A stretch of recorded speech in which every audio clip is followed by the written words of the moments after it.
From the stillness, a lotus begins to bloom. Sound awakens. Welcome to Monster Girl Pact, where magic and mystical bonds collide. 3 monster girls, new powers, and dangerous challenges await. Can they overcome every obstacle together? Chapter 1. Extra Cash. "Thanks, Mr. Morse, right?" the balding gentleman said as I handed him his package. He had leaned in closer than I would have liked, so he could examine my name tag. In the end, he still got it wrong. Morrison. Logan Morrison. Is it really that hard? I grumbled internally. I forced a genial smile and offered an equally friendly wave back at him as I returned to my delivery van. I wasn't sure why I needed a name tag to begin with, and even more unsure of why some people felt the need to make an effort to call me by my name when we'd almost certainly never see each other again. Still, I was a little impressed. This guy was a living paradox. If he couldn't even read my big, bold name tag, then how was he supposed to read the book in that package I just handed him? Dude needs new glasses, I grumpily mumbled as I climbed into the driver's seat. With a sigh, I rested my head against the steering wheel. "It's not his fault," I said to no one but myself.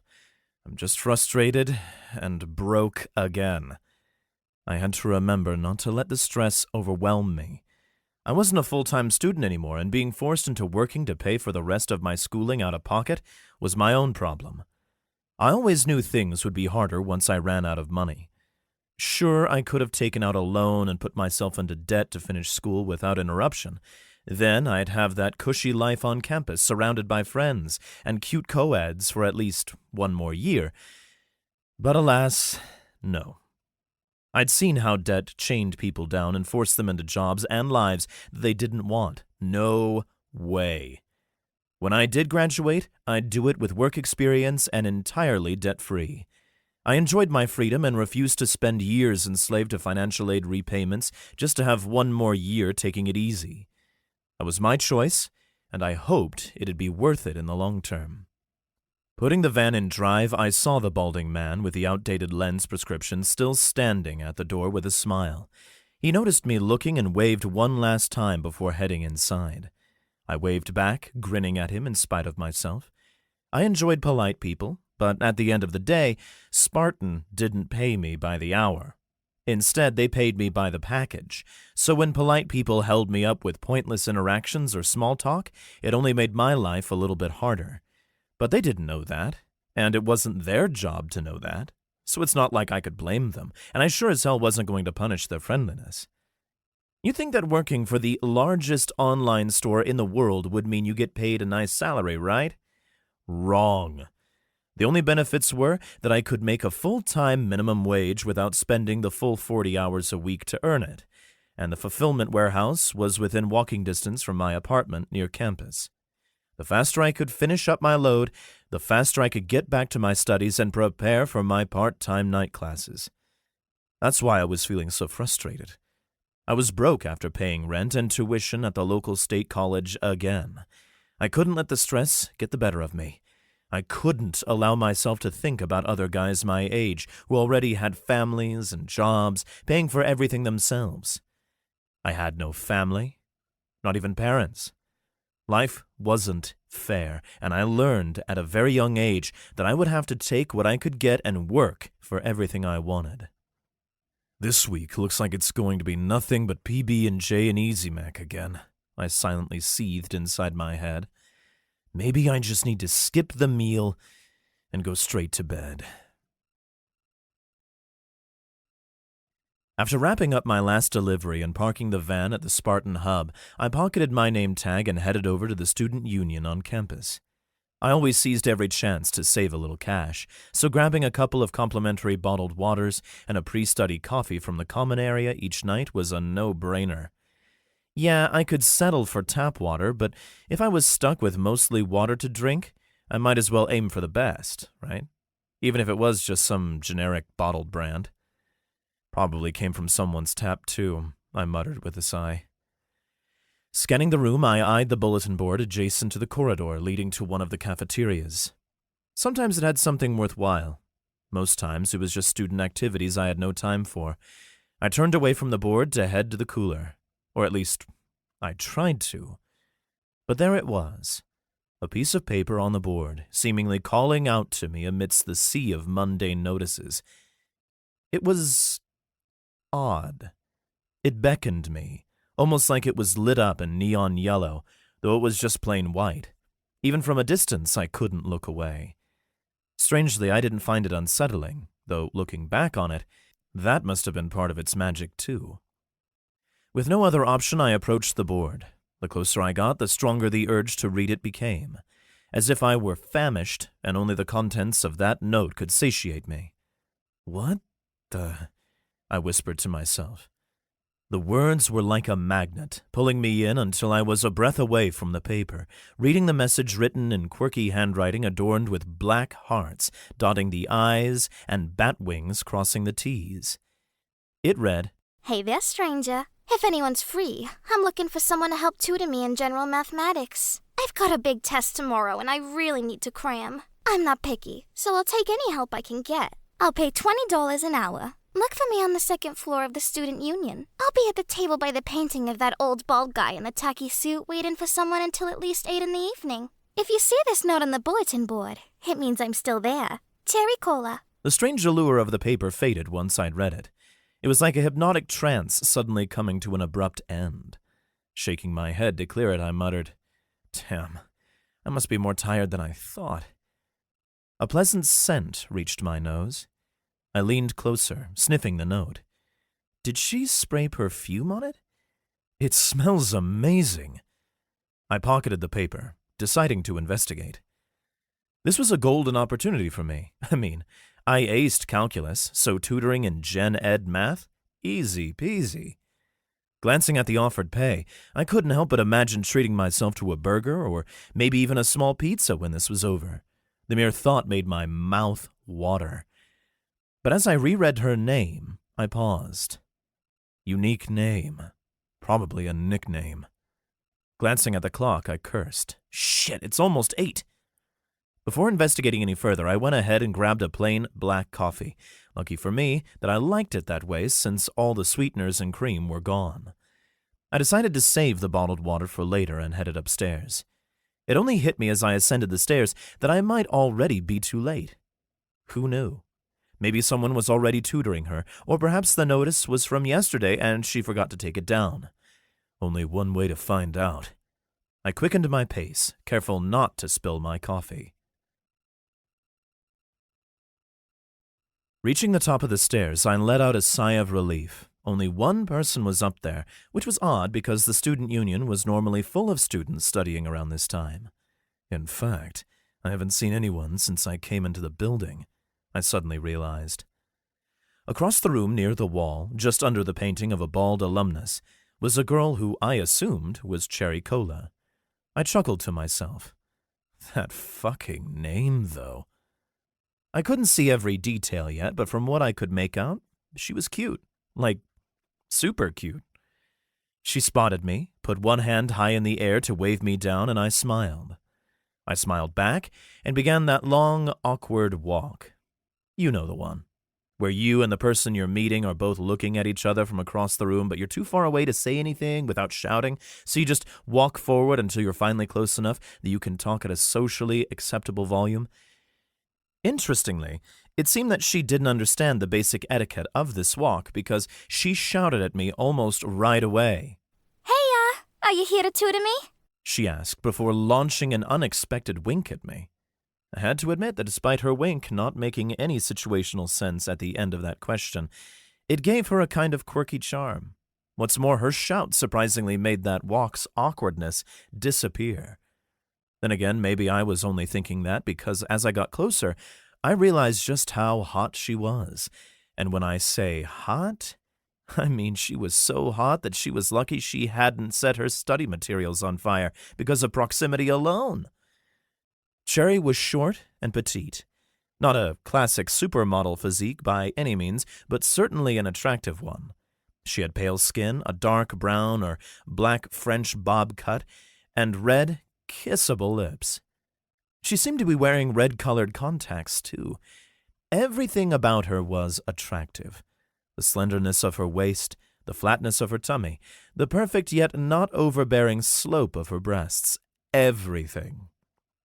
Even under her tight hoodie, I could make out those details. She seemed like a natural beauty, too.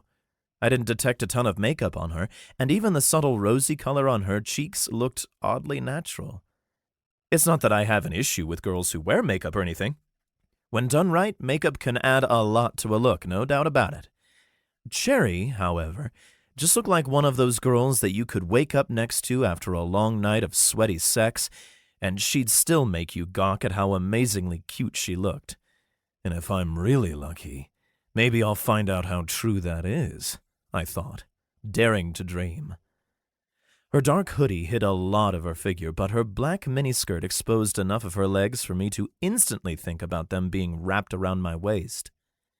After my eyes finished the elevator trip, I shouted back and waved. "Hi! You must be Cherry Cola?" I asked as I held up her request note. I am, and you must be my professor tonight, she said. A wink would have worked much better here, but she didn't think to try it. I guess I am. I'm Logan. You need help with math, right? I clarified with a friendly smile as I finally reached the table. Mm-hmm, that's right, She confirmed, with another misplaced wink. Damn it. Was she trying to do them wrong? I almost laughed. Instead, I smiled a little wider and offered her my hand. It's a pleasure to meet you, Cherry. She took my hand and gave it a small shake. She began as she deliberately looked me up and down while licking her lips. I think the pleasure is gonna be all mine, Logan. I won't lie. It always felt great to be complimented by pretty girls.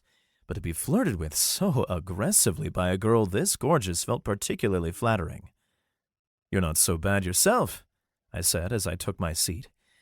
So, what exactly are you having trouble with? I eyed the book to see what page it was on to get an idea of what I'd need to help her with. Cherry closed the book without looking away from me. We can get into that in a few minutes. First, I want to hear more about you, she said. You seem very interesting. Don't get me wrong, I would much rather sit and chat with her all night. Well, not all night, maybe, because I'd rather be doing other things with her for a while, too, if it were up to me. Still, I felt it was important to get the business out of the way first. Before we get to that, I'd like to ask... She stopped me by answering my question before I could finish it. No need to worry. You're on the clock. She ran her fingertips across the back of my hand. I just want to get my money's worth. Her tone had gone sultry. I shook my head ruefully to try to disguise the shivers she sent down my spine. For the briefest of moments, I thought I saw her eyes flash or glow, but it was easy to chalk up to my lack of sleep and food and a trick of the lamps overhead. It had to just be the light reflecting off her eyes, I reasoned. Okay, I'll answer one question that isn't related to your math, so you'd better choose wisely, I said, grinning at her despite the businesslike tone I struck. She put on a frustrated pout. 10 questions, she demanded, holding up 10 fingers. I shook my head. 2. 7. 3, and that's my final offer, I said as I grinned at her. Fine. Cherry begrudgingly agreed, huffing and puffing as she leaned back in her seat. She narrowed her eyes and tapped one finger against her pursed lips as she thought about it. Okay, I've got one. Do you go visit family on the holidays, or do you stay around campus? She asked. It wasn't a question I expected, but not one that bothered me anymore. I'd had my whole life to toughen up around this topic. No, I don't. I don't have any family, never have, I said honestly. Oh, I'm sorry. I didn't mean to hit a sore spot, Cherry replied with a slight frown. Nah, it doesn't bother me. Don't worry about it, I said. As if she'd never been concerned at all, Cherry perked right up. Great. So that means if you just up and disappeared, no one would come looking for you? She asked with a grin and a wink. This time the wink felt oddly appropriate. It was a dark joke, but I didn't mind. Nope, they wouldn't, I chuckled. And that's your second question? Cherry gasped. But that's not fair. She complained, huffing up her cheeks and shaking a fist in my face. A bracelet around her wrist jingled a bit, drawing my gaze and getting a smirk out of me. You've only got one more, then we get to work, I said as I pointed at the textbook. She shook her head stubbornly. I'm gonna save it. I was totally into her. And I was sure she was into me, but she was paying me for a job, and I wouldn't feel right if I didn't at least help her figure out some of this stuff before her quiz the next day. Since she wasn't opening her book, I took her hand, which made her smile, but then placed it on the book only for her to frown again. I laughed. Come on, let's get the work done, and then you can have me all to yourself for as long as you want. You don't want to fail, right? I never fail. That question specifically seemed to get her motivated, but something about the look in her eye told me she wasn't talking about her quiz. She was a bit all over the place so far, but failure seemed to be something that was off the table for Cherry. She opened the book and flipped a few of the pages before pointing. This stuff, all the shapes. It's more of a refresher quiz, except that I don't remember a lot of it, She said. Can you help me? She batted her eyelashes with a pleading look in her eyes. It took me a moment to realize I was staring with a goofy smile on my face. She's just so damn cute, I thought, unable to help myself. I finally broke out of my stupor with a start. Oh, right, geometry. That's pretty easy stuff for me, no worries. I can definitely help you. You're so smart. Cherry said with a wink, then bit her lip as she leaned on her elbows on the table, cradling her chin in her hands. I coughed to cover up a laugh. It's mainly length, width, height, and pi stuff, I said as I flipped through a couple of the pages. I'll have you ready to ace that quiz in no time. Cherry's boot began rubbing against my ankle under the table. Oh, yeah? I hear it's the girth that matters most, She said with a naughty grin. Fuck. I was trying not to give in to her flirting because I really wanted to help her out, but she was making it hard. Literally. Okay, let's start with some basics.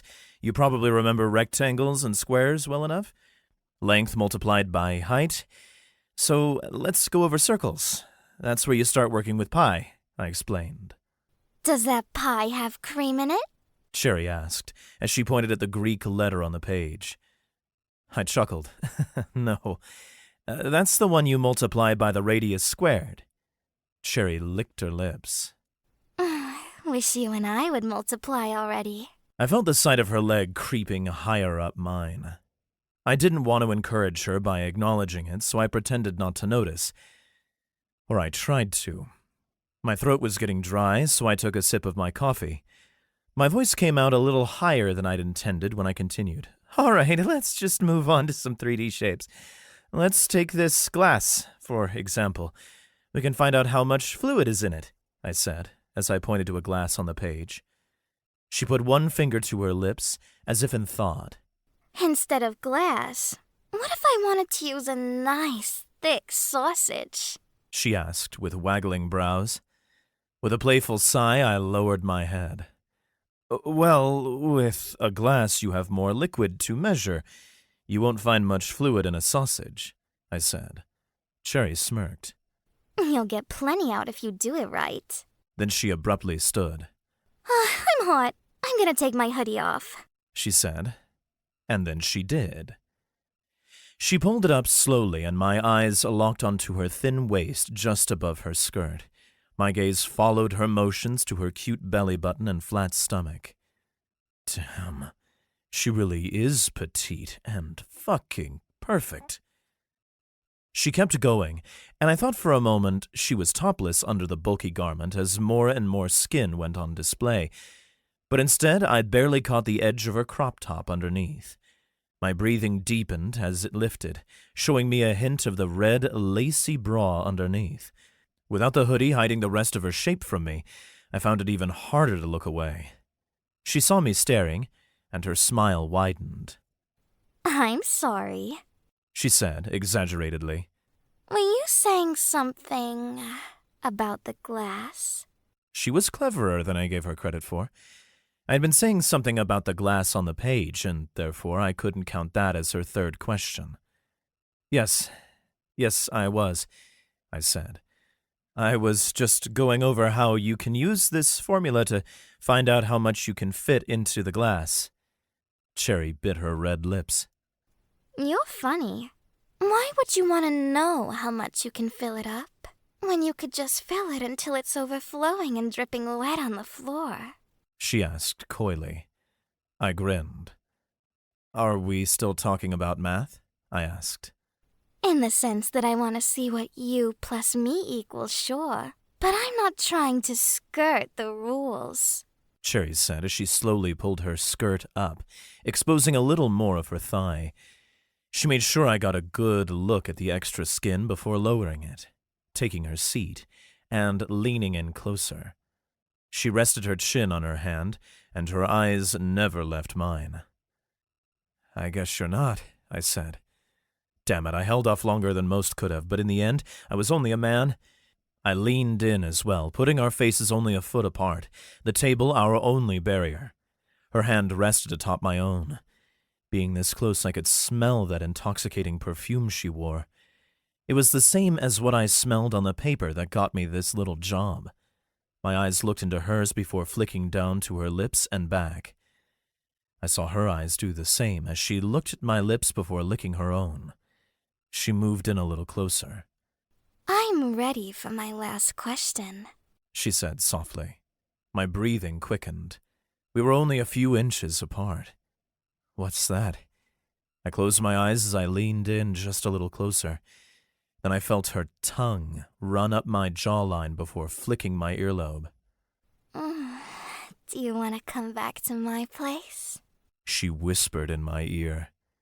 The warmth of her breath and the sensation of her slick tongue sent waves of anticipation through my body.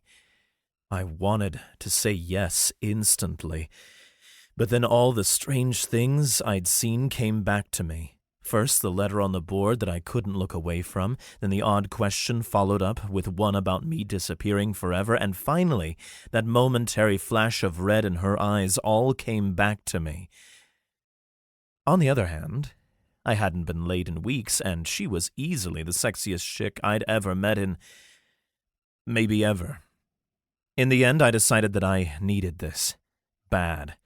What were the odds that she was some kind of evil Satanist harvesting my organs? Probably low, right? Hell yeah, I said, taking the bait. Let's go.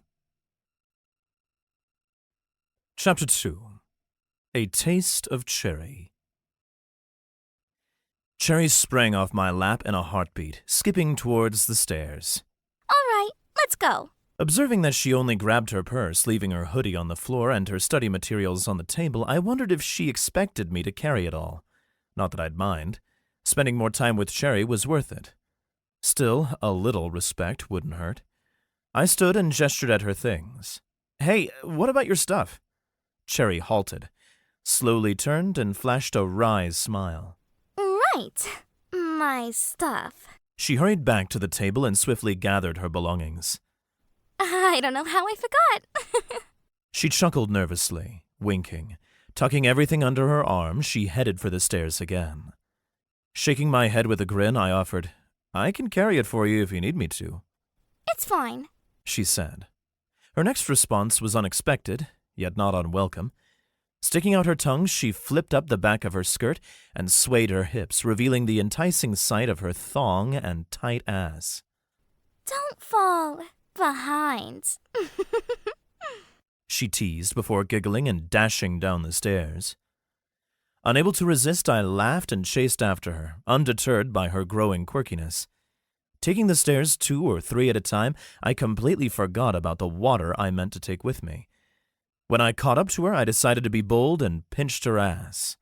Startled, she jumped and covered her butt with one hand. Spinning around to face me, she continued walking backward. Hey now. She mock-scolded, wagging a finger at me. No touchy-touchy until we get back to my place, Professor Morrison. Then she turned around and resumed skipping, each bounce causing her skirt to flutter and tease me with a hint of cheek. I slowed for a moment, my mischievous grin fading. I couldn't recall telling her my last name. Did I? This evening so far has all been a horny blur. I couldn't decide if I did or didn't mention it, but what I could decide was that I wanted to get my hands on that body of hers. Forget it, I said as I jogged to catch up. Worst case scenario, I'm down one kidney. It turned out that Sherry didn't live far from the student union. Once I caught up, she took me by the hand and led me to her apartment. She pulled me along as I trailed slightly behind her, trying to keep up. Come on, Slowpoke. I can't wait to get you home and make you mine. Normally, that would have been a sexy line, especially coming out of a solid 10 out of 10 like her. But something about the way she said it seemed a little too possessive or aggressive. I wasn't sure, but I knew it felt off. Before I could work out if I even wanted to question it, she reached the front door of her pad. I stopped next to her. Hang on. I just need to unlock the door. Then we're gonna have a night you'll never forget, she said, grinning wickedly. Again, something seemed off about all of this. My eyes strayed from checking out her cleavage and noticed that her purse, which I could now see down into, was empty. There was literally nothing in it but the keys she'd removed. I furrowed my brow and opened my mouth to ask about that fact, but she stopped me when she opened the door and pulled me in by the wrist. Damn, she's stronger than she looks. Once I stepped into the apartment, things got even weirder. Everything was perfect, and I don't mean that it was clean and tidy. I mean it was perfect. It didn't look lived in at all. The books on the bookshelf were too straight. The table in the open dining area was set for 4, and there wasn't a single stain of any kind on the white carpet. The coffee table was neatly organized. Tasteful paintings hung on the blue walls, and not a hint of personal items of any kind were out in the open. This just went from weird to almost Stepford Wives levels of creepy. If I didn't know any better, I would have guessed it had been set up by a realtor to be shown on the real estate market, with an open house in its immediate future. Everything about it was way too normal, like it was going out of its way not to be suspicious. That only made it extremely suspicious, of course. I knew something was definitely wrong here. The foreboding sound of the lock turning behind me sent my mind running. I began adding up all the little things that had been bugging me through the night. It started with Cherry and her flawless body and face, literally too perfect to be real. Sure, there are gorgeous college girls, but they all have something that stops them from meeting that impossible mark of perfection. Some wear a bit too much makeup. Some have acne scars. Few truly possess ideal figures, and others have their miscellaneous minor flaws. None of it was something that would make you think they were anything less than breathtaking, maybe. But Cherry, she was perfect in every way that I could see. Before I could think about it any further, Cherry tossed her purse on the floor, wrapped her arms around my neck, and went up on her tiptoes to kiss me. The moment her lips met mine, it was on. Adrenaline blazed through me like I'd been shot with a taser. There were no light pecks, gently probing tongues, or chaste kisses. It was instant, full-throttle passion. Her lips pressed hard against mine, and our tongues were frenzied as they explored each other's mouths. Cherry's passion was intense, and her scent was intoxicating. With every kiss, I felt my priorities shifting as one head was taking control over the other. All of my suspicions were becoming less and less important by the second. I quickly realized that I wanted her more than I wanted to know what was up with her. Whatever. I'm sure it's just my lack of sleep getting to me, I thought. I let my hands explore her body. After a minute or so, she broke the kiss and bit my bottom lip, pulling on it with alarmingly sharp teeth. She let it go as she dropped from her tiptoes and giggled. Tasty boy, she cooed as she pushed my back against the door as she backed up, and she grinned at me. You like my flavor? Cherry wasn't even winded, but I had to catch my breath a little. Fuck yeah, I said. I should have known you'd taste like cherries. Good, because you haven't tasted anything yet. Cherry's suggestive words hung in the air as she sauntered into the living room, her hips swaying seductively. She leaned forward, placing her hands on the back of the couch. I hope you're ready for another sample. She teased, shooting me a playful wink over her shoulder. Her wink was perfectly timed this time, sparking a mischievous grin to life on my face. Closing the distance between us, I dropped to my knees behind her and eagerly lifted her skirt, sliding her thong down past her boots. I could have easily left it on, but I was on a mission and didn't want any distractions in my way. My hands explored her flawless curves. Cherry wiggled and giggled, taunting me with her playful banter. I know I've got a cute booty, but if you take a picture, it'll last longer. She teased. I couldn't resist teasing back. With a smirk, I whipped out my phone, pretending to snap a photo of her ass, instead taking one of the floor. Though I wouldn't dare photograph her without permission. The sound of the camera's click was enough to catch her off guard. Her gasp of surprise only fueled my desire as I slipped a finger between her pussy lips. Teasing her with slow, deliberate strokes, she moaned in response, unable to resist the new sensation thrumming through her. Oh, Professor Morrison, you're so naughty, she murmured, playing along with our student-teacher fantasy. You had me for a second there, but I wouldn't really mind if you did film me. Oh, fuck! Oh, that feels so good! Encouraged by her sexy squeals of pleasure, I continued my exploration, swapping out my fingers for my mouth and reveling in the taste of cherry cola on my tongue as I delved deeper. She squirmed, driving back against me, unable to contain her pleasure as I ate her out from behind. Oh, fuck! How are you so good at this? She gasped, her voice laced with lust. I like to think I had decent manners, and I knew it was rude to talk with my mouth full, so I said nothing. My tongue continued to explore her depths, while my hand came up to massage her pearl. Cherry pressed her perfect ass into me as I ate her out. Holy shit, Logan! Don't stop! Don't stop! I'm gonna... It didn't take long before her juices were covering my tongue and chin as she came. Fuck. Maybe it was only because I skipped dinner, but this woman tasted so good. I kept my steady pace as I felt her body shudder in my grip. I didn't stop until I was sure her orgasm had passed. Now that I had her warmed up, I was unable to help myself.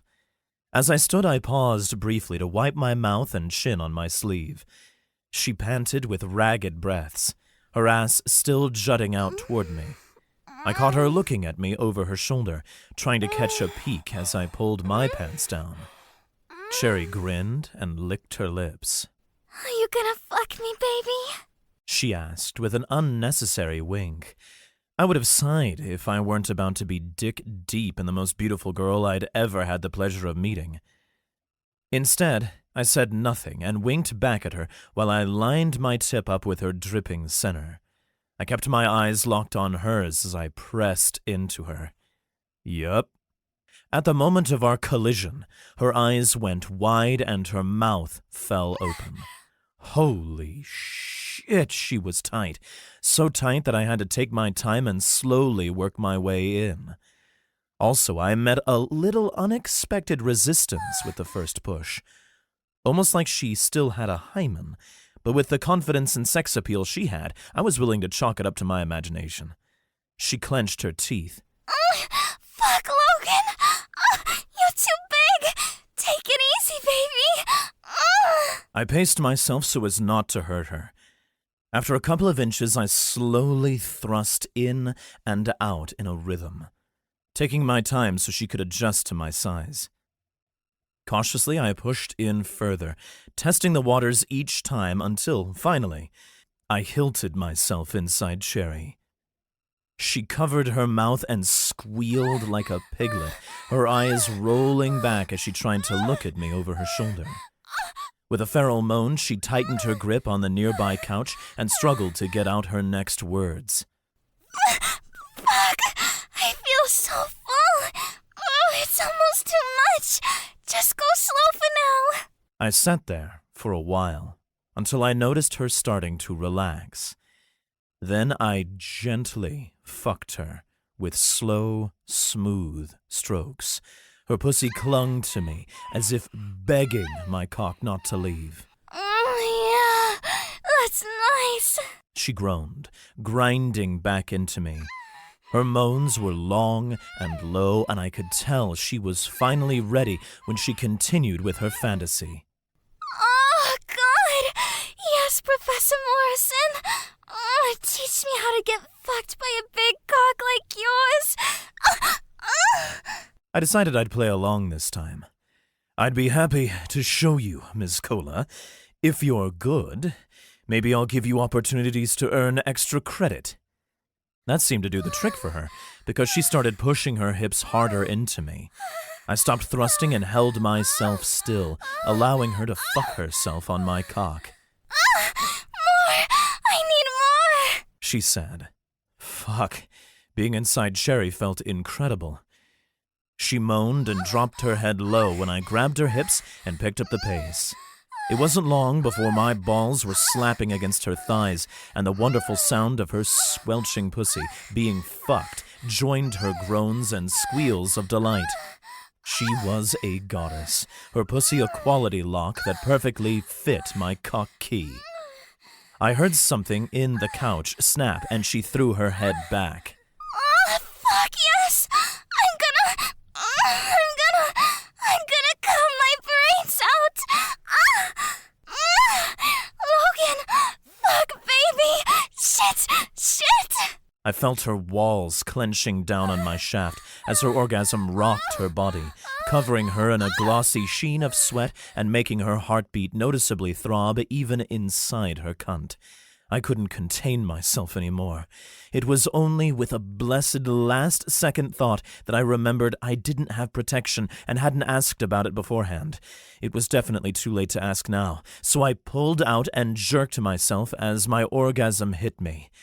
I growled as rope after rope of my cum covered her lower back, skirt, and ass. Sherry looked back at me as I was catching my breath and uttering curses. She whined. Dude, you got it all over. Why didn't you just come inside me? She stepped forward and pulled off her crop top. She passed it over her shoulder to me. The least you can do is clean me up. I caught the shirt and wiped down her back and ass. I eyed her slender back and shook my head. She caught me staring and raised a questioning brow. How are you so perfect? I asked her. Sherry giggled impishly, wiggling her fingers. Magic. I'm serious, though, I muttered. You're literally flawless. The more I look at you, the uncannier it is. She pulled her skirt down and started walking away. Her strapless bra went next, falling to the floor behind her. Follow me and you'll find out by morning. I promise. I didn't hesitate. I shucked off my pants the rest of the way and let my shirt join the rest of the discarded clothing on the floor. I caught up quickly. There was only one door left open in the hall, so I went in. Cherry stood next to the bed in all of her naked glory. Well, almost all of her naked glory. She still had her boots on. It was kind of weird, but honestly, it was also kind of hot. She caught me eyeing her boots. The boots stay on for now. Can't risk finding out you have a foot fetish and making things weird. I have the hottest feet in the world, so you'd never stop worshipping my cute little piggies. And I'm much too ticklish for that, she said, with a rather serious expression, despite her brightly blushing cheeks. It almost seemed like she'd been reading my mind when I reflected on her boots just then. But with her nude perfection in front of me, I didn't give it a second thought. I laughed and walked up to Cherry, admiring her incredibly perky breasts and little pink pierced nipples before I placed my hands on her hips and kissed her. After a passionate but short kiss, she twisted and tossed me on the bed. For the second time, I was amazed at how much strength she held in that small and sexy frame. Normally, it would take me at least 15 minutes after blowing my load to recover, but Sherry had me so aroused that my dick never lost its erection in the first place. Cherry crawled on the bed with wide, hungry eyes as she finally got a closer look at my length. She looked up at me with a mischievous smile. "Is it your turn to taste?" I asked. She answered by licking my cock from base to tip, then said, "I just want to see how my gum tastes on you." Her lips parted, and she wrapped them around my shaft. I groaned and watched her keep going until my cock had disappeared completely. Only Cherry's gorgeous face remained as she took me all the way into her throat. She stared me down as her cheeks hollowed while she pulled away, making sure that none of her juices were left on my shaft. I groaned in bliss. She blessed me with a wicked grin. Fuck, my pussy juices taste so good. You're fucking welcome. I laughed as I lay propped up by my elbows on my back. Such a bad girl. Do I need to keep you after class? She giggled and got to her knees to straddle me. That depends. Will I get to ride this big cock on your desk? She asked with a thoughtless wink. At this point, I didn't even care about the poor wink execution. Sure, I muttered, losing the roleplay in a moment of extreme arousal. She sat on my thighs, held my shaft against her pelvis, and examined it with disbelief. Wow, I can't believe you actually fit that inside little old me. I smiled and dropped onto my back, resting my arms behind my head. You took it like a champ. But if you're too scared to do it again, I shrugged. I could just go, I teased. Her head shot up and her expression turned serious. Fuck you. There's no way I'm ever letting you out of here. My brows furrowed, but before I could give that response the kind of thought it deserved, she lifted herself and aimed my cock at her center. She didn't bother toying with me or going slow. My mind was suddenly enraptured with bliss when I slid inside and her tight walls engulfed my member, and I forgot all about her ominous comment. She did not disappoint. She rode me fast and dirty. I held on to her hips and tried to meet her pace with my own thrusts. I enjoyed the show as Cherry pinched and played with her nipple piercings while her ass continued rapidly slapping my thighs. Yes! Your fucking dick is so... After already coming recently, I had a bit more stamina than usual, so I redoubled my efforts and started fucking her even faster. Cherry's eyes crossed and her tongue lolled out. I could have sworn that for a moment I saw fangs, but I threw that thought aside right away. If I was having sex so good that I was hallucinating, then that was all right by me, and if she was a secret monster, well, at this point, I was in too deep to be bothered, literally. Cherry's arms went limp, leaving her perfect tits to freely bounce as I continued to have my way with her. Still, she kept riding me and begging for more. Please, Logan, fuck! More! Don't stop, baby! You'll be happy to know that I didn't stop. Cherry hit a point where she could barely bounce on her own as she became lost in ecstasy. I continued to jackhammer her from below, keeping things moving forward. Eventually, I felt my own end in sight as Cherry started convulsing and screaming incoherently. Logan, yeah, oh my god, fuck! Her pussy started milking me, and as I recalled Cherry's permission in the living room, I lost it. I buried myself in her. She collapsed on my chest, breathing heavily, moaning and shuddering as I filled her pussy with my seed. With each thrust, more of my warmth filled her, and Cherry's body spasmed with each burst. More! she said between breaths. I lay there holding Cherry as I finished pumping the last of my cum into her. We panted while we held each other. She felt incredible in my arms. After a few moments, Cherry lifted her head and kissed me hard on the lips before sitting up with energy that seemed to come from nowhere. She patted me twice on the chest and ground her hips, making me twitch inside of her. You've got another round in you. I can feel it. Let's go take a shower, and maybe I'll let you put that round in me instead, she said with a wink. Fuck me, I groaned as she nailed it again. My cock was already growing hard inside of her.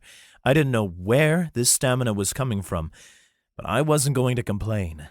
Who'd have thought I could go not only twice after the long day I had, but 3 times with no break? Fuck you. Pretty sure that's what I was just doing. She giggled before climbing off of me and leading me by the hand to the shower. She was hesitant about taking her boots off, but finally relented. Her feet really were cute. We took our time washing each other. I fucked Cherry one more time in the shower, then I scrubbed her down with the loofah, and she scrubbed me with her body. It was more intimate and less efficient than what I expected, but it was more than welcome. After that, my little guy was spent. He wasn't the only one either. I had just come off a full day's work, a tutoring session, and 3 rounds of the most intense and hottest sex of my life. Saying I was exhausted was an understatement. I started toward the living room to get my clothes so I could dress. I'd better get going. I have class in the morning. Can I get your number? I'd love to take you out sometime on a real date, I said. Cherry was having none of it. She tossed me my boxers. She narrowed her eyes before her expression softened.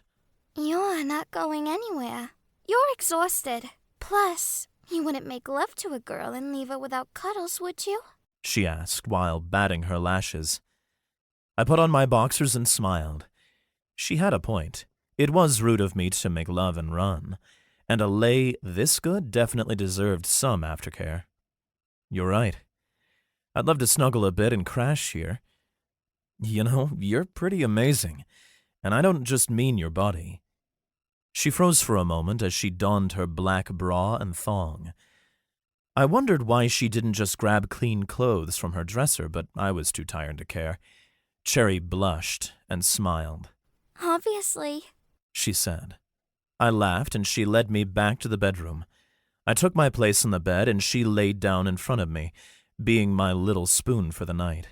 Logan? She asked quietly. Don't sneak away in the middle of the night, okay?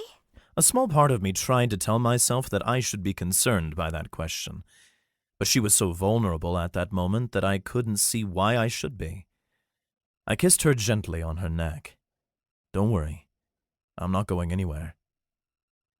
She didn't say anything in response, but I was sure that I could feel her heart beating faster.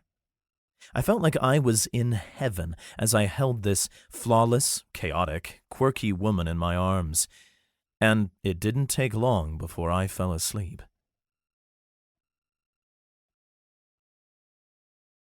I was startled back to consciousness probably hours later, but the room was still pretty dark. Huh? I rubbed my eyes and tried to make sense of my surroundings and the new sensations I was feeling. For a moment I thought maybe Cherry wasn't real and I dreamed up the whole thing.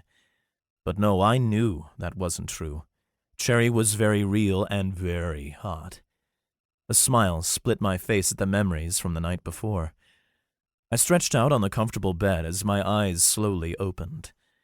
Then, my newly adopted smile disappeared. "What the hell?" I shouted, as I realized my right arm didn't come down after my stretch. I looked up to see I was handcuffed to the bedpost. I know we had some intense sessions the night before, but we never got this kinky, I thought. I looked around the room and saw that everything had changed. The biggest change? Cherry was gone. I wrestled with the cuffs, trying to pull my hand free, but making no progress. A sultry voice from outside the open door pulled my attention. It looks like you're having a bit of trouble there, big boy. Cherry purred. My eyes fell on Cherry as she sauntered in. Her crimson lips curled into a wicked smile. She was wearing a pair of black booty shorts and another crop top. This one was black, sleeveless, and had a white bat across her bosom.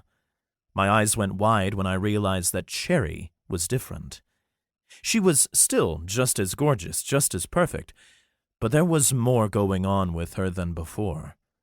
She grinned at me, glowing red eyes and actual fangs on full display. My eyes widened in fear at the realization that I wasn't hallucinating the night before when I thought I noticed those things. I gritted my teeth. Cherry? What the hell is going on? Why am I cuffed to the bed? Cherry's laughter sent shivers of fear through my body. Logan, baby, don't be so dramatic. I told you I was going to make you mine, and I'm just making good on that promise. I needed some insurance so you wouldn't run off on me before we made things official. Fear and anger gripped my heart in equal measure. What are you talking about? Do you think this is funny? Cherry giggled. A little. But listen, big boy. I've got a few things to take care of before we can get down to business.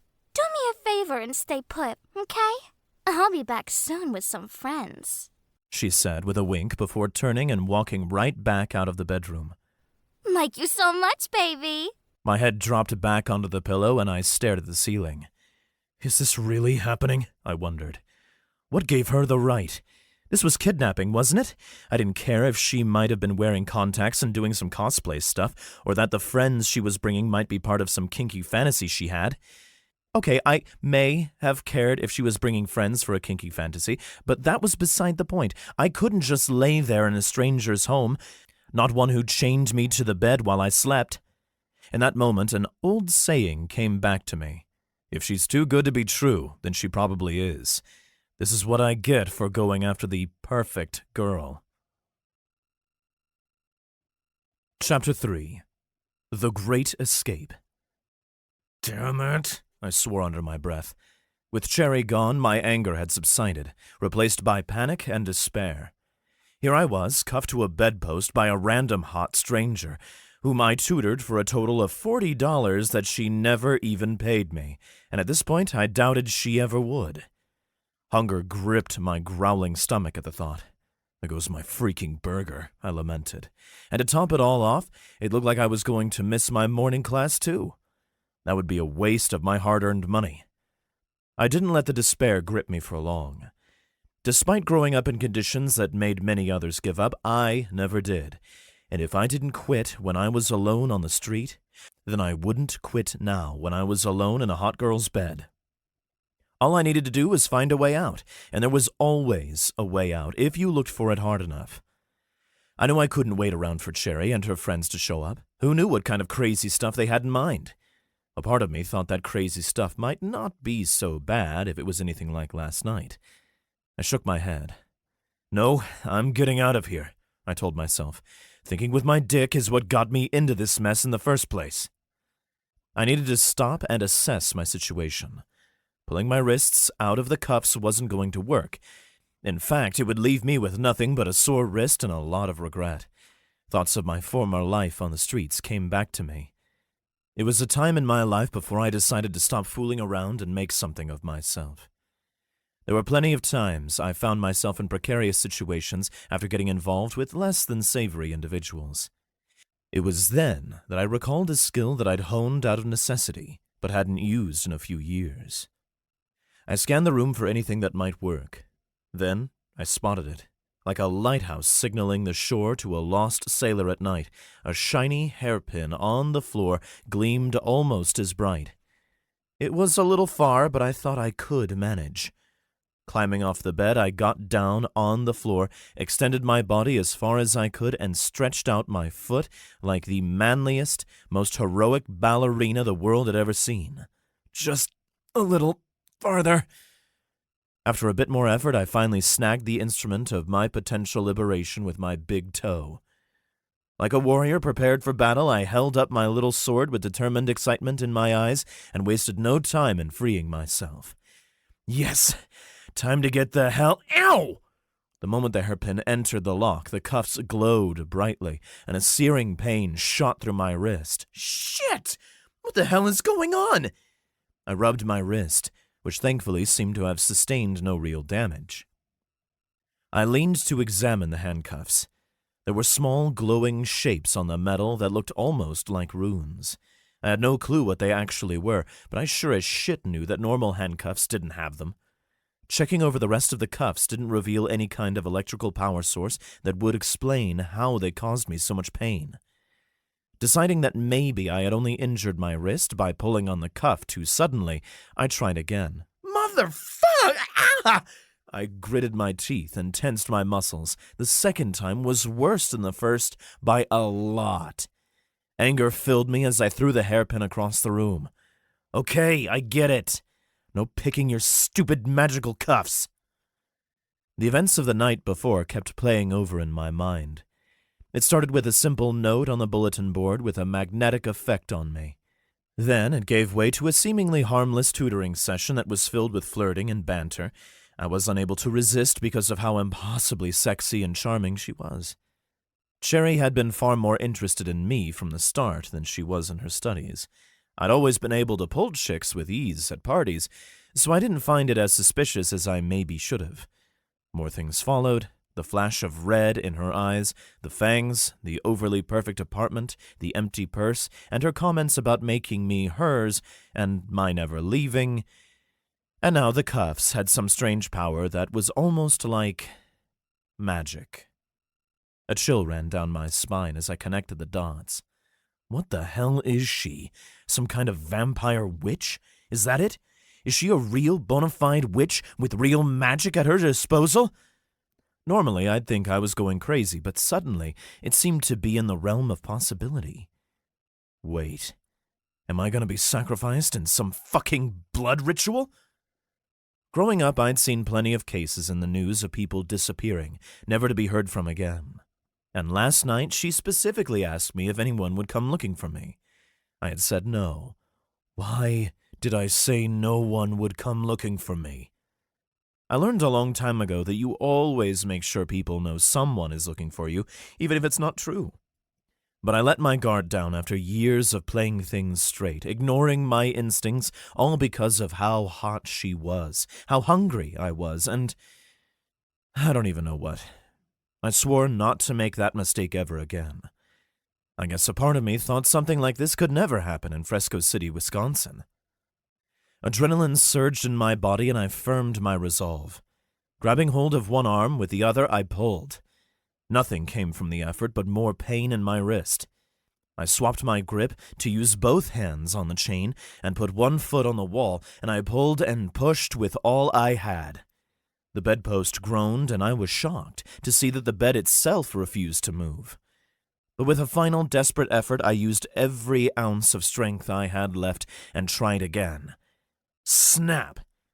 Just like that, the bedpost broke in half, and I slipped the cuffs free. I would have to worry about getting it off my wrist later. I paused, straining my ears to listen. I wasn't sure if Cherry actually left, or if she was just on the phone and in the other room while she waited for her friends to show up. An eerie silence filled the space around me. The loud snap of the bedpost should have drawn some attention if anyone was still around. With no sign of anyone coming to investigate the noise, I cautiously stepped into the hall. Still wearing nothing but my boxers, I made my way into the next room. My goals were simple: recover my clothes, phone, and wallet, then leave. The last thing I wanted to do was leave a trail that would make it easy for them to find me. Calling the police felt out of the question. What was I supposed to say? "Excuse me, officer, but can you please come arrest this insanely hot woman who cuffed me to the bed after a night of hot sex? I think she's a witch." Yeah. I was pretty sure I knew enough about the law enforcement system in town to be certain that wouldn't yield any positive results. Stepping into the living room, I found it was nothing like the night before. The too-perfect decor was gone. Instead, I was met by a room full of occult paraphernalia. Grimoires and books on the occult lined the shelves, along with black, white, and red partially burned candles everywhere. They weren't the New Age kind that anyone could find on Spartan.com either. The flawless white carpet was gone, replaced by a wooden floor, and to my horror, a large, menacing pentagram adorned the center of it, carved into the floorboards. The sight sent shivers of fear down my spine. Yep, she's definitely a witch. I spotted a desk across the room with the computer still on. Not seeing my clothes anywhere, I decided to check it out. As I made my way over to it, I ensured that I went around the outside of the pentagram. Better safe than sorry, I muttered to myself. A cauldron coffee mug that said Witch's Brew on it sat next to the monitor.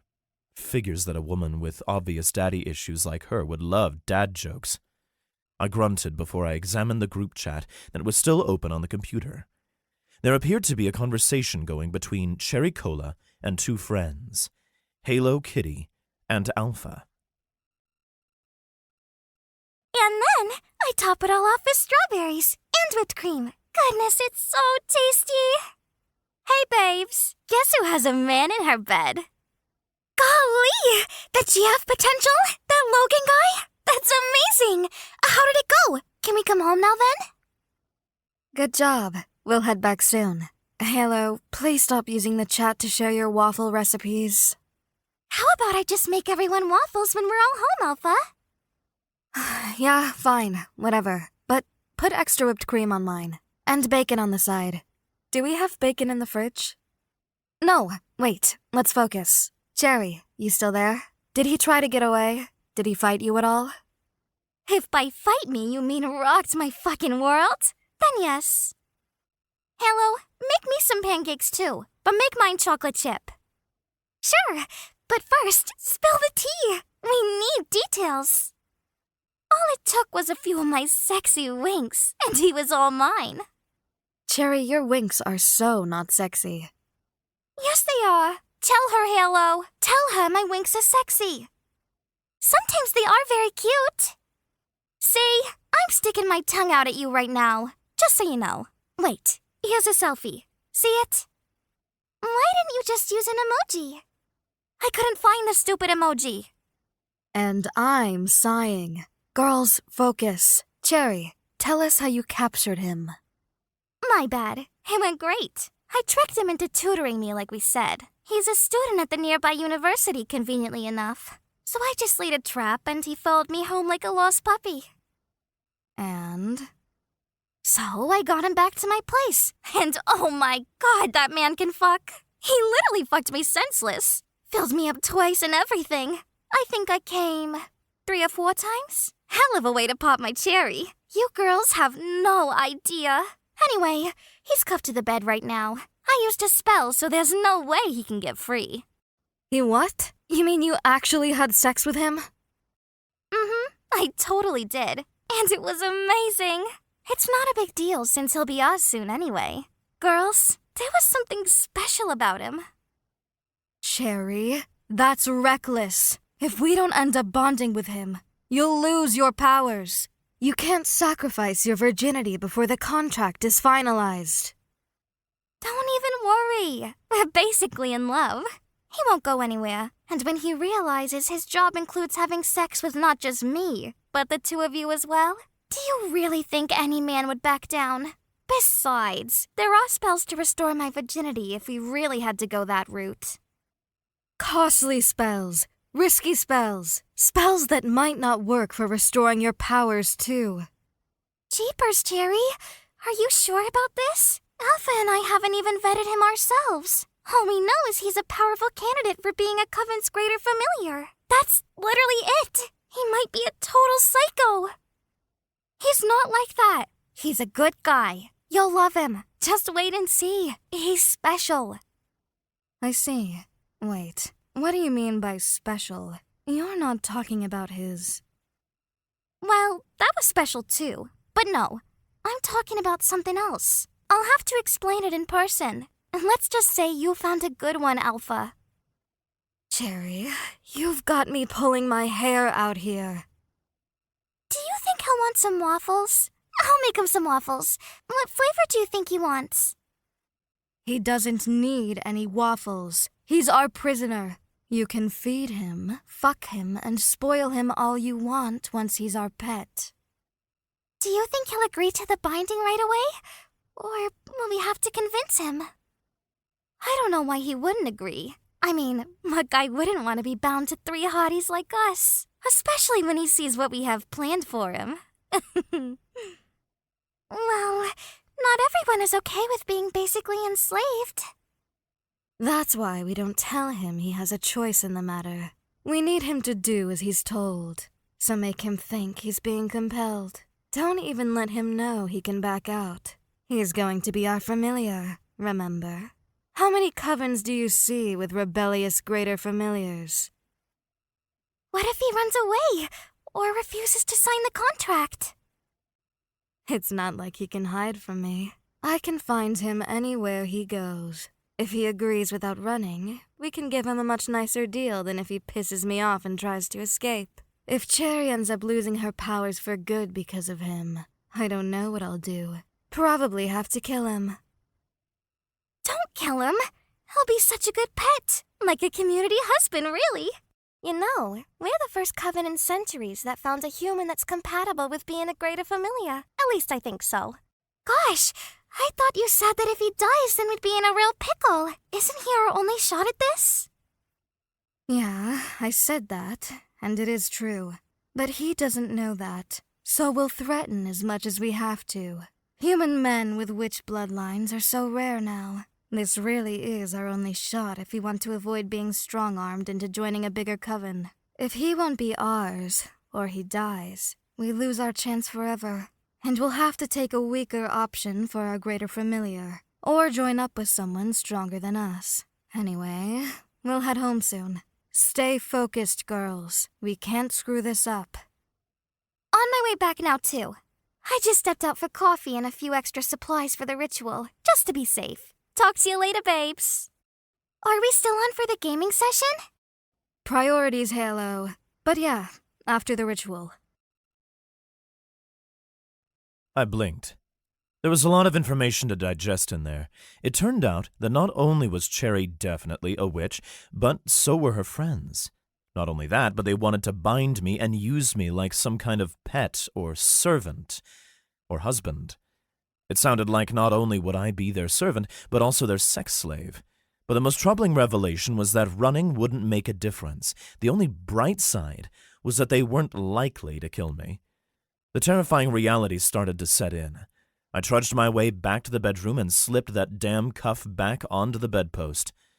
I did my best to position the wood so the crack was barely visible. My mind spun as I lay on the bed staring at the ceiling. I knew I couldn't get away, and I didn't doubt that if I left them no other choice, they would kill me. A strong desire to put up a fight burned in my soul, but I instinctively knew that I'd be no match for the 3 of them. Their determination was evident, and I had no illusions that they'd never let me go free. It sounded like Cherry got herself into a real bind with me, and she was convinced that I would gladly accept my new role as her lover. Aside from the prospect of getting to have more sex with Cherry and her friends, my future was looking bleak, and my options were limited. If nothing else, I had to hear them out and exploit what little information I had. They needed me alive, and despite whatever they were going to tell me, I did have the ability to refuse. So, with a dour expression, I waited. A while later, the silence was broken by the sound of the front door opening.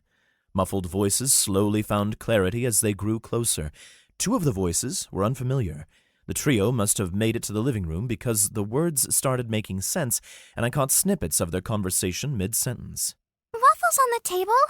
Or take them to the room with us? Asked a rather chipper voice. We'll eat them at the table, but don't make them yet. We have more important things to do first. Said a tomboyish but feminine voice. He's in your room? Yep, he's still cuffed to the bed. Poor fella doesn't stand a chance. Said Cherry. That's kinky. Said the voice I now knew was Halo with a giggle. Is he a cutie? He's so handsome. I like him so much. You're gonna like him too. Said Cherry. Awesome sauce. Do you think he'll go along with our plan? Halo said. He doesn't have a choice, remember? Asked who I assumed was Alpha. Don't give him an inkling otherwise. That's right. Once he buys into that assumption, he'll behave like a good little pet. Cherry said. Let's go. It's time he learned his place. Alpha grunted. Cherry's voice spoke up much louder as they entered the hall. She must have assumed I was unable to hear their conversation. I almost laughed when she spoke as if she never left, and I had been awaiting their arrival all along. But I was not in a laughing mood. Hey, babes. It's great to see you. Come with me. He's in here. Cherry shouted. The door swung open, and Cherry immediately noticed the cracked bedpost beside me. She smirked, cluing me in that she'd clocked my little escape attempt, but she kept quiet about it, much to my relief. She breezed in with 2 babes in tow, their beauty matching Cherry's own. She led the pack, followed by a blonde and a redhead. I couldn't help but give them the once-over as they sauntered into the room. The blonde rocked long pigtails, blue peepers, and a bod that could give Cherry a run for her money. On her head she wore a plastic-looking hairband with pink cat ears. Clad in a black midriff tank top, she flaunted a generous view of her assets, paired with a black miniskirt. Her bare thighs peeked out from her knee-high black socks and sneakers, but what really caught my eye was her snow-white, feathery wings. Like an angel. The redhead's mane wasn't your standard orange. It was fire engine red, down to her back, with side-swept bangs grazing past her captivating yellow gaze. She sported a white sports bra showcasing her impressive chest and muscular but tight physique.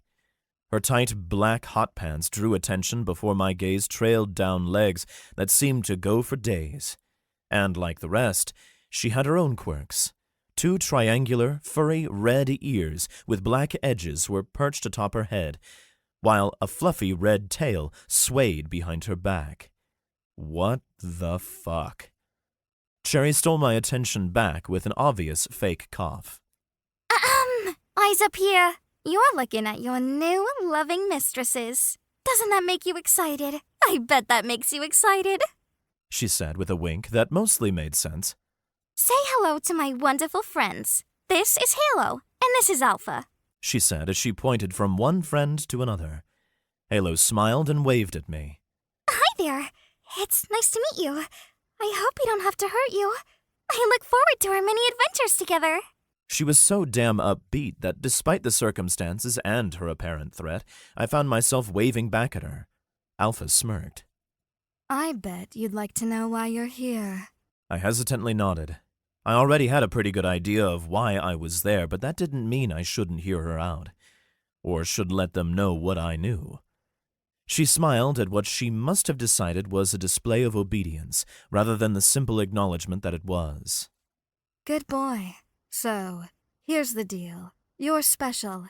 You have a rare magical bloodline. Don't get your hopes up, though. You can't use magic on your own. That's a witch's domain, and witches are women. In fact, without our help, your blood is basically useless. Except as a snack. Cherry quipped. But, lucky for you, we need a pet. I frowned, narrowing my eyes. What do you mean, magical bloodline? What makes it rare, and why is it useless without the 3 of you? Cherry giggled. Oh, look at him. He's so tough and collected. I was pretty sure she was gushing sincerely, trying to sell how cool I was to her friends. I wasn't sure if I appreciated it or not. Halo chimed in helpfully. We don't know everything about it yet, but your bloodline feels strong to us. Your bloodline means that your body can use our attunements to become more powerful than a normal familiar. Why it's rare doesn't matter. All that matters is that you have it, and we want you. Alpha said with a grin. I swallowed nervously. I'm not sure about this whole bloodline thing. Sounds like I'm in a bit over my head here, and I doubt I'll be much use to you all. I'm just some street punk trying to work my way through uni. I'm not some cool, magical guy who can be your ticket to power. How about you 3 let me go and I won't call the police and we call it square. We'll never have to see each other again, I promise, I said, hoping that they might see some reason. Halo covered a giggle with her hand. Despite how sweet it sounded, it didn't make me feel any better. I like him, she said. He's pretty calm and rational, all things considered. And the longer I'm closer to him, I can feel his potential, too. Cherry's lips bent into a frown, though. What are you saying? I thought you and I had something special last night, Logan. Now I'm offering you the deal of a lifetime, and you want to never see each other again? She sounded genuinely hurt. Why the fuck did that make me feel a bit guilty? Alpha frowned, too. It doesn't matter if you believe in your potential or not. What matters is that we know the truth, and we aren't here to waste anyone's time. And no, you're never getting out of this. The sooner you realize it, the better it is for everyone. I see, I said. I held back my panic while quickly trying to come up with a solution. They only saw a pet when they looked at me so far. There was a power imbalance that wasn't really working for me here, but I could maybe make it work. I could gradually earn their respect and dependence on me, and more importantly, if I played my cards right, maybe I could negotiate a better deal that would make me more than just a pet or a slave. I needed to buy time to think about this. Meanwhile, I needed to probe each of the girls for weaknesses or opportunities that I could use to push my own interests. So, I know a bit about Cherry already.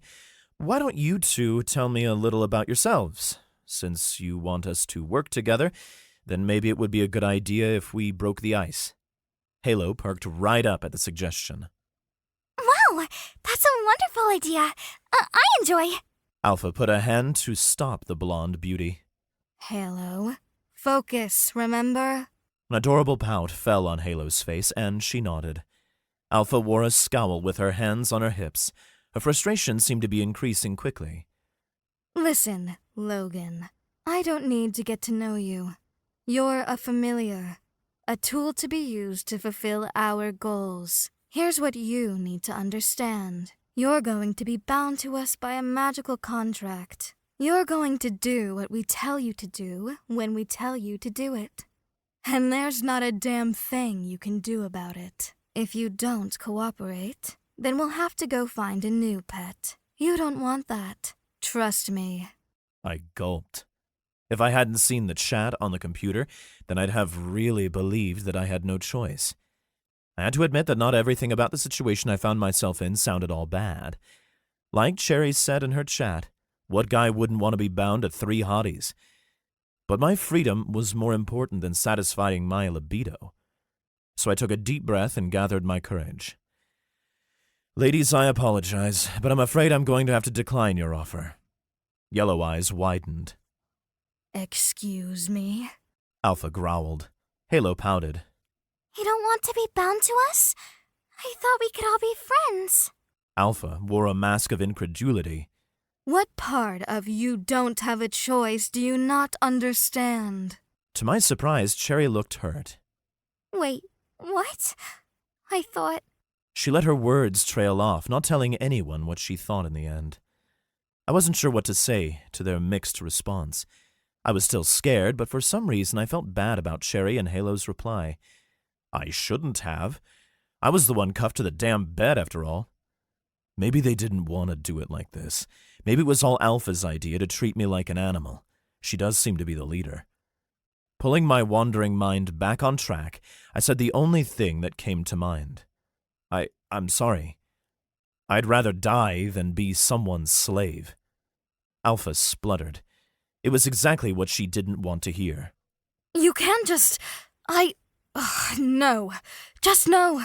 I said you don't have a choice. Halo and Cherry were both staring at me in disappointment, hurt and disbelief. Cherry looked on the verge of tears, like I'd just betrayed her. I was speechless at seeing Alpha's outburst. It seemed that she never considered what she'd do if I chose death. It was a risky move, but it was the only move I had. If this is how you want to play it, then fine. You can sit in here all alone while you starve and rot. Alpha stormed out and slammed the door behind her, not waiting for the others. Halo quickly followed after her. She opened the door and threw me a sad wave on her way out. It was nice to meet you, Logan. Have a good day. She whimpered before she gently closed the door behind her. Cherry walked over and sat on the bed next to me. Her intoxicating scent caught my nose, and it reminded me of our night together. She didn't say a word as she cast the first spell I'd ever seen on her bedpost. The crack was gone, and the bedpost was whole again. Logan, I thought we had a good time last night. Cherry said quietly. A mix of emotions churned through me. If I were to ignore the fact that she kidnapped me, I could honestly say that I had really enjoyed my night with Cherry. I would have even gone as far as to say that I felt some kind of connection with her and felt there was real potential there for something more. We did. I had a wonderful time with you, it's just... I sighed and pointed at my arm. This is crazy. Insane, even. You girls are saying that I'm nothing more than a pet or a slave? How do you expect me to hear that and be okay with it? Cherry leaned down and lightly kissed me. I don't know. Maybe it's a bit unreasonable, but I still hope you say yes. She whispered. Then she got up and went to the door. Cherry, I tried.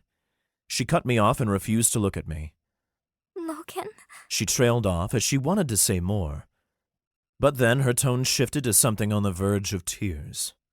You already broke my bed, she said. I really hope you don't break my heart, too. Then she closed the door behind her as she walked away. Chapter 4. The Contract. At first I lay there, absorbing the gravity of my situation. Though the circumstances seemed dire, I held on to the well-informed belief that they wouldn't leave me to die. Their group message made it clear how significant I was to them. Losing me would ruin their aspirations for a new pet and limit their ability to grow in power. I wasn't familiar enough with their hidden world to fully comprehend all the nuances just yet. With each passing moment, worry gnawed at me and tried to take root in my gut. Hunger clawed at my insides, exacerbated by the unsettling realization that I hadn't used the restroom since they cuffed me to the bed. I was grateful for whatever enchantment they must have used to spare me that embarrassment. Still, I found it difficult to face the grim possibility that I might end up indefinitely held captive. As time passed, hopelessness gradually grew and blended with an unreasonable fear of abandonment. What if they don't come back? What if some arcane manipulation of time left me here for an eternity cuffed to this bed? They were silly thoughts. However, terror has a way of warping logic, as did the sudden realization that magic was real and not exactly on my side at the moment. I decided to take action, looking to exercise as a source of solace. I attempted a DIY workout. Despite being confined, I exerted as much physical effort as I could. I had a momentary sensation of tranquility, and my breathing became more rhythmic. That was nice, while it lasted. My lucidity came back, and I faced the truth again, this time a bit more mentally fresh and much calmer. Running was useless, so there was no point in escaping unless I was prepared to try and kill them. I wasn't. I wasn't the guy to murder 3 chicks, especially when one was clearly crushing on me and another was actually very sweet by nature. The only way I was going to get any kind of freedom back was via following my initial gut instinct and attempting a negotiation. After all, it was just a simple question of supply and demand.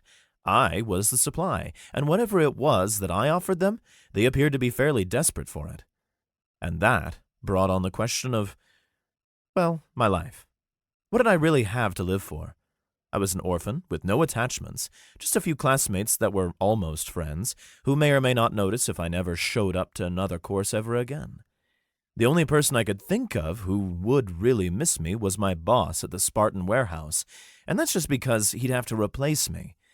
It wasn't like I was unpopular or anything, I just had a way of keeping my head down and avoiding attachments. I was focused on my goal. But what was my goal for? To one day get a girlfriend and make her a wife while working a job I hopefully didn't hate? The job offer I'd just gotten was basically to be the sexual plaything and partner in crime to 3 gorgeous witches, who seemed like they might more or less be analogous to girlfriends when I got right down to it. Did I really need to deliver packages anymore? How badly did I want to keep going to school? I came to a decision. I would be willing to work with the hocus-pocus waifus If I were given some respect, consideration, and benefits. Instead of being a submissive pawn, I would be a willing partner in a mutually beneficial relationship. If they could sign off on that, I would sign on.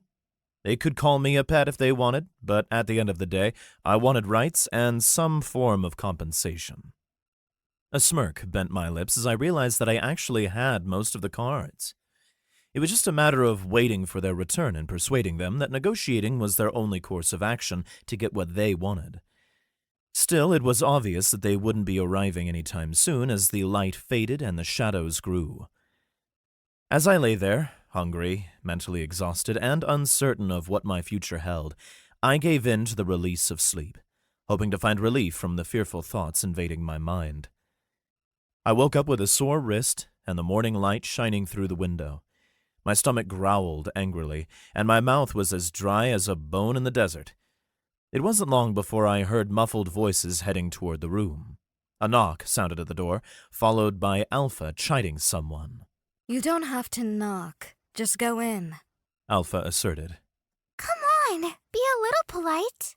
He might be our pet, but that doesn't mean we can't be nice. She gently argued as she opened the door. She offered me a bright smile as she walked in and handed me a glass of water. Good morning.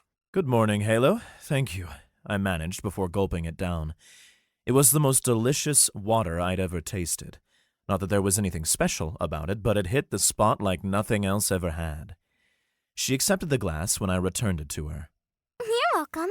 Then she turned and closed the door behind her as she walked out, giving me one last look before she left me alone with Alpha. I couldn't begin to guess what she was thinking, but it didn't seem unkind. I didn't know Alpha, and I wasn't sure how ruthless she might be. She seemed to share some traits of a wolf, so that was one clue. It was a gamble, but I was willing to bet that she respected strength and confidence. I needed to take control of the conversation if I wanted to make any headway. I needed to show her that I was capable of going toe-to-toe with her, but also worth her time. I sat up and favored her with a determined gaze, eyeing her up and down in a way that was less sexual and more appraising. Well, we had our fun. Let's cut the shit and talk already. Alpha folded her arms, her tone sharp as she spoke. And what exactly do we need to talk about? I took a deep breath to steady my nerves and pushed forward. I know that you want me as your familiar, but I'm not going to be your subby puppet, and I'm not some caged animal. I'm a human being and one that clearly has value to you. It benefits you to treat me with care and respect. How so? She asked, rolling her eyes but humoring me. Because you clearly need me more than you let on, or we wouldn't still be doing this, and respect is the only way I'll agree to give you what you want. Her yellow eyes narrowed. You're in no position to make demands, male. If you don't cooperate, then I'll just leave you here to starve to death. It wasn't easy in front of this powerful woman, but I kept my composure. Sure, you absolutely could, but you won't. Think about it. Without me, your plans fall apart. I don't even know what your plans are, but even I can tell that I'm integral to them. She waved her hand like she was swatting my comment away, like it was an annoying fly. Don't overestimate your worth. There are plenty more men out there who would happily replace you. I shook my head. Maybe, maybe not. But there are none who can do for you what I can. She laughed bitterly. And what makes you think you're so special? I kept my tone firm. You girls said so. Her brows furrowed. What do you mean? Who said so? My eyes remained fixed on hers. I read the group message on the computer. Before Cherry brought you and Halo back here, I broke the bedpost and escaped. Her eyes flicked to the intact bedpost and back. She sighed and removed the cuff, a possible concession that I appreciated. Okay, so you know. I don't see how that changes a goddamn thing.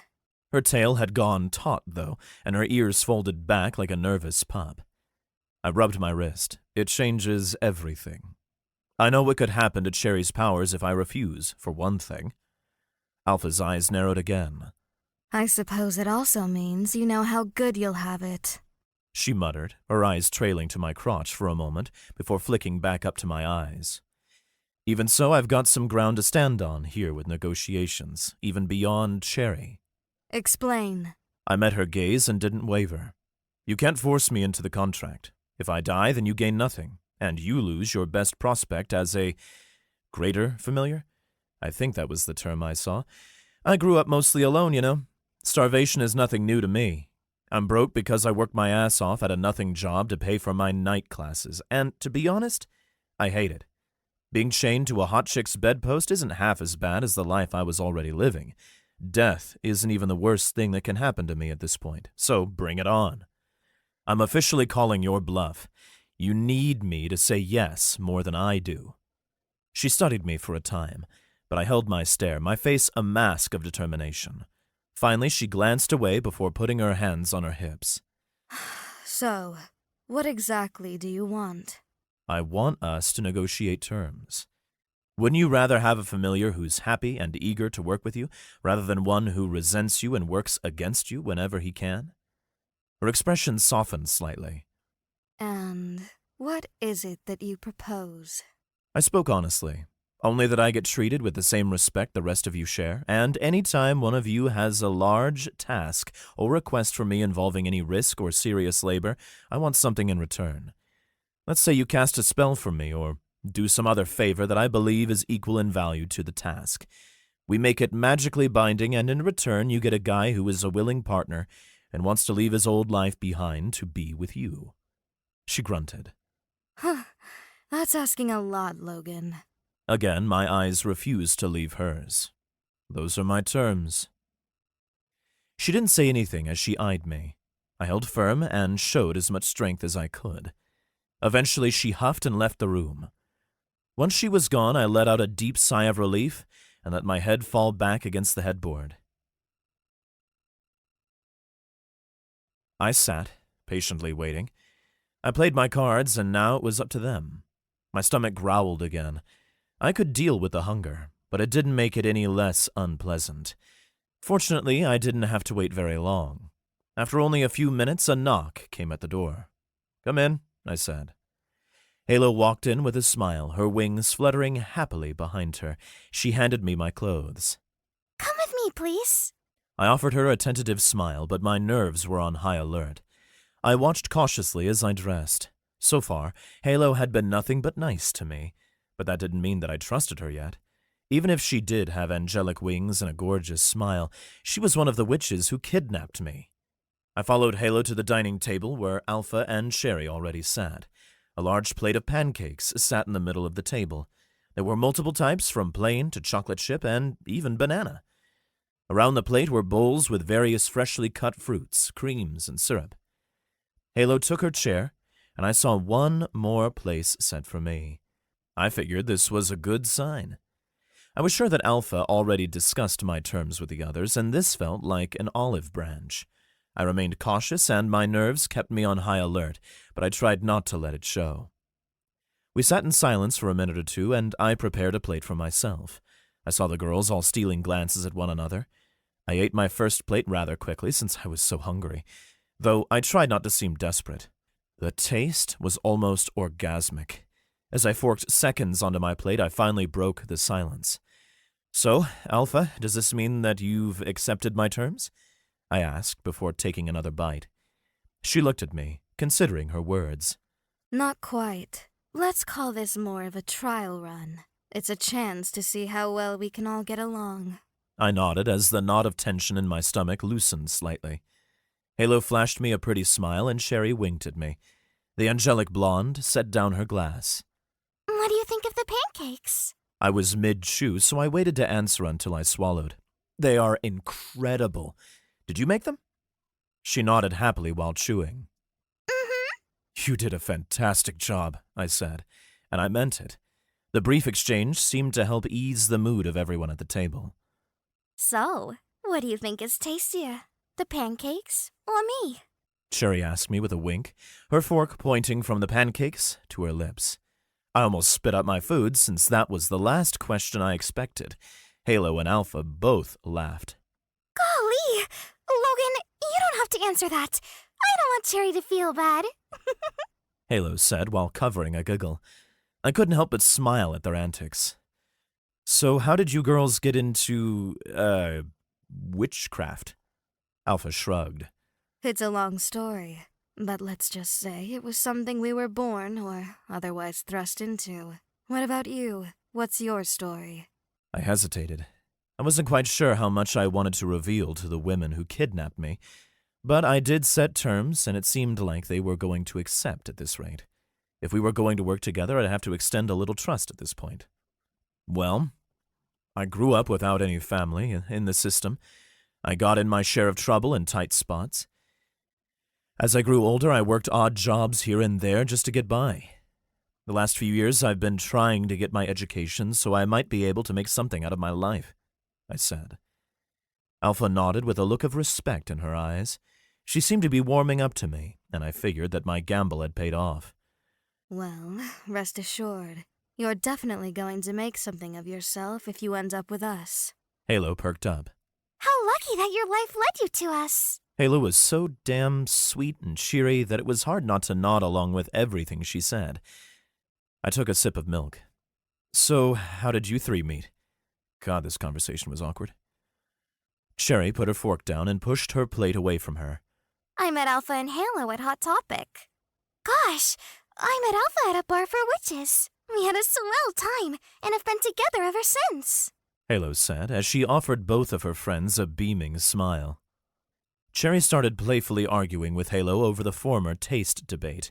Their argument soon shifted to who was going to get to take me to some sex toy boutique store called Witch and Moan first. Alpha watched the two with amusement. The longer I sat with my captors, the more comfortable everyone seemed to be.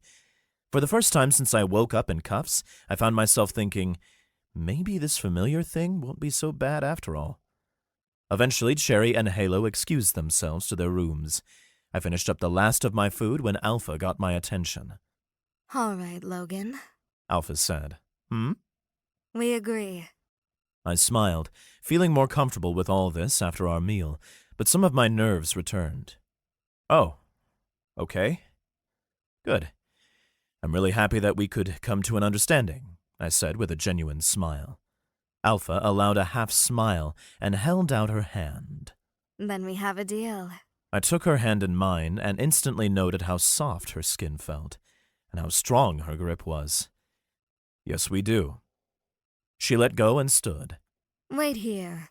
I'm going to go check on the others. We'll come and get you when we're ready. After about 15 minutes or so, all three girls walked in. Alpha wore a determined expression, Cherry threw me a wink to go along with her grin, and Halo waved cutely at me with her beautiful beaming smile. All right. Are you ready to begin? Alpha asked me. I nodded. Yay! I'm so excited! Now we're going to get a big power-up! Halo said while clapping. This is going to be so much fun. Once we get into the room, you'll need to strip down to your boxes again. Cherry chimed in. I smiled nervously. Okay. So, how does this work? Get over here. Your part is easy. Alpha said. The trio led me to the living room, and my stomach twisted with nervous energy. Once we reached it, my eyes went wide. The thick curtains blocked out the light of day, leaving the room with only flickering candlelight. A large pentagram in the center of the room was illuminated by the soft glow. Each girl stood silent, forming a triangle at the points of the star. They were all focused and serious as they pointed at the center while staring at me. I gulped as I fought to overcome a surge of apprehension. I knew they had a contract ritual, but I thought it was going to be a piece of paper, or maybe I'd poke my finger and sign in blood or something. This was fucking crazy. But I knew there was no going back. I made the best deal I could, and that was that. I squared my shoulders, stepped into the middle of the pentagram, and looked down. My demands were written into the pentagram's designs, along with other symbols. I found the girls' familiar contract details as well. The terms were simple. I got a vote in most matters, but they could compel me to serve them. In return, though, they would owe me an equal favor. There was some other stuff guaranteeing I wouldn't betray them and vice versa. The language slightly favored the girls, but the deal I was getting was certainly 100 times better than the initial offer. Movement caught my attention, and I looked up. Cherry was holding a knife. As I turned my head, I saw all 3 girls had similar blades. Internally, I panicked, wondering if I was wrong and was about to become a sacrifice after all.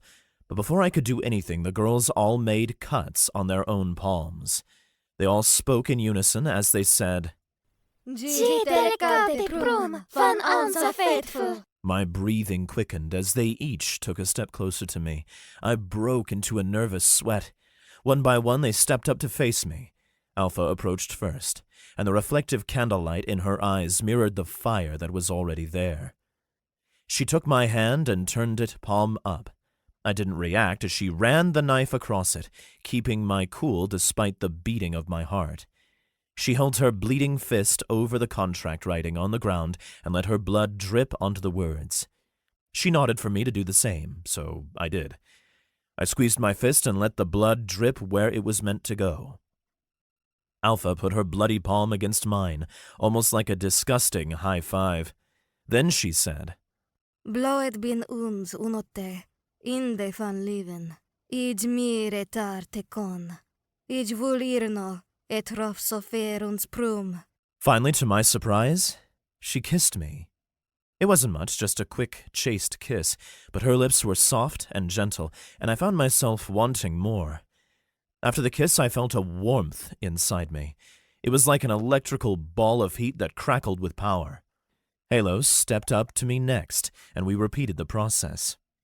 She offered me a kiss that was a little more intimate than Alpha's, but still wasn't laced with all that much lust or passion. She tasted like pancake syrup. The strange ball of power grew in its intensity. I didn't know what to make of it. Then it was Cherry's turn. Again, we repeated the same ritual, and she repeated the strange language. I had no idea what they meant. Cherry leaned in and kissed me as well. Her kiss, however, was full of passion. It reminded me of the night before, when we arrived at the front door of this very apartment. However, she didn't let it last long, and her face remained serious. After a few more moments, she also returned to her place at the edge of the pentagram. The ritual markings in the floor began to glow a bright yellow, then shifted to blue, and then red. The girls raised their hands to the sky and tilted their heads back. They all said, and just like that, the glow faded. The ball of power that had felt like it would explode inside of me spread out throughout my entire body before settling into place. It felt almost like it was gone, but I somehow knew it wasn't. I was shocked that it didn't hurt at all. In fact, I felt incredible. I looked down and saw my hand had already healed. The symbols and words of our contract were gone, and the pentagram looked like nothing more than a sort of demonic part of the decor. Then the entire mystical mood was broken by a shout. Yay! Great job, everyone! We did it!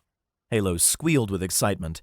Then she bounced up and down, clapping giddily, and I struggled not to stare too long at the jiggling that ensued.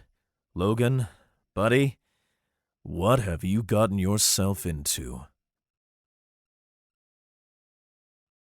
Chapter 5. A Whole New Underworld.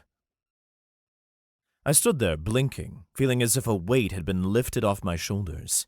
Cherry's infectious smile softened the mood in the room, and even Alpha seemed more laid back than before. Speaking of the redhead, Alpha waved her hand, extinguishing the candles as the overhead lights flickered back to life. Following in her footsteps, Cherry cast her spell, orchestrating the return of the candles to their designated spots on the shelves. Before long, things were back to normal. Well, as normal as this place was before, anyway. I watched all this transpire with an uncanny sense of detachment. I had just been turned into the greater familiar of a coven of 3 beautiful witches. My old life was irrelevant. From here on, I could simply never show up to work or class again, abandoning my old apartment, my schooling, and my career with a few well-timed text messages, and probably no one from my past would ever care or bother to check up on me. In a way, it was freeing. In another way, it was kind of depressing. Once the binding ritual concluded, An inexplicable shift occurred within me. It took me a minute to notice it, but it settled in gradually, without a doubt. My anxiety around the girls dissipated, replaced by a sense of connection, and I felt assured that they were experiencing the same feeling toward me, too. It made them feel familiar to me, as though we had always known each other somehow. I assumed it came from the completion of the ritual. What else could it be? Halo brought me my clothes and I began to dress. She watched with big blue eyes as I donned my outfit before turning over to face her leader. The clothes seemed cleaner, somehow, than I'd left it. "Wow, that was intense," I remarked, breaking some of the awkward silence. Alpha, who is now receiving a healing spell from Halo, reddened slightly as she met my gaze, her eyes flitting down to my crotch just as I tucked my bulge into my shorts. It was necessary for the bond. You agreed to this. Cherry grinned mischievously. That's nothing, Logan. You should see some of our other rituals. Sometimes we get naked in the woods for them. It's a hoot. She punctuated her statement with a wink. Considering Cherry's love for bad puns, I couldn't help but wonder if their other rituals involved owls. Alpha approached me as Halo blushed and retreated into the kitchen. "I appreciate that you agreed to my terms," I said. Alpha shrugged off my compliment, but her eyes wandered over my figure just before I put my shirt on. Suddenly I felt very pleased at the fact I made regular use of the gym on campus. Yeah, no worries. Tonight, we'll discover your true potential. I nodded. "Hey, I've been meaning to ask, are your names nicknames, or what's the deal with them? They're all kind of quirky." Halo came back from the kitchen with a plate of cookies, chiming in. Yep. Witches don't reveal their true names with each other, at least outside their covens. Names have power in our trade. Want some cookies? I arched my eyebrow. "Not right now. What's the risk? Not with the cookies, but the names, I mean." Alpha brushed a lock of hair from her eyes. It's a security measure. Invoking someone's real name in a spell is much more powerful than using a pseudonym. It makes us more or less immune to each other's curses. All witches at our level have been scrubbed from national databases too, so it's next to impossible to find out someone's real name against their will. Soon you will be scrubbed from those databases too. I see. That makes sense. In any case, I like the names you've chosen. They suit you, I said, nodding at Alpha. Good for you. Alpha replied dismissively, though I thought she might have seemed a bit more flustered by me than she let on. Will I need a nickname? I wondered. Alpha shook her head. No, you're familiar. First of all, you're under the protection of our magic, so spells are much less likely to harm you, including spells to divine your true name. And as long as we don't call you by your middle and last name in front of other witches, you'll be fine. I internally fist-pumped and thanked God that few people would ever have to know my middle name was Reginald. As I finished dressing, I asked, "So, what's next?" Cherry tapped her chin thoughtfully. You should make peace with dropping out of school and quitting your job. You're ours now, big boy, so you won't need those silly things. Kneeling to tie my shoes, I pondered aloud. Am I to assume that includes abandoning my apartment? Huh? Oh yeah! Speaking of which, you should end your lease right away. Don't worry about money or rent. Cherry advised. But where will I live if I end my lease? I inquired. Of course, I already sensed the answer, but I didn't want to be caught being presumptuous. Cherry licked her lips, placing a hand on my arm and caressing my bicep with her fingers. If you're a good boy, maybe I'll let you sleep at the foot of my bed like my own little puppy. What? You're not afraid that I'll develop a foot fetish? I teased. Hey! Okay, look. I just have very small feet and I'm self-conscious about them. Cherry said with a pout. If it's you, I guess I don't mind you worshipping my little piggies every now and then. I chuckled. I saw your feet in the shower. They are lovely. You have nothing to be self-conscious about. Alpha rolled her eyes and groaned, but her tail swayed happily. Great. He's got a foot fetish. What? I don't have a foot fetish, I protested good-naturedly, holding up both hands to defend myself, getting laughs out of all three of them. Laughing, Cherry quipped. That's it. I'm throwing away all my toe socks. I almost scoffed, but she shut me up with an unexpected kiss on my cheek before joining Halo on the sofa. Halo's wings fluttered happily as Cherry sat beside her, both of them eating from her plate of cookies. Logan, don't worry. We don't judge. You can lick our feet all you want. It doesn't bother me. We're beyond stuff like that now. It's true. Cherry giggled. Soon you'll be extremely familiar with every part of our bodies. Our feet are the last things for us to be self-conscious over. I shook my head in disbelief. Surrounded by gorgeous witches I was destined to have frequent sex with, and I was being teased about a non-existent foot fetish. I sighed with a placid smile. Okay, so quit my job and my lease and drop out of school, I concluded. It sounded like a whiplash of a honey-do list, but in the end, what did I really have to lose? You said don't worry about money, but why? I asked. Alpha shrugged and joined the other two, leaving me standing before them as they munched on Halo's celebratory cookies. We robbed a bank in Canada last year. We'll be set for a while. And if we run out, we'll just do it again. My jaw dropped. Okay. So it looks like I have some tasks ahead of me, I said, attempting to ignore the fact that my new roommates were probably the hottest bank robbers the world had ever known. Will I have a room here? It's right across the hall from mine, big boy, Cherry said with a wink. Feel free to spend the day as you wish. Settle your affairs as needed. But you should consider getting some rest early. We'll be heading out late tonight. Alpha advised me, tossing me a smirk before dismissing me with a wave of her hand.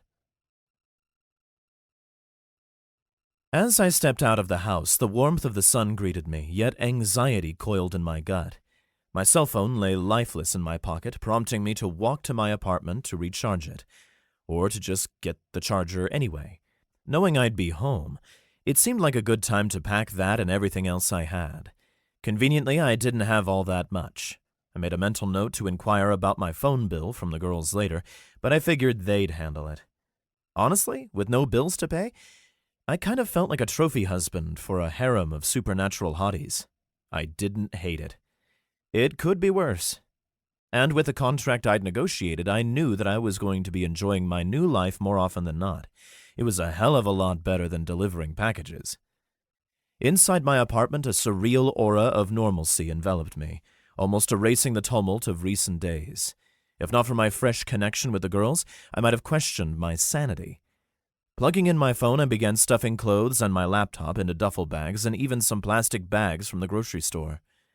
My phone's battery was over half full when I checked, which was plenty to start severing ties with my mundane life. My first call, quitting my job, lacked all emotion on both sides. They kindly reminded me of the 2-week notice protocol, lest I risk placement on their do not hire list. I apologized and cited an emergency, and to their credit, they didn't press any further and wished me the best. Still, a creeping dread was forming in my gut. This was a big change. I fought off the nerves and continued. I dialed the school next, informing them of my withdrawal. They promised to refund my recent tuition payment, which was a nice silver lining. With professional and educational matters addressed, one call remained. But with each dial, my anxiety mounted. The sight of my rundown apartment stirred up old memories. Nights spent with friends and hookups, days spent poring over textbooks.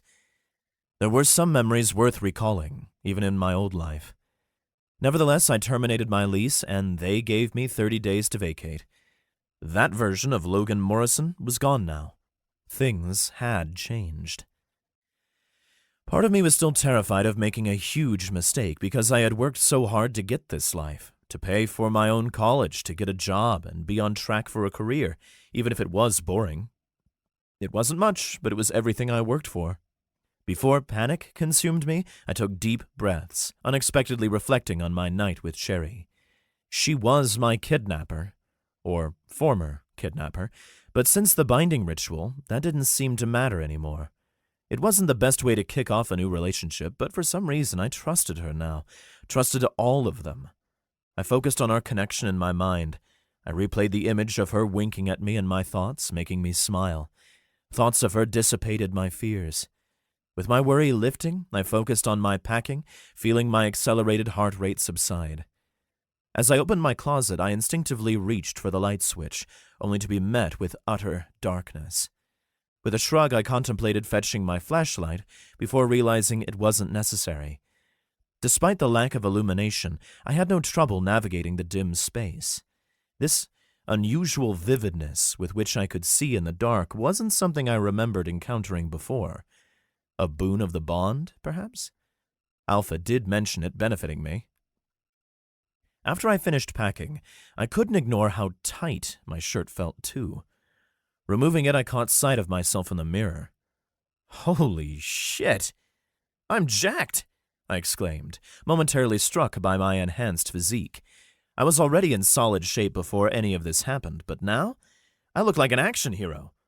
Though my muscles weren't massive, the newfound definition in my build was undeniable. Glancing down, I pulled my pants and boxer open and gazed into my waistband. I half expected to see some kind of change there, too. When I found nothing was different, I decided that was probably for the best. Cherry already struggled to take me on as I was the last time we boned. So, with a newfound good mood, I grabbed my bags and bedding, suddenly eager to return to my new home. I was almost at my destination when I encountered a pizza girl holding a large pizza box. She was pretty, the kind of chick most guys would feel lucky to land, and definitely the type I normally went for. But after my night with Cherry, I found myself uninterested in this girl. Frankly, she wasn't in my witch's league at all. Hey there!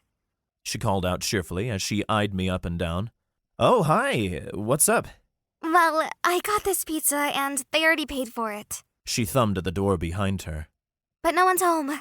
I can't just leave it here, so I thought maybe a big, strong guy like you might have a use for it.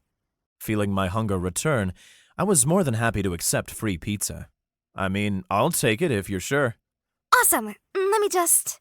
She said, producing a marker and writing her phone number and name, Jessica, on the lid. There. Perfect. Now, here you go. Hope it fills you up. She said, handing it to me. And if you're looking to fill up someone yourself, just call my number. Feeling flattered and confused, I thanked her and went on my way. Reaching the door, my hands were full, so I knocked on the door with my foot. I couldn't help but feel lucky. It wasn't just about the free pizza or newfound strength. There was a sense of inexplicable blessing. For a second, I entertained thoughts of ideas about buying a lottery ticket, though I thought better of it a moment later. The door swung open, revealing Halo's radiant smile and fluttering wings. Logan, you're back! And you brought pizza! I returned her smile and followed her inside. While she took the pizza, I stored my bags in my room before joining the girls at the table. Best familiar ever! They were on the verge of opening the box when Cherry caught sight of the lid. So, who's Jessica? She inquired, one brow raised. I sheepishly rubbed the back of my neck. That was the pizza girl who gave it to me. What? Did you ask for her number because she was wearing flip-flops? Cherry teased, her grin devious. I shook my head, suppressing a chuckle, and decided to ignore her comment as I lifted the lid. Alpha wasted no time reacting to the pizza before her ears flattened. Who ruins pizza by putting pineapple on it? While it wasn't my usual choice, I didn't mind it. Have you ever tried it before? Why would I need to try it? It's pineapple, and that's pizza. It doesn't belong. The redhead retorted with a huff. Gosh, Alpha, you should keep an open mind. You never know how much you might like something, even if it's not the way you expected it to be. Halo chimed in with a giggle, her wings folding behind her as she, too, eyed the pizza before eyeing me. Thank you for bringing it. We're pretty stuffed on my cookies, but I think we can handle this. Alpha glanced at me skeptically before grabbing a slice and taking a bite. Her eyes lit up in surprise, and her tail started swaying furiously behind her. I almost laughed, but she quickly regained her composure. It's okay, I guess, she remarked, already reaching for another slice. I'm glad everyone's here because I wanted to ask you all about something. So, I'm stronger than I was this morning, like a lot stronger. I'm also really fast, I can see great in the dark, and I feel really lucky, I guess, for lack of a better word. Is that normal? I queried, observing their reactions. Yellow eyes were staring at my chest and arms. You are looking... Alpha cleared her throat. Stronger. Your shirt is a lot tighter than it was when you left. She was right. My shirt and pants had both gotten tighter. Instead of my casual fit, it felt like I was a jock who intentionally wore small clothing to show off. Yeah, I didn't notice just how tight it was until I left my place. It's normal, but it shouldn't have happened this fast. You're adopting some of our lesser gifts. The night vision from me, the strength and speed from Alpha, and the fortune blessing from Halo. Cherry said with wide eyes. So quick. Badass. She made a fist and shook it. You must be way more powerful of a greater familiar than we thought you'd be. Halo muttered, her eyes shining as she, too, took note of my elevated physique. A feral smile grew on Alpha's face. Get some rest if you need it, because tonight is going to be fun. After taking Alpha's suggested nap, I woke to her shaking me awake. I yawned, only having snagged a few hours of sleep. Swiftly dressing, I joined the girls and we hopped in their car. We set out for an abandoned park on the outskirts of town. Upon arriving, we spread out, scouring the area to ensure it was totally deserted. Surprisingly, the girls swiftly confirmed our solitude with a few practiced spells. So, how does this all work? I inquired eagerly, rubbing my hands together. Before the binding ritual, we didn't know your full extent of abilities. But now that we're connected, they're more easily discerned. Alpha explained. I nodded, nerves and anticipation bubbling within me. It was akin to the excitement I felt while ascending a roller coaster's peak before the exhilarating descent. This felt like a big moment somehow. Alpha's grin reflected my own. You possess the ability to shift into a form aligned with our affinities. It's something all greater familiars can do, but your changes will be more extensive than theirs, based on the lore of your type. A simple spell will trigger it. Plus, being near you enhances our magic. You've likely noticed your heightened senses when near us as well. Lastly, you hold the power of a portable dimension for storage. Like a bag of holding? I exclaimed, taken aback. Of all those impressive abilities, dimensional storage excites you the most? You truly are a nerd. Cherry teased, a playful smirk adorning her kissable red lips. I shrugged. What can I say? It's always been a fantasy of mine. How do I use it? Halo jumped in, literally. It pulled my attention to her bouncing bosom. I quickly averted my gaze, though her faint blush said I was caught. Well, it's quite simple. She explained, summoning her cell phone. Focus on your storage space. Then visualize what you desire and where you want it when retrieving it. To stow an item, touch it, and concentrate on putting it inside. Suppressing inappropriate thoughts, I mimicked her instructions with my phone. It vanished before my eyes, leaving me dumbfounded. I frantically searched my pockets, then pulled up my shirt to see if I'd randomly find it bulging beneath my skin before a cough redirected my focus. Halo and Cherry were fixated on my abs, with red creeping up their necks. Alpha couldn't help but palm her face and shake her head, suppressing laughter. I chuckled, nervously, meeting Cherry's wink with a sheepish grin. Then, following Halo's instructions, I extended my hand and attempted to conjure my phone. Just like magic, since it was magic, probably, it materialized in my grip exactly where I had envisioned it. That's so freaking cool! In my excitement, I quickly pulled it in and out of my storage a few times before ultimately leaving it inside. If you think that's cool, wait until you see this. Cherry's voice cooed at me. All three girls took a few steps back as Cherry raised her hand, pointing at me. A soft glow surrounded her finger and she uttered, Bordene nubel. Okay, first, being told you're going to shift into a new form and actually shifting into said form are vastly different experiences. I was wholly unprepared for what transpired next. It wasn't painful, but I felt every part of the transformation occurring within me in extreme detail. My clothes tore away, falling to the ground. A tail sprouted from the base of my spine, and my toes elongated into formidable claws. Fur erupted across my body as I continued to grow larger. My forearms stretched, fingers extending, leathery wings unfolding that connected my wrists to the base of my ribcage. My ears elongated and covered with hair. Then my lower jaw split, teeth protruding into menacing fangs. Overwhelmed, I toppled forward, emitting a scream that echoed through the park. Not at all similar to my usual voice. A horrifying shriek.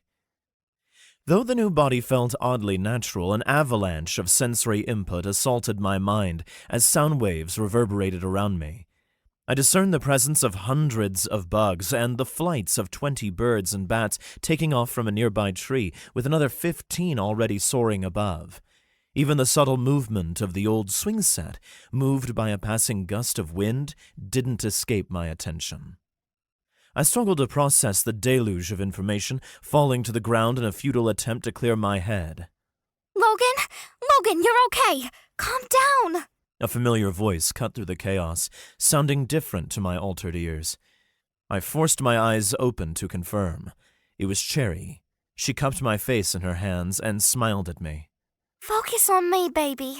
I complied, fixing my attention on her. Since the binding happened, I had always felt a subtle compulsion to do as the girls said, though it could be resisted, I was sure. However, in this monstrous form, Cherry's command to focus on her felt a bit more like an imperative. I couldn't refuse, even if I wanted to. It unsettled me, and I hoped she would never compel me to do anything I truly found horrifying.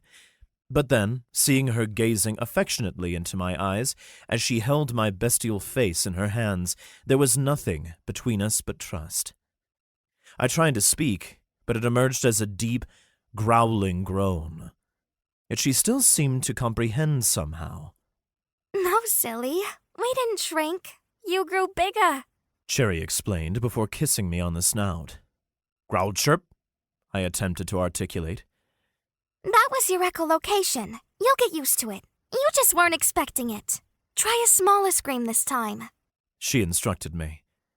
I raised my head and emitted a small, short shriek.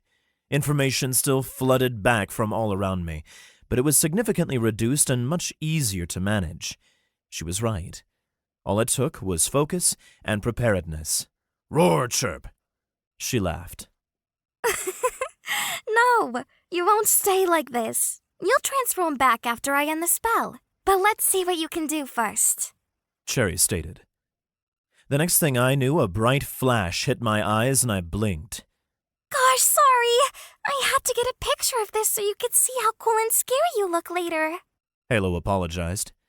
I emitted a horrifying sound that apparently passed for laughter. I don't know if that was a good response or a bad one. Halo said, frowning.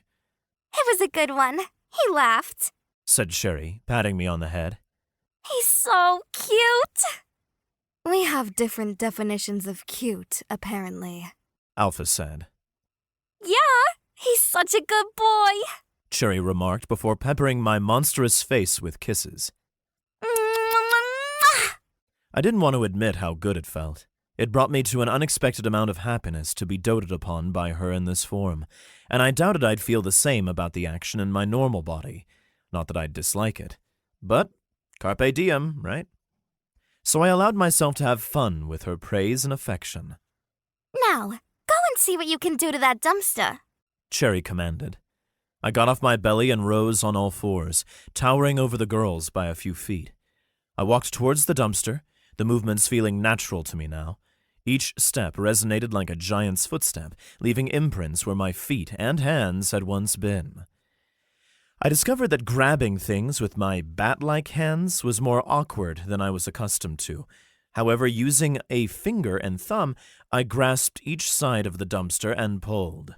The sound of steel tearing filled the park as I exerted more of my strength.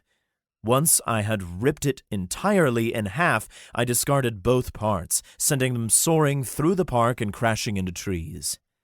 I turned and walked back to them, analyzing their responses. 6 eyes, full of stars, stared at me, and they all jumped up and down, embracing one another. He's going to kick so much ass for us, Exclaimed Alpha.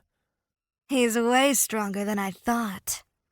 He's so strong. It's amazing. I can't wait to see him using my bonded form for him. Expressed Halo. Gosh, Logan, you sure know how to make a girl's night. I can't wait to take him on a mission. He's such a good boy. Oh, my big boy. Cherry chimed in. I'm gonna fuck the fucking shit out of that good boy soon, too. She muttered under her breath. After a moment, they calmed down. I chirp-barked back at them. Best I could tell, I was a monstrous vampire bat thingy inspired by the vampiric quirk of Cherry's nature. That led me to wonder what exactly I'd be when I tried out my magical forms inspired by Alpha and Halo's bonds with me. Oh, sure. You can turn back now. Cherry said. She pointed at me and said, Borden el Hamensel. Changing back into my own body was like putting on an old pair of shoes. It felt comfy and right. My head tilted to the sky and I stood still and relaxed, taking it all in. My body felt better than it ever had before. After a few moments of basking in the cool night air, I heard Alpha let out a breathy, Holy shit. I lowered my head and opened my eyes with a big grin, until I saw 3 bright red faces looking at my crotch. Halo was biting her lip hard, Cherry was licking her chops, and Alpha, she was totally slack-jawed. Only then did I look down and realize that I was completely naked. What the hell? I shouted, as I rushed to cover myself. Alpha looked up quickly before looking away, her face as red as her hair. Halo was covering a giggle, and Cherry was openly leering with a grin. So, we forgot to tell him to put his clothes into his dimensional storage right as his shift begins, didn't we? Alpha asked. Yeah, we definitely forgot. Sighed Halo. I'm not too sorry about it, though. Speak for yourselves. I didn't forget. I just didn't tell him, Said Cherry. Alpha conjured an illusionary outfit for me. It left me feeling just as exposed as before, as I knew they could see right through it, but at least no one else could tell if we ran into other people. Or at least I was pretty sure no one else could tell. My witches definitely could, though. Halo especially was glancing at me a lot with a soft glow to her eyes and a blush on her cheeks. Not that Cherry and Alpha weren't staring, but Halo more or less couldn't peel her eyes off my dick. My self-consciousness was banished when a wicked smile spread across Alpha's face while we were walking back to our car. Hey, Cherry, you said you can't wait to take our boy here on a mission, right? Cherry grinned. Yeah? What do you have in mind, babe? Alpha smirked and crossed her arms. Trial by fire. Chapter 6. Trial by Fire. I lifted a finger in curiosity. When you say fire, Alpha chuckled. Not literal fire. I let out a sigh of relief. Oh, thank goodness. What I mean is a heist to steal a magical amulet, protected by 2 deadly sentinel familiars, She said, her excitement a tad too animated for my liking. Halo gasped. The lunar amulet? My eyes widened. A heist sounded like a big deal, maybe more than I was up to on my first night as a familiar. On second thought, are you sure we couldn't just go with literal fire? I asked nervously. It's not like I was afraid of breaking into places and stealing stuff. I'd done plenty of that in my youth. But the notion of facing off against not 1, but 2 giant monstrous beasts? Not exactly my idea of a good time. Cherry rushed to me, giggling excitedly, her fingers roving my chest. Oh, yes! I want it! Logan, baby, my good boy, my bestest boy in the whole world! You'll help me with this mission, won't you? Won't you, baby? Cherry asked, her nails trailing my chest down to my belt, where she gave my illusionary waistband a playful and suggestive tug. I would have preferred to wait a bit longer and practice my new abilities, but I knew that wasn't an option. It wasn't just that I felt the pull to help a gorgeous woman I was attracted to, but at least some degree of magical compulsion had its hold on me too. What they wanted, I wanted. At least to some extent. The contract sealed the deal, nudging my decision in one direction over the other. Her flirty touch calmed my nerves, and I took a deep breath. All right, I guess I'm in, I said with a reluctant smile. Alpha smirked. For a second, I thought he was going to disappoint me. I dare say this new pet just might be working out after all. Pet? I asked, arching a brow at Alpha while Cherry mashed her face into my chest and nuzzled me happily. I thought I was your equal. It's a term of endearment. And you aren't our equal, per se. We still control you, but the deal is much more in your favor than it should have been. So don't complain. You're a puppy, but that doesn't mean I won't be your horny bitch. Cherry cooed, as though she thought her words were sweet and romantic. I almost flinched at them personally. Noted, I said. The vampire witch grinned, then hopped on her tiptoes and planted one on me. Though it seemed like a thank you smooch for agreeing to her deal at first, I quickly realized it was the magical seal that finalized our agreement. When our lips touched, a cozy glow enveloped us. It split in two, gradually condensing until it settled on the back of our right hands. The warmth got stronger, nearly crossing into painful territory before it disappeared, leaving behind a tattoo-like mark on each of our right hands. As the mark took shape, I sensed it locking into our connection. Cherry let go of me and stepped back, bouncing with excitement. Yay! This is gonna be a blast! How do we plan on getting away with it? The other covens are always watching. Halo said, as a slight frown creased her otherwise flawless face. It sounded like a fair question to me. Alpha waved her hand, conjuring a miniature version of the museum without its roof. My jaw dropped as I took in the incredible display. Whoa. Can you do that for any place? I asked. She blushed and didn't look away from her illusion. No, not without prep. I've been putting this together for a while, actually, but I'm not sure of the best way to pull it off. She waved her hand, and several places lit up, along with a blue transparent dome that covered a small artifact exhibit. Every exterior door has an enchantment on the lock. If we try to use magic to open them, it'll set off a silent alarm, and the covens will come running. There's also mundane security, but that's easy to bypass. However... She pinched 2 fingers, and then spread them out as if she were working with a tablet to enhance the view. The illusion zoomed in on the amulet's exhibition. Here are the other big obstacles. The dome, the hellhound, and the Arctic fox. 2 sentinel familiars owned by the other covens. I don't know about this. Are you sure he's ready for it? Halo asked. Cherry's expression turned serious as she stared at her, even as she continued to hug me like a needy girlfriend.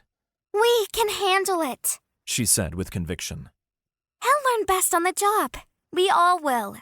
I wasn't nearly as confident as Cherry was, but I had just ripped a dumpster in half, so maybe I should have been. Maybe tell us about these familiars and the dome? I suggested. Alpha nodded. The dome blocks magic and physical objects alike. If you attempt to break it in any way, it will send signals out just like the locks will. And the 2 covens will rush to the museum. They have an ancient truce that neither of them will try to take the amulet because it would upset the fragile balance between them. The Hellhound is a familiar of the Salem Coven, and the Arctic Fox is a familiar of the New Moon Coven. They are equal in power, meant to hold each other in check as much as defend against other thieves. The primary difference, other than looks, is that the Hellhound can breathe fire, and the Fox can breathe ice. They don't get along, but they have orders to work together to protect the amulet. My brows rose at a sudden realization. Cherry said she could understand me when I was transformed. What about these sentinel familiars? Will they be able to expose us, or will we need to kill them or wipe their minds or something? Shaking her head, Alpha said, No. You won't need to kill or mind-wipe them. Sentinel familiars are smart, sure, but not as smart as greater familiars. Their communication is very basic. I took in all the information and examined the illusion further. After a few moments, I had a solid plan. Assuming it was possible, I pointed to the back door near the loading docks.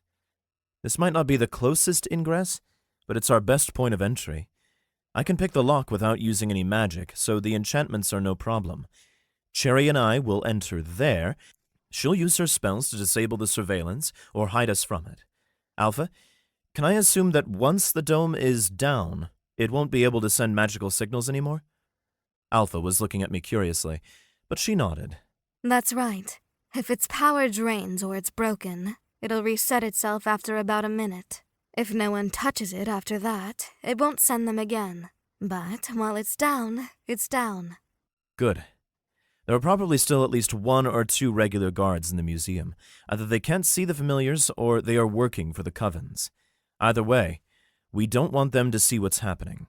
Halo, Alpha, can the 2 of you create a second dome on the inside? One that will prevent the signals, sound, or sight from getting out? I asked. Well, I can block the signals, but only for a few minutes. So once you start taking the dome down, you need to finish before the timer runs out. From that far away, it'll take a lot of energy. Halo explained, tapping her cheek in thought. And I can modify the dome to prevent the sound and visuals from getting out. It's going to take us a lot of concentration, so that's all we can do to help. Alpha said. Her expression shifted from focus to something closer to respect. I felt pretty glad to detect that change on her face. Since you're bonded with us, we can probably watch your progress with our crystal ball. So, you can give us the signal when you're ready for it. I grinned. That's perfect. Okay, Cherry and I will head back to the house and change into some dark clothes. It'll help hide us just in case. While we do that, Alpha, you, and Halo find us a van or something so we can get out of there as soon as possible once we get out. Also, if you can come up with a fake amulet to replace the original, it'll take them longer to realize it's missing and make it harder to track us down. Meet us in the alley a block away from the museum. I checked the time on my phone, suddenly grateful that it was in my dimensional storage. In about an hour and a half. With a start, I realized that I had just given them all orders. Cherry was grinning at me, though, and Halo covered a giggle. Alpha looked at me with one questioning brow raised and a smirk. If that's all right with you, Alpha, I coughed. It's a good plan, so I'll allow it. This time, She said with narrowed eyes. I thought I could sense a hint of playfulness in her tone. I rubbed the back of my neck. Thanks. We'll see you girls soon. We split up to go our separate ways. Cherry bumped me with her shoulder to get my attention. Huh? I asked. I mean, I already knew you had some big balls. She winked and let the sentence hang. I shrugged. I don't know. It just felt right. I didn't mean to step on anyone's toes. Yeah, don't step on my toes. My little piggies are too cute and itty-bitty, remember? Cherry said with a silly grin. Cherry and I had a blast, laughing and joking as I drove the car back home. The moment I entered my room, the illusionary clothes disappeared. Whether it was intentional or just luck, I couldn't tell.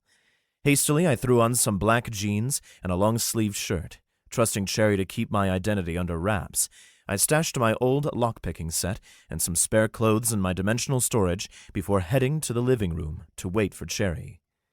Finally, she emerged from her room and sauntered in, clad in a full-body black latex suit that left little to the imagination. After a quick twirl to flaunt her assets, she playfully slapped her own butt and winked at me. Like what you see, big boy? She teased, looking like a vampiric version of a certain sexy superhero. I managed to compose myself and replied with a nod, feeling like a kid being offered a cookie. Cherry giggled, and we headed out together. Using an illusion spell, Cherry disguised our clothes until we reached the van parked in the alley. Halo and Alpha waited for us, dressed just like Cherry. I fought the urge to stare and focused on the task at hand, ignoring how underdressed I felt. all right, we're good to go. Cherry, give us the signal when you're ready for the shields. Just remember, we can only hold them for a few minutes. If things go south, get out fast. You'll have maybe a minute to make it back to the van before the coven arrives. Alpha explained as she handed Cherry what looked like a flawless copy of the lunar amulet. Understood, I replied, feeling the nerves twist in my gut. Cherry nodded with an uncharacteristically serious look on her face. Good luck, you two. Halo chimed in with a beaming smile and 2 thumbs up. You've got this. Her encouragement made me grin for a moment, but it did little to calm the butterflies in my stomach. Nevertheless, I put on a confident front, squared my shoulders, and followed Cherry to the rear loading docks. As I looked up at the cupolas crowning the old museum, I couldn't help but be impressed by the grand architecture of the structure. We slipped into the back lot, staying hidden as Cherry worked her magic. A shimmering aura enveloped each of us, rendering us invisible to the security cameras, just as we planned. Luck was on our side with ongoing renovations in the old building. While the front half boasted new magnetic locks, the back door by the loading dock remained secured by an old deadbolt. My skills were a bit rusty, causing a slight delay in unlocking it, but I managed all the same, relying on tricks I'd learned on the street as a kid. Feeling exposed without a mask, I had no choice but to rely on Cherry's enchantment to keep us concealed. We moved cautiously, stepping heel to toe to muffle any noise, following our planned route. Finally, we spotted the dome and the intimidating figures of the hellhound and the Arctic fox. The fox was a majestic sight, standing 4 feet tall and 6 feet long, with 3 fluffy tails. Despite its soft-looking white fur and cute black eyes, it definitely seemed dangerous. I watched for a while, witnessing it exchange a disdainful glance with the hellhound. That one looked kind of like a massive black pit bull with red spikes running down its spine. Drool dripped from its jaws as it growled at its partner. Damn it! Cherry muttered under her breath. I turned to look at her, confused. What's the problem? I didn't expect the shield to be this strong. I don't think I can break through it, she said, with a defeated tone. We had come too far, with the amulet just 50 feet away. This was our maiden voyage, and failure was not an option, not to me. I clenched my jaw and balled my hands into fists. You're stronger than you think. You have to make this work or we're fucked. Remember, you're even more powerful now that I'm around, right? She nodded, a pensive expression crossing her features. I guess so. Come on, babe, you're a total badass. I'll distract those beasts, and you focus on breaking the shield. The plan is perfect. Together, it'll be easy peasy, I said, a final reassurance coming to mind. Something about the first time we met came back to me. The moment I told her I didn't want her to fail her exam. Even though the exam itself didn't exist, and that was all a front for her true intentions, the mere mention of failure made her indignant and focused. I cleared my throat and reached out, caressing her cheek. You're not a failure. I believe that to my core. As if my words ignited a fire within her, Cherry's eyes lit up with determination. Damn right I'm not, chubby cock, she declared with a wink. I nodded, not in love with that new nickname, but if it got her confidence back, then fine. All right, give them the signal, and I'll make my move. Cherry looked in the air and gave a thumbs up to the ceiling. Go, go, go! A second, larger magical dome enveloped us, and the smaller exhibit, exactly to plan. With a surge of magical compulsion, I swallowed my nerves and dashed out into the open, grabbing both familiars' attention. They wasted no time, charging at me simultaneously. To my surprise, they seemed slower than expected, giving me a slight edge in anticipating their moves. As one maw snapped, I spun, narrowly evading its attack and causing the fox to collide with the hound. The hound retaliated, but the fox disregarded it, focusing its speed on me. Huge claws slashed towards me, one after the other. I dodged left, then right, narrowly avoiding the razor-sharp claws by mere inches. Glancing at Cherry, I saw her already searching for a weak spot in the shield. My momentary distraction almost cost me dearly, as I barely managed to leap backward, narrowly escaping the hound's lunging attack aimed at my throat. The hound's reckless charge sent it crashing into the fox once more. This time, the fox reacted by biting the hound's leg, igniting a brief skirmish between them. Realizing I couldn't defeat them in my current state, I wasted no time. "Cherry, shift me!" I yelled. Without hesitation, Cherry turned and pointed at me, shouting, Bordena Nubel! Just in time, as the two familiars cleared the air. I refocused on them as a massive paw slashed at me. But my body had already begun to transform. Before I could stow away my clothing, 3 claws sliced into my chest. Still, I managed to bear the pain and store my clothes as my transformation took hold. My skin thickened, reducing the would-be gashes to minor scratches. Fur sprouted over me, my hands morphed into massive claws, and my arms extended into winged appendages. Resisting the urge to scream, I loomed over the two challengers. How dare they oppose their superior? The Arctic Fox and Hellhound exchanged glances before turning their attention back on me, as if silently agreeing to put aside old grudges and unite against their common foe. I was proud to be the doomsday in this Batman v Superman moment. A moment later, a black maw opened, emanating the depths of hell, hellfire blasting forth. Another maw followed suit, echoing the depths of Jotunheim, as a piercing Arctic wind came at me. Raw power surged through my body as I bounded back against a massive pillar, then launched myself into the expansive gallery, spreading my wings.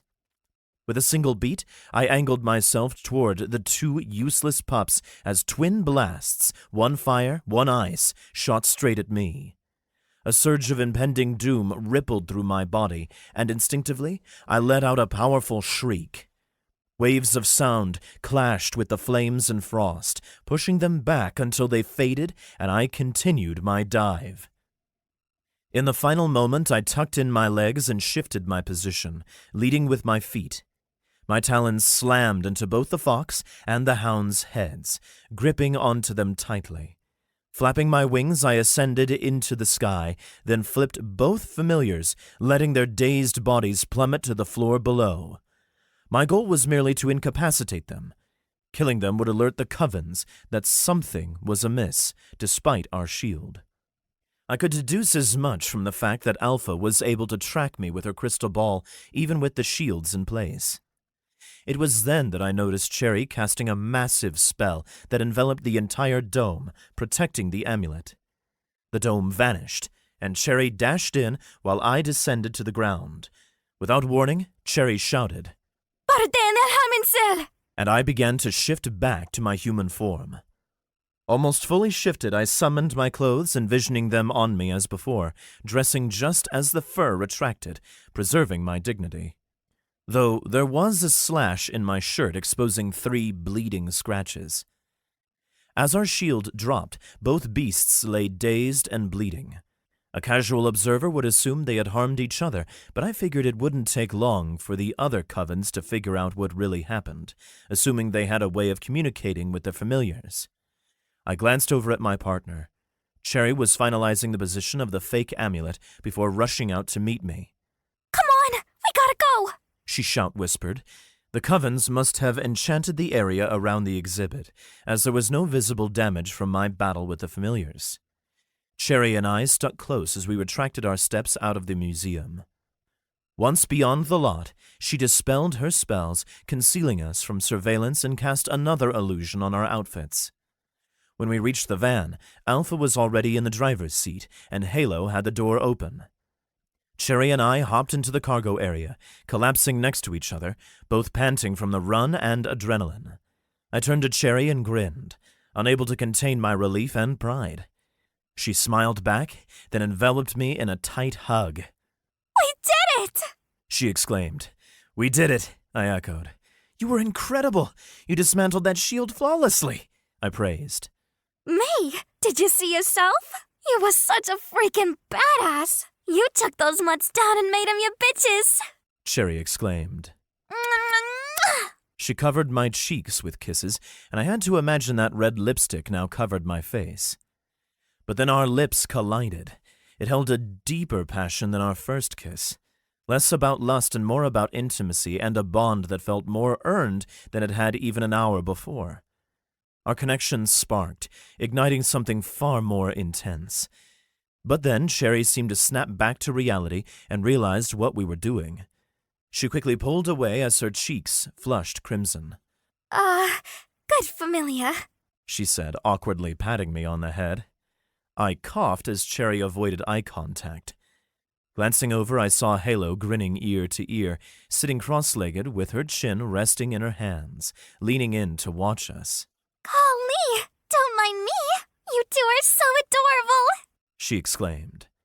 Alpha steered the van into an abandoned parking lot and cut the engine. Turning to face us, she said, Nice job, both of you. You were outstanding. But we'll discuss it more when we get back. We'll leave the van here, disguise our appearance, and walk home.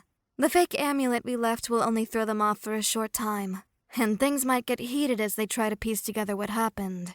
So we're laying low for a bit. Clear? Yes, Alpha. Both Halo and Sherry chimed in. I nodded in agreement. We exited the van, and Alpha cast a spell that removed any evidence of our presence. As we walked together, animatedly sharing our stories from our own perspectives, my mind wandered. I wasn't sure whether I felt more excitement or fear about where my life was headed. But as I glanced at the three gorgeous witches beside me, a sense of optimism washed over me. Chapter 7. Balancing the Scales. We arrived back home together, mission done and dusted. I felt a little buzz in my hand, like when your phone goes off. Not uncomfortable, just a reminder. Time to sort out my reward, I figured. What kind of spell would she sling my way? What do I even need? Behind me, Cherry let out a gasp. Cherry? Everything cool? I asked. My power. She mumbled, staring at her hand. Oh, right. You two haven't figured out Logan's compensation. Halo squeaked, clapping her hands excitedly. This is new. Your power's on pause till you sort out what Logan gets. This is why I wanted him as just a pet. Alpha groaned.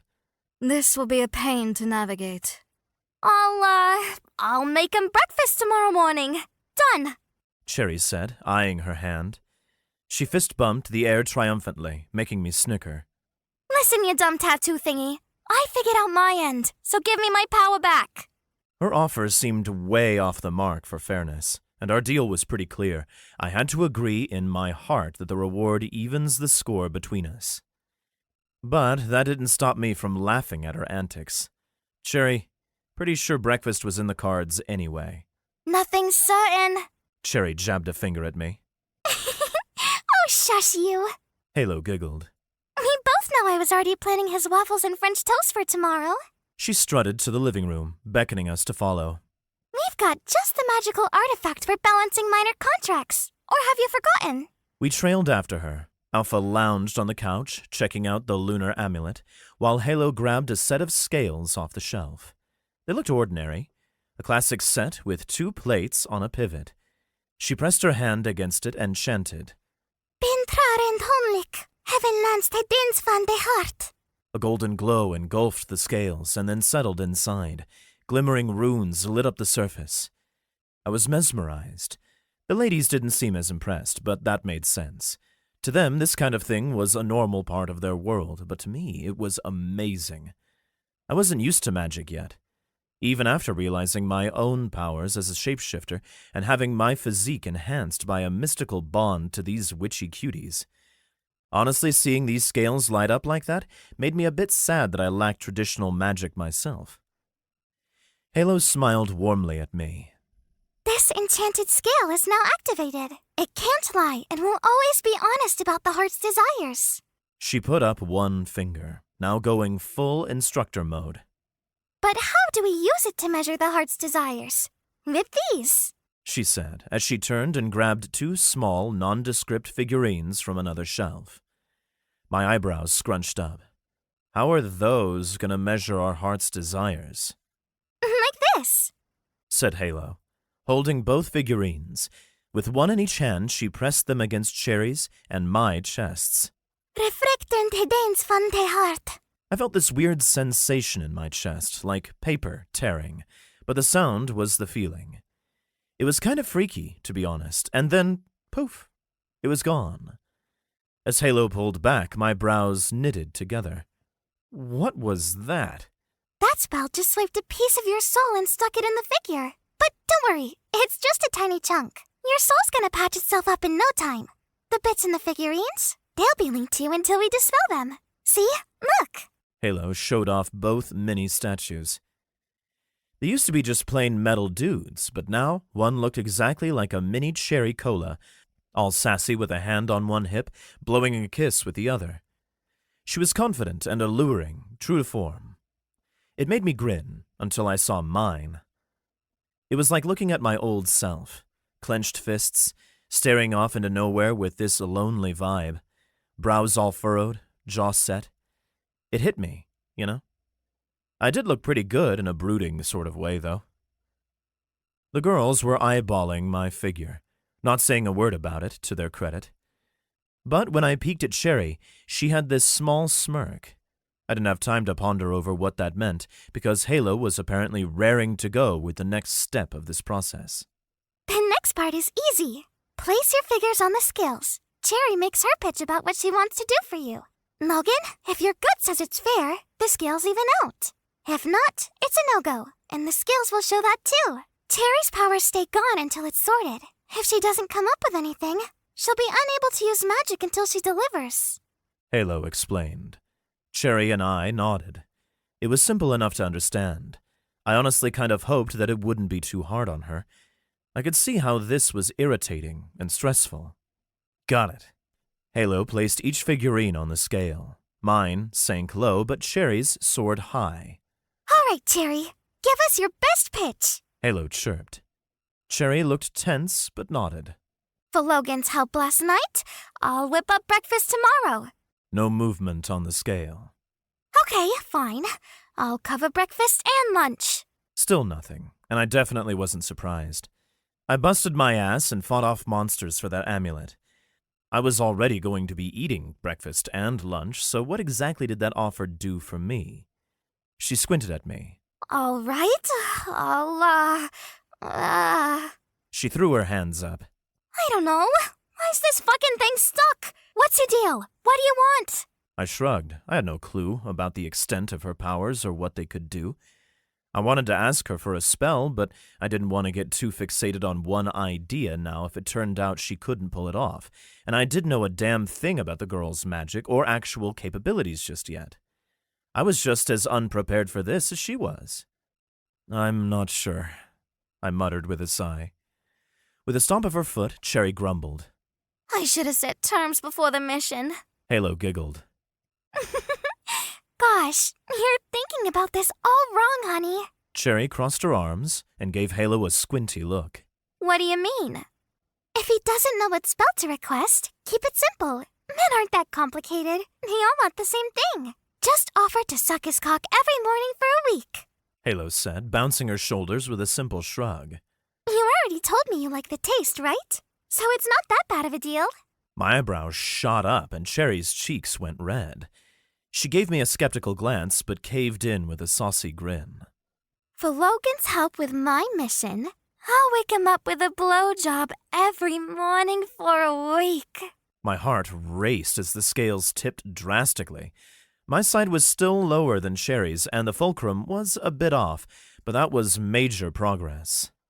What? How is that not good enough? Cherry pouted, shoving me lightly. I cleared my throat. This honestly seems like a silly and totally unnecessary idea. But if it balances the scales and gets Cherry's powers back, then I won't complain, but I risked my life for you out there, didn't I? We're on to something for sure, though, so maybe if you add that you'll do it while completely naked and let me freely touch you, that would balance everything out? Cherry scoffed, glaring at me as her blush spread. Then she added, And I'll do it naked, with my little piggies exposed and all. And Logan can touch me as much as he wants while I suck him off. Instantly the scales balanced, making Halo jump up and down, cheering excitedly. Yay! See? Easy peasy! Alpha chuckled, crossing her arms over her chest as she leaned back into the couch. Wow, that was easier than I thought. That's all it's going to take? It's a small price, sucking a cock that I've already fucked. That amulet is worth a hell of a lot more. Especially when I planned on blowing that chubby thing often enough anyway. Cherry mumbled. I tried not to let my glee at her comment show, and acted as if I didn't hear her. You need to play it cool, Logan, I advised myself silently. Alpha's amused smile was evident in her voice before I even looked at her. So, let me get this straight. Logan will do anything we ask him to do for sex? Yepers! Because he's a man. Goodness gracious. It's so great because we were already planning to have sex with him eventually, said Halo's excited voice. All we really have to do to balance the scales is offer him an occasional magical blessing that benefits us all anyway. Then promise some sex that leans a bit more into his taste and pleasure than usual. And we should be all set. Unlimited requests for sex? Cherry asked with a grin. Talk about a win-win. Alpha's face suddenly turned as red as her hair, and she shrugged. I mean, it's definitely a good deal that's hard to pass up. I shuffled my feet. Hey now, I'm not that easy, I weakly protested. Actually, I was totally that easy. Alpha's eyes lit up with amusement, and she was quick to call me out. You followed Cherry home after just meeting her and banged her so hard that she had to use Halo's healing magic to walk straight the next day.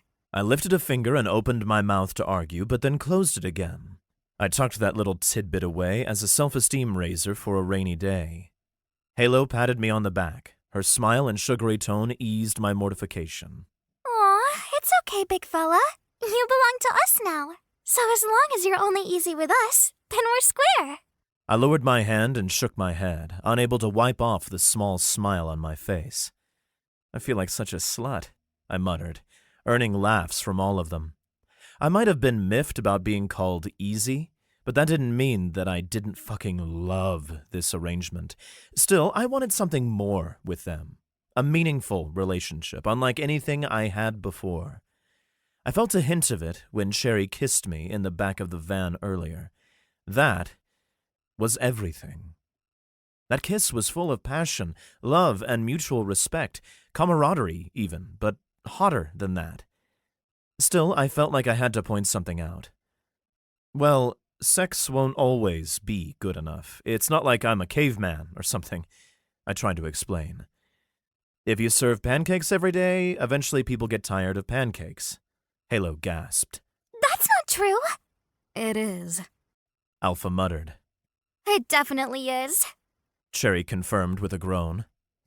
Not saying I'll get tired of sex with you, to be clear, I grunted, holding up my hands before they misinterpreted my careless words. I'm just pointing out that if you only offer one kind of reward, it'll lose value. Very true. Alpha said, nodding. Halo mentioned offering occasional blessings to you. That could benefit us all. I think it's a great idea, and something I'll look into. Also, Halo said, raising a single finger in the air. I'd like to point out the opposite effect is also true. You might find that what you considered a heavy mission full of danger doesn't feel like such a big deal after a while when you get stronger. So it goes both ways. I nodded, acknowledging the good point. Huh. I didn't consider that. Smile, hot stuff, Cherry said, jabbing me in the arm. You're not the one who's gonna have a cock in their mouth every morning this week. Hey, Cherry! It looks like Logan's going to be the one feeding you breakfast tomorrow. Halo said with a giggle. I still want pancakes, though, Cherry murmured, making the rest of us laugh. Alpha raised her hand to get everyone's attention as the noise died down. All right, now that that's settled, listen up. Like I said, we'll take time off to plan our next steps and wait for things to calm down. Tomorrow, everyone is free to do what they want, but stay indoors as much as possible. Now, it's been a long day, so let's get cleaned up and get some rest.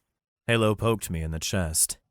You should probably make sure you wash your dick extra clean tonight, so Cherry can really enjoy herself in the morning, She said. I couldn't tell if she was joking or not, but I nodded in agreement anyway. We relaxed on the sofa for a while, watching TV and engaging in idle conversation. Cherry sat on my lap and even fell asleep with her head on my chest, but woke up when Alpha nudged her. Girls, you two should go. I need to talk to Logan about something. Logan, stay where you are. Alpha commanded. Halo stretched, yawned, and waved goodbye as she rose from the sofa and headed to her room. Good night. Cherry gestured towards her narrowed eyes with 2 fingers, and then towards me before silently leaving. I furrowed my brows, not knowing what that was about, before taking a seat near Alpha. Hey, what's up? She studied me for a few moments. You're not what I expected. Really? What did you expect? Honestly, a little bitch who would be too scared to do what we needed him to do. One that couldn't really contribute unless I forced him to. The magical world doesn't sit well with ordinary people. They always panic. She said. I chuckled. Well, I'm glad to know that I'm not a little bitch. She grinned, her tail wagging behind her, which made her a bit harder to take seriously as it was so cute. Me too. I wanted to let you know that I think you were right about fighting for this arrangement. I realized something when I watched you with Cherry. What you will be able to do for us out of genuine care and connection is going to be so much more powerful than what you'd be able to manage as our slave. I nodded, smiling at her. I agree. I wasn't sure what else to say. She drew back a little and looked at the TV, which was muted. You proved me wrong. I thought I was going to regret it, but you bring more to the table than I thought a greater familiar ever could. More than a normal mating familiar, a lesser familiar, and a sentinel familiar put together. In the future, you might even rival the greater familiars of the other covens. Keep up the good work, and I'm certain your future rewards will be much better than Cherry's. I ignored the revelation that mating familiar was a thing, for now. Thanks. That means a lot coming from you. I thought my life had gone from shit to shittier when you first abducted me, but now... I let the sentence hang, contemplating my next words. But now, I feel like my life has kind of started over again. It's like I'm right where I'm supposed to be. Does that sound dumb? No. She chuckled. I'm feeling the same about your place here. I couldn't have asked for a better pet. She punctuated that statement as she patted me on the head. I watched as Alpha's tail wagged back and forth happily behind her. I realized it was more like an animal's tail than I initially thought, and might help me read her genuine emotions better. While I was lost in thought, Alpha noticed me staring at her wagging tail. Does it bother you? She asked. I looked up at her. The tail? No. Not at all. I like it. Your ears, too. I think they are cute as hell. Red crept up her neck as her ears lay flat and her tail lowered. You really think so? It was rare to see Alpha acting shy, and she was too damn adorable when she looked so vulnerable. I gave her a wicked smile, slipping into a lower tone of voice. Sure. Everything about you looks incredible. I'm a big fan of the abs, too. Your ears and tail only add to how fucking hot you are. In an instant, her confident smirk reappeared. You're damn right I'm fucking hot. I chuckled. How do you conceal them while you're out? Is it just a spell? Nah, any of us can hide our affinities from normal mortals. To non-magic people, they're hidden by default. I can even hide them from you. It just takes a small amount of concentration and... poof. As she said it, her tail and ears disappeared, making her look totally human. I grinned like a child seeing their grandpa pull a quarter out of their ear for the first time. That's so cool! My expression fell, and my eyes went distant for a moment. Wait, so when I saw Cherry's eyes flash red, and her fangs showed up another time, she was just losing her concentration? I asked. Yep. She had to focus on you more than a normal person because of the witch blood running through your veins. Wow. I was sure I was hallucinating at the time, but what do I know? I shrugged. She grinned. Nothing. I put on a mask of mock offense and put a hand on my heart. Ouch! Alpha laughed. Do me a favor. I wasn't sure if she meant a formal request or not, but I went with it regardless. Sure. What do you need? She smiled. Remember my name. It's Alice Farrow. I don't want you to use it or anything, but I feel like you should know. I nodded, honestly kind of flattered by the show of trust. I will. Thank you for telling me. Alpha's smile broadened, and she put her hand on my thigh, making me gulp as she leaned in closer. You're a good familiar. We got lucky with you. The world is really going to open up for our coven now. Take a shower and rest. I'll see you in the morning. She closed the distance and planted a small kiss on my cheek. Her hand grazed along my thigh as she stood, and she walked away. "Night," I said with a grin, before heading to the shower. I let the hot water in the shower soak and rinse away the day's dirt and stress from my muscles. I stood with my face tilted up, letting the warmth flow over me. I thought about all that had happened and how my life changed rapidly. Lost in my thoughts, I barely noticed the shower door sliding open. 2 smooth arms wrapped around me from behind and pulled against my chest. It startled me at first, until 2 soft mounds pressed against my back. I made to turn, but the intruder stopped me with a squeeze. Relax, baby. I'm only here to make sure you wash up properly before my meal in the morning. Cherry purred. Hold still. I did as she requested, my breathing quickening as the steam billowed around us. She released me, and I heard her opening the soap bottle, preparing the loofah. Then the coarse feeling began brushing against my shoulders and neck, then down along my back and arms. After she scrubbed my backside and legs, she ran her body up and down against me, letting our skin caress each other as the suds covered her as well. I hope you like it, baby, she whispered, as her soapy breasts pressed into me. I'm sorry if you feel like I lowballed you with the first offer out there. I chuckled at that as I luxuriated in her touch. It's fine, I said. It worked out in the end. Truth is, big guy, I'm such a slut for you that it never occurred to me to offer something like that, because I'd gladly suck your cock anytime I got a chance. I felt my heartbeat elevating at her words. Ah, that makes sense then. Cherry must have used a spell because the shower nozzle shifted, aiming away from us and freeing my face and chest from the hot water. I stayed motionless, still following her lead, and listened to another bottle being opened and closed.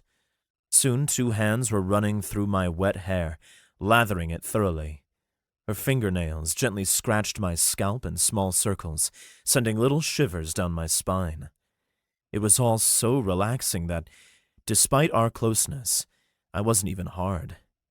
That being said, I hope I'm not shooting myself in the foot by letting you know you can have me any way you want, any day you want, she muttered. How do you mean? I asked. She paused. Like, I'm kind of worried that you won't value my offers on our contracts, since I can't help but want you all the time. I accept an offer for a week full of a wake-up sloppy toppy when you know I do it for free, right? I smiled at her words. I'll try to be fair about it, I said. Her hand pulled on my shoulder, showing that I should turn around. As I did, I noticed Cherry turning around as well. The shower nozzle shifted again, the hot water going over my shoulder in an unnatural arc and landing on her head and back, rinsing her pale skin. Once the water shifted again to hit its original position and rinse my back, I took the hint. I took my time as I gently washed her slender back, tight ass, and gorgeous legs. Then I washed her hair in return, taking just as much care with her as she had with me. Even though I wasn't making any assumptions during this surprisingly intimate shower, it didn't stop my length from becoming partially erect. Cherry finally turned back around to face me, the water again changing its direction and flowing overhead and running down her back. My face split in a smile as I followed its trail until my eyes fell on Cherry's incredible body. Wash only, cutie. No funny business, she said, with playfully narrowed eyes. I nodded at her, straining not to grin too broadly. I washed her body and maybe spent a little extra time making sure certain parts were cleaner than others, but I didn't cross any lines, doing exactly as she requested. I even made sure to clean her little piggies. Again, Cherry flicked a finger, and the water shifted when I finished. It rinsed Cherry until no suds remained before returning to its original position, her spell ending.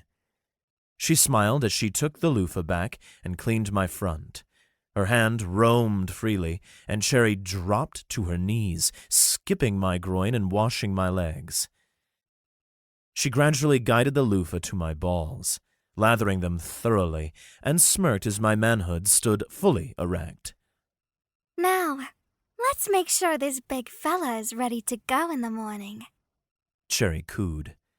As soapy bubbles covered my shaft, Cherry took hold and stroked it. She studied my manhood as she worked it over, her other hand massaging my balls. Her breasts jiggled as she picked up her pace. My cock throbbed in her hand, and I knew that in only a few minutes I'd lose myself to orgasmic bliss. Cherry grinned up at me, and her tempo increased again. Wow, baby, you're so dirty. This is going to take a bit more scrubbing to get you all squeaky clean. I reached down, running my hand through Cherry's wet hair and across her cheek. She took my thumb between her lips and sucked on it, giving me a preview of what was to come, before she made me, well, you know. Every twisting stroke of her soft hand brought me closer to the inevitable. After only a few minutes, my balls were tightening and I knew I was about to explode. But to my utter dismay, her hand slowed down rather than sped up. Cherry's eyes glowed brightly as she grinned mischievously up at me, with my thumb between her fangs. Then she stopped. What's wrong? I told you I was here to make sure you were cleaned and ready for me in the morning, cutie. You don't think you're clean enough yet? I wanted to protest and file a complaint, hell, maybe even lawyer up, but then, mercifully, she cackled maniacally as she suddenly resumed a frantic pace with her hand. A jolt of pleasure shot through me like lightning, causing my girth to thicken in her grasp. Every pump of her fist released more of my load all over her chest and stomach until I had no more to give. Cherry leaned forward and gave my tip a quick kiss. Much better. Giggling, she stood and rinsed herself off before climbing out of the shower. Go straight to bed now. I'll be making sure you're up bright and early, baby. Then she shot me a wink before snapping her fingers, causing steam to rise from her body as she sauntered out the door. Chapter 8. A Heavenly Day Off. Slipping into a deep sleep, I found myself back in the shower with Cherry in my dreams. Her hands roamed my body, igniting every nerve, while mine traced the curves that drove me wild. Attempting a kiss, she playfully halted me with a finger on my lips, her fangs gleaming as she winked. Halo and Alpha cheered us on from the sidelines, holding a bowl of popcorn as if it were the Super Bowl. It struck me as odd, especially seeing Halo waving a foam finger, proclaiming #1 witch. I diverted my gaze only to find Cherry dropping to her knees, transforming the shower into a museum. Adorned with a lunar amulet, she became the spectacle, our observers admiring its beauty as if it were fine art. Locking eyes with Cherry, I surrendered to her touch, oblivious to the spectators, the cheers, and the foam finger, as her tongue slid up my shaft and she took me into her mouth. Her lips around me overwhelmed my senses as the realization of my dream slowly dawned on me. The scene blurred with that epiphany, leaving only the sensation of her tongue on my skin. Awakening, I discovered that the waking world did not disappoint me. There was a nude beauty before me on hands and knees. Cherry Cola was already between my legs, ass up, face down in my groin, my cock already deep in her throat. Her red eyes met mine as she pleasured me. Fuck, I groaned, her hand teasing my body as she throated me. Her fingers ran up and down, from my thighs to my sternum, tickling me in a pleasant way as she sucked me off like the slut she last night claimed to be for me. She bobbed, taking me to the base before releasing me. Good morning, She greeted, her tongue teasing as she stroked me. She planted a few soft kisses on my tip and hummed happily as she rubbed it against her blushing cheek. Yep. It sure is a good morning. There's something I need to discuss once you're done, I managed. Spitting on me for added lubrication, she quickened her pace. You can talk while I work. She suggested, engulfing me once more. Holy shit. Okay. I realized... Oh, fuck, that's good. I started before her eyes sparkled mischievously. Now it made sense why she preferred conversation during. She enjoyed the challenge, but I could play along. Cherry's red lips let me go. You just figuring out how good I am at sucking dick? She teased before diving back in. Nah, I knew that already. She giggled, with me still in her mouth. I chuckled. Don't talk with your mouth full, it's rude. Her eyes narrowed and she picked up the pace. No, what I meant was, I don't want to be just a sidekick. After last night, I want a real spot on the team, you know? I want to say in things. It'd be nice to have... Jesus. A vote. I managed, but just barely. My cock popped out of her mouth, and she held it against her lips, lost in thought. It'll be nice to have Jesus. She smirked impishly before pressing the tip of her tongue into my glands. You know what I meant, I muttered. She kissed my cock. Oh, fuck. You're tasty. I'll bring it up with the crew. We'll see what they say. Now, if you've got nothing else to say, zip those lips and let me do my thing. I did as told, staying quiet as Cherry went back to work, licking, sucking, and stroking. Fuck, I love your chubby cock so much. She groaned. My new best friend. After her teasing the night before, and that steamy dream, I knew she wouldn't take long to make me finish. Cherry slipped a hand between her legs, her moans growing louder. Shit. I hope you don't mind if I strum my pussy while I do this, baby. Fuck! Why the fuck would I mind? I grunted. It didn't take her long to climax while pleasuring me. She even beat me to the punch. She brought her hand back up, using both to work my shaft, spreading her own girl cum across my cock as added lubrication. With my tip in her mouth and her tongue swirling, she egged me on with her moans. Yeah, baby, come for me. I fucking need it in my mouth, baby. I obeyed promptly, groaning as I throbbed, releasing into her mouth. As my load filled her, her eyes widened, and she let out an excited, muffled squeal. She savored every drop, swallowing it down like she was the submissive pet. Only when my body stopped trembling did she pull away with a loud pop, swallowing one last time before kissing my tip and winking. So, how'd I do for day one? Damn, you're unreal, I panted. She let out a happy sigh. Cool. That's sorted out for today. Halo whipped up some breakfast. Catch you later, She said, winking as she hopped off and left the room. After throwing on some clothes, I joined them in the dining room where Halo had laid out a feast of breakfast classics, eggs, bacon, sausage, and biscuits. Also, yes, pancakes too. The girls were deep in conversation, mostly done with their meals by the time I sat with them. They teased Cherry about her first daily duty to me, and laughter filled the room at her expense, but she joined right in. I loaded up on a different kind of protein than Cherry just did, and gulped down some orange juice, then pondered what to do with my day. I couldn't remember the last time I had a break from work or school. Now I just didn't have either of those things in my life anymore. We're taking it easy before the full moon, so chill out and have fun. But keep a low profile. We're laying low. Got it? Alpha declared as she stacked her dishes in the sink. Then she shot me a shy glance, her ears flattening before turning to Cherry. Cherry, come with me. We need to talk. Cherry's crimson eyes met mine briefly before she reluctantly agreed. Fine, but you owe me ice cream later. She insisted. Alpha didn't say anything, just nodded in agreement, and the two exited the room. I got up, carried my plate to the sink, and turned on the faucet. What are you up to, silly? Halo asked with a playful grin.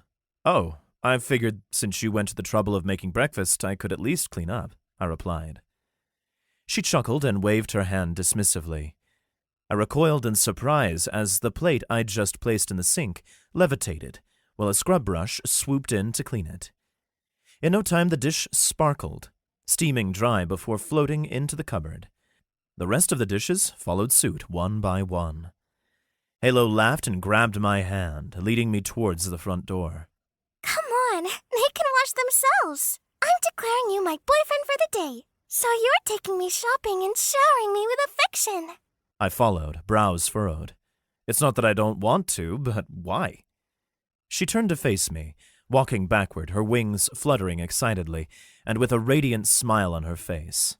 Well, because it sounds like fun, darn it. Do we need any other reason? Nothing could wipe the smile off my face. Do we need an agreement or anything for this? I asked curiously. Nope. Unless you think spending the day as my boyfriend would be a chore.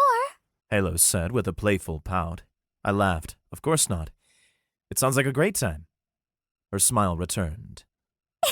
Good, because I'll probably make out with you for fun anyway. About time I got my first kiss, I'd say. So, what are we shopping for? I asked, brushing past that declaration. She snapped her fingers and her wings disappeared, even to me, causing my eyes to widen. She opened the door and led me outside. Other than getting some new clothes, there's a hot topic in the mall that holds silent auctions for occult items and provides witchy services. I figured that would be a wonderful opportunity for you to see more of our new world. My brows rose in surprise, and excitement built inside me. The two of us got in the car, since the mall was a bit too far to walk, and drove there together, me behind the wheel, despite the fact that it was probably Alpha's vehicle.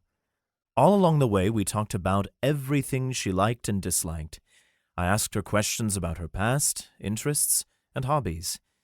In return, she asked me more about myself. I shared some of the better stories, avoiding the dark times to not ruin the mood.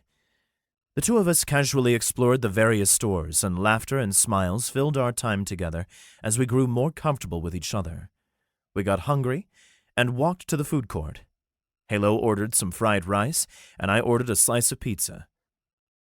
When we sat down, I took Halo's spoon before she could pick it up. Hey! She shouted while laughing.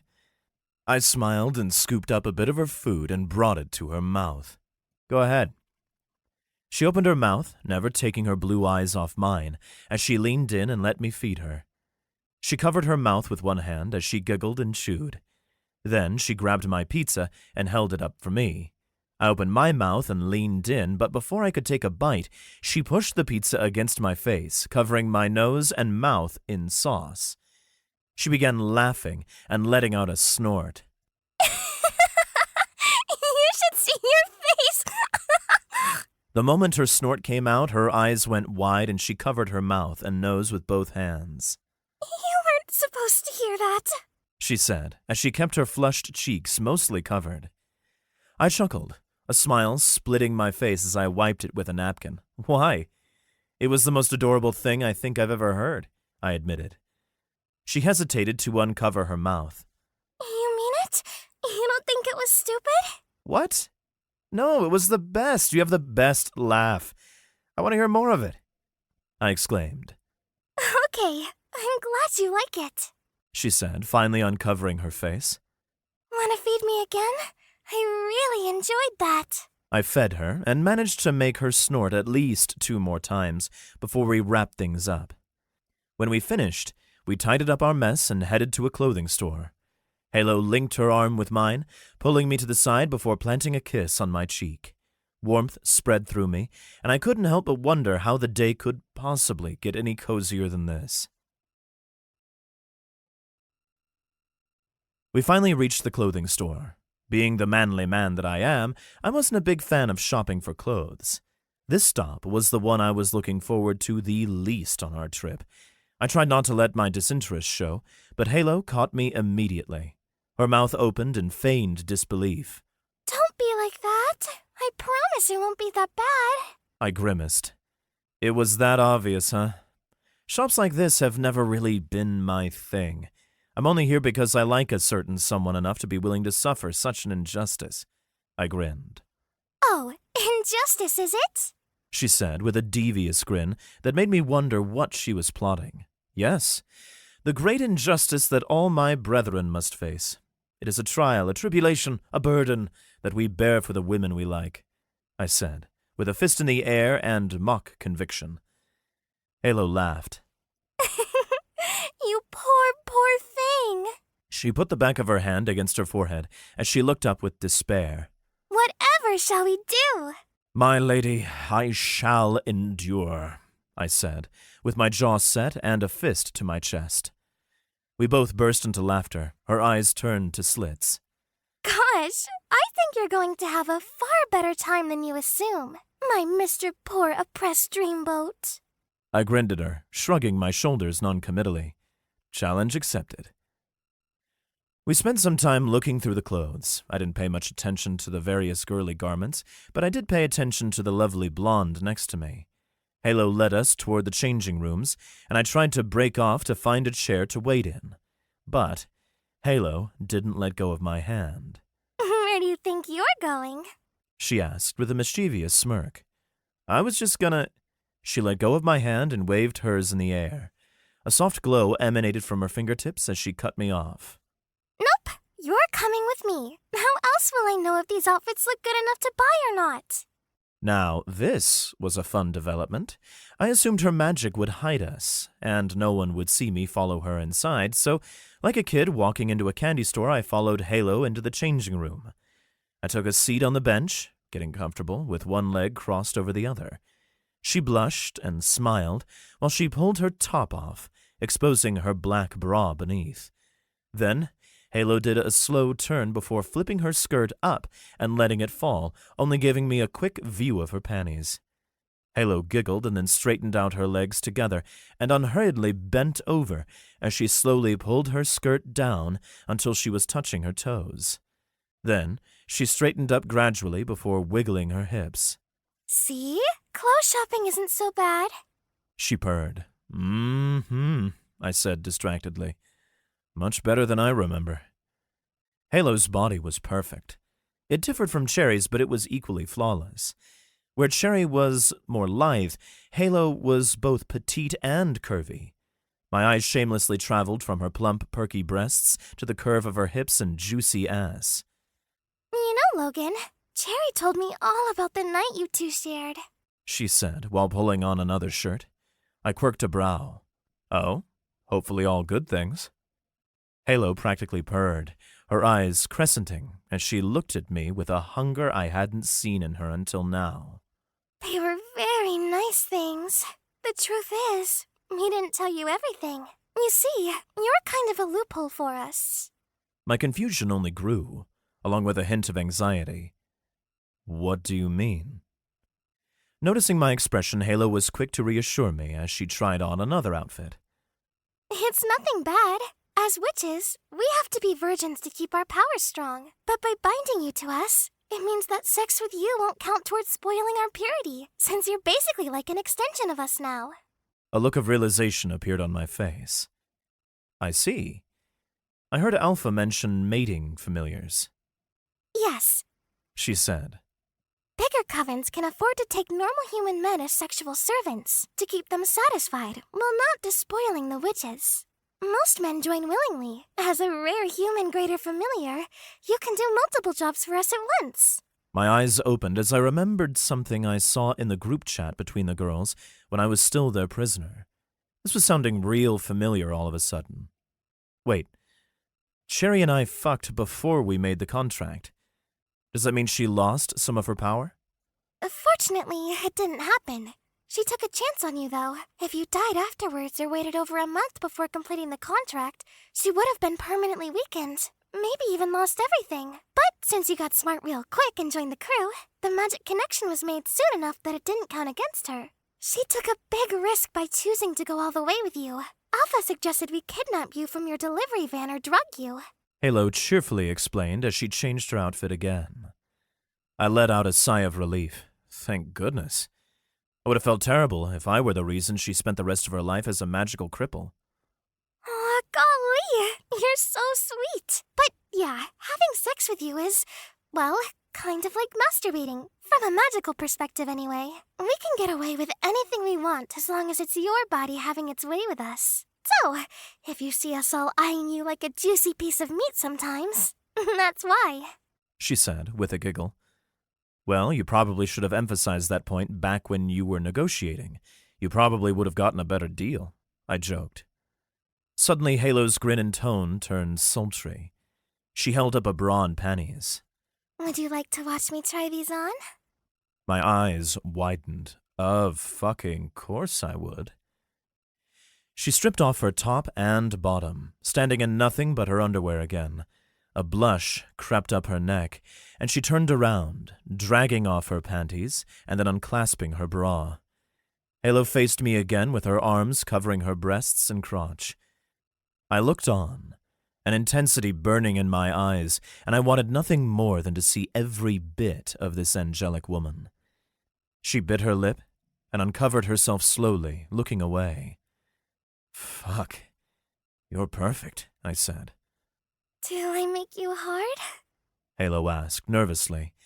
I uncrossed my legs and stood up so she could see the massive tent I was pitching. I eloquently replied, Yup. She giggled, seeming to gain more confidence. Good. I'm really glad. You've been such an amazing pretend boyfriend today. I think... She licked her lips, her nerves slipping through. If you cop to feel, I wouldn't be offended. She shrugged one shoulder. I stepped up to Halo and grabbed her lower back, pulling her close. My fingers slipped between her legs and spread her open as I explored her center. She fell into me, grabbing hold of my shoulders. Halo's breath shuddered, and she instinctively pressed into my hand. Oh, gosh.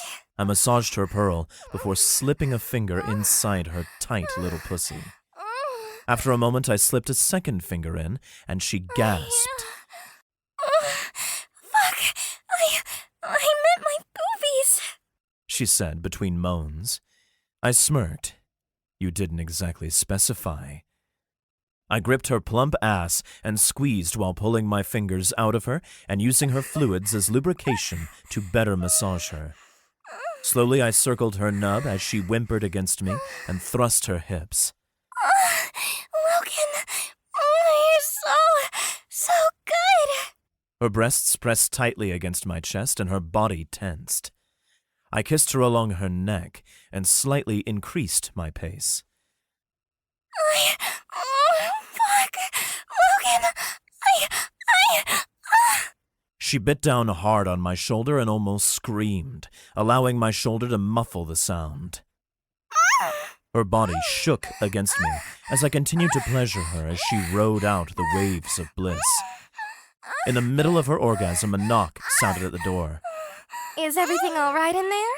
Do you need help? Came an unfamiliar voice. No! Fuck me! Everything's fine! It's just... the food court lunch isn't agreeing with me! God! I'll be out in a minute! Oh, fuck! Halo unconvincingly lied. Finally, after another minute of that, she came down from her orgasmic high. Halo stared up at me, her body still twitching as she worked to catch her breath. She had a look of pure awe on her face. Where did you learn that? I grinned. Experience? One of my girlfriends a few years back was a cougar. She taught me a lot about how to please a woman. Holy shoot! Give me her address. I want to send that woman a box of chocolates. Halo said. She looked down at her new panties. I don't think I'm gonna try those on. I'm pretty sure my drooling pussy would ruin them, and then I'd have to buy them. I laughed, and we gathered up her things after she got dressed. She picked out a few of the shirts we liked, and we stopped at the register. As we were walking out of the store, I overheard the girl at the counter mumbling something about a lucky girl. I smiled, taking the bags in one hand and Halo's hand in the other. Hey, how would you like a little taste of my magic sometime? Halo asked. I glanced down at her ass and grinned. She playfully slapped my arm and laughed. I didn't mean that, nerd.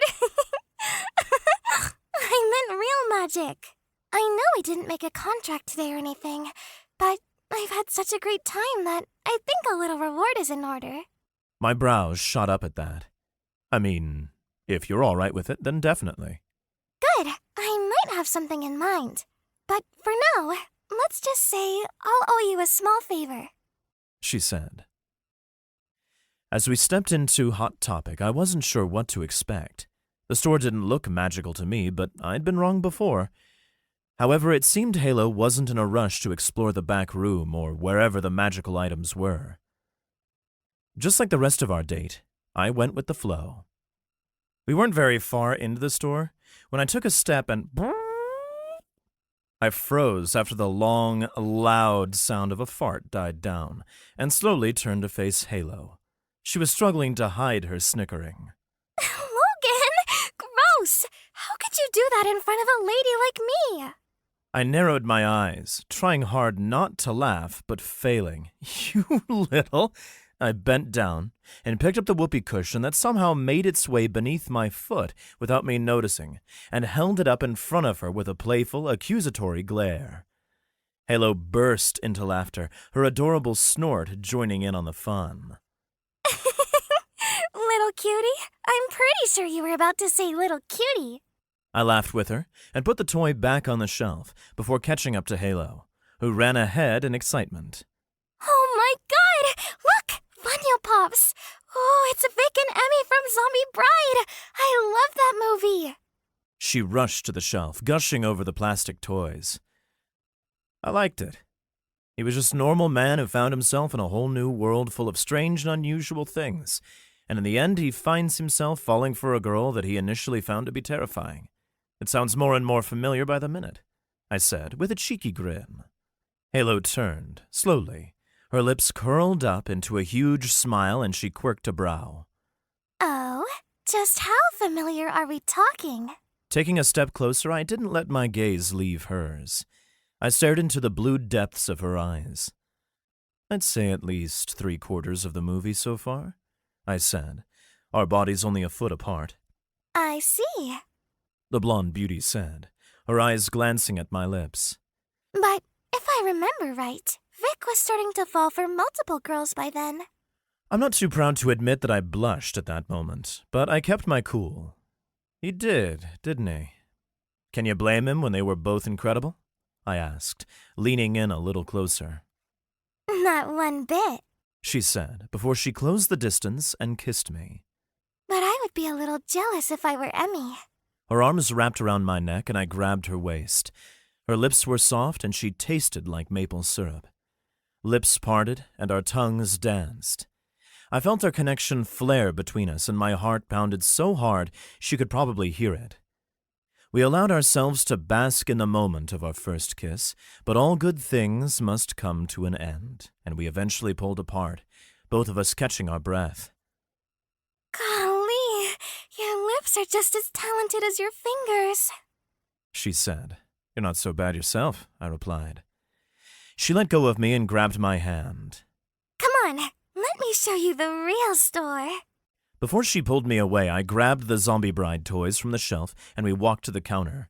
A pretty goth chick rested her chin in her hand, clearly bored. I paid for the toys and she bagged them up for me. Then Halo leaned in and quietly said, Witches be crazy. I assumed it was some kind of password because instantly the store went black all around us, only to light back up a second later. The room transformed in an instant. The shirts and playful memorabilia were all gone, replaced by grimoires, magic wands, candles, and animals of all kinds in cages. I scanned the room in awe. Halo put her arm in mine, and we started walking around the room. We're here so I can make a bid on a very important item. She said. Which one? I asked. A rat's egg. Ah. Wait, a what? Chapter 9. The Rat's Egg. Yep. Halo exclaimed cheerily as we sauntered hand in hand through the mystical half of Hot Topic. We leisurely ambled along while Halo pointed out the various animals up for auction. Beyond the stereotypical cats, rats, and ravens, there was a plethora of less common options. We paused to witness one of the black eggs hatch, and to my astonishment, a guinea pig emerged. The cheeky little thing glanced at me, sniffed disdainfully, then arrogantly turned his back on me. "That little shit," I muttered. Well, that's a solid rejection. Halo chuckled. "What's he good for anyway?" They make excellent scouts. They can convey basic messages through their squeaks and chirps. And they're very smart. Most can understand human languages the moment they hatch. Plus, they're low-maintenance familiars. And people adore their gentle nature. But this little fellow seems to have taken a disliking to you, she said with a shrug. Together we moved on from the haughty guinea pig, encountering even more creatures. Eventually we stumbled upon a recently hatched piglet alongside a rather sizable egg. Halo, no offense to this adorable little guy, but who would choose a pig as a familiar? She crouched down, extending her hand through the cage to scratch the piglet under its chin. Its tiny tail wiggled furiously. Pigs are versatile creatures. They grow to be incredibly strong, and their keen noses can detect various mystical plants that potion specialists use. And what about this enormous egg? That's probably a horse. They've fallen out of favor since cars became a thing, but they still have their uses for some witches in rural settings, she explained before leading us forward. It seemed intriguing to me that a pig could be more useful than a horse in the modern magical world, but when I thought about it, it made perfect sense. Even so, this was all quite a lot to take in. What are the grimoires for? Do they just contain spells? Is there an encyclopedia for witchcraft? Halo plucked a grimoire off a shelf, but didn't open it. She merely examined the cover. Grimoires contain spells, rituals, and various other tips and tricks for witches. They're FWBW. Huh? She giggled at my confusion. FWBW. For witches, by witches. You know, like any other community, us witches like to leave our stamp on things. Many write up a grimoire to share their wisdom, often for sale like this one. Sometimes they stash their deepest secrets in private ones, only passing them on to a chosen apprentice. Why not crack open that one? Never a good idea to dive right into a grimoire. The juice inside can mess you up if you aren't skilled in casting those spells, or if they're way too potent for you. And you should definitely steer clear of them. You never know what havoc they might wreak on a non-witch like you. Plenty of non-witches have kicked the bucket with an open grimoire by their side, she said, dead serious. I gulped. Understood.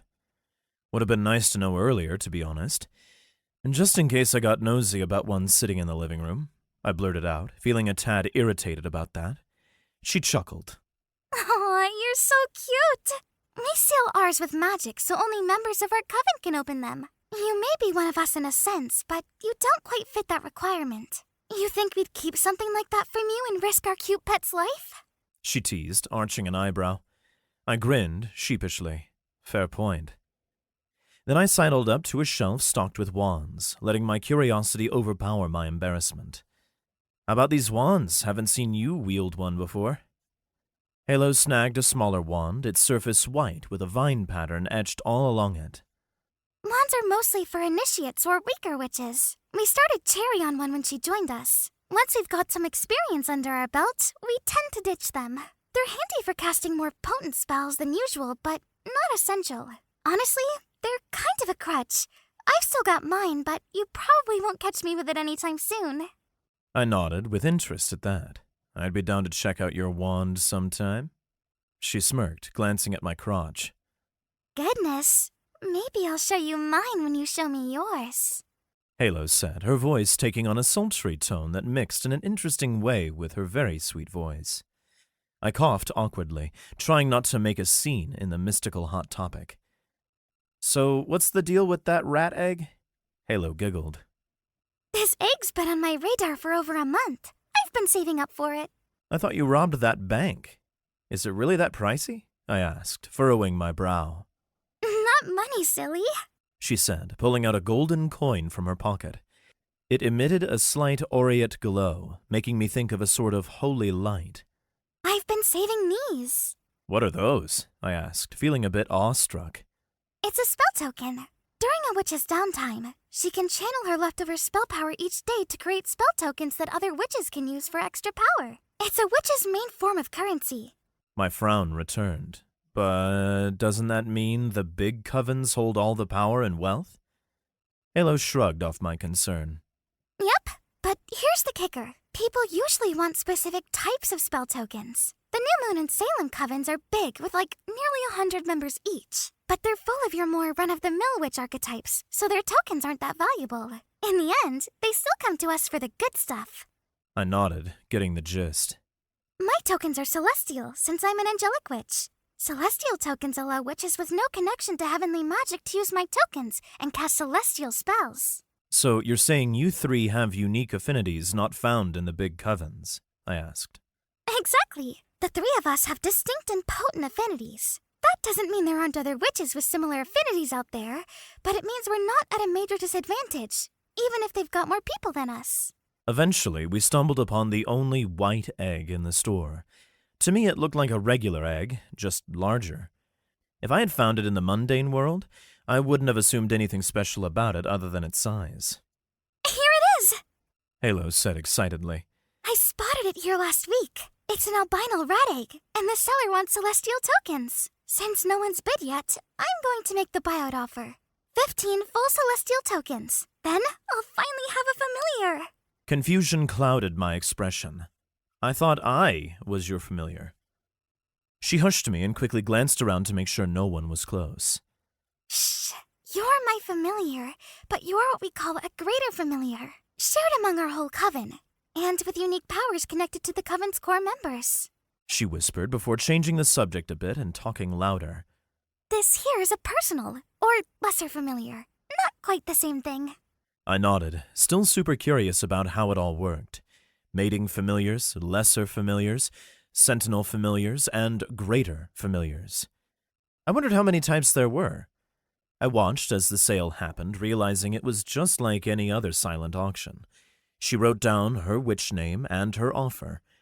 Halo Kitty, 15 celestial tokens. Then left the paper and gave her 15 tokens to the cute goth chick behind the counter. I grinned at her excitement. I assumed that there were other witches with celestial tokens out there. Since none had yet bid after a month, I couldn't help but think this egg wasn't all that special. Another possibility was that celestial tokens were hard to come by. In any case, it clearly meant a lot to her, so I was happy for her. The clerk took the items and said, A broomstick courier will probably deliver the rat to you later tonight, assuming the seller takes the buyout. But between you and me, she will. My eyes shot up. They can fly on broomsticks? Halo grabbed my arm and snuggled up to me as we left the store. You can fly on broomsticks? I said, all excited, not able to keep my wonder at the fact to myself. Yep, we can. She said. What about me? Can I fly on broomsticks too, since I'm your familiar? I asked, hope shining in my eyes. She frowned at me and bit her lip. No, sorry, Logan. You can't fly one on your own.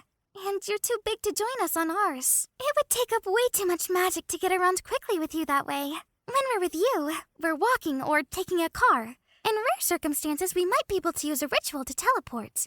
But I don't mind. I'm really enjoying the extra time we get to spend together. She said, squeezing my arm a bit tighter. You could hear the disappointment in my voice, but I didn't let it get me down. Oh, gotcha. But, hey, I like hanging out with you too. She must have seen I was bummed and tried to cheer me up.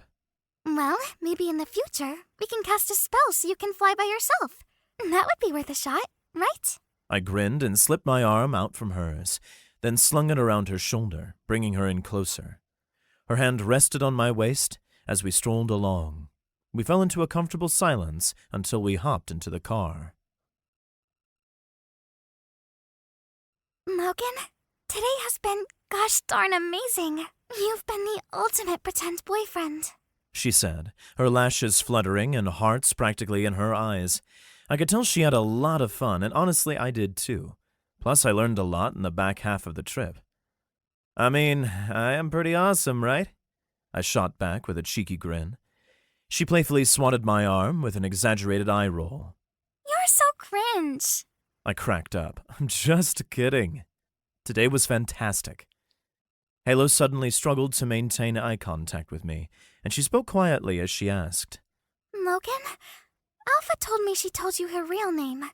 Is it true? I nodded, my face going a bit more serious. Yeah, she did. Alice Farrow. Then I want to tell you too, okay? Because I think you're worth it, and I want you to feel the pressure. I laughed. What pressure? The pressure that a pretty girl likes you a lot, and is putting her trust in you. Got it? She asked, as she licked her lips and stared up into my eyes. Got it. She paused for a minute. It's Serena. Her gaze dropped slightly, pink coloring her cheeks. I lifted her chin until her blue eyes met mine. Serena? That's a very pretty name. Yep.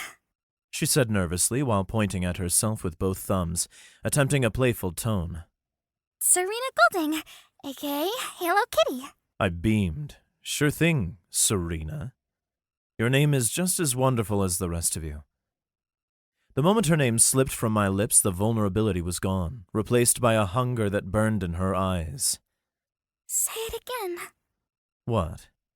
How gorgeous you are, Serena?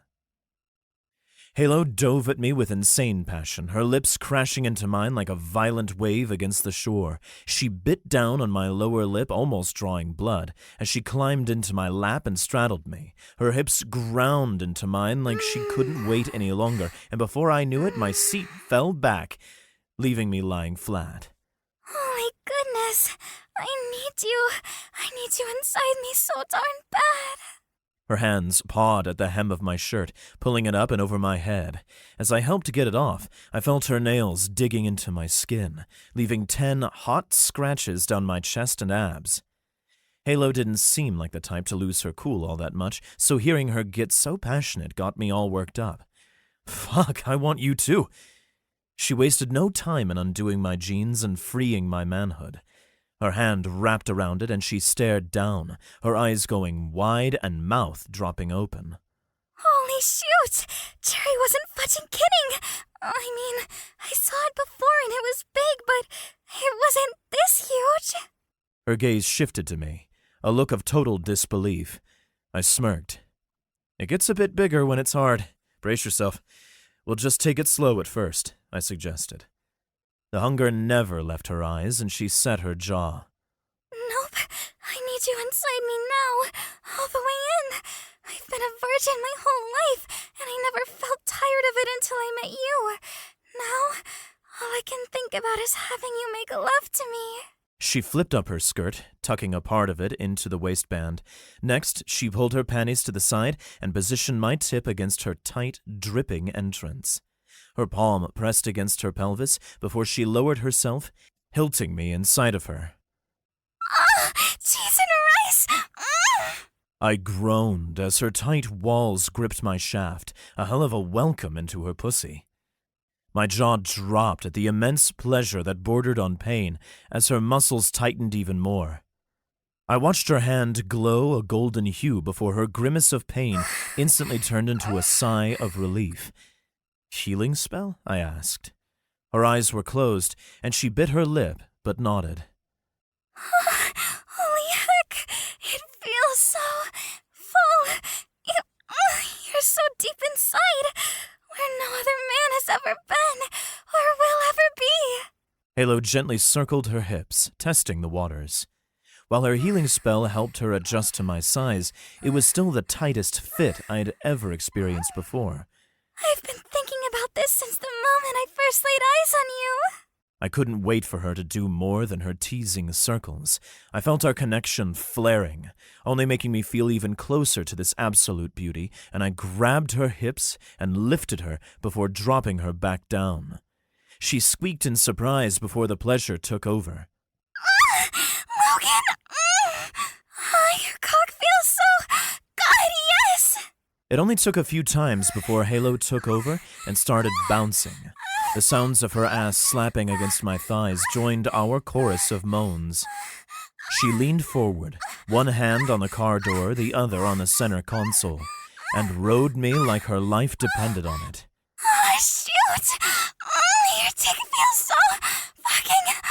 Halo said before her eyes widened and she slapped one hand over her mouth. Despite the look of shock on her face, she never stopped riding me and moaning through her hand. After a moment, she pulled it away and closed her eyes as she picked up her pace. Oh, gosh! Oh, pardon my...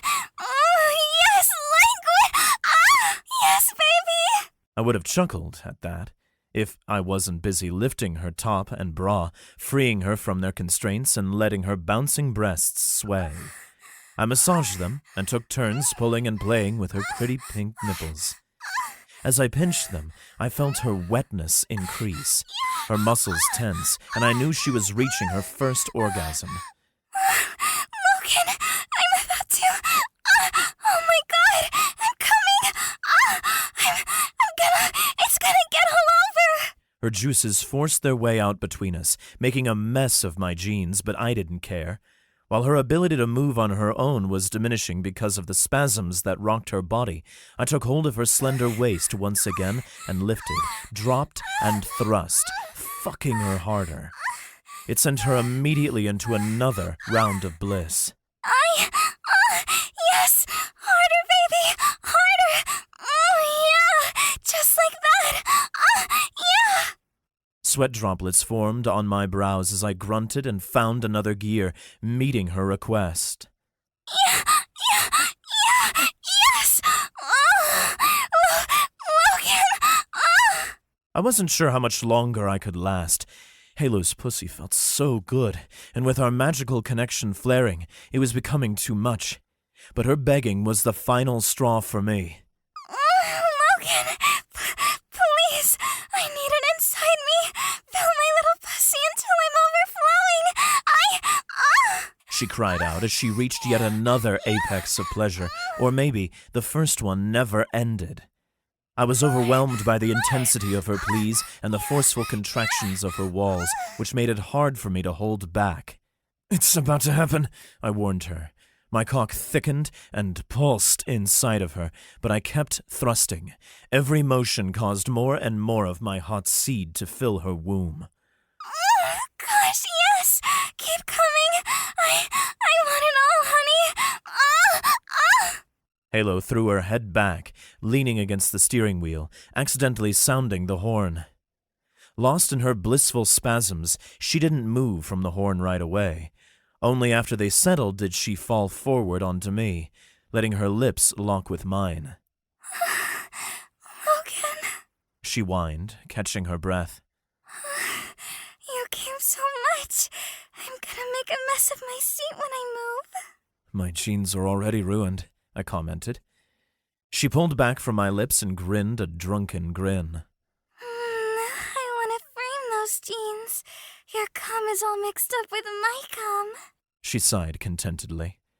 I couldn't help it. I laughed.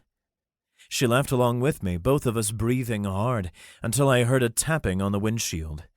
Halo shot up and we both looked at the female security guard who stood at the driver's side window with flushed cheeks. She didn't bother waiting for us to roll down the window, instead raising her voice loud enough for us to hear. You two, you can't do that here. I'm gonna have to ask you to leave. The guard said. Halo's face turned into a cherry, and she quickly pulled off of me and into her seat, fixing her clothes. I was still in shock, staring at the other woman who, I realized, wasn't staring at me. She licked her lips, and I followed her gaze to see my cum-covered cock still standing fully erect, and in a rush, I pulled up my pants to cover it up. I felt as if a spell had been broken when the guard shook her head as if clearing out the cobwebs, and her blush deepened when she met my eyes. I offered a wry smile. "Sorry about that, ma'am." Yeah. She replied with heavy breaths.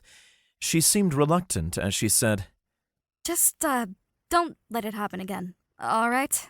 As I pulled my shirt back on, I suspected she had been there long before Halo accidentally sounded the horn, and only then stopped us. "We'll make sure we go somewhere more private next time. I apologize."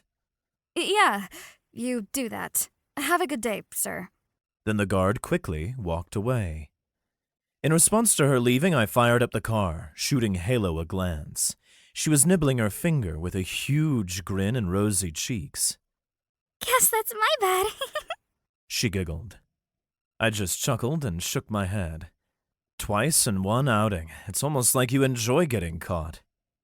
She strapped in and leaned into my shoulder, with her hand on my lap.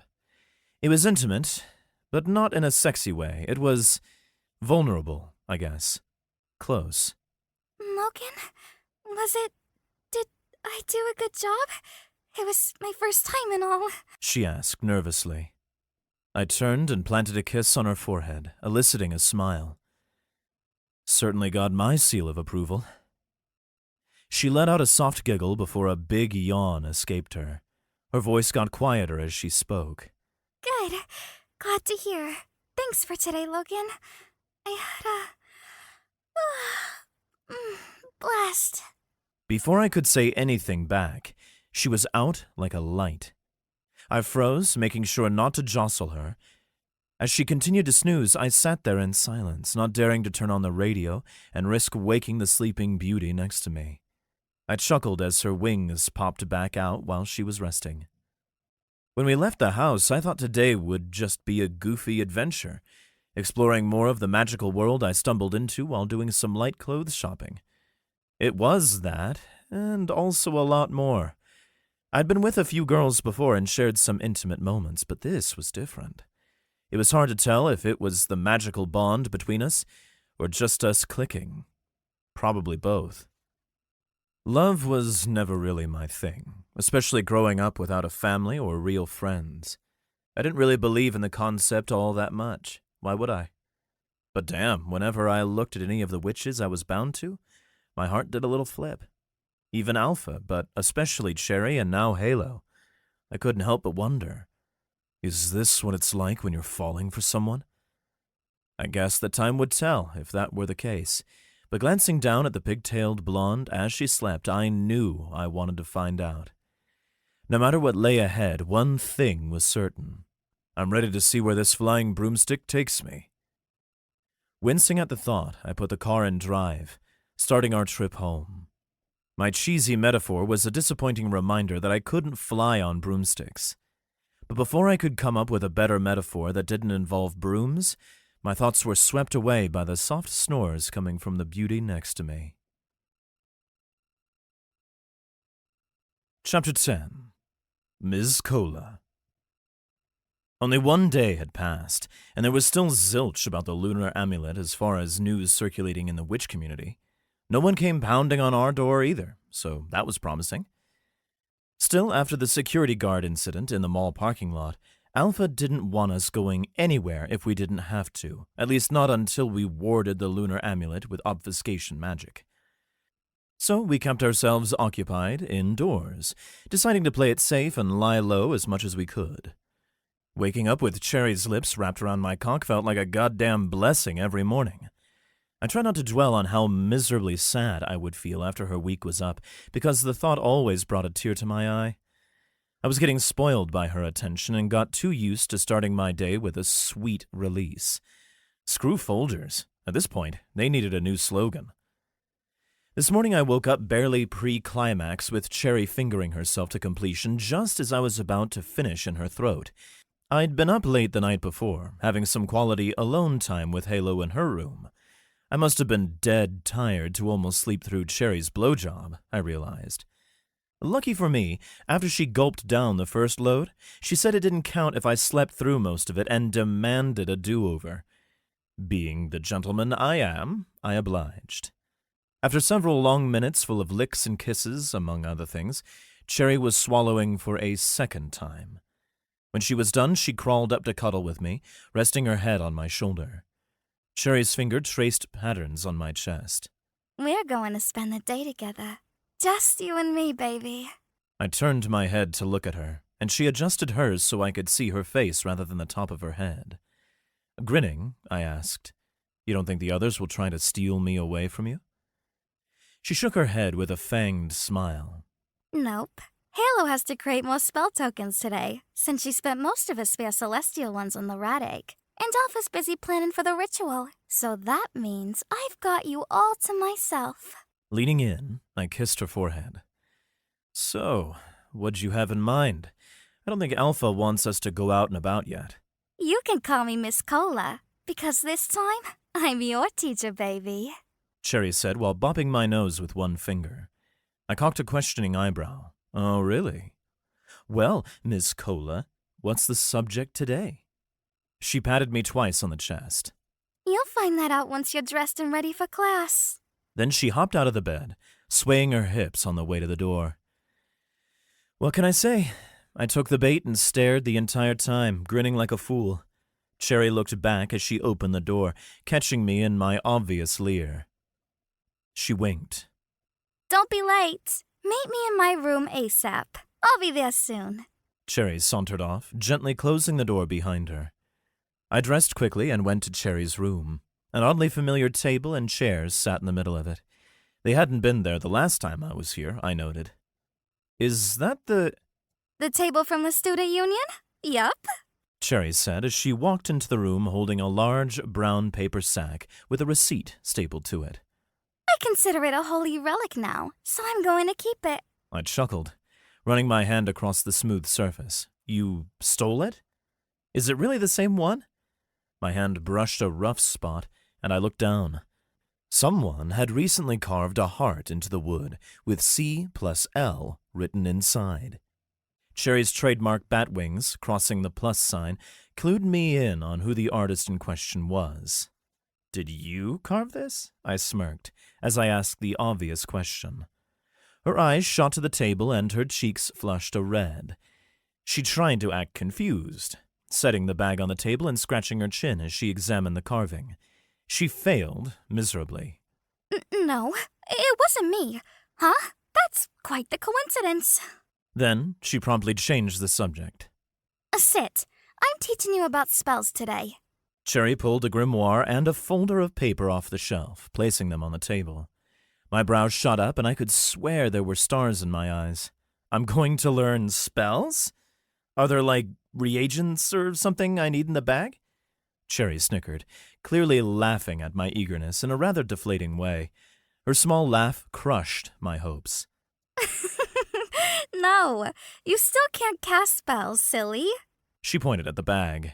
The bag is your breakfast. I frowned. Then why am I learning about spells? Alpha said something about you learning to recognize some of them. It'll help you in battle or something like that. She shrugged. I don't even care why. I just need to get through this stuff, and then we can have some fun together. Then she tossed me a wink while opening the grimoire. Opening the bag, I found a sausage breakfast sandwich, a hash brown, and a bottled orange juice. I quietly started eating as Cherry finished her preparations. Sinking my teeth into the scrumptious-looking sandwich, my eyes went wide. Where did you get this from? This is incredible. Is it some magical restaurant or something? Without looking up from a few pages she was shuffling in her hand, she said, Nah, ordered that on DoorDot. It's from this hole in the wall that serves great breakfast food. What's the name of the place? I asked, still enraptured by the flavors on my tongue. She shrugged. That's its name. This hole in the wall that serves great breakfast food. That's a really long and oddly specific name, but I kind of appreciate it, I muttered. But soon enough, I moved on from that and enjoyed the rest of my meal, making sure to eat over the wrappers so I didn't leave any crumbs behind. Okay, so let's get cracking. I've actually been meaning to ask some questions about your spells for a while. Cherry had papers spread out in a chaotic mess all over the table, but she seemed to know what she was doing, so I didn't question it. She looked up at me, a slightly annoyed expression on her face, then she grinned. Fine. Ask whatever you want. You only get 3 questions, she said with a wink. I chuckled at the reference to our first encounter. Okay, deal. What language are you using when you cast spells? She flipped to a specific page in her grimoire. Who cares what it's called? It's some ancient language passed down by witches over the centuries. People say that most witches used to speak it fluently, but not anymore. We only use it for spells and rituals now. It was hard to argue with her logic. Did it really matter if I knew the language's name or not? I guess not. All right. But why use that specific language instead of English? A pen appeared in Sherry's hand with a puff of smoke, and she set it on the table. Her eyes glowed red as she pointed at the pen and said, Jump. The pen did a small flip on the table. Now I was really confused. If the spell worked with English, it made no sense for them to learn this ancient forgotten language. Before I could voice that opinion, Sherry's eyes glowed again. Still pointing at the pen, she said, Jingen. The pen launched from the table until it hit the ceiling and fell back down. She smirked. That's why. For whatever reason, it channels the magic better. Don't ask me how, because you'd have to be someone like Morgan Le Fay to understand how that shit actually works. Promptly, I closed my mouth, which I'd only just realized was hanging open. The difference in the spell's strength was enormous, so that settled that question in my mind well enough. I furrowed my brow. With only one question left, I needed to get a little creative. Morgan Le Fay was just some fictional evil witch from the King Arthur tales. Her eyes slit with suspicion, but she took the bait. That's where you're wrong. She was as real as you or me. It's rumored that she was one of the witches who helped revive the ancient language. And she wasn't evil. Well, not all the time. She was pretty complicated. A lot of back and forth stuff. It's not like King Arthur was a saint or anything. He's just a classic case of the winners writing history and declaring themselves the good guys. Scratching my chin in thought, I said, Man, stinks she lost to him. Sounds like she didn't deserve to go out like that. Sherry blew a raspberry. Wrong again, Mr. Morrison. Don't you worry, 'cause Miss Cola will instruct you properly.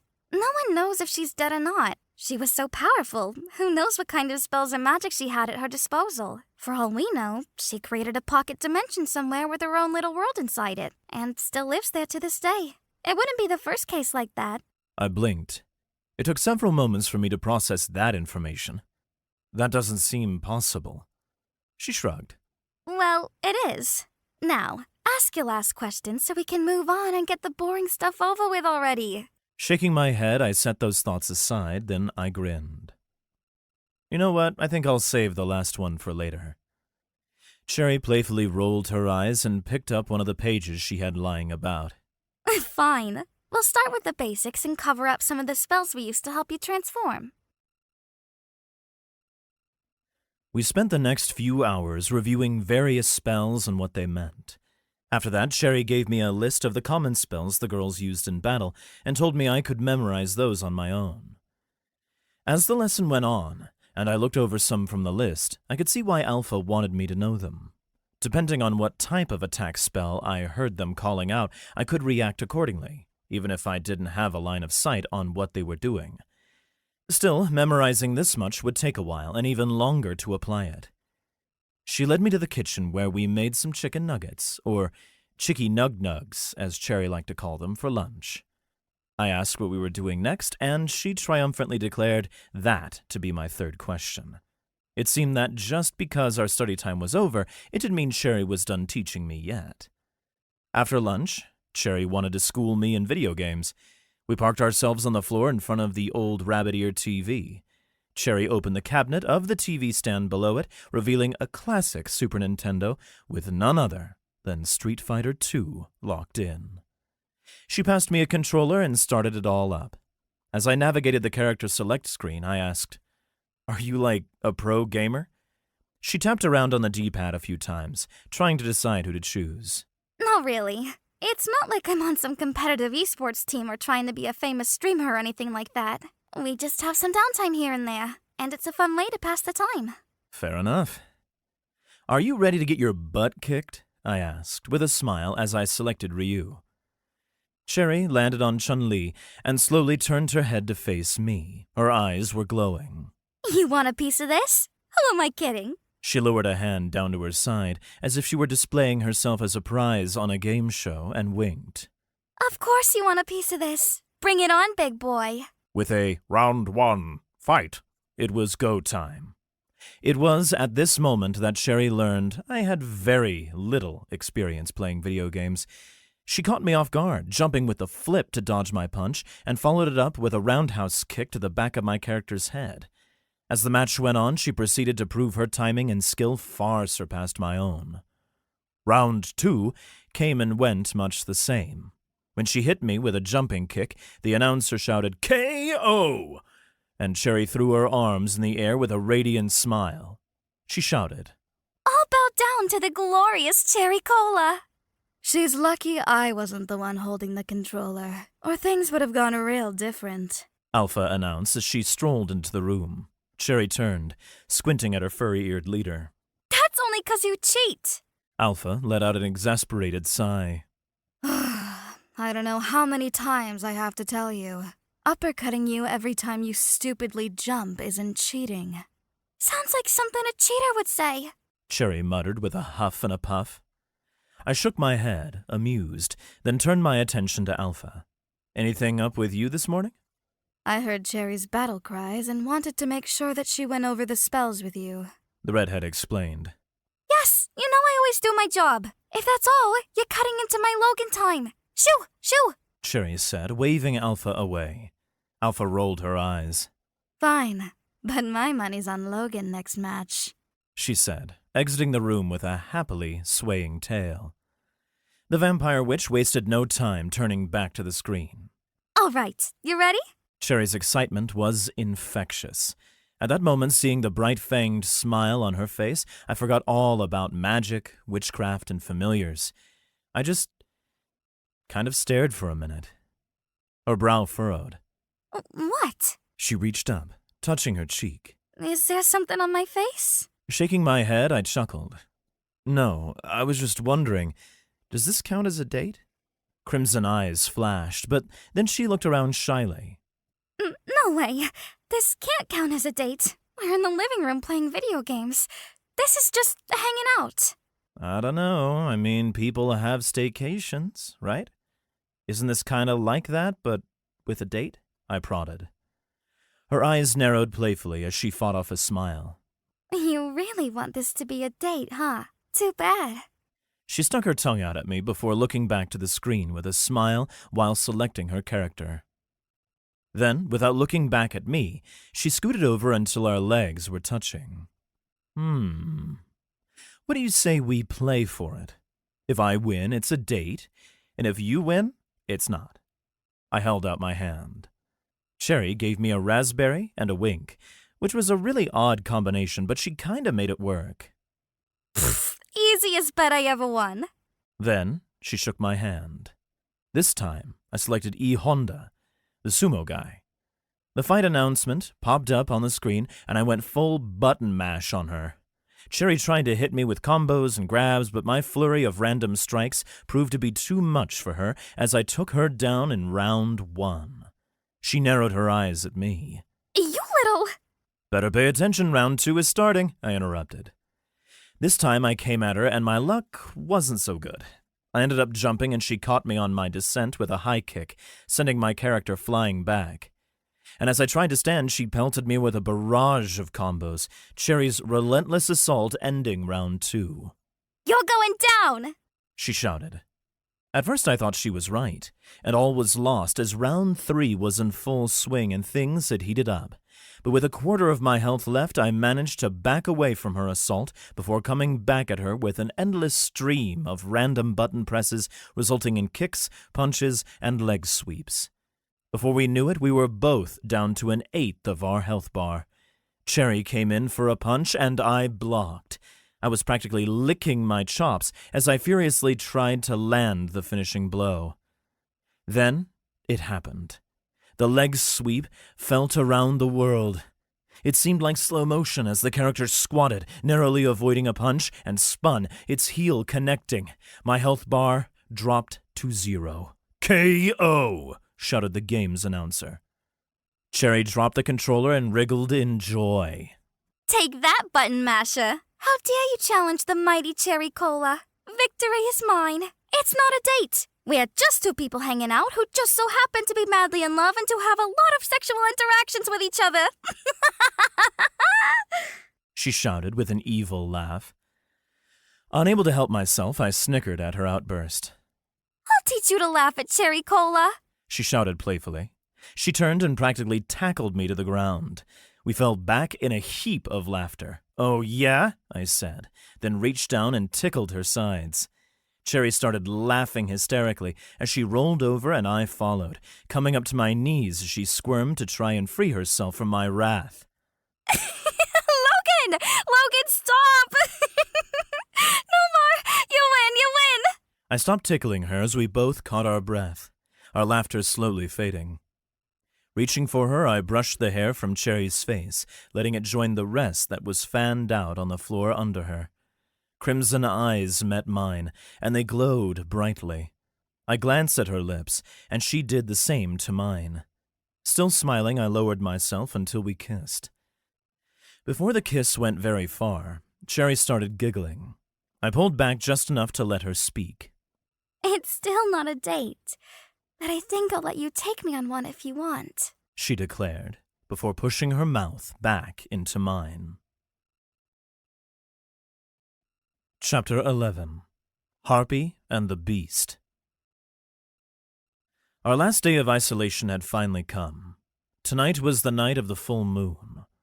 Alpha chose this night because this was when the amulet boosted the girl's power the most, and she wanted the strongest ward they could create to protect and hide it from prying eyes. The four of us piled into the girl's car, and Alpha drove us out to the forest. Traveling with the amulet in our possession was risky, so we kept chatter to a minimum on the way. Everyone remained vigilant and kept their eyes peeled. Even though the odds of trouble seemed low at this point, we had to be careful. Halo and Alpha cast spells to grant themselves the same night vision that Cherry and I enjoyed. Blue and yellow eyes glowed brightly in the dark. Their mystical displays still fascinated me. I wondered if the bit of jealousy I felt, knowing I couldn't use magic on my own, would ever go away. It was unreasonable to fixate on it, in any case. I could shapeshift and had the physique of an Olympian thanks to them. It's not like I wasn't doing well for myself in these witches' care. As we entered a large clearing, the moon shone down on us in a silvery glow. I watched as all three beauties undressed in front of me. Seeing Alpha nude for the first time, I couldn't help but take special note of her muscular, yet very feminine body. I did my best to ignore my growing excitement and focus on the task at hand, though. We weren't here to fool around. Alpha walked up to me, and I failed miserably as I tried not to watch her breasts jiggling with each step. She smirked as I pried my eyes up to meet hers. Here's a quick recap on your duties tonight. We need you to protect us while we complete our ritual. This forest is a powerful place, and the perfect location to ward the amulet. But dark fae creatures live in these woods. The ritual's power will probably attract them, and if it does, they will attack. They are very territorial beings, and they hate witches. If the dark fae come, you kill as many as you have to. Can you do this for us? I firmed my resolve and nodded. Yes, I'll keep you safe, don't worry. She stepped closer, grabbed the back of my neck, and kissed me.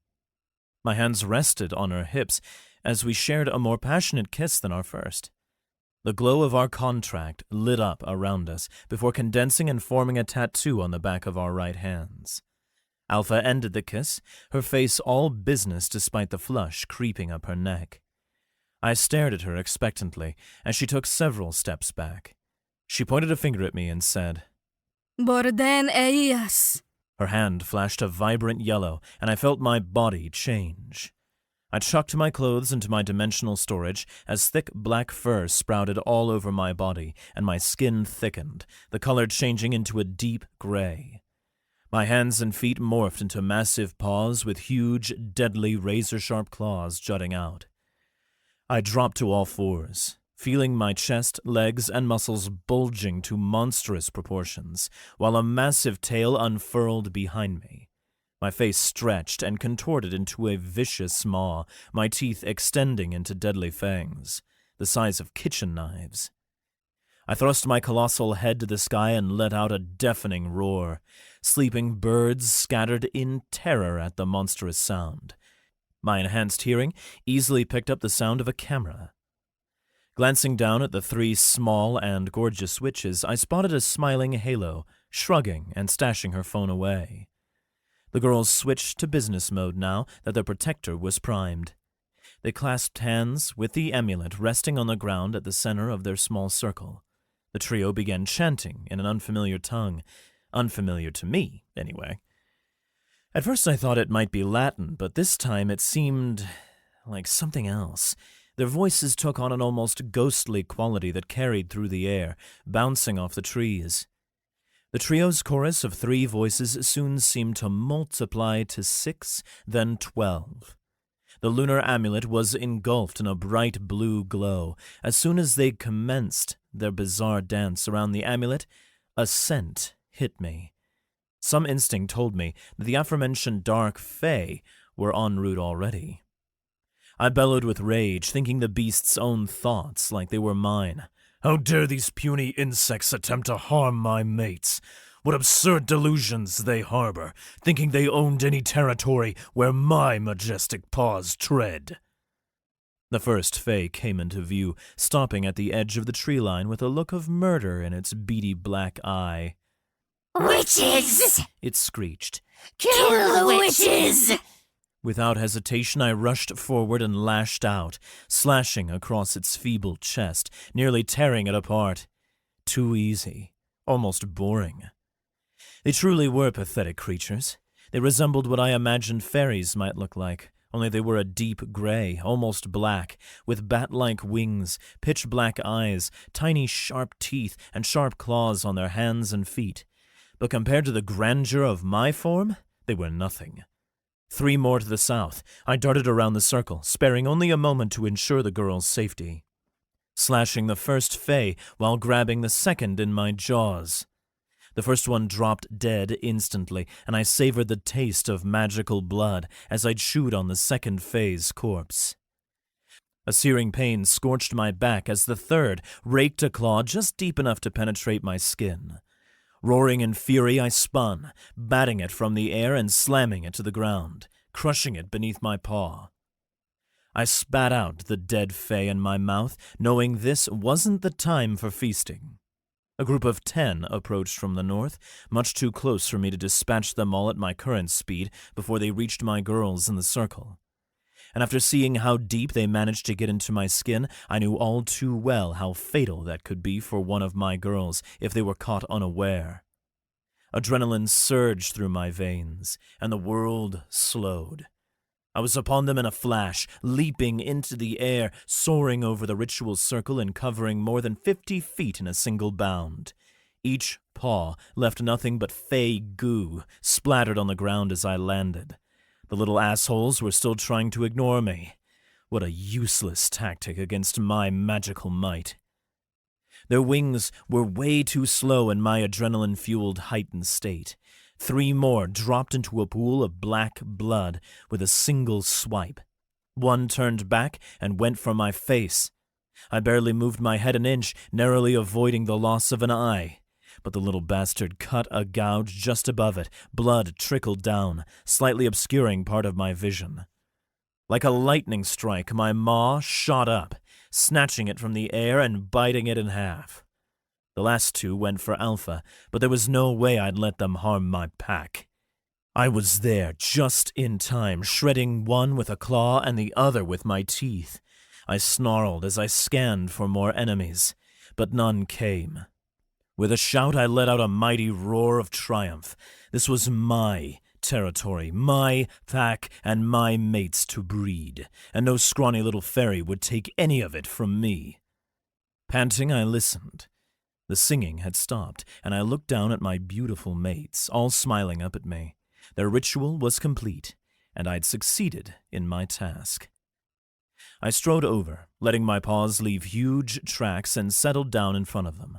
Alpha leaned in, hugging my massive head, heedless of the blood as she scratched behind my ear. Good pet, She cooed, nuzzling me sweetly. My enormous tail wagged in time with hers, creating a soft breeze, and I let out a low, happy growl. Such a good boy, Logan. Mommy's talented boy. Alpha praised me. Yes, you are. Yes, you are. I emitted a soft bark. Well, soft for a monstrous behemoth of a beast, anyway. Sure. Anything for Mommy's good boy. Halo, heal him. Alpha commanded.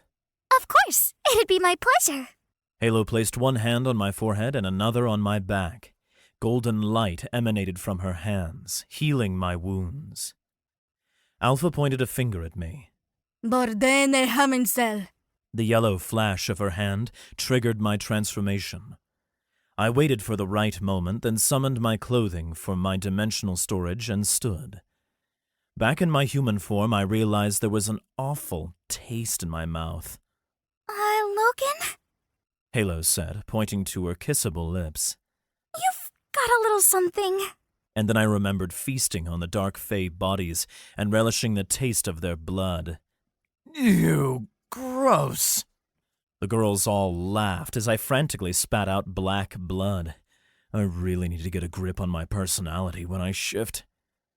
The activation of my powers had turned me into such a monster, not just physically, but changing the way I thought and experienced the world too. I decided I'd bring it up another time if it became a problem, but for now, my only issue was the horrifying taste in my mouth. Hold on, let me. Halo said, pressing a finger to my lips. Clone and Ravani. And now, just to make sure it worked. She leaned in and started kissing me. Her tongue explored my mouth, and the awful flavor vanished, replaced with the angelic witch's refreshing maple syrup flavor. Enough. Alpha growled. I already missed the other version of him. I just had to check and see if my spell worked. Halo innocently chirped as she pulled away from my lips, a bead of spit connecting us. Ahem! Cherry exclaimed loudly. You know damn well the spell worked. Halo let me go, and I caught her smirking at Cherry as she walked away. Cherry never stopped glaring at her as she went. All three girls got dressed again, and we walked out of the woods together. We had no issues on our way back to the car, and I assumed that might have had something to do with the display of power we showed in the clearing. Probably scared off any threats, I noted. Alpha took the driver's seat again. I got in the back, only to be surprised by Cherry climbing in on the other side, while Halo followed me in, leaving me stuck in the middle with a girl on my left and right. No one wants to sit up front? I sheepishly asked. It's a bit of a tight fit back here. Gosh, that's not the only thing in here that's a tight fit. Halo said, grinning impishly at me. Cherry ignored Halo and looked at me with an exaggerated look of surprise. It wasn't convincing. You know what, baby? She asked, as she looked far too thoughtful while tapping her lips with a finger. I think you're right. We have plenty crammed back here. Oh, I have an idea. Then she pulled my arm over her shoulder and laid her head against my chest. She threw her legs over mine and pressed her body into me as much as she could. Ah, She said, as if she just took a refreshing sip of Capri Sun. this is much better. I smirked. Works for me. Halo narrowed her eyes as she glared at Cherry. Then she did the same. Yes, much better. Alpha snorted when she looked through the rearview mirror at us and quirked a brow. Pathetic sluts. I smiled wryly and shrugged. Let's focus on more interesting topics. Did you see how badass Logan looked using my affinity? Alpha asked. Halo perked up and pulled out her phone. Heavens, yes! He was so scary! She unlocked her phone, and I noticed the background was a picture of me, but one taken at least days before we met, when they were still scouting me. She caught me looking and blushed. We'll talk about that later, I said with mock sternness. She opened the gallery and showed me the picture she had taken of both forms I'd used so far. My jaw dropped. I could only see a few parts of my body when I shifted, so seeing in full just what I looked like from another person's perspective blew my mind. See how cool you look? Halo squealed. My attention turned to Cherry as she held up her phone. I've got way better pictures of you on my phone. Videos, too. My eyebrows shot up as I looked at a selfie of Cherry with a fanged smile and her tongue sticking out. The tip of my cock rested against her tongue, and she was winking at the camera. She flipped to the next, and it was a video of her crimson eyes, staring into the camera as she deep-throated me. Even though I'd grown accustomed to the sight, it still aroused me to no end. A breathy whisper came from beside me as Halo watched. Living hot. I noticed Cherry smirking, no doubt having heard the blonde's words. I mentally waddled out of their horny conversational detour. Wait a minute, you filmed that while I was sleeping, didn't you? Cherry blushed. I mean, you can't prove that it's you. Unless... She stared at my crotch. I chuckled. I'm not pulling my dick out in the car again. You weren't the one that pulled it out last time. Halo said with a naughty grin. See? You can't prove it was you, so I did nothing wrong. She said, sticking her tongue out at me. Alpha chimed in. Hey, Cherry, how many dicks have you sucked before? 1. This mouth is exclusively for Logan's cock. Cherry proudly declared. So, if you've never sucked anyone else's cock but Logan's, who's that in the video? Halo asked with a smug grin. This proves nothing! Cherry pouted and put her phone away. Halo and I laughed, and I leaned my head back to relax, letting the girls chat for a bit until Alpha mentioned something about breakfast and wanting bacon and eggs. The mention of eggs made me realize something. Halo, do you think us being away from home for the ritual could have affected the store's ability to deliver your rat egg? Halo's eyes bulged. Darn! Hold on! She picked up her phone and called the hot topic in a hurry. Being around the girls enhanced my senses, so I could make out the voice of the same friendly goth chick from the other day. Halo, I'm so glad you called. The courier couldn't find you. We have your egg at the store. The girls said. Awesome! Can I swing by and pick it up within an hour or two? Yeah, that's fine. We'll see you soon. The clerk said before hanging up. After swinging by the mall so Halo could run in and pick up her egg, we made the much shorter drive home. We entered the house and Halo squealed in excitement, carrying her white egg as if it were a child and going to her room. The other girls weren't nearly as excited about it, understandably so. I don't understand why she's so pumped about an albino rat. There are way better familiars out there than a rat. Alpha said. I know, right? I don't see what makes it so special. Cherry said. I shrugged. I guess it doesn't really matter, does it? It's Halo's familiar, and she's stoked about it. Let's just be happy for her. They reluctantly agreed. I took a seat on the couch and settled in. Do either of you have familiars? Cherry shook her head. Alpha sat taller with a look of pride. I do. He's a reddish-colored box turtle. I named him Akimbo. I perked up at that. How come I haven't seen him? He mostly lives in the terrarium in my room. He's slow to trust newcomers. You should have seen when I introduced him to Cherry. Alpha said, laughing. Fucking Akimbo. Cherry grumbled at the memory. I leaned forward in my seat. I've got to hear this. Cherry squinted her eyes at me, but I just smiled. Alpha struggled to contain her laughter as she told the tale. So, Cherry came looking for me. She saw Akimbo on my floor and ignored my warning that he wasn't exactly a people-pleaser. He refused to come out of his shell. So you know what Cherry does? Cherry rolled her eyes. Does it matter what I did? Your turtle is crazy! I took the bait with a smile, ignoring Cherry's protests.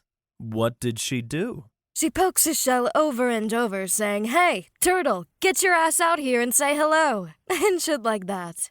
And I warned her again. Then she lay down to get a better look at his face and said, "Hey you, what are you doing in there?" Akimbo snapped out of his shell and bit her right on the nose. She honestly had it coming. Alpha's ears twitched as she fell back on the couch, holding her stomach as she fought to contain her laughter. I chuckled, finding more entertainment in the look of pure joy on the redhead's face than in the story itself. Come on, it's not even that funny. Cherry whined. I put my arm around Cherry and pulled her close, hoping to cheer her up. Sounds like Akimbo is a real scamp. He's probably just jealous of how cute you are, so don't worry about it. I mean, I am really cute. She shrugged. If you don't have a familiar, is there one you're keeping an eye out for? I asked the vampire witch with genuine curiosity. Her eyes lit up. Yes, I'm only interested in finding the black snake, but one that's not a total dick is hard to find. Alpha, finally having calmed down, sat back up, her tail wagging excitedly. Logan, my mark is flaring up, which makes me realize we still need to square away my debt. Do you want your reward now, or a bit later?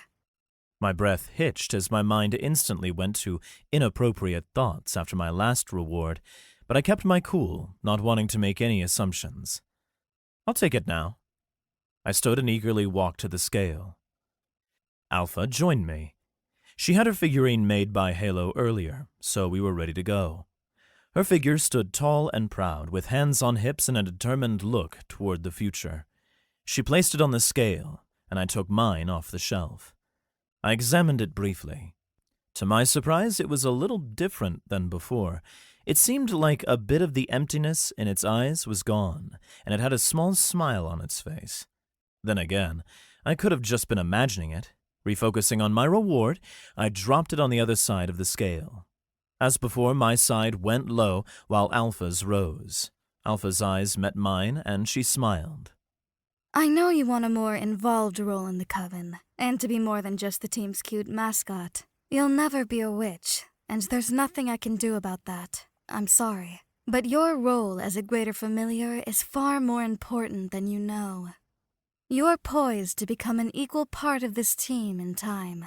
As a token of my thanks, I crafted a ring for you. It can hold one blessing at a time, and with practice, you'll be able to swap out blessings that were previously given to you as rewards. For now, it has only one blessing, a strength blessing based on the aspect of the bear. Do you accept this ring in payment for your efforts tonight? Before I could even say a word, the scales balanced, and I scooped my jaw off the floor. Yes, I accept. She slipped the ring on my finger, and my muscles instantly swelled. If previously I looked like Ryan Reynolds, now I looked halfway to He-Man. I flexed my arms and wondered if I needed to get a new wardrobe. I noticed that both Cherry and Alpha were eyeing me hungrily, and I grinned. Feeling like an 80s action movie star, I thanked Alpha and left to take a shower, ensuring I was washed up and ready for Cherry's ministrations in the morning. Chapter 12. The Witching Hour. My eyes fluttered open as the sensation of a warm, wet tongue took its time, gradually making its way from my balls to my tip. Soft lips pressed lovingly against my shaft, as Cherry proved just how much she adored my cock. Looking down, I found her staring up at me with slitted eyes and lips that were far redder than usual. The reason became obvious when I saw the lipstick prints all over my shaft. Good morning, baby. She said, animatedly peppering my dick with kisses. Cherry's head dropped lower while she took one of my balls into her mouth and gently sucked on it. She stretched a hand and massaged my abs while the other caressed my manhood. I groaned with desire at the sight of her worshipping my cock like it was her religion. She swapped to my other ball as she moaned and continued her work. Tasty wasty. Fuck, you really know me so well already, I muttered as I reached down and ran a hand through her raven hair. She slipped my balls out of her mouth and affectionately slapped my shaft against her cheek, grinning. Her mouth displayed her fangs as it hung open, her face a mask of adoration and need in equal measure. Baby, I heard from Halo and Alpha that they told you their real names. I nodded, not really in the frame of mind to respond with words, as she started pressing kisses into my cock while stroking me at the base. Just so you know, because I like you a lot, I'll tell you mine. But don't call me it, okay? I shot her a thumbs up. Cheryl, She said. Cheryl Coleman. And then she throated me aggressively, making me rapidly blink as I tried to commit the name to memory. Okay, got it. I tightened my grip on her hair, and she moaned while devotedly giving me head. Cherry straddled my leg, and I could feel her wetness dripping on me before she pressed her pussy into it, slowly pleasuring herself against me. Oh, baby, my poor pussy can't take it anymore. Sucking your majestic cock every morning. She groped my muscles and kept kissing, licking, and adoring my length. Each action drove my need for more. Why not just fuck me then? Because this stupid fucking deal. She started grinding herself against me faster before finally taking me into her drooling mouth. Crimson eyes stared up at me with an almost painful look of desire. She didn't stop going until she left a ring of lipstick at the base of my shaft, letting out a long moan as she took her time coming back up and off my cock, smearing several of the fresher kiss stains. I have to make you come with my mouth first, she said as she turned her head sideways and planted more loving kisses up my cock. I nodded, being the gentleman I am, and assisted the fine lady. I tightened my grip on her hair and guided her mouth to my tip. Her lips parted eagerly, allowing me to push my cock deep into her throat. My leg got drenched from her juices as she quickened her pace, her muffled moans vibrating against my manhood. Pulling her head up partially, I thrust into her throat. Her moans and wetness urged me on, signaling her desire for more. I gripped both sides of her head and began using her mouth like a sex toy. I felt my release building as her eyes rolled back and she started to spasm. Her cunt honey gushed and soaked my leg and the bed. Her muffled squeals of delight were music to my ears. My body tensed and I grunted as I exploded into her throat. Mid-release, she started patting my leg and gagged. I let her go, and she immediately released my length, replacing her mouth with her hand, stroking my thoroughly coated member. Her hips continued grinding against me as she rode out her orgasm. Oh, fuck you! Oh, keep coming, baby! Come all over my fucking face! Oh! Who was I to deny such a request? I continued sending burst after burst of my seed onto her pretty lips, nose, and cheeks. After finishing, she wrapped her lips around my tip and deep-throated me once more. Holy shit, big boy. I didn't think you'd make such a mess after I swallowed half of it. So fucking rude, she said, with a naughty grin. Using my cock instead of her fingers, she wiped my cum from her face, licking and sucking it clean each time.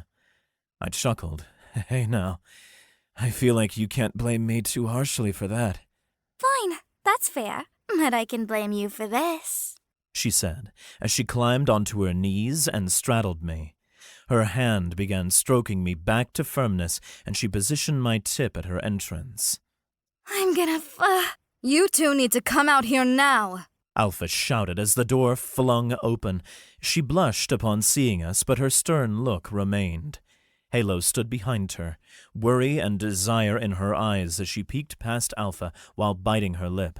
It's really important. You have to see this. Cherry gritted her teeth. This better be good. My poor pussy has suffered Logan's cruel neglect for too long. And if it doesn't get what it wants, it will riot.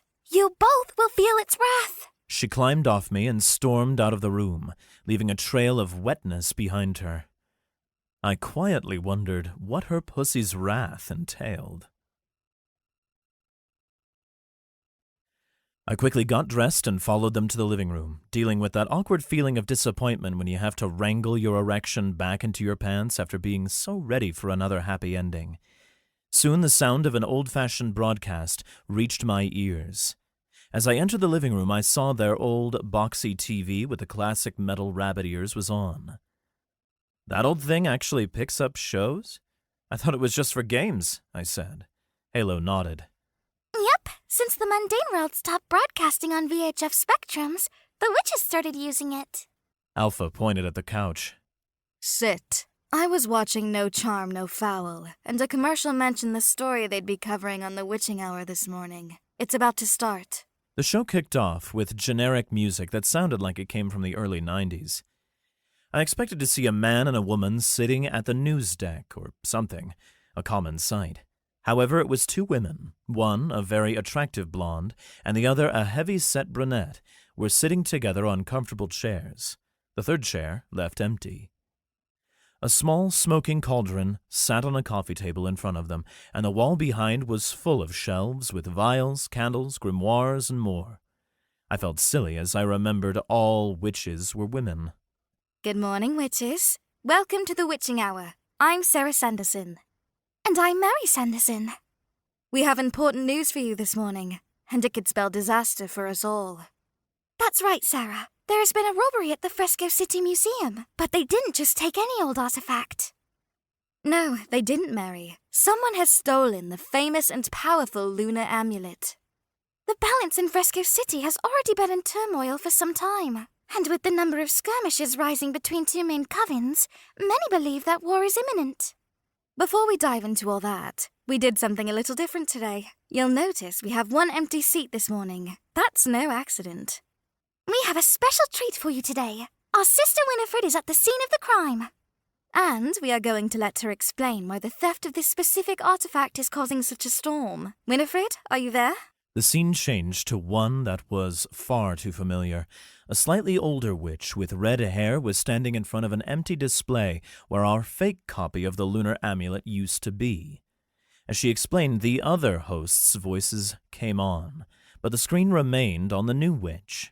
I'm here, Sarah. You can see behind me that the display case is empty. During daily inspections by both the Salem and New Moon covens, they noticed the amulet no longer held a magical glow. After further inspection, they concluded that the amulet on display was a fake. Do they know when someone replaced the real amulet? No one is admitting that they know when the real amulet was taken. Can you tell us more about the history of the lunar amulet and why it's so important? According to legend, the lunar amulet, an ancient artifact, was created by Hecate, the fabled moon witch of ancient Greece. It's said that she drove down the moon with her magic and created an amulet from one of its stones. Witches have always highly desired the lunar amulet for its ability to boost the power of an entire coven. How exactly does the lunar amulet work? That's a fantastic question, Mary. Activating the amulet can boost a coven's power based on the moon cycle. The lunar phase determines how much of a boost the coven gets. A new moon will give almost no boost at all, but a full moon will give the coven's power a sizable upgrade, making spells more potent and spell tokens quicker and easier to generate. The amulet even makes advanced rituals that were previously out of reach into genuine possibilities. Of course, this is all relative to the starting size and power of the coven in question. If the amulet is so powerful, weren't there powerful defenses in place to prevent its theft? There were indeed. Not only was it protected by two sentinel familiars, a hellhound from the Salem Coven and an Arctic fox from the New Moon Coven, but it had an extremely strong magical dome that allowed nothing physical, nor any spells to pass through it. As soon as someone touched the dome, it should have notified both covens immediately. I learned both animals were wounded only a few days ago. However, it seems they occasionally fight since they don't get along. So this didn't alarm anyone. Now they suspect that someone may have taken the amulet that night. Wow, that's quite the security. Do they have any clues how someone could get past such extreme measures with no one finding out? No, Mary. No one has any idea how this could have happened. But it would take an extremely powerful coven to get past security like this. Unless a powerful new coven is on the rise that no one knows about, then the suspects are limited. A third coven on the rise seems a bit far-fetched. I'm sure we would have heard about a group with that kind of power. Thank you so much, Winifred. We'll have a hot coffee waiting for you when you get back. I'll need it after this morning. See you soon. The scene shifted back to the two original witches. Neither myself nor the girls said anything as we focused and took in all the information we could get. See you soon, Winifred. It sounds like it would take an extraordinarily strong coven to break through those defenses. Mary, how do you think the two big covens are going to react? It's difficult to say. Over 2 decades ago, both covens agreed to keep the peace and balance between them, and neither coven would use the amulet's power. Well, hang on for a moment. Winifred? Sarah looked confused, and the scene didn't change, but the sound of arguing and shouting appeared in the background as Winifred's voice returned. Holy shit! Yes, I'm at the museum, which is still closed after the theft. Representatives from both the New Moon Coven and Salem Coven returned, both hoping to speak with me. However, as you can hear, they've broken out into a fierce argument. Both covens blame one another. Oh no, screw this. I need to get the hell out of here. They've already started fighting. This shit's crazy. The sound cut off, and Winifred's voice was gone. Sarah and Mary looked at one another, concern written all over their faces. I'm sure that Winifred will be, fine, Mary. Why don't you move on and tell our viewers today's forecast? Today's forecast? Apparently blood in the streets. The two hosts fell into a worried silence before the program suddenly went to commercial. The four of us all looked at one another. I was unsure of what to say. Alpha's mouth curled up into a feral grin. Good. Let them fight. Cherry's nostrils flared. Yeah, to hell with those witches. Halo's eyes curved. Holy gosh, this is great news for us. They really have no idea we did it. Exactly. Alpha said. While they are off fighting and weakening one another, we can keep building up our power. Cherry grinned. Those fuckers are so stupid. They spread their greater familiar between too many people, unlike us, who get evenly spread by our greater familiar. She said with a wink. I only acknowledged her comment with a smirk, knowing the topic was too important to get off track. Speaking of their familiars, are they humans, like me? Alpha scoffed. Hell no. Those dumbasses wouldn't know how to handle a real man like you as their pet. One is a flame drake. Think of it like a type of dragon, but smaller. The other is a fenrir. It's like a giant wolf with a snake for a tail. I frowned. A dragon? How am I better than a dragon? Cherry licked her lips with a naughty glint in her eye. I used Halo's bad dragon once. You're so much better. My eyebrows scrunched. I was even more confused now. I thought Halo didn't have a familiar before me and the egg, and why is her dragon bad? Cherry opened her mouth to speak, but a hand quickly covered it. Halo's eyes were bulging, and her face was redder than Alpha's hair, while she refused to let Cherry finish that thought. She gave me a nervous smile and tried her best to recover and act as if nothing was wrong. Don't worry about it. It's, not a familiar. Just forget about it and never look it up on the internet, okay? I opened my mouth, then closed it. Okay, I drawled. Alpha chuckled and shook her head. You saw how big you are when you transform, right? You're a match for a proper dragon, let alone a drake. Not to mention, you can take more than one form, and you make us more powerful just by being near us. Your blood is more magical than that of most magical creatures. I don't know what bloodline you're from, but it's a powerful one.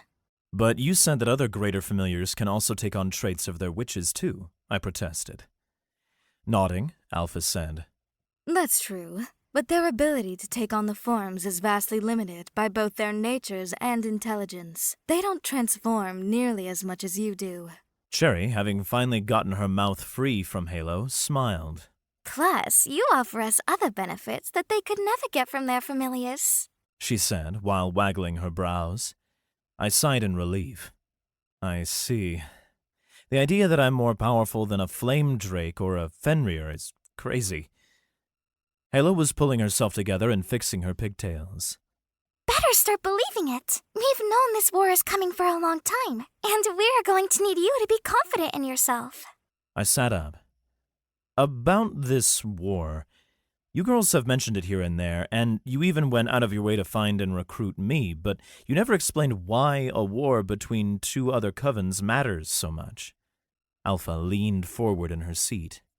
Those covens aren't going to let all the other witches in the city just sit by and watch. When one starts losing, or realizes they don't have the strength to win, they'll start forcing other witches to join them. Think of it like a draft. Cherry clenched her fists in her lap. And there's no way we'd ever join them. Their leaders are all assholes who lie and only care about power. Halo smiled. It's true, and you'll probably have to fight their familiars at some point. When they come for us, and eventually someone will, we'll need you to keep us safe. But don't worry, because I know you can kick their booties. Alpha grinned.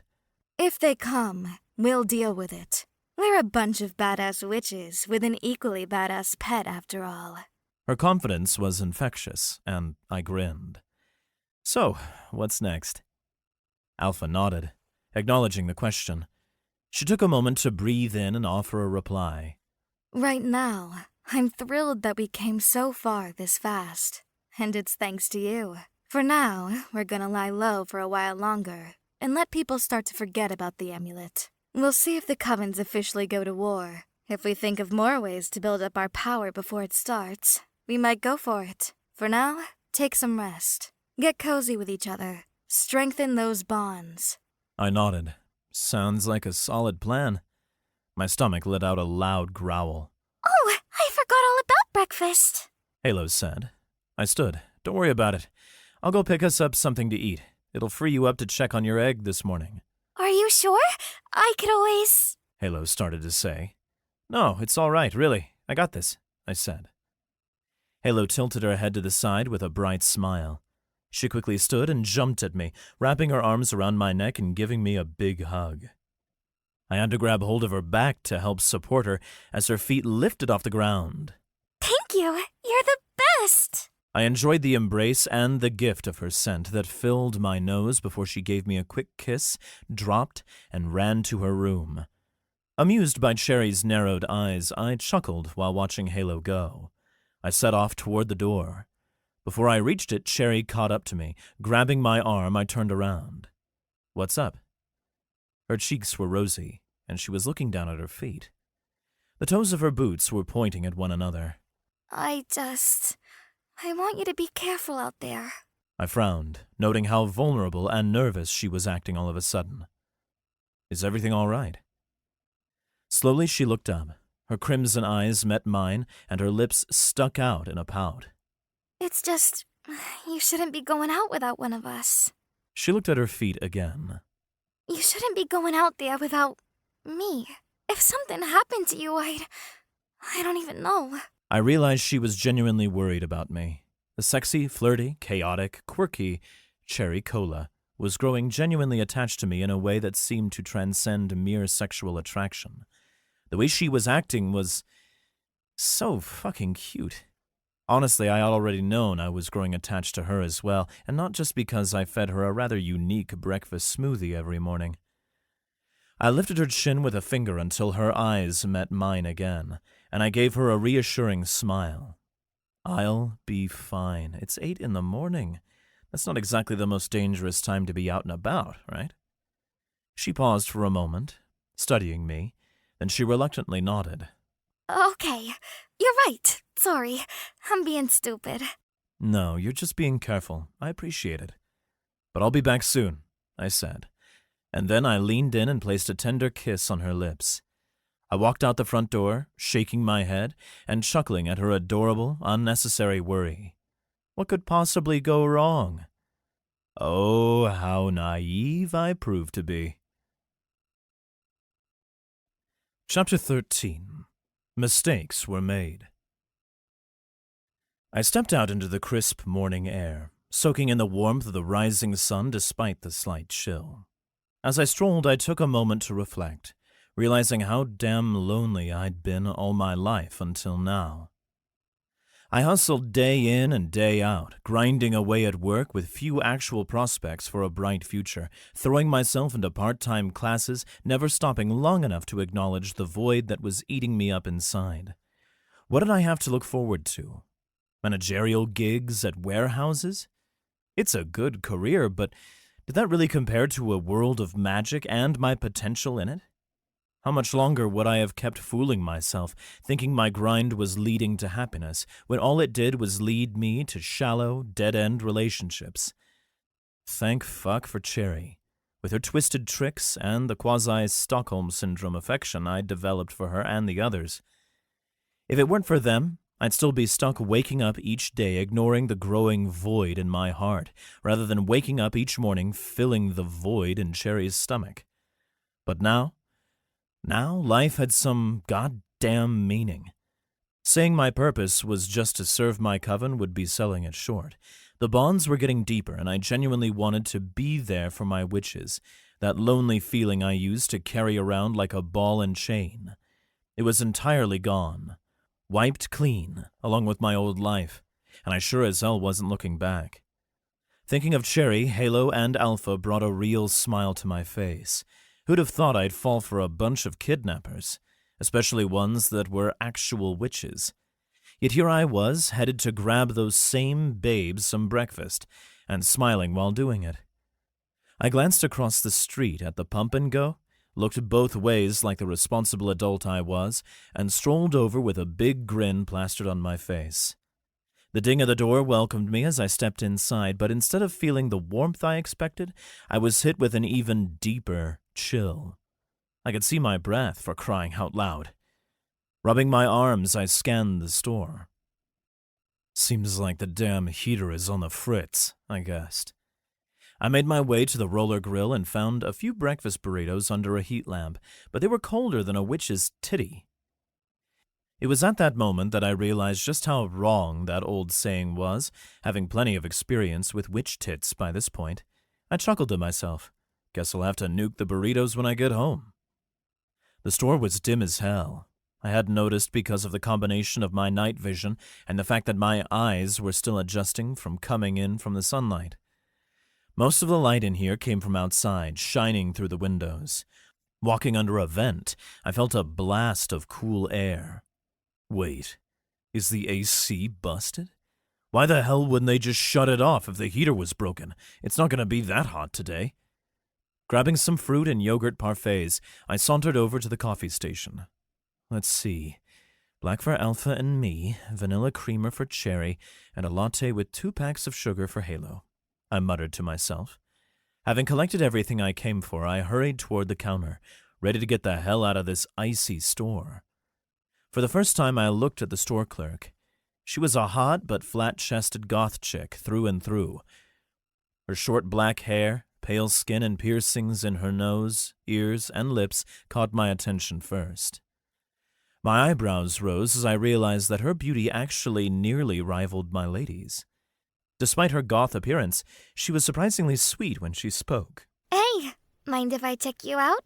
She asked, her eyes already doing just that as they scanned me up and down.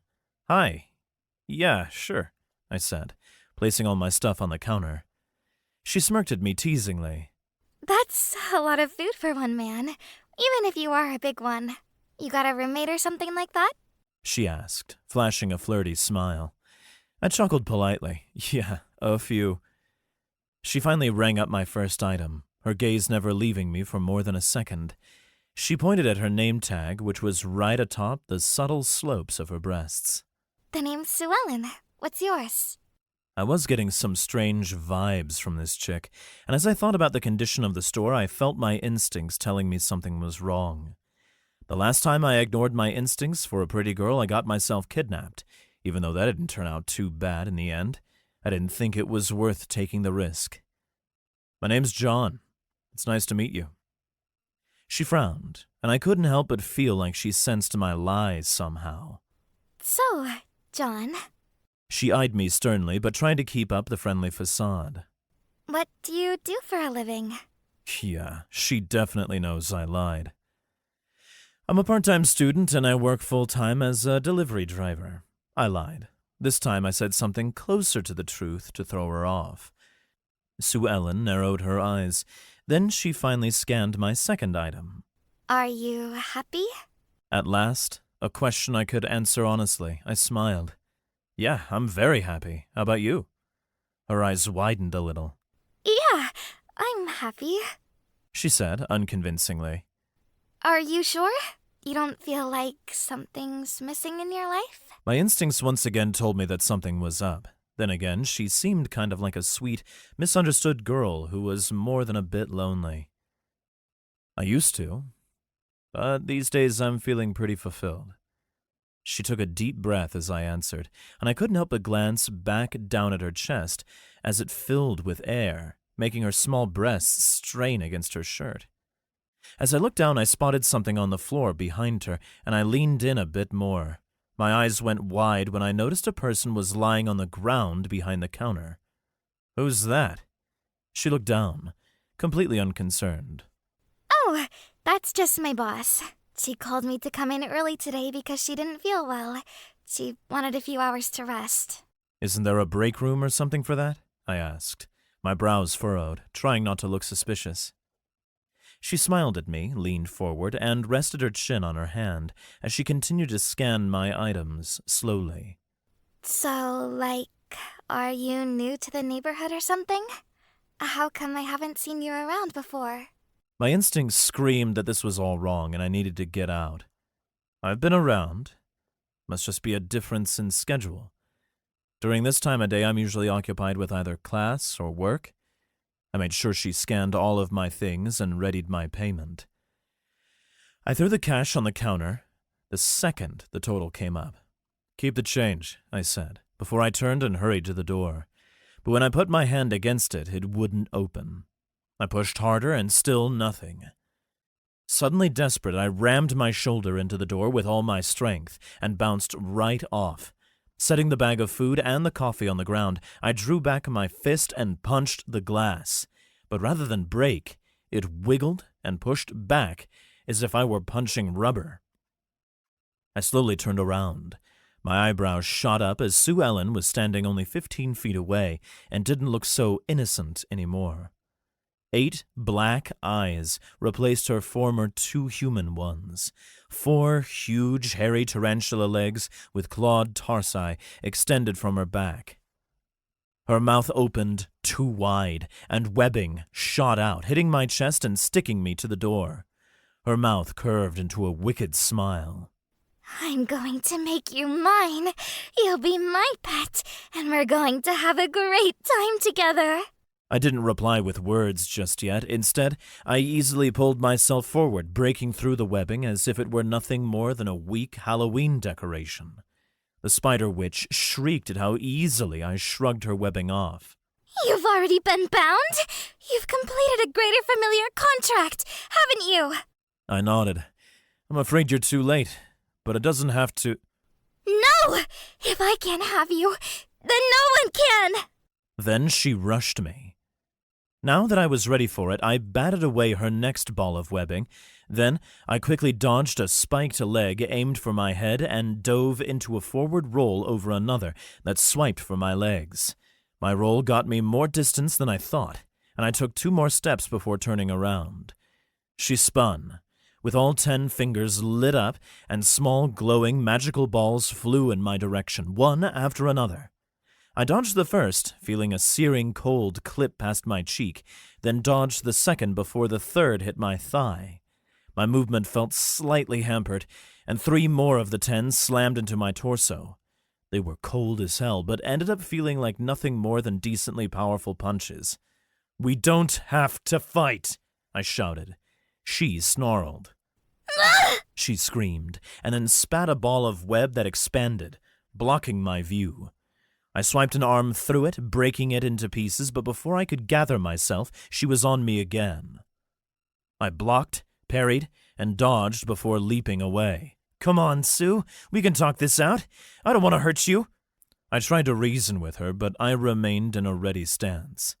With a flick of her wrist, the spider witch conjured a bolt of crackling energy and hurled it toward me. My eyes widened, but somehow I knew it wasn't strong enough to actually harm me. So with a swing of my arm, I backhanded it. All my hair stood on end as a jolt of power shot through my body, but I sent it crashing into the counter, causing lottery tickets to fly through the air. While I was distracted by the flying tickets, I saw her pull out a golden token.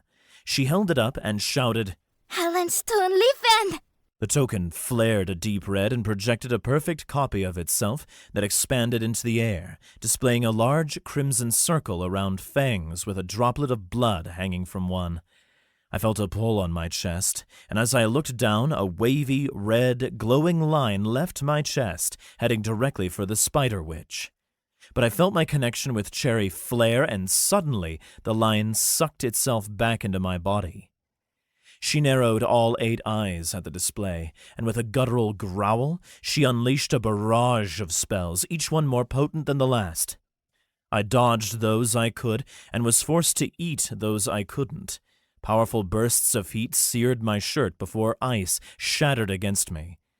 Jolts of electricity randomly coursed through my veins, but no matter how fierce her attacks, I remained unscathed, shrugging off each blow as if it were nothing more than a love tap. Please, can we just talk now? My shirt is ruined. I didn't mean to sound like an asshole, but she must have taken it that way. Frustration streaked across Sue Ellen's face. She abandoned her spells and leaped forward, her spider legs extending, razor-sharp claws all aimed directly at my throat. Diving into an aisle, I barely avoided her attack while she left a small crater on the concrete floor where I previously stood. Sue Ellen gave up all pretense of strategy and ran at me, her deadly claws attacking with a vengeance. Backing down the aisle, I moved left and right, dodging her first 2 attempts to skewer me. Avoiding the legs forever wasn't going to happen, so I started deflecting them with my fists and forearm. She screamed as she found another level of speed, forcing me to match her new frenzied pace. I leaned away from a swipe and grabbed a fuzzy spider leg, using its momentum to slam it through a metal shelf, causing the leg to get jammed. I didn't want to hurt her, but I had to get her off of me. I quickly scanned my surroundings, searching for a way to end this without any bloodshed. It turned out Halo's luck really was on my side. As I looked past the oil, I found it, and just in time. Sue Ellen roared in rage as her leg ripped free and she rushed me again. I held up the can of bug spray and pressed down on the nozzle, spraying a single squirt on her face. She froze in shock, and we stood there for a moment, just staring at one another. I held the can, ready to spray again if needed. She stood in silence, confused, tilting her head, until her jaw dropped and she covered her mouth. I heard her gut make an awful gurgling sound, and then she ran off, rushing through the door to the restroom. I scanned the room, making sure it wasn't some kind of trick. There was silence. A loud noise caught my attention as a shelf crashed to the floor, but nothing else moved. I walked cautiously until I got to the bathroom door. The sound of a woman violently throwing up met my ears. Grimacing, I put the bug spray down and carefully pushed open the bathroom door. Sue Ellen was crying and puking into the toilet. All of her eyes were closed tight, and she looked like she was in a lot of pain. Just like that, all my caution was gone, replaced by guilt. Since she knew she couldn't hurt me anymore, all that was left was a sad, vomiting girl. I felt genuinely bad for her. Hey, are you all right? Just go away. I stepped inside anyway. I grabbed some paper towels and ran them under the warm water. Coming up behind her, I held her hair and pulled it out of the way as she threw up again. When she finished, I let go of her hair and handed her the wet towels. Here, for your eyes. She accepted the cloth and wiped her face with it. Look, I'm sorry, I didn't mean to hurt you. She sobbed and sat on the floor with her hands on her knees. Preparing another wet paper towel, I handed it to her so she could clean up her mouth as well. Just leave. I failed, she murmured. I brushed her off again. Hold on. I swung open the bathroom door, grabbed a water bottle from the stack beside it, and handed it to her. Here, take it, I said, plopping down on the floor across from her, next to the door. So who are you, really? She sniffed. I'm a witch. Name's Arachna. Nice to meet you, Arachna. I'm Logan, I replied, hoping my politeness would loosen her tongue. Why did you want me as your familiar so badly? Arachna grabbed some toilet paper and dabbed at her eyes. I'm a rogue witch. I used to be in a big coven in Minnesota. I left them to come here a few years ago. Wanted to start my own coven. About a week ago, I used a spell to track you down. But I had some shit to deal with first. This morning was my shot, but I'm too late. Why me? Her demeanor shifted, and she sat cross-legged, blowing her nose. Wasn't only you at first. I was scouting for any potential greater familiar. What any candidate? I thought greater familiars like me were rare. You're rare, all right. Only one of your type I could sniff out. But there's a load of others that can be greater familiars. Some are mythical beasts, magic-blooded humans like you, or folks cursed with vampirism, lycanthropy, or changelings with lots of magic. She explained. Damn. Why go hunting for a greater familiar to start your own coven? Couldn't you just, wing it? Having a top-notch familiar makes a coven more powerful. Figured if I had the strongest around, I'd have witches lining up to join. Did your spell throw up any other options? I inquired. Hell yeah, plenty. But you're the best of the best. Her sniffles were easing up, and she seemed less likely to hurl again. That was a relief. So, who's the chick behind the counter? I asked cautiously. That's the real Sue Ellen. I didn't hurt her. I just used a sleep spell. She said. How did you know how to scan my stuff and use the register then? I used to work at the Pump and Go on Main and Carver. I considered telling her I used to fill up there in my work van a few times in the last few years, but thought better of it. That seemed like it would only be salt in the wound.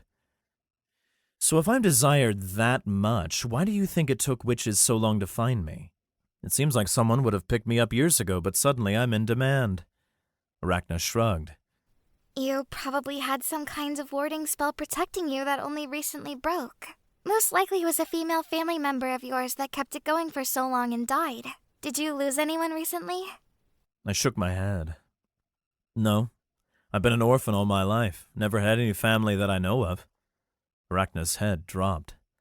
I should go. I frowned. Wait. You don't have to be alone. You can come with me and meet my roommates. I can't guarantee that they'll want to recruit you, but I can put in a good word. She looked up, eyeing me cautiously. Are your roommates with one of the big covens? I shook my head. No, not at all. They're a small coven, but they are great. You'd really like them. She sighed. No. Are you sure? We can exchange numbers in case you change your mind. She seemed to consider it until she shook her head. No, I need to move on. If I have to keep looking at you, then all I'll see is a reflection of my failure. This is goodbye. She waved her hands in a complex pattern, and then she vanished in a cloud of smoke before I could say another word. I scoped out the empty bathroom and mulled over my next move.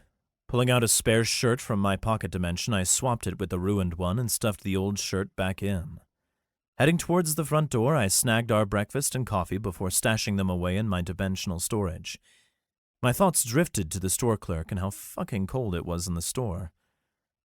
Glancing around, I saw the place was trashed, and with Arachna out of the picture, I had no clue if her surveillance-disrupting spells were still in effect. But as I glanced up at one of the cameras, I saw it was still blocked with webbing. A quick inspection showed all the others were covered the same way.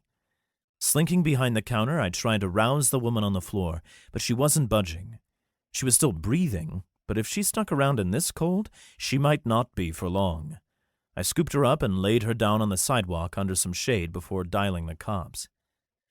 I hovered nearby where the clerk lay, waiting it out for the cops to roll in. I pondered Arachna for a few minutes. The poor girl. Did she have any clue about the impending war? Was she pulling an alpha, scouting for her own badass crew to dodge being some big coven lackey? Should I even have any sympathy for her after she tried to off me? Too many questions, not enough answers. The cops showed up with an ambulance in tow.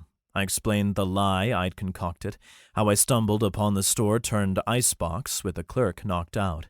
I even flashed my empty pockets and my wallet sporting only a measly 20 to prove I hadn't taken anything. My life was crazy enough without having to worry about being a suspect in some bizarre crime.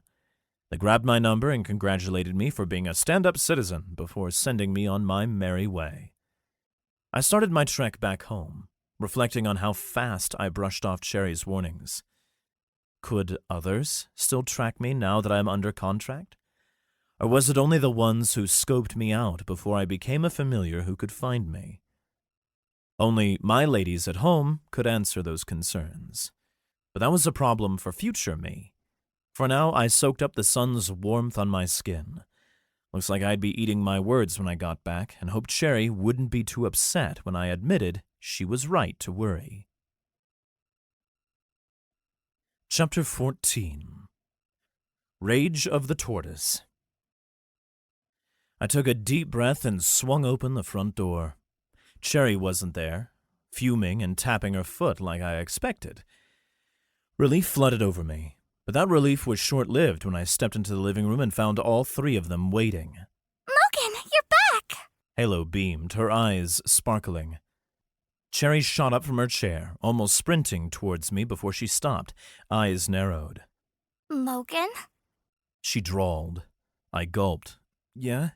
Why the hell are you wearing a white shirt? It was black when you left. And don't give me that sun-bleached crap. Halo tried pulling that on me once, but I ain't that gullible. I Googled it, she said, with a hint of pride. I wasn't sure how to respond to that. Sun-bleached? I told you I'm not falling for that. Cherry snapped, pointing a finger at me. I shook my head. I wasn't going to say that. I was just confused. She eyed me suspiciously and rolled her eyes. Sure you were. Spill it. What happened? Why were you gone so long? Cheating on me? Trying to make me die of worry? I chuckled before getting serious. I wasn't... Never mind. Okay.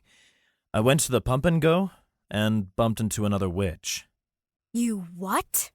Alpha stood, arms crossed, nostrils flaring. Halo also jumped up. Holy heavens! Are you okay? She rushed over, pulling up my shirt and giving me a quick once-over for injuries. Hey! I had to pull away when Halo's hand started wandering south. Not that I wasn't up for it, 'cause damn, that sounded fun, but I knew the others wouldn't let that slide until I explained. Halo pouted and pointed a finger at me. Fine, but I'm doing a full check later, mister. Better safe than sorry. I'm good, I laughed. Everything's intact. And no, she didn't see or touch it. Cherry let out a dramatic sigh of relief. Oh, thank fuck. I thought I was gonna have to choke a witch. Alpha growled impatiently. That's not the point. We can tell you're unharmed. Good, now spill it. I raised my hands in surrender. All right, give me a sec, and I'll explain everything, but first let's head to the kitchen. I'll heat up breakfast, killing 2 birds with 1 stone and all that.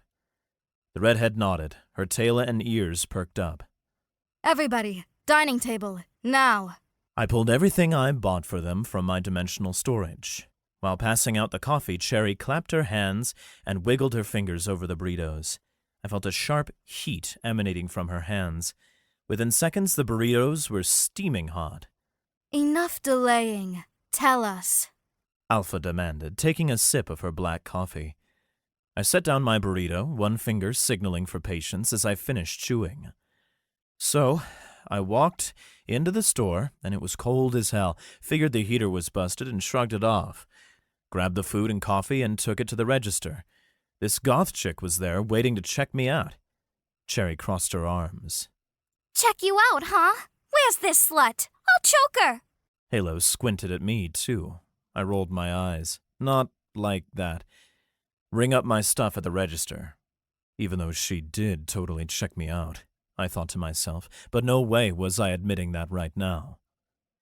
Cherry uncrossed her arms, only to cross them again, and then uncross them. She seemed torn between being mad at me or not. I pressed on. While she was scanning my items, she kept asking me some weirdly personal shit. Holding up a hand, I tried to preemptively stop their likely questions. I lied my ass off, don't worry. But she seemed to sniff out my lies. I spotted someone unconscious on the floor behind the counter, paid up quick, and tried to bolt out of there as fast as I could. Alpha scanned me up and down. But if you had to change your shirt, you didn't really escape, did you? Where is it? I sighed and summoned the tattered remains of my old shirt, tossing it onto the table. Alpha's nostrils flared. Halo and Cherry both gasped. She asked if I was already bound. I told her she was too late, and she attacked me. It turns out she was a spider witch. Obviously, a few of her spells hit me, but they weren't anything I couldn't handle. She was really strong and fast, but she couldn't do anything to me. Halo laid her hand on my thigh. You poor thing. Then she gradually slid her hand up to my crotch and squeezed. I cleared my throat and smiled. I was trying not to hurt her. When she was asking me stuff at the counter, she seemed like a sad, lonely girl. Cherry placed her hand on my other thigh. Baby, you're too nice. You should have ripped her head off. She said in a sugary, sweet tone. Then she slowly slid her hand up to my crotch as well, only to find Halo's hand had beaten her to it. The two women glared at each other, and the next thing I knew, they were in a small slap fight just above my groin. Alpha noticed the commotion and rolled her eyes. Enough! Halo and Cherry immediately stopped fighting, and each rested one hand against my bulge without touching one another. They batted their lashes, trying to act innocent. Cherry inspecting her nails, and Halo examining her parfait. Alpha motioned for me to continue. How did you get away? Spider witches are talented at restraint. I took a sip of coffee. The webbing didn't do much to me. Then I grabbed a can of bug spray and doused her. I shrugged. 2 red wolf ears fell flat, and Alpha stared at me. That worked? I nodded. Yeah, she bolted to the bathroom and started puking and crying. Honestly, I felt terrible about it, so I helped her out a little and tried to get some answers. So who was she? Halo asked before spooning some yogurt into her mouth. Her name is Arachna. She said she's a rogue witch, and she found me with a spell a little over a week ago before the 4 of us agreed to a contract. It wasn't until today that she had the time to track me down. Said she wanted to start her own coven and figured that, with the strongest familiar, she'd have witches flocking to her wanting to join. I took a bite of my burrito. Damn, for gas station breakfast burritos, they were actually great. I see, said Alpha as she looked out the window. But if she could track me down, can other witches find me the same way? I asked. Alpha shook her head, but then stopped. They can if they found you before we contracted you, just like Arachna did. But we were searching daily when you suddenly showed up on our radar, and we didn't wait to come for you. There was only a 2-day window that other witches could have found you. Cherry squeezed my thigh so tight I thought she'd break something. No more. My eyebrows scrunched. No more what? No more leaving the apartment without one of us. Halo said with fire in her eyes. Are you serious? But I handled her easily, I protested. I'm glad that you managed it. But she's right. You don't leave here again without one of us with you. And we are all staying inside the rest of the week, Alpha said with a snarl. I didn't feel that she directed her anger toward any of us. It seemed to be more a protective anger. The look in her eye made me fear more for anyone's life who tried to hurt our coven than anything else. Hoping to change the subject, I looked at Halo. So, how's the egg doing? Her beaming smile returned. It started wiggling, and it glows in the dark. Both are great signs that it's healthy. I think it's gonna hatch sometime today. That's awesome, I said. The other girls said nothing, and it seemed they were still digesting everything I told them. So I dropped the chatter and focused on my food, and we all finished our breakfast in peaceful silence.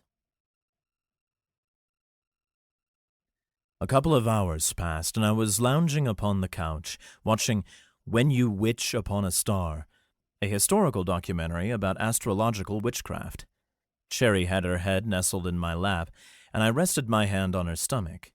We'd been engrossed in the show for about half an hour when Halo sauntered in, taking a break from keeping an eye on her egg. Cherry, can you move? Halo whined slightly, her wings folded against her back. Why should I move? Cherry countered, raising a brow. Because I want to sit on Logan's lap. Cherry growled a little. Fuck you! As if. Halo stomped her foot, her wings extending slightly. You've had him for the last 30 minutes! It's my turn! Cherry stuck out her tongue. Finders keepers. Losers get no dick. I recruited him, so he's mine first and foremost. And you get my leftovers at best. That's not even how you... Ugh! That isn't how it works! He's a community good, and he has a say too. Logan's not a slave, remember? Halo snapped. Cherry rolled her eyes. Yeah, I know. Of course I know. No one cares about him like I do. At this point, I was torn between watching the drama play out and finding an opening to try and calm things down. Halo placed her hands on her hips and squinted at Cherry. You know, Logan would prefer to snuggle with me instead of you anyway. My boobies are softer. The vampire witch's fists clenched, and she bared her fangs. What the fuck did you just say, you fuckhead? Obviously, he'd rather cuddle with me, when I'm the one lovingly waking him up with this mouth every morning. White wings flared out as Halo pointed at Cherry. Logan and I shared meaningful bonding time at the mall. The only thing you've given him is sex and blowjobs. There's no emotional depth to your relationship. So he'd clearly prefer to snuggle with someone he shares a real emotional connection with. Right, Logan? Cherry's eyes widened with fury, and she snarled, sitting up and pointing back at Halo. Which, please? If you didn't have your head so far up your butt, then you'd be able to see that Logan is hopelessly in love with me, and I with him. That's the way it is, right, baby? My jaw practically hit the damn floor at the shit show unfolding before my eyes. I mean, what the hell? I looked from one woman to the other, trying to process the drama like some messed-up witchy soap opera. Struggling to figure out what the hell to say, I just blurted out the first thing that popped into my head. Ladies, I'm not playing favorites. You're both amazing. I instantly regretted it. Saying anything at all was like tossing gasoline onto a fire. Both of them shot daggers at me with their glares, then turned their gazes on each other. The tension was so thick you could cut it with a rusty, crusty butter knife. I was half expecting punches or spells to start flying any moment, until the boss barged in. Alpha sauntered into the room, sporting an oversized shirt that barely covered her crotch. She also had her turtle, Akimbo, in tow, who seemed just as pissed as the rest of them. What the hell is happening in here? Alpha growled. Cherry jabbed her finger at Halo with a sneer. This greedy slut thinks she can snatch Logan away from me, when I was the one who recruited him, and who loves him the most. Halo shot back, feathers all ruffled. She's the one trying to hog Logan all to herself. Just listen to what she's saying. Alpha glanced at me, eyebrows raised, while Akimbo narrowed his turtly eyes at me suspiciously. I just sheepishly shrugged. I'm as lost as you are, I grunted. The boss lady shifted her attention back to the feuding women. All right, enough of this bullshit. I'm in charge, and you're going to do what I say, she declared, shutting down any argument. Halo and Cherry reluctantly nodded. First, Alpha laid into Cherry. Cherry, you're oversexed and way too needy. Halo smirked at Cherry, who looked like she'd been slapped. Then Alpha turned to Halo. And you are just as pathetically head over heels as her. Cherry smirked at Halo wickedly. So here's the deal. I've barely spent any time with Logan alone, so I'll babysit his ass for a while so you two can cool down. Meanwhile, you're gonna watch over Halo's egg and be ready when it hatches. Alpha ordered. Both Halo and Cherry looked like they'd been sucker punched, mouths gaping open in disbelief. This is absolute crap, Cherry yelled.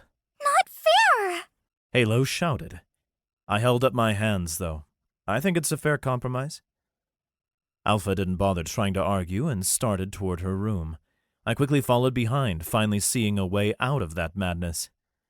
As I looked up, I saw Akimbo, who had climbed even higher on Alpha's shoulder, peering at me with his squinted, suspicious eyes. Lifting a foot, he pointed to his eye and then at me. Briefly, I considered if I'd gone insane. Before I could give it much thought, I found myself in Alpha's room. She had an all-in-one gym machine in the corner and exercise mats on the floor. I had a feeling that she didn't actually need them because of her affinity, but we all have our hobbies. The other corner had a full gaming setup. I almost laughed when I noticed her headset had animal ears on them. It seemed redundant to me. Alpha set Akimbo on the floor and glanced at me. Sit. Since people normally didn't tell turtles to sit, I figured that was for me. I took a seat on the edge of her bed. No, sit on the floor, she said. I frowned but sat on the floor like she wanted, figuring she had a reason for it. The redhead walked in front of me and took off her baggy shirt, leaving nothing else on but a small pair of simple panties and her sports bra. Alpha had a body that was fit in the best way. Toned calves and thighs led to a slim, narrow waist. My eyes continued their trip up to her belly button and toned abs as she showed off an impressive six-pack. The only thing soft about Alpha was her ample rack. I shrugged. Well, if she wants to get right down to business. I undid my belt. She snorted. What are you doing? I looked up with a frown. Fucking your brains out? I drawled. The gorgeous redhead laughed at me, only making my frown deepen.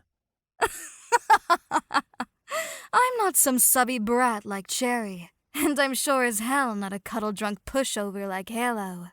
I nodded, feeling my cheeks burn while I buckled my belt. Alpha sat on the edge of the bed and leaned back on her hands, looking down at me. I only took my shirt off because I'm not a total bitch, and want my handsome pet to have something nice to look at. She suggestively ghosted her fingers along her abs. Well, I appreciate that. You're definitely eye candy, I said, accepting her concession. She extended her foot and started tapping against my bulge with her toes.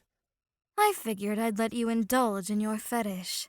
You're going to give me a foot rub, and if you do a good enough job, maybe I'll take off a little more. I don't have a...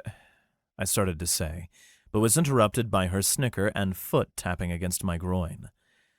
Well, I may not have a fetish, but certainly didn't hate cute feet, I realized. In the end, the offer was too good to pass up, so I took her foot in my hands, resting it on my legs. Using both thumbs, I started kneading the ball of her foot, before gradually guiding them down to the heel several times. Fortunately for Alpha, the same cougar that taught me a thing or two about pleasing a lady also taught me a thing or two about massaging a lady. Damn, that's nice. Alpha said with a small moan. Color me surprised. Good boy. I felt a thumping against my leg. When I directed my gaze downwards, I noticed Akimbo headbutting me. I smirked at him. He backed up, looked up at me, and then ran one foot across his throat and pointed at me. My brows scrunched, and then he did his best to run at me. But he was a turtle, so it was pretty damn slow. I watched until he finally reached me and headbutted me again. I shrugged and refocused on my task. So, these rogue witches, how much do you think we need to worry about them and the other smaller covens? I asked as I focused more on her heel. It's like this. Rogues or solo witches make up around 30% of the witch population. Fuck. You're good at this. The difference between a rogue and a solo witch is that rogue witches used to be in one of the big covens, but either got kicked out or left. Solo witches are usually just ones that choose not to join a coven. The rest, yeah, right there. The rest of the city is one of the two main covens. But, a little, yep, that's the spot. But there's a small percentage, maybe around 5 to 10%, who formed their own mini-covens, like us. Alpha said. I shifted my focus from her feet and worked my way to her calf. I see. God, yes. I need this after this morning's workout. Rogue witches and solo witches can be unpredictable. Like you, found out this morning. They have no rules except their own. They also tend to be pretty, tough, or they wouldn't be able to last on their own.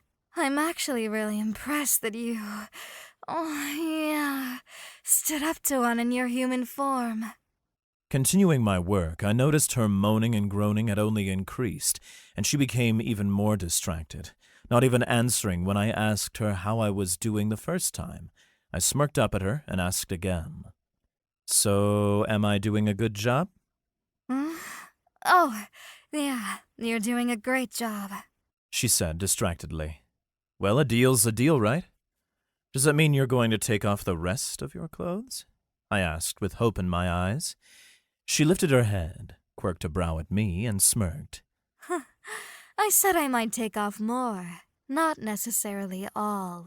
Do I get to choose? She tilted her head, considering.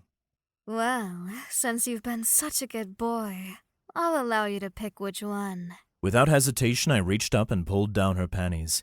She lifted her ass to help me, but blushed a deep scarlet. I looked between her legs at her shaved, glistening pussy and stared. Alpha tried not to show her surprise, but her ears standing straight up, her blush, and her slightly flustered expression gave her away. Ew, I can't believe. Why am I surprised that you picked those? I grinned and went back to my task.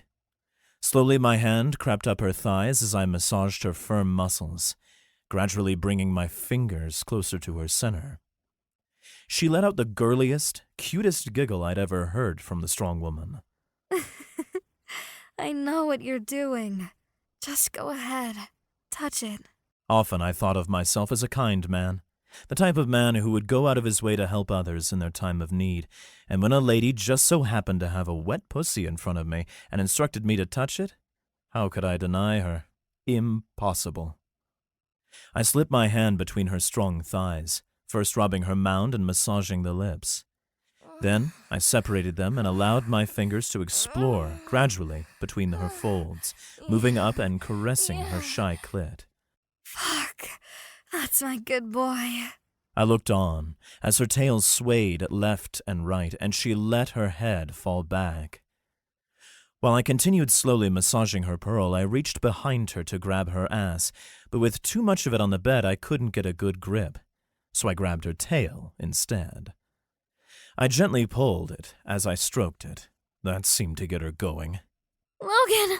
Holy shit! I grinned and stopped petting her tail.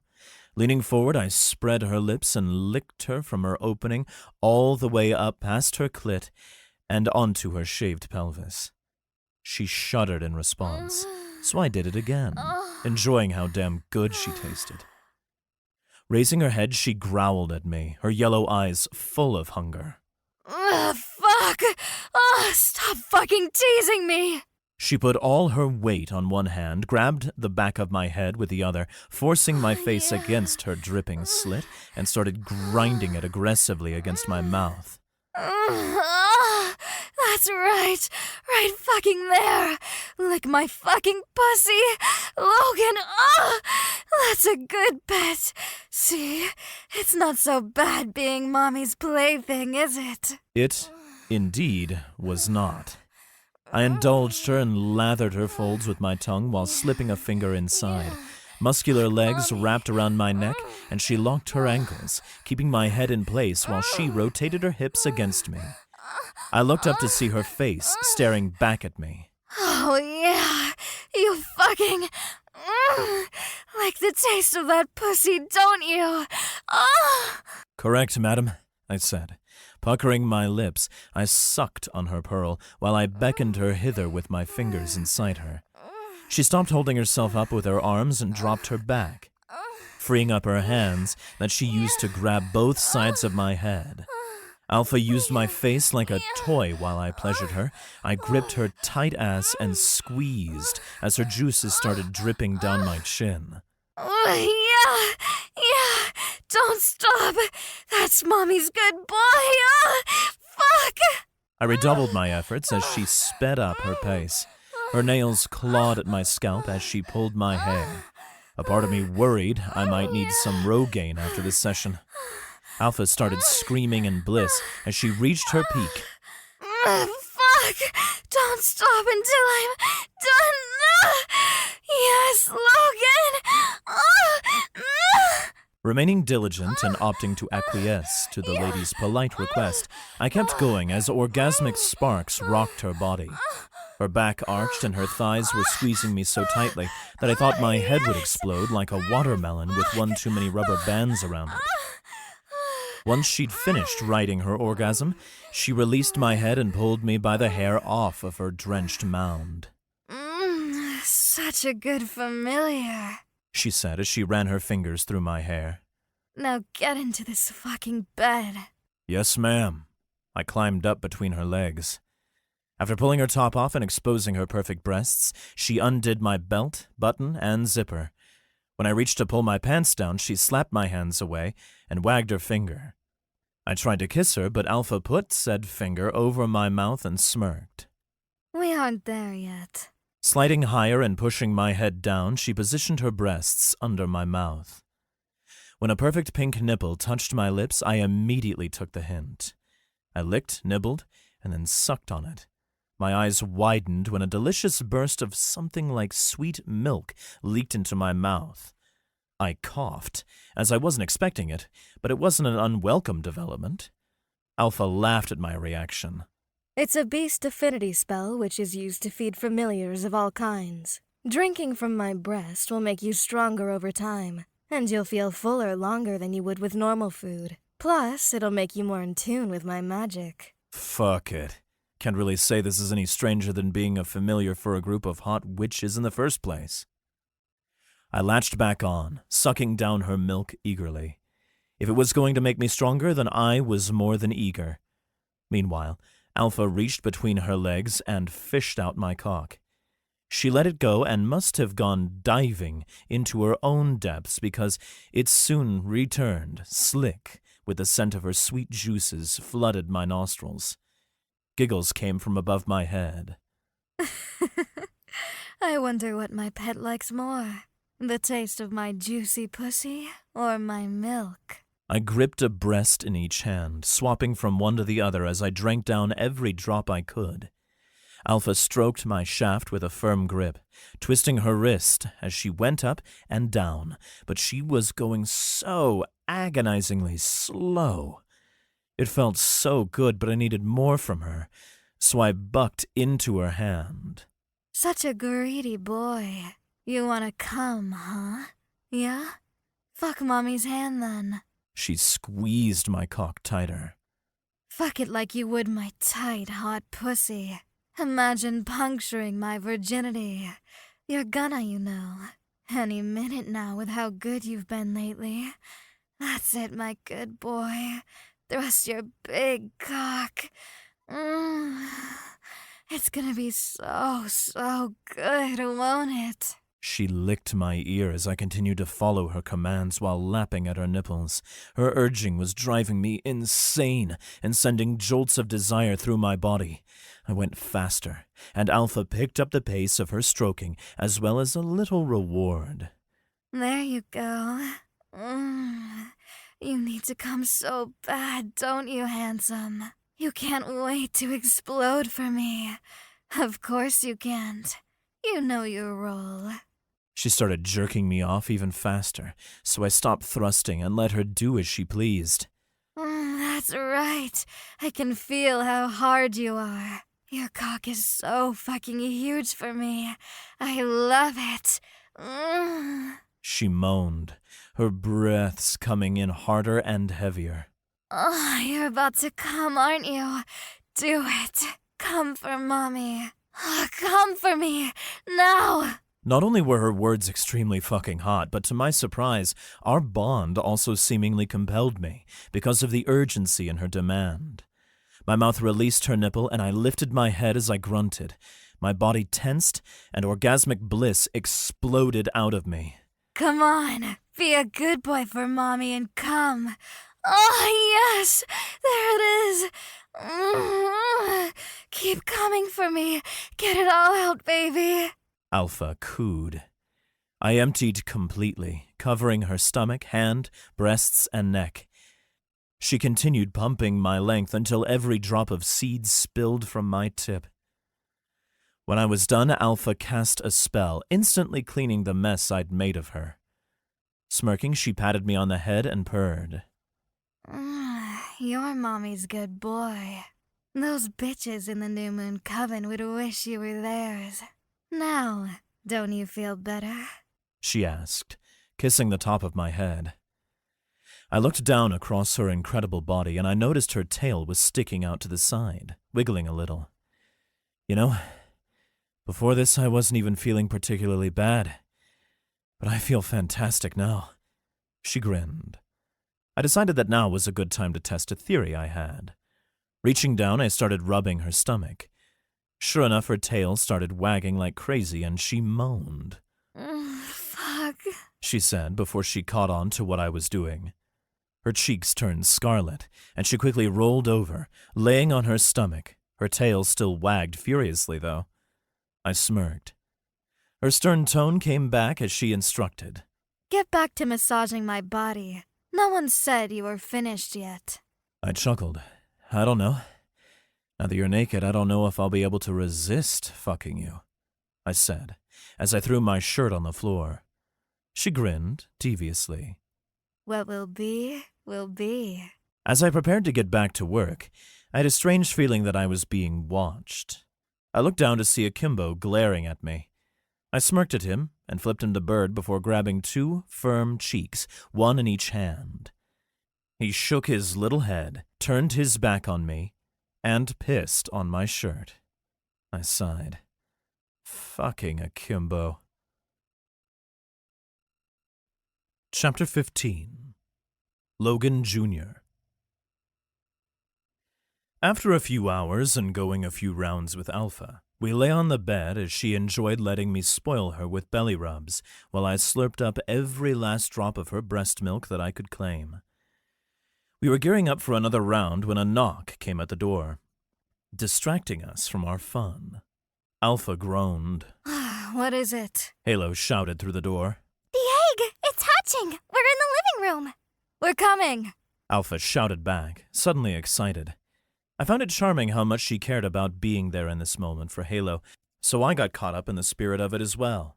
Hang on, we're coming. However, an annoyed Halo replied, I know! I heard you coming. A lot. Alpha rolled her eyes at the door and then turned to me. Get up. Fun time's over for now. I scrambled for my clothes, almost putting my shirt back on when the smell hit me. I cringed and could swear I heard that damn turtle snickering. Slipping on my 3rd shirt of the day, I ran to catch up. Alpha hadn't bothered and strutted into the living room in her birthday suit. I caught up in time to hear Cherry growling under her breath. Something about Stealing my goddamn man. Alpha stared blankly back at her. I'm not stealing anything, and you know it. Cherry's glare could melt steel. First you cheated in Street Fighter 2, and now you're a man thief. Alpha growled and rolled her eyes. Really? Halo complained, glaring at Alpha's nude form. Really? Then she turned to me, giving me a bright smile as the familiar twinkle returned to her blue eyes. Hey, Logan? Milk mustache? I thought Alpha didn't allow drinks in her room. I frowned, touched my upper lip, then frantically wiped my mouth on my sleeve. I chuckled nervously. Oh, I was just, bonding with Akimbo. Yeah, that's it. I thought sharing some milk with him might be good. Familiars have to stick together, right? Aw, you gotta give the little guy time. He'll come around. But you, Alpha, you should have stopped him. Milk is bad for turtles. Halo lectured, glaring as she looked the naked woman up and down again. Alpha blushed and changed the subject. Enough chit-chat. The egg's hatching. All eyes turned to the egg. This little rat was earning major points with me right from the get-go for bailing me out. I already preferred him over Akimbo. Still, it was pretty damn weird seeing a rat's paw burst through an eggshell. A tiny pink nose poked out next, sniffing the air before the familiar chewed its way free. Halo gushed. My baby! She cooed as she held out her hand palm up, letting the little white rat crawl up her arm. She scooped him up, placed him against her soft chest, and gave him a tight hug. The little guy squeaked with joy, and I couldn't blame him. Prime real estate. Alpha smiled warmly. Congrats. He's cute. Cherry looked on with a hint of jealousy, but her smile was genuine. Yeah, he's cuter than I thought. Congrats. I'm glad you got the familiar you wanted. Seeing how happy she was sent a warmth through me. I smiled at her. She giggled in reply to us. Thanks, everyone. Her blue eyes glanced at me. I already have the perfect familiar, but I love this little cutie too. After their first bonding session, the girls got ready for the quick ritual to bond the two as witch and familiar. They chanted a bit and then used a needle to prick a small hole in Halo's finger and then one in the rat's paw, making him squeal in pain. Halo pressed her finger to his paw, then pulled away and kissed his tiny wound. A soft glow surrounded them both, and Halo used a healing spell to fix his paw. A tiny golden light beamed from her finger onto his little paw, which I thought was adorable. As the ritual wrapped up, I figured it was a great time to ask a couple more of the questions swirling in my head. So, what's the big difference between all the familiars? And what's the backstory? Alpha turned to me first. You know there are lesser familiars and greater familiars. Lesser familiars are like super smart pets who can help their witch out whenever they can. Greater familiars can take on the affinity of their coven members and often have their own unexpected powers. The third type is sentinel familiars. Those are a witch's second familiar. They're more powerful and bound to a single location to act as a guard, like the ones at the museum. Only the most powerful witches have both a lesser and a sentinel familiar. But witches don't have to be super strong to have a greater familiar since they're shared within a coven, right? I asked. Exactly. And we've already discussed mating familiars before, so let's not retread that. My eyes widened as I thought about old folklore I'd heard. Wait a sec. I remember hearing about witches' familiars being demons in animal form. Am I gulped, letting the question hang, suddenly unsure if I wanted an answer. Cherry and Alpha burst into laughter, pointing at me for my adorably ignorant question. Chuckling, Cherry quipped. A semen demon, maybe. Unless you spent your childhood living in hell. Cherry froze suddenly as she heard what she said and apparently connected it to what she thought about my past. Cherry looked down in shame. Baby, I'm sorry. I didn't mean... I chuckled and cut her off quickly. Don't sweat it. Immediately she perked back up as if nothing was wrong. Okay, if you don't care and I'm not in trouble, then good. Actually, Alpha smirked. legends say that once, a few thousand years ago, a massive group of demons escaped the hells. Apparently, they went on a fucking spree. By that, I mean a spree of massive orgies with humans, animals, monsters, whatever they could. It took the angels years to send them all back to the pits. Many believe that all modern monsters and magical bloodlines are descendants of those hybrids. Halo finally stopped cuddling her new familiar and hoisted him into the air. I officially name you Logan Jr. What the hell? You can't name him Logan Jr. Cherry protested, her jaw dropping and arms crossing. That's so messed up. Halo placed Logan Jr. in his new enclosure. Why not? She asked, her tone snippy. Because I was gonna name my future familiar Logan Jr. Halo smirked. I know you were. You mentioned it earlier. That's where I got the name. You fucking asshole! Cherry yelled a magic word and flicked her wrist, a gray glow forming around her hand. The next instant, a zipper replaced Halo's lips, silencing her. Try calling that rat by that name now. Two hands waved, glowing a faint gold, and Halo cast a spell of her own at Cherry. Suddenly, all of Cherry's clothing phased through her body and fell to the floor, leaving her naked. Cherry gasped and tried to grab her clothes, but they kept slipping through her fingers. All this fighting over me was getting frustrating. Hey, enough of this, I said. What the hell? Pretty sure you were all down with the whole sharing me sexually and magically stuff before. Wasn't that the arrangement? These two are just being childish, Alpha said, rolling her eyes. In a shocking turn of events, Halo started stripping off her clothes as well. My eyes widened and my eyebrows shot up. Cherry looked at her with incredulity. What the fuck are you doing? With a flick of her wrist, Halo's mouth returned to normal. Because you're naked, and Alpha's naked, and now Logan isn't looking at me hardly at all anymore. It's grinding my gears. Alpha looked like she was about to have a stroke. For fuck's sake, you two need to get a grip. Logan is our familiar. He's supposed to be our secret weapon.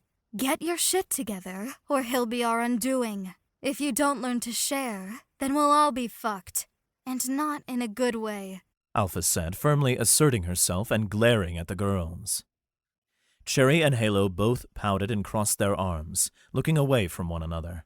Looks like I have to fix everything myself. Alpha turned to me. Her hands glowed yellow, and she threw one up and the other down. My arms went in the air and my shirt flew off, followed by my pants and boxers falling to the floor. Lie down on your back. My eyes widened as I looked down at my instantly naked body, and I opened my mouth to ask a question, but she didn't wait. Instead, she pointed at me and used our bond to compel me. Lie on your back, now, she commanded. Don't speak unless spoken to for now. I need to teach these two a lesson, and sorry to say it, but you're going to be an accessory to that. I nodded and obeyed, lying on my back. Trust the process, I muttered. Halo pouted, but the fury never left her blue eyes. What are we supposed to do?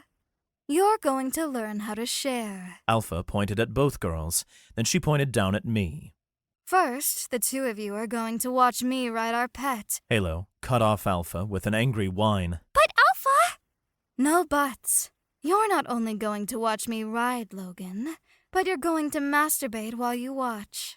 Internally, my mind was reeling. What the fuck is this porn logic? I thought, though I didn't hate it. Cherry's nostrils flared. Alpha, look, I can pretend it doesn't happen behind closed doors.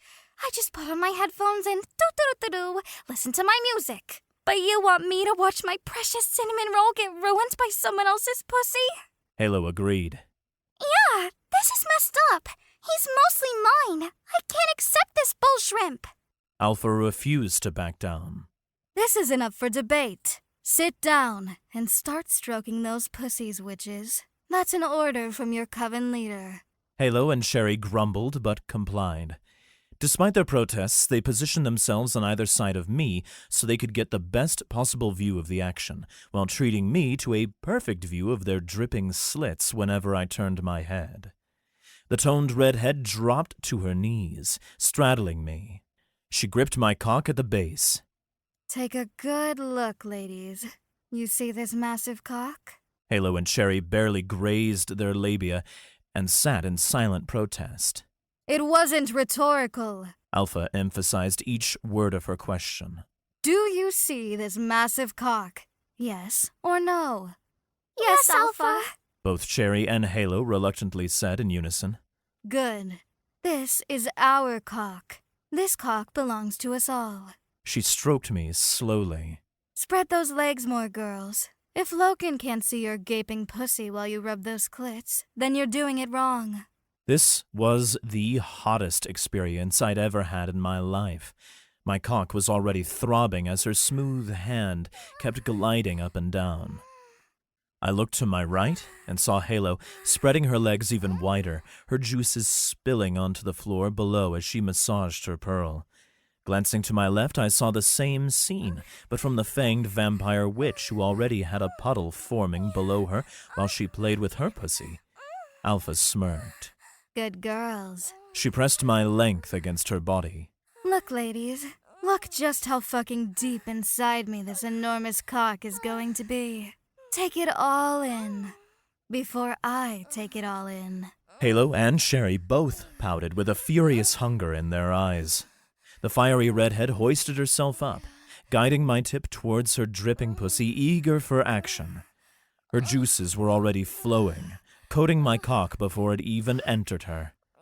With a sinful, maybe exaggerated moan, she lowered herself onto me, taking me inch by inch, her pleasure echoing in the room. Oh, fuck. Even though I'd already been balls deep in her 3 times today, the sensation was mind-blowing every damn time. It was like she had some magic spell keeping her tight as when she gave me her virginity earlier. Her muscles clenched around me, amplifying the pleasure, while her velvety walls worked their magic. I couldn't help but groan as she took me all the way in. Gosh, baby, I need you to do me so hard. Halo whimpered, fingers teasing her own wetness. I need that cock so fucking bad. Cherry moaned, picking up the pace. I glanced between the two girls, then back at Alpha. Hey, eyes up here, pet. You don't want to miss the show. The beast witch chimed in, her tail wagging eagerly behind her. With toned muscles on display, she rode me slow and steady, giving everyone a front row seat to the action. Oh, hell yes. Hello, you wish you were on this cock right now, don't you? Yes, Alpha. Halo exclaimed, chest rising and falling with excitement. And you, Cherry? Don't you want to taste our handsome pet? Alpha teased. To be honest, at this point, I was starting to feel like we were the Soviet coven. Oh, fuck. I love him so damn much. Cherry admitted, her hand playing with her nipple stud. Him and his chubby fucking cock. Alpha leaned back, stretching out her body while massaging my balls. With a slower rhythm, she kept grinding and working my shaft. Ah, Damn, your cock feels so fucking good. Think I'm falling in love with it. Oh. I couldn't tear my eyes away. Cherry's flawless body was a sight to behold, her crimson eyes locked on mine one moment, and then watching as Alpha's pussy devoured me the next. With her mouth slightly open, her fangs peeking out, and her tongue teasing her lips, she was pure temptation. And those tits, they were practically begging for attention as she played with herself. Logan, I want you, baby. Cherry cried out, desire dripping from her voice. Please let me have you too. I'm yours forever. Halo's wings extended and fluttered, their movement flicking her pigtails. She caught me watching and locked her blue slitted eyes on mine, biting her lip. Her arms reached down, squeezing her supple breasts together as she focused on penetrating herself with one hand and caressing her clit with the other. Please. I need you inside me. I shifted my focus back to the furry-eared Dom riding me. Her body was as flawless as the others, but different. Reaching forward, I rubbed her tight abs, sending her tail into a frenzy. God, yes. I'm gonna make you come inside me. You're gonna fill my fucking womb while these two needy sluts of yours watch and finger themselves like good girls. Yeah, I grunted, not sure what else to say from all the sensory overload. Her words were driving me as crazy as her wet slit was. You hear that, ladies? I think Logan likes it when we get along. Alpha leaned forward, pressing her plump bosom against my chest. Come here, my pet. I think I'm ready for a kiss. Our lips met, tongues caressing each other as we made out. Louder whines sounded on either side of me. Alpha continued to not only ride me in front of them, but properly make love to me while they watched. Suddenly the sound of loud moaning came from the sidelines. Alpha and I both turned to see Cherry shuddering. Oh, fuck! As she rode out her orgasm, Cherry never took her eyes off of us. Did you like that? Did you enjoy watching her share like a good girl and come for us? Alpha asked as she sat up. I nodded with a righteous conviction. Tell them. I know it will. Oh, yeah. Turn you on more if they watch. Tell them. Oh, tell them you want to watch as you come inside me. Alpha said as she groped her breasts. Despite the whining I heard coming from the sides, what she said was true. That might make me a shitty person, but I wanted them to watch. Fuck yeah, I do. I want both Cherry and Halo to watch me fill your tight pussy. Alpha's grin widened as her pussy stroked me faster. Get over here, Cherry. You've been such a... fuck. Good girl. You get the front row seat on his face while I get my fill. Oh, yes! Cherry wasted no time, hurling herself towards us, her dripping pussy descending onto my eager mouth. The taste of her sweetness flooded my senses, and I devoured her like a starving man on a desert island. Your fucking tongue is so good! Halo growled, feeling left out. This isn't fair! Why does she get to ride him while I just watch? The sound of Alpha's ass smacking against me picked up its tempo, creating even more delightful moans. Oh, fuck yeah! Finish up, and... oh my god! This fucking dick is so... And maybe I'll let you ride this... monster! I knew I was close to blowing. Alpha rode me like a wild animal, which seemed fitting, and I grabbed Cherry's tits, playing with her nipple rings like a pro. She proved the rings weren't just for show as she cried out. You drive me fucking crazy, baby! Halo was losing herself, whimpering and working her clit like a frantic DJ on a turntable. Frick! Come on! Meanwhile, Alpha's walls tightened around me. Oh, come with me. Be my good boy and fill me up while they watch. I couldn't hold back any longer. My balls tightened and I sucked on Cherry's clit as if my life depended on it. Cherry screamed. You're a fucking god! Oh, baby! Fuck! Alpha was losing it too. Let's go. Give me your fucking cum, pet. Give it to me. She demanded, as her pussy gripped me like a goddamn vice. Fuck, Logan. I beat you to the finish. I'm coming. At the same time, Halo was reaching her peak. Living. Finally. Yes. The chorus of moans pushed me over the edge. I exploded into Alpha, my body trembling with ecstasy. Cherry continued grinding on my face, relentless in her pursuit of pleasure. Oh, holy shit! Alpha cried out, still riding me. Look at that! He's... fuck! Filling me up so much. It's pouring out, and he's still going. Don't you wish this was your pussy, Halo? Damn. She was really laying it on thick, reveling in it, punishing the girls for their spat. But it was fucking hot. I rode out my climax before diving back into my duty, slurping on Cherry's sweet pussy. See that, girls? Look how much Logan loves this cunt. This is a pussy that knows how to share a worthy male. Get over here, Halo. Alpha commanded. She dismounted, leaving my poor cock a sticky mess, covered in our combined juices. Get on, but no magic.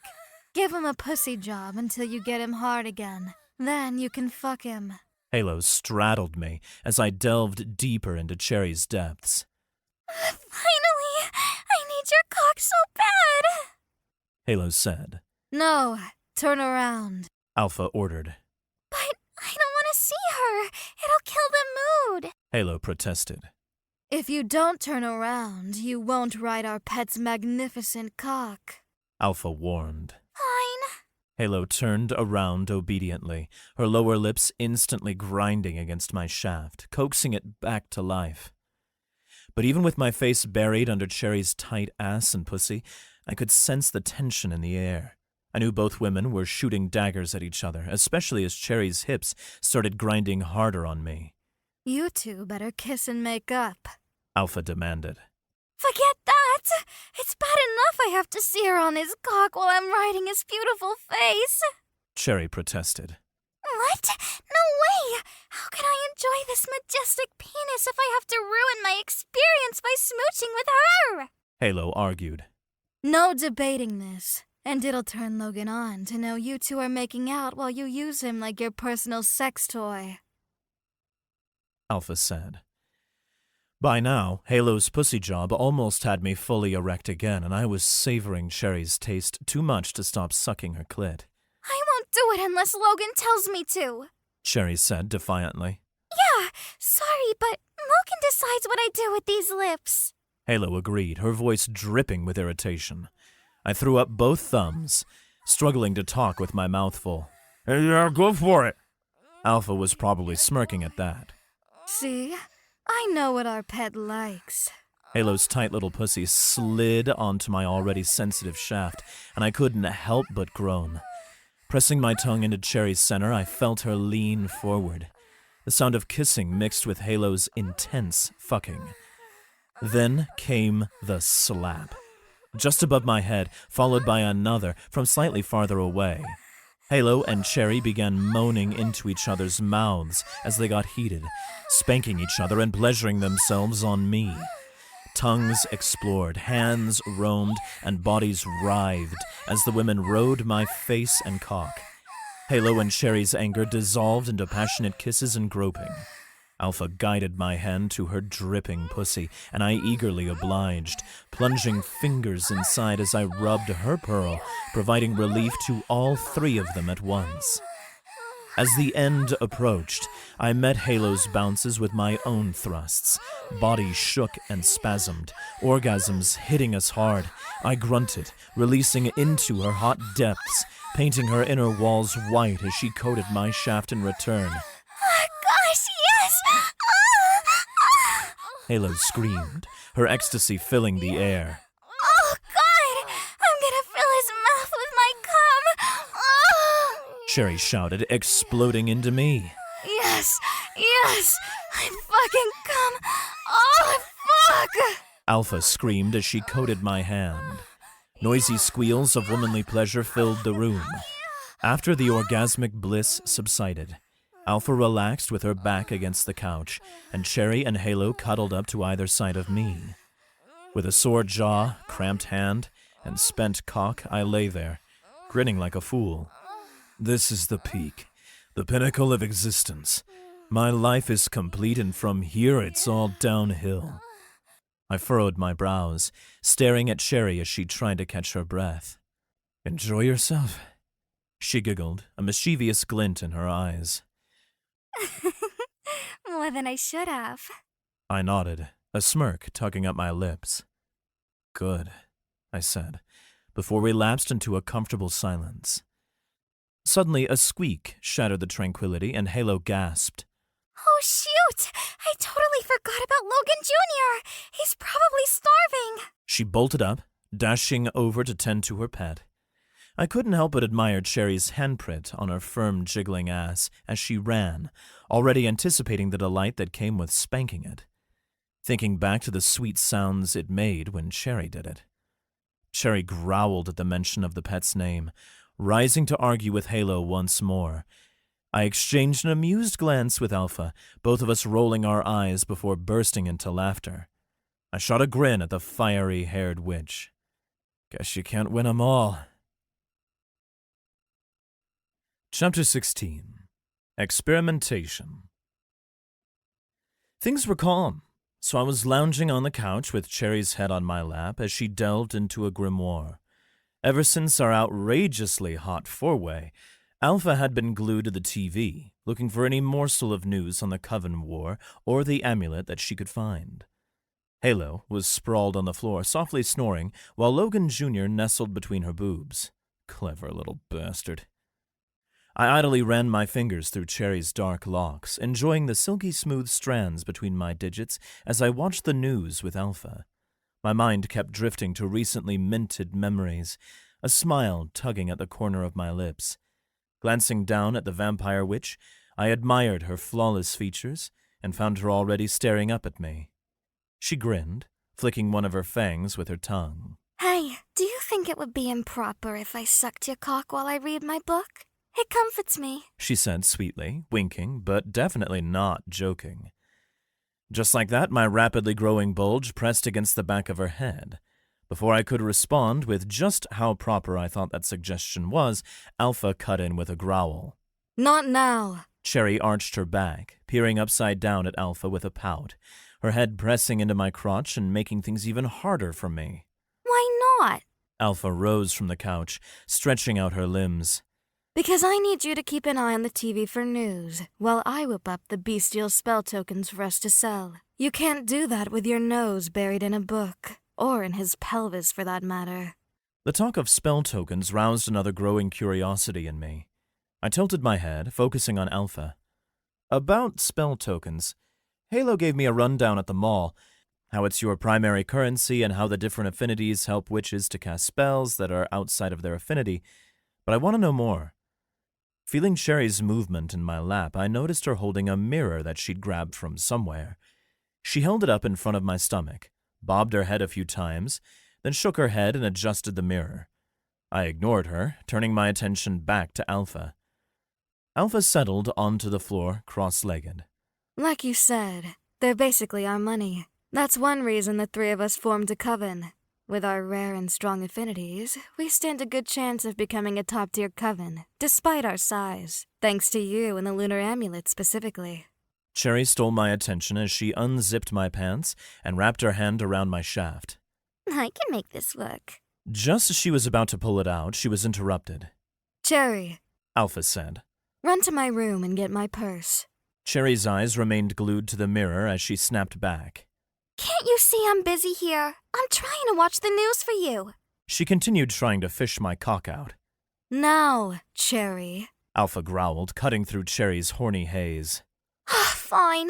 She huffed before scurrying off. I zipped my pants back up with a guilty shrug. Alpha rolled her eyes and smirked. She was about to use a mirror to watch the news while she sucked your cock, wasn't she? I cleared my throat. Yep. It was less than a minute before Cherry returned, dropping the small coin purse on Alpha's lap. Cheating thief ruining my goddamn snack time. Cherry muttered under her breath. With a shake of her head, Alpha laid out several types of spell tokens on the floor in front of her. I leaned forward on the edge of the couch to inspect the tokens. Cherry noticed my new position, pouted, and sat next to me with her elbows on her knees and her chin in her hands. Her lips kept their pout while she pressed her cheeks up, forcing her eyes to squint. I noted how adorable she looked, but focused on the lesson. There were a variety of tokens on the ground, each offering a hint of the affinity they contained. Alpha quickly identified our coven's tokens. She pointed to each, one after another. This one with the wolf's head is a beast token. This one with the fangs and drop of blood is a vampire token. And this one with the angelic wings is a celestial token. I glanced over at the others, seeing a sword, cloud, fire, and one with a thumbs up, among others. I was just about to ask about the thumbs up token when I spotted a spider, and my eyes slightly widened. Hang the fuck on a minute. The spider token, how common are those? The arachnid token? Not very common at all. Why? Alpha furrowed her brow. So spider witches aren't exactly a dime a dozen, huh? No, they are as rare as our affinities. Do you know who made that token? Nope, we buy ours at Hot Topic. I scratched my chin in thought. Pump and go. Cherry waggled her brows and nodded sagely. Sure, you could pump in me and go. Absolutely. I shot Cherry a grin. I did pump in you, but you sure as hell didn't let me go, I teased. She smiled with a mischievous look in her crimson eyes. That's true. I might need to break out those cuffs again soon. A cough from Alpha snapped me back on topic. I cleared my throat, giving Alpha my full attention again. You're thinking that the token's from the same witch you fought, aren't you? Alpha asked. I nodded. Yep. You ever met her? Shaking her head, Alpha replied. No, it's like the other silent auctions. I've never met a spider witch before. Same here, but someone spends a lot of arachnid tokens on my tokens. We trade with each other a ton, but I've never met them. Cherry added. I let out a bitter chuckle. Small world, isn't it? The arachnid witch at the pump and go tried to use a vampiric token on me. I felt my connection with you protect me. I thought maybe our bond shielded me from vampiric spells. But what if it was actually protecting me from your magic specifically? I mused. Alpha nodded. It makes sense. Our coven charter and contract with you prevents us from intentionally harming each other. If they were using the token infused with another witch's magic besides Cherry's, then it should have worked. Well as any other spells she threw at you. She noted, her red tail flicking behind her. Speaking of witches, what are the different types of witches? Sorry, I know that's a big question. I said that as I dropped to the floor, picking up various tokens and inspecting them. Cherry slid over on the couch behind me, wrapping her legs around my torso as she rubbed my shoulders. Not as big as something.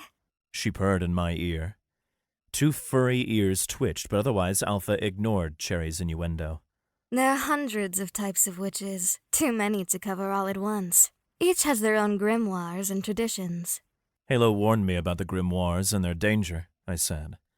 Alpha nodded. Cherry here started from zero. She had to create her own grimoire and learn spells through trial and error. Now she's got a few more that she picked up along the way.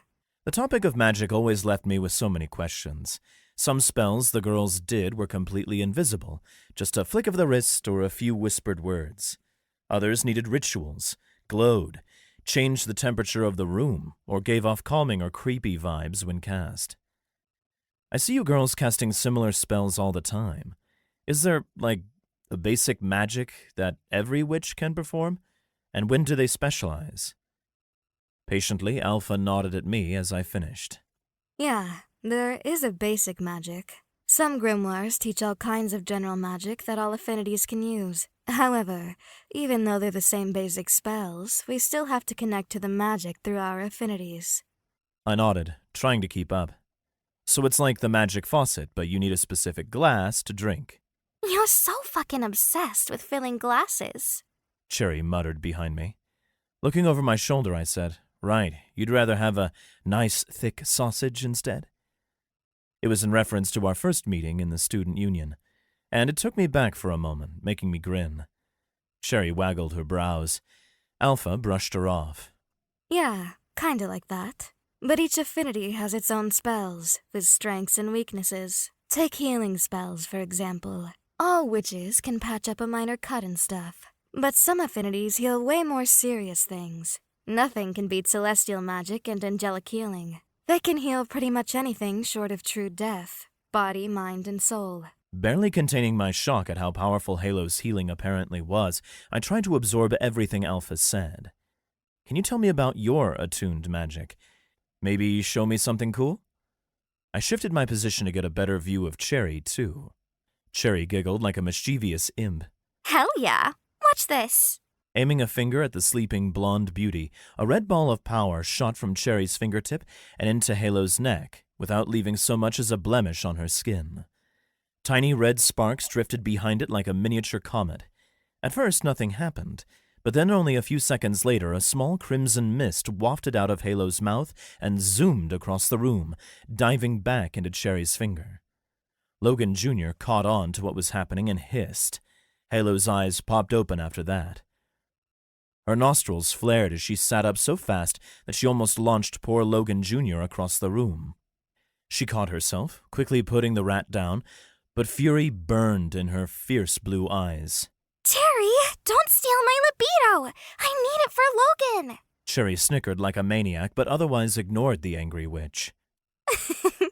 My vampiric affinities are great for robbing people of certain energies and essences. But that's not all I've got up my sleeve. I can morph into a few animals, too. My eyebrows shot up at that. Really? Turning into animals? That sounds awesome. What can you shift into? Cherry tilted her head and tapped her lip as she molded over. Well, let's see. I can be a wolf, a bat, and a rat. Plus, She flashed a wicked grin.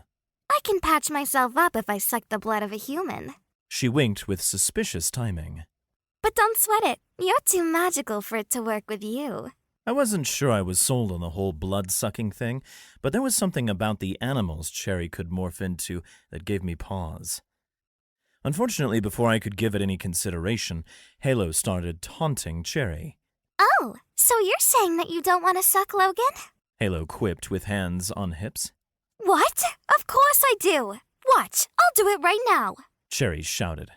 Are you sure you won't be too busy sneaking out to suck? Halo shouted in surprise. Cherry launched herself at Halo, cutting her off and sending them both crashing to the floor. You fucking witch!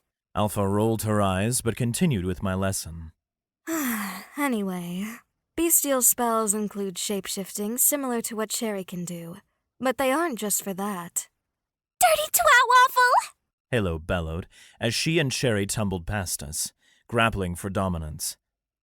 To her credit, Alpha carried on as if nothing was amiss. I can use it to communicate with wild beasts and tap into their auras. Oh, shut that mouth with my twat waffle! Serves you right, fucking waffle-loving angel slut! Cherry grunted as they rolled past us again, heading back the way they came. That's why beast tokens are so popular. They make it easy for witches to train their familiars and find animals for help. Alpha concluded. Halo and Cherry finally came to a halt, grappling right in front of us. Halo was straddling Cherry's face, pinning her down between her thighs. I win! And for your punishment, since you're so keen to make threats, I'm going to sit on your face just like this, while Logan fucks me from behind later. This is bullshit! You cheated! Came Cherry's muffled protest. Ignoring Cherry's complaints, Halo tightened her grip. She joined in Alpha and my conversation as if everything was perfectly normal, despite Cherry's tapping in an attempt to surrender. My powers are all related to healing, purification, retribution, protection, stuff like that. The more Cherry tapped and shouted into Halo's center, the deeper Halo's blush became. I adjusted my pants at the sight. The current topic was too exciting to get sidetracked. All right, ladies, how about you show off some of your badass magic? Show me one of your favorite spells. Cherry, still confined to her waffle prison, shouted, I'll go first. Despite Cherry technically already having gone first, I wasn't going to turn down the chance to see more magic. A red mist expanded from her body, quickly forming a cloud, obscuring her from view before condensing and slipping back into her new form. The mist quickly shrank into a large black rat with red eyes. She squeaked as she ran, freeing herself from the enviable prison Halo's thighs had created.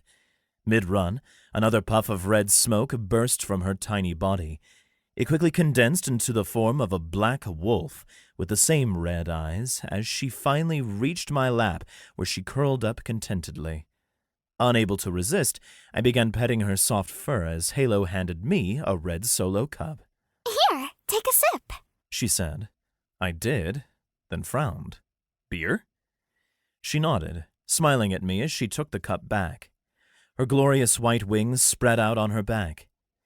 She looked at the liquid in the cup as her blue eyes glowed and a golden light shone around the cup. As quickly as it began, it ended. She fluttered her wings happily before they folded behind her back again while she handed me the cup. I sipped, then looked into the cup. Water? Halo shrugged. Not very flashy, but it's fun to prank people at the bar with it. I nodded, acknowledging the point, then observed as Alpha strolled over to the window. She pushed it open and whistled. Seconds later, pigeons flooded the room, flying in circles and causing utter chaos. Before I could object, they were gone, all flying back out into the world. Alpha glanced at me with a questioning brow. Impressive, I said to all the girls with a smile, while scratching Cherry under her chin. You're all so powerful. A glimmer of hope entered my eyes. What about spell tokens and me? Do you think I'll be able to use them for anything? Halo's expression softened, a pitying look replacing her smile. No, A gasp escaped Alpha's lips, cutting off Halo's denial. Hang on. Alpha said before rushing off. Halo and I exchanged curious looks. Before we could ask what was going on, the redhead was back with a grimoire I'd recently seen in Halo's room. I stood up, cradling Cherry in my arms. Halo and I joined Alpha as she sat the grimoire on the desk, flipping through it until she found the page about binding contracts and essences to magical objects. What do you think would happen if we bound our essences and an open-ended contract through our connections with Logan to a token of our affinity? In theory, he could use the token to accept the contract attached to it and activate the transformation. Alpha said with wide eyes. A red mist replaced Cherry in my arms. I felt nothing but a warm tingle and an increase of weight as she transformed back into her normal form. I looked down in surprise at the woman I now held in a princess carry. She grinned, gave me a quick peck on the lips, then looked at the other ladies. Her eyes twinkled with excitement at the prospect. I'll try it. Halo shouted excitedly. He hasn't used my form yet. Cherry and Alpha nodded enthusiastically. I sat Cherry down and bounced on my toes in anticipation. Sure, if it worked, I'd still be taking the same forms I did before, but I'd technically be casting the spell myself. It was the first step in my dream of being able to wield magic on my own. If they were wrong in their assumption that I couldn't use spell tokens for anything, then maybe they were wrong about me wielding magic in other ways. A golden token with angelic wings popped into Halo's palm. Her mouth tightened into a thin line as she squinted at the token. Then her eyes shifted from blue to gold, and she kissed the token. The familiar golden glow of our binding magic formed around her before condensing. But instead of going into her hand and forming the tattoo like usual, the power slid down her arm, and all went into the token. A smaller version of the tattoo joined the angelic wings. I looked on hopefully. So, you put some of your power into the token and what, you put what you wanted in exchange for using it? Like the opposite of how we do things when you request my help? Halo nodded. Yep, try it. She said as she tossed the token to me. I held up the token, inspecting it. I felt a tendril of power from it enter me, and suddenly I knew exactly what to do. It was as if the token imprinted instructions into my mind. I understood how long it would last and the cost of using it. Using it was up to me, and if I felt the cost was worth it or not. If they wanted me to be more powerful, they'd have to put more magic into the token, increasing the strength and duration of the form. In this case, I thought it was more than worth the cost it asked of me. Taking a few steps back, I looked the girls over, watching as they looked on with excitement, and even though I knew I didn't need to, I kissed the token. This time the transformation wasn't as drastic as I was used to. I watched the girls shrink as I grew to at least 8 feet in height, feeling grateful that the living room had a vaulted ceiling. I stashed my clothing quickly as shiny metal armor replaced the skin on my arms and legs, like scales that flared out from my body in V-shaped patterns. Larger, decorative plating covered my groin, stomach, and chest. The chest plate contained a sizable, glowing golden diamond in its center. A pair of shining metal angel wings caught my attention as my back suddenly felt heavier. My offhand was abruptly holding a massive shield with 2 spikes on the bottom and a huge golden diamond in the upper center. My dominant hand was holding a large, shimmering silver blade. The metal plating covered my head and my vision changed. I had a perfect 180-degree field of view. All of my peripheral vision was incorporated, seeing everything within my sight with perfect clarity. I didn't even need to shift my focus when a flash came from a squealing halo. This is going to be my new desktop background! Eee! She jumped up and down with excitement, and for a moment I was amazed by my capability to focus completely on all 3 breathtaking women at the same time. With a thought, the shield and sword were gone. Holy shit! That's so cool! Cherry said. Alpha beamed. Very impressive. You look badass. Halo, what did you charge him to use the token? Halo grinned. Oh, not much. He just has to snuggle with me all night long. Cherry and Alpha both rolled their eyes while I grinned. Talk about a win-win. Totally worth it. Chapter 17. Date Night. After a few more days of lazing around, catching up on the news, engaging in another foursome, and squabbling over who gets what, we were all feeling stir-crazy. The constant bickering between Halo and Cherry was getting unbearable, and I wasn't sure whether to intervene or let it play out. Eventually, I retreated to my room, squeezed in a workout, took a shower, and lay on my bed with a towel around my waist, staring at the ceiling as I wished for some clarity. The click of my door opening grabbed my attention. I wasn't disappointed when Cherry walked in, dressed in nothing but a Merlot red bra and thong with tiny black bows front and center. She sauntered over to the bed and crawled up between my legs, licking her crimson lips, fangs out on full display. Despite her being half of the problem I was stressed over, her dangerous yet seductive aura still got my blood pumping. Cherry's hand slipped under my towel, gripping my growing manhood. Mind if I join you? Never mind. I don't care if you mind or not, 'cause I'm doing it anyway. A mix of emotions hit me as the door opened again, revealing Halo's beaming smile. Unlike Cherry, Halo sported a lacy blue bra with white trim and matching panties. Her smile faded into a frown when she spotted Cherry beside me. Strutting over, Halo focused her attention back on me and crawled next to Cherry on the bed.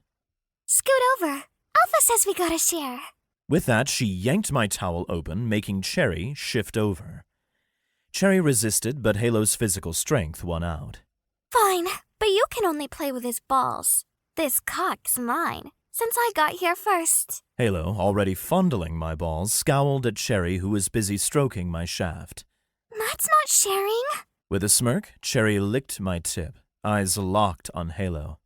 Tough luck, babe. You snooze, you lose. Squinting, blue eyes met a crimson gaze, and Halo lunged forward, claiming her lick with a smirk. Think again, witch. Rolling my eyes, my reaction went unnoticed by the squabbling duo at first, but I'd had enough. In a fit of frustration or inspiration, I grabbed a fistful of Cherry's hair and one of Halo's pigtails, pulling them down until both women's lips were pressed against the sides of my length. 2 pairs of eyes widened as they peered up at me. Look, I'm getting tired of all this fighting. A little bickering and a few catty remarks are fine, but you two have been getting out of control. From now on, if you push it too far, I'm ditching you and going to screw Alpha instead. Got it? Mm-hmm. Two muffled voices chorused, their lips wrapped around either side of my shaft. Good. This is how this is going to go. You're both going to turn those asses toward me. If you're behaving and playing nice, then I'll use my fingers. If you misbehave, I'll take them away. Do you understand? Again, both muffled voices agreed. I eased my grip as they enthusiastically obeyed my instructions. Keeping them at a 45-degree angle to my body gave me the perfect blend of access and visibility. Finally, all those logistics classes were paying off. With the preparations complete, I reasserted my grip on their hair and took charge once again. I guided them up and down as they both eagerly kissed and licked my shaft. And since they were behaving, I released their hair to free up my hands for other recreational activities. Reaching forward, I slowly caressed and massaged their firm asses as I watched. Occasionally, their tongues would accidentally touch, and I'd squeeze their asses to let them know how much I liked it. They were smart girls, and I wasn't surprised when they caught on quickly and started making out around the head of my cock.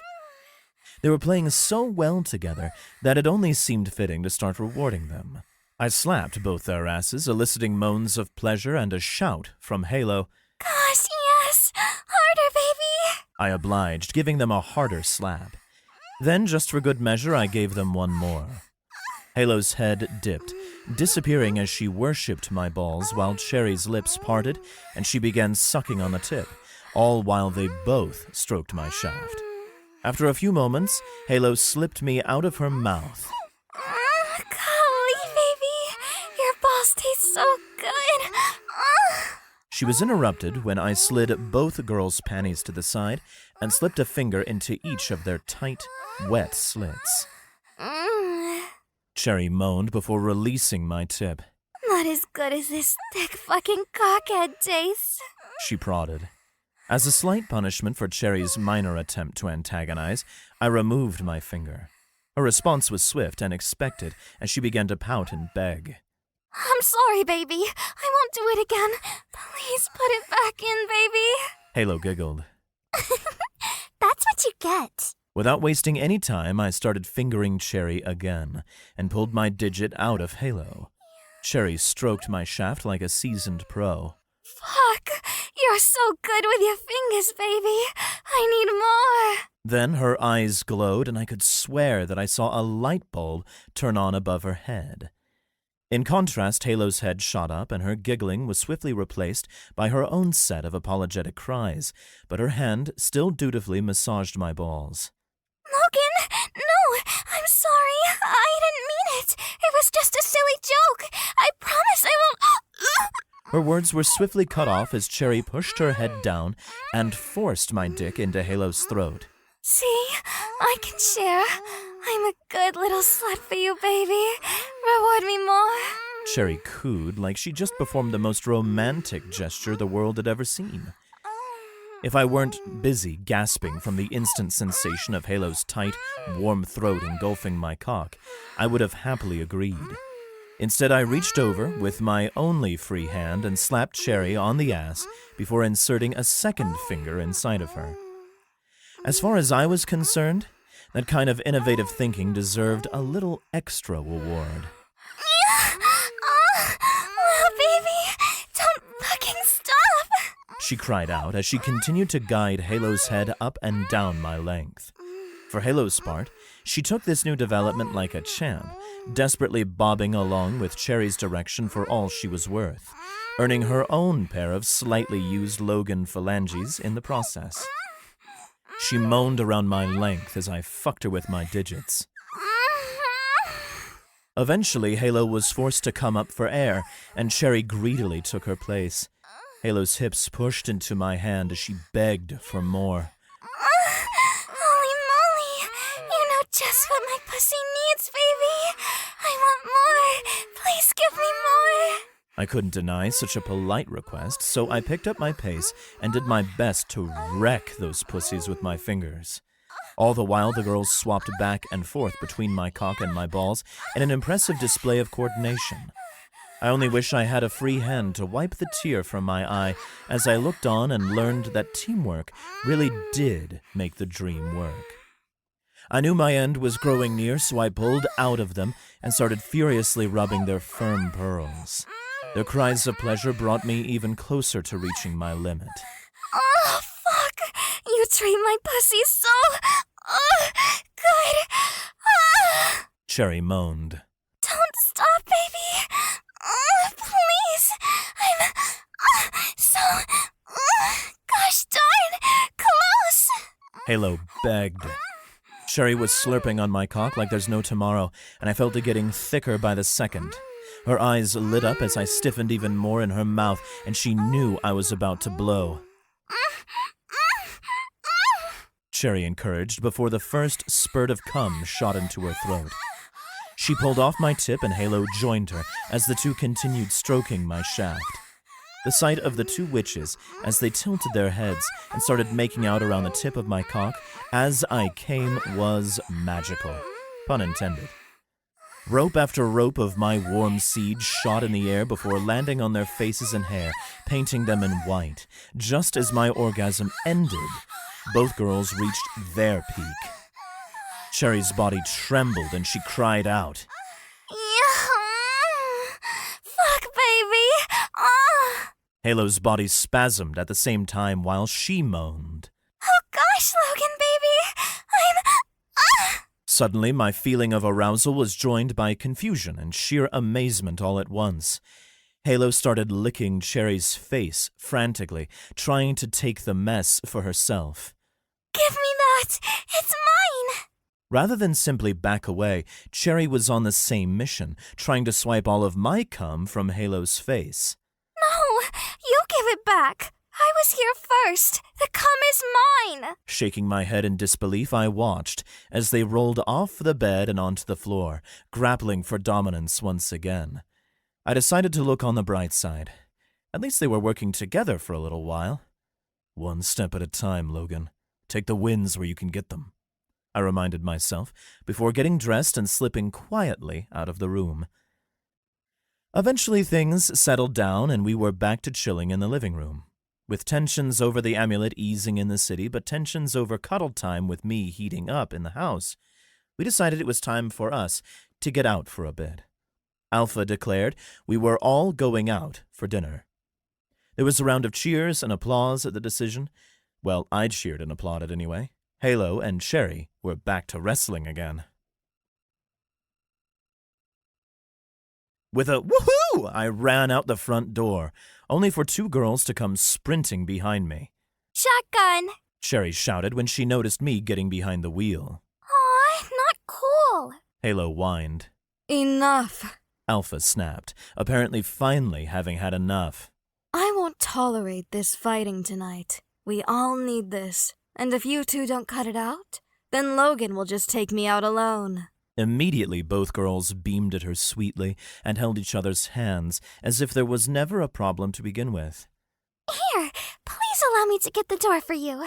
Halo said through her fake smile. Thank you. You are the best, I guess. Cherry also said through gritted teeth with a mischievous smile. With everyone in, I started the car and headed in the direction opposite the museum. Good girls. Keep it up, and maybe I won't keep Logan all to myself when we get home, Alpha said. Cherry ignored her as she placed her hand instantly on my lap. I didn't want to start trouble by admitting how wonderful and peaceful that sounded. So instead, I asked, "Where do we want to eat?" Cherry tongued a fang as she thought. Then she gave me an impish grin. Depends. Are we talking blood? Because if so, I could go for some Italian. I frowned at her and checked the rearview mirror. Come on, really? I want to lose my appetite. Her lips puffed out in a pout. I was only teasing. My answer is the same, though. Pasta sounds really good right now. She was too cute to be mad at, so I just smiled and shook my head. How about some sushi? Halo interjected. I'm not opposed to putting something thick, round, and raw into my mouth. Cherry smirked with a wink. I chuckled and shifted her hand back closer to my knee after it mysteriously drifted closer to my inner thigh. She started pouting again. I don't want sushi, though. Cherry complained. Alpha sighed in exasperation. Let's stop flirting and pick a place. I'm starving. To no one's surprise, Halo was firmly on Alpha's side on this one. She's right. You shouldn't be wasting time flirting. And we can't keep driving with nowhere to go. Cherry sulked and crossed her arms. Fine. But after we pick a place, I'm going to flirt as much as I want. How about Chinese food? There's that one place, Walk on the Wild Side. We've been hoping to check it out for a while, right? I suggested, hoping to salvage the mood. Yeah, I like that idea. We're getting Chinese food. That's final. Alpha declared, sinking in her seat and crossing her arms. See how easy that was? Fuck. So, Logan. Cherry leaned in closer to me, her hand finding its way back up my thigh. She grinned mischievously. Maybe after dinner we can talk more about what to do with your egg roll and my fortune cookie. With an eye roll, Alpha let out a sigh, and I spent the rest of the drive deflecting Cherry's playful touches. No matter how much I would have enjoyed Cherry's attention on the road, keeping the peace for at least a few hours was worth it. The Chinese place turned out to be a buffet. We stopped by the line, grabbed some plates, and started filling them up. An old man on the opposite side of the buffet line saw both Halo and Cherry as they took turns kissing my cheek and groping my crotch. He threw me a thumbs up and his wife slapped him on the arm. Alpha sat across from me, leaving Halo and Cherry free to take the seats on either side. 2 feet slipped out of shoes, and next thing I knew, toes were creeping up and down my legs. Alpha wasn't playing around, though. She finished chewing a bite from an egg roll, then jumped right into her agenda. Listen up, ladies and Pat. We need to figure out what our next steps are going to be. The way I see it, we're having a classic Icarus moment. We flew too close to the sun because we could. And now things are a bit dangerous. We have the lunar amulet and the best greater familiar in the city, maybe the state. So we have a hell of an advantage despite our small size. But now we have to figure out what we'll do next to gain more power. At the mention of this serious business, both Halo and Cherry sobered up. While their feet didn't leave my legs, they did halt their creeping climb to my thighs. The only thing I can think of is expanding our coven, Cherry said, taking a swig of her drink. Alpha scrunched her brow after slurping down some lo mein. That would make us more powerful, and it feels inevitable. But I don't want to do that until I'm sure we have to. It would get us extremely noticed. Halo cocked her head. One of her trademark pigtails nearly landed on the table as she rested her chin in her hand. We could just ditch Fresco City. We could go to a town with no big covens and hide out there, you know? Red hair swayed as Alpha shook her head. Maybe one day, but not yet. We aren't ready for that. For being the uncivilized brute I am, I let my curiosity bulldoze my manners, and I blurted out my question right before I finished chewing. Why not? I mean, what are we even doing here in Fresco City in the first place? Why here? I don't see what our endgame is. Cherry shook her head. Hell, at this point, neither do I. A few weeks back, ruling the city sounded badass. But now that we've got Logan, all I want to do is kick back, enjoy life, and enjoy my happiness while improving my magic. I'm thinking we just rob another bank and set up at a beach bungalow somewhere. We could lounge around all day, rocking nothing but bikinis while we spoil our pet rotten. Can't say I'm not down for that, I chimed in. With a shake of her head, Halo piped up. Cherry's forgetting something major. I frowned as I noticed the vampire witch's face grow tense in confirmation. What's that? I asked. We have to amp up our power if you're going to ever impregnate us, She said, like we were discussing the damn weather over dinner. I almost choked on my drink as I did a spit take. Say what now? It wasn't a total surprise. In the group text I read, when I first was kidnapped by them, I did notice that they mentioned letting me breed them. But it wasn't something that had come up since then, so I thought it was something to discuss in the distant future. Halo giggled. That's the endgame, dude. We're aiming to build the ultimate coven so we can live by our own rules without fear and start our own families. We all want to pop out some kids someday, too. By having you breed us, we can tap into the full potential of your bloodline and fuse our potential with yours. But none of you are... I started to ask as my brows raised in concern. Nope, none of us are prego. Alpha cut in. Witches can't just get knocked up like regular people. Well, it can happen naturally, but it's rarer than a unicorn. What? Did you think we were all on birth control when we let you cream pie us again and again or something? She asked, smirking. I spluttered. Wait. Are there real unicorns? Alpha just shook her head and chuckled. After taking a deep breath, I gathered my thoughts and calmed down. It was on me for jumping to conclusions and never asking these questions before now, but I'd just been so caught up with my beautiful lifestyle that I hadn't considered it much. So, you're saying you don't have enough magic to get pregnant? It's not about lacking strength. It's about not having the right attunements and being ready enough to withstand the spell. For a witch to get knocked up, she normally needs a fertility witch. Alpha explained. Halo chimed in. They're about the rarest type of witch, too. If they weren't, the world would probably be full of witches by now. And the biggest covens always have them on lockdown. Cherry added. That means they control who gets to breed and who doesn't. So, for us to make sure you'll give us all the daughters we want, we need a fertility witch of our own. Which means we need to be strong enough to snag one. Lucky for us, there's a famous witch of that kind right here in Fresco City who hasn't been recruited into any coven. That's why we're here. Alpha explained. I was left speechless, trying to wrap my head around the bombshell they just dropped. Shit went from casual to life-altering real quick. This was the first time they'd mentioned how badly they all wanted kids, and to be fair, I wanted a family too. Someday. I glanced up from my food at Cherry, who gave me a reassuring smile and nod. Seeing Halo's worried expression, I locked eyes with her next. Logan, how do you feel about... Alpha cut her off with a scoff. It's not his job to have opinions on our endgame. This is why we have him. Like it or not, he's gonna pump out as many daughters as we want. What about sons? I asked. Alpha stared back at me blankly, like I just said, Happy Hanukkah to Santa Claus. With a fertility witch, we can guarantee we only have daughters. Sons can't be witches. It'd be a waste. Sorry, you don't get an opinion on this one. No, I want to hear what he thinks, whether he's got a say or not. Cherry said in a rare moment of defiance. I felt her grip my hand under the table, giving it a reassuring squeeze as she turned to me, waiting with a gentle smile. I let out a deep breath, trying to calm myself before I said something to Alpha that I'd later regret. I grew up without a family. You all know this. People had two opinions of me. Either they pitied me or saw me as a waste of resources. I noticed the shame on Alpha's face, though she quickly schooled her expression. Becoming a dad is not something I'm in a hurry to achieve, but I do like the idea. One day. I don't like taking the possibility of having a son entirely off the table. Sometimes I wake up in the middle of the night, confused about everything, assuming it was all a dream until my surroundings sink in. I feel like I have class or work in the morning, and that all of this has just been a starvation-induced hallucination.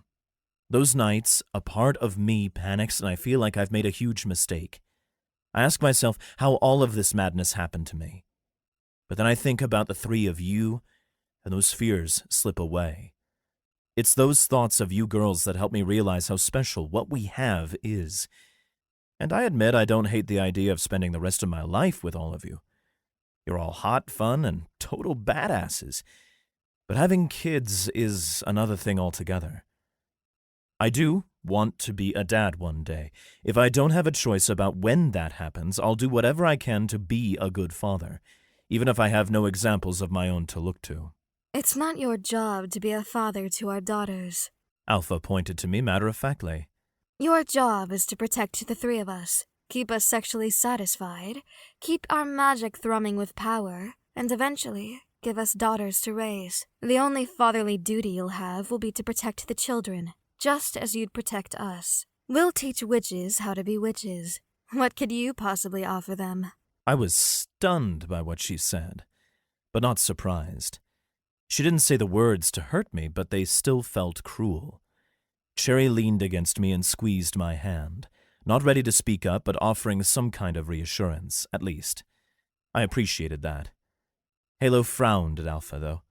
and had something to say. We can figure out his role as a father when the time comes. When I have a baby, I definitely want Logan to love her with me. She cradled her egg roll like a child. I can imagine him holding our little girl, playing with her little toesies, tickling her tiny belly, and teaching her how to walk, and drive a van, I guess. I think he'll be a great dad. I noticed Cherry's eyes were a little wet as she took in Halo's words.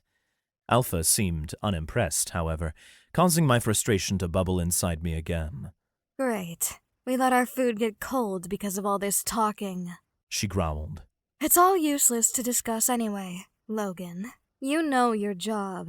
It hasn't been that bad of a fit for you, I dare say. So be grateful for what you have. That is all. With that, no one said a word throughout the rest of the meal. Halo and Cherry constantly tried to hold my hands under the table as I ate, forcing me to rotate which hand I used. I could have just let them feed me, but I didn't like the thought of looking like a child who needed to be fed at the table. Especially when I learned Halo liked to tease me when she fed me, saying things like, "Here comes the airplane." Eventually, we finished eating and paid at the register. I quietly prayed for anything that could break the tension between Alpha and me, or it would be a long drive home. We walked out of the restaurant and headed to the car. Or we tried to. When we stepped through the exit, we didn't find ourselves in a parking lot. We were in an open field, the lights of the city far in the distance, and we weren't alone. Chapter 18. The Standoff. It took us a moment to orient ourselves as we realized we weren't where we expected to be. We stood smack dab in the middle of a massive open prairie far outside of the city, but we could make out buildings miles and miles away. The moon was half lit, but still shone like a spotlight down upon us in the dark field, giving plenty of light for all to see by, even those without night vision. A soft breeze blew on the wind, but that wasn't what gave me the chills. Across from us, about 50 feet away, stood 7 other witches. I scanned them, trying to determine their motives and use the knowledge the girls taught me on one of our many days in seclusion to discern what kind of witch they might be. On the left was a brunette with long wavy hair. Symbols and runes covered her skin, each one giving me bad vibes like she was walking around covered in curses. She had to be a hex witch. Next to her was another brunette, who had her hair tied up in a bun. Her skin shimmered with various colors, and her belt was riddled with vials and pouches. She was definitely a potion witch. Then I noticed an incredible blonde with her hair in a long ponytail. She was the first witch I saw wearing glasses, and they looked damn good on her. She dressed like a sexy librarian and held a book in her hands. She was easily on par with the beauty my girls shared. Her green eyes met mine, and she gave me a slight smile.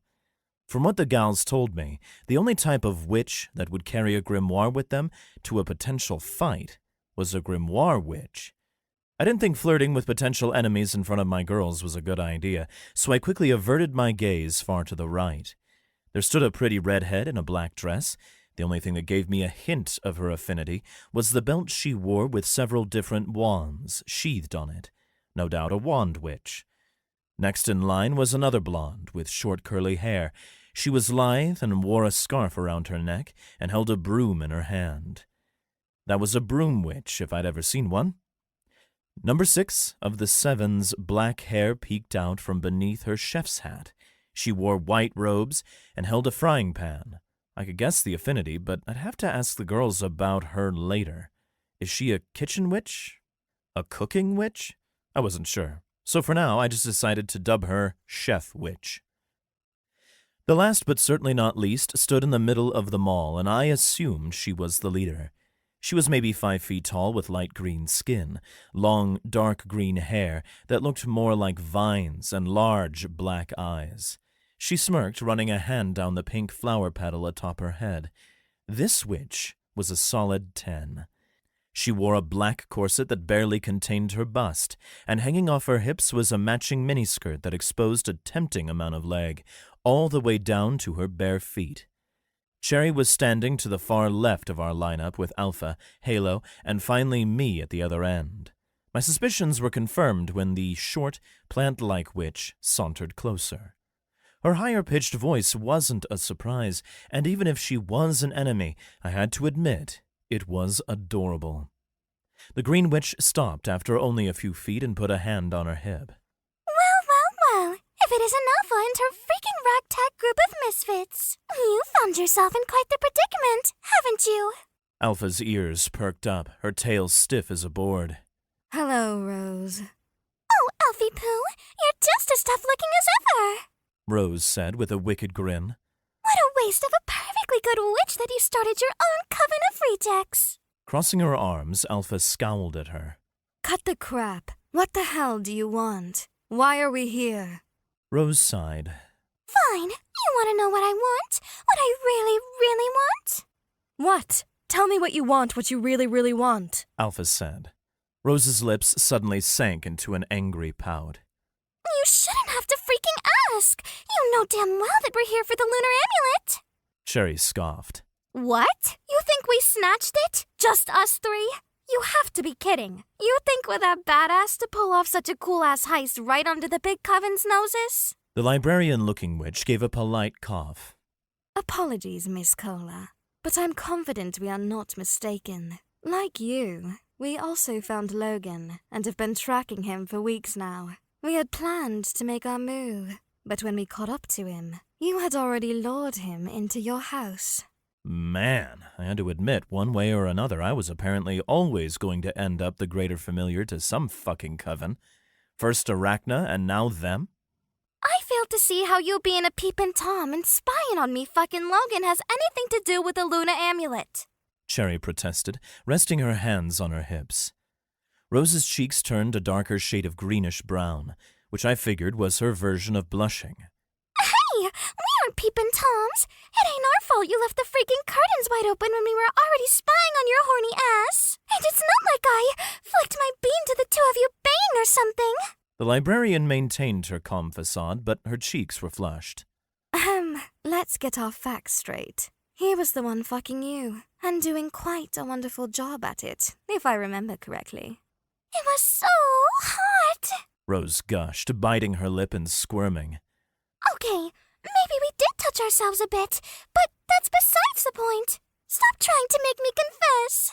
Cherry smirked with bratty pride. You have no idea. He pounded this pussy so hard. I broke our damn couch. You should see some of the shit we've done. I got tons of vids on my phone. Wait, tons? I muttered. Cherry, Rose, honestly, you two. Alpha interjected, cutting the chaotic exchange off. Let's circle back around to the topic at hand. My raven-haired lover crossed her arms. Yeah, my bad. Sorry. Ahem.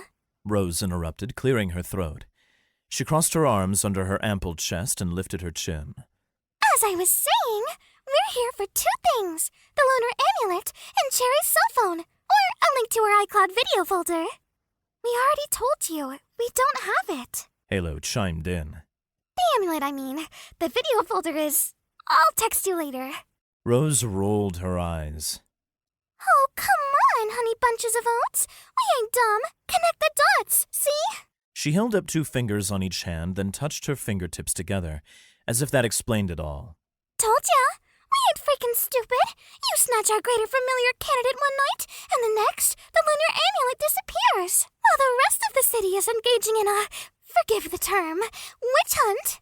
Gasps rang out. You have all been conspicuously quiet. In lockdown, basically. All right, I muttered, holding up my hands. Look, you've got us all... Rose looked at me with surprise and interrupted me. Excuse me, but the babes are talking. You can speak when spoken to. What the fuck? Can't keep your pet on a leash? Halo gritted her teeth. You'll speak to him with the respect he deserves, or live to regret it. Rose shook her head. Tisk tisk, you poor things. Look, girls, he's got them wrapped around his cock. The bookish witch coughed and glanced at me with a blush. Well, I can't blame them. It is a damn beautiful cock. Rose rolled her eyes. Well, obviously. But what was I supposed to say? Around his finger? Honestly, that sounds like a hell of a time, too. The librarian replied. Rose faked clearing her throat again. So, as I was saying, we're here for 3 things. Give us the lunar amulet, Cherry's iCloud, and let us borrow Logan for, like, a week. Hand them over, and we'll let you leave in peace. The blonde with glasses tapped Rose on the shoulder to ask, Do we still need the iCloud if we take their pet? I mean, we could make as many videos as we want. Rose scratched her chin as she mulled it over. True, but Cherry is hot too. I still want to watch it, so yeah, we still want the iCloud. Alpha shook her head. Am I to understand that you think you're about to steal the amulet from us? You'd have to prove we have it first. We don't need to prove shit! Rose said. We freaking know! A predatory smirk spread across Alpha's lips. How about I give you a counteroffer? Rose perked up. Better be good, but we'll hear you out. Alpha cracked her knuckles. You either leave now, accepting Cherry's iCloud video folder as a peace offering and a token of goodwill, or we shove your broom so far up your asses, you'll be shitting splinters in the morning. Rose growled, and the other witches tensed visibly, taking threatening-looking stances. Pitch-black eyes squinted with a dangerous glint. If that's how you want to play it. Before anyone could utter another word, Rose's hands began to glow an ominous green as she lifted her palms toward the sky. Vines sprouted from the ground all around us, attempting to bind us in place. Before they could tighten their grip, lines of red shot out from Cherry's body, connecting to the vines. The life force of the plants was quickly drained, leaving nothing but withered death in their wake. Logan, Halo said, grabbing my arm. fight with us, and I'll offer my own blessing for the ring Alpha gave you. Knowing how incredible the strength buff was, I knew I was getting a sweet deal for something I would have done for free, so without hesitation I nodded and pulled her close. Her left arm shot out, a golden transparent shield forming in front of us. Just in time, too, as a burst of light crashed into it. Halo grunted into our kiss, but she stood firm. The golden light of our contract glowed brightly as tattoos formed on each of our right hands. She pulled back and pointed a finger at me, her hand glowing a bright gold. Go kick some asses, baby. Por den en engal. I nodded, worry lines creasing my brow, and took a few steps back as metal armor climbed up my skin. My body grew and shifted into the full-powered version of my angelic form for the first time. Suddenly, I was the biggest target on the field, standing at least 10 feet tall. As I launched myself into the air, chaos erupted all around us. Glancing down, I checked on my girls, only to realize that my worry was unwarranted. This was the first time I saw the girls fighting as a team, and their experience working together was obvious.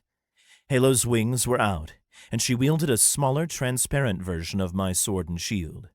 She covered Alpha's flank, as the redhead flexed, arched her back, and let out a deafening howl at the moon. In the distance, several wolf packs howled in reply, signaling backup was on the way. Cherry had a glowing red beam shooting from 2 of her fingers, one already embedded in the potion witch's chest, the other being blocked by the book in the librarian's hand. The hex witch's hand glowed with an ominous symbol, and I watched the same symbol form on Cherry's hand, causing her to scream in pain. Despite the agony, she held firm, not releasing her spell. My girls were all badass, easily stronger than these 7 witches, but I could see how the numbers could overwhelm them in time. Alpha began her transformation, but it suddenly halted when another symbol flew from the hex witch's other hand. I caught the broom witch about to take flight from the corner of my vision, and the wand witch was assaulting Halo's shield. The chef witch had shifted positions and was attempting to aid the potion witch against Cherry's assault. Rose pouted about her vines and started drawing a small summoning circle. Looking down at the fighting below filled my heart with sorrow. These poor mortals all fighting pointlessly over a petty thing like power. My heart went out to Cherry as she screamed in pain, and a ray of golden light shone from my shield onto both her and Alpha as I shouted, "Purify!" The light crashed into the hexes on their bodies, causing them to disperse into motes of heavenly light. Alpha, freed from the hex, shifted into a massive wolf and growled menacingly at our foes. I flew across the battlefield at breakneck speed, dodging and blocking spells that came my way. I landed directly in front of the hex witch and placed one hand on her shoulder. She tried to pull away, but my grip was too strong. The witch snarled and slammed both hands into my chest. They glowed blindingly bright with a sickening green light, but when she pulled them back, her face turned from anger into horror. Just as I was about to speak, the chef witch swung her red, glowing frying pan toward my face. Before I could connect, I bellowed, "Come, mortal. It is time for you to seek penance." My one long visor-shaped golden eye glowed, stopping both witches dead in their tracks. The hex witch screamed. "Tell me your sins," I calmly demanded in my deep, amplified, divine voice. Tears streamed down both witches' faces as their feelings of guilt and shame were amplified while they confessed their most recent sins. I stole Rose's cookies and blamed it on Novella. I'm so sorry. The hex witch shouted. And I lied about this week's soup. It wasn't homemade. It came from a can. The chef witch shouted. I let go of the hex witch's shoulder as she collapsed to the ground, shattered and sobbing as more of her transgressions played out in her mind. The chef witch joined her there as an equally blubbering mess. Another shout rang out from somewhere to my right. Are you freaking kidding me, Jinx? Novella, I'm sorry. I put my big toe in your soup. I only did it because I thought you ate my cookies. The librarian, now identified as Novella, shot back. You put your toe in my soup, and it wasn't even homemade. Maybe? Came a nervous reply from Rose. I took pleasure in hearing one of the mortals apologize unprompted. Truly the world needed more beautiful souls like hers. Then a bear stepped out of the summoning circle and charged at Alpha, preventing her from attacking Rose, but I could tell she wouldn't have any trouble handling it. Still, I raised my hand to her and shouted, "Blessed be the pure of heart," my voice echoing across the battlefield as a white light enveloped Alpha before settling onto her fur, adding a layer of magical protection. A glass vial smashed against the side of my face, releasing vapors everywhere. The liquid stung, but otherwise didn't seem to cause any harm. I lifted my shield, blocking another vial. "Lay down your arms, witch. Seek forgiveness, and you shall find it," I said, extending my hand to her. She sneered. How dare a pet speak down to me? After reaching into her pouch and retrieving 2 vials filled with blood-red liquid, she drew back her arms and threw them at me. An extreme feeling of danger emanated from the vials, and I knew that letting them hit me would be a terrible mistake. I caught one on my shield, but the other curved, bypassing it and smashing into the armor covering my torso. The blood began to bubble and expand as it grew tendrils that writhed over my armored flesh as it spread. I could feel the foreign substance trying to seep into my body through the tiny gaps in my armor, as if it had a mind of its own. The searing pain struck me as I felt something trying to invade my mind. Terror gripped me, and I dropped to one knee. I screamed in agony, hearing Cherry's voice calling out to me from far away. Logan, no! But suddenly, I felt a peace wash over me as I fought through the pain. How could I possibly be in danger? These mortals couldn't truly harm me. I was heaven's messenger, sent from above to guide them into the grace of the light. I stood, trembling from the agony, as the strange tendrils persisted in trying to force their way deeper into my being. "Divine purification!" I roared into the sky, and a massive burst of golden light shot out from my body, sending a wave of purifying celestial magic in every direction. The bloody concoction changed color, transforming into a healing salve. I felt it cleanse the wounds it had previously caused, healing not only my body but my mind as well. I opened my eye to see the potion witch staring at me in disbelief. I somehow knew that not only did every potion on her belt, now glowing brilliant white, become purified, but any dangerous concoction in her dimensional storage was also cleansed. It was the first time I realized that the storage space must have been linked to our souls. I set the idle thought aside for later. I approached the bewildered witch and reached out my hand. "I forgive you." Rather than take my hand and accept my forgiveness, she turned and rushed farther away from me, screaming in terror. Howls echoed from all around as Alpha's wolves finally arrived. Rose had to redirect her vines from assisting her bear familiar and spread them out, attempting to hold back the oncoming tide of beasts. I surveyed the battlefield. Cherry and Novella were exchanging spells, and Halo was fighting with the Wand Witch while defending Cherry's flank, healing and purifying as needed. One other witch remained unaccounted for. I looked to the sky, attempting to find the Broom Witch.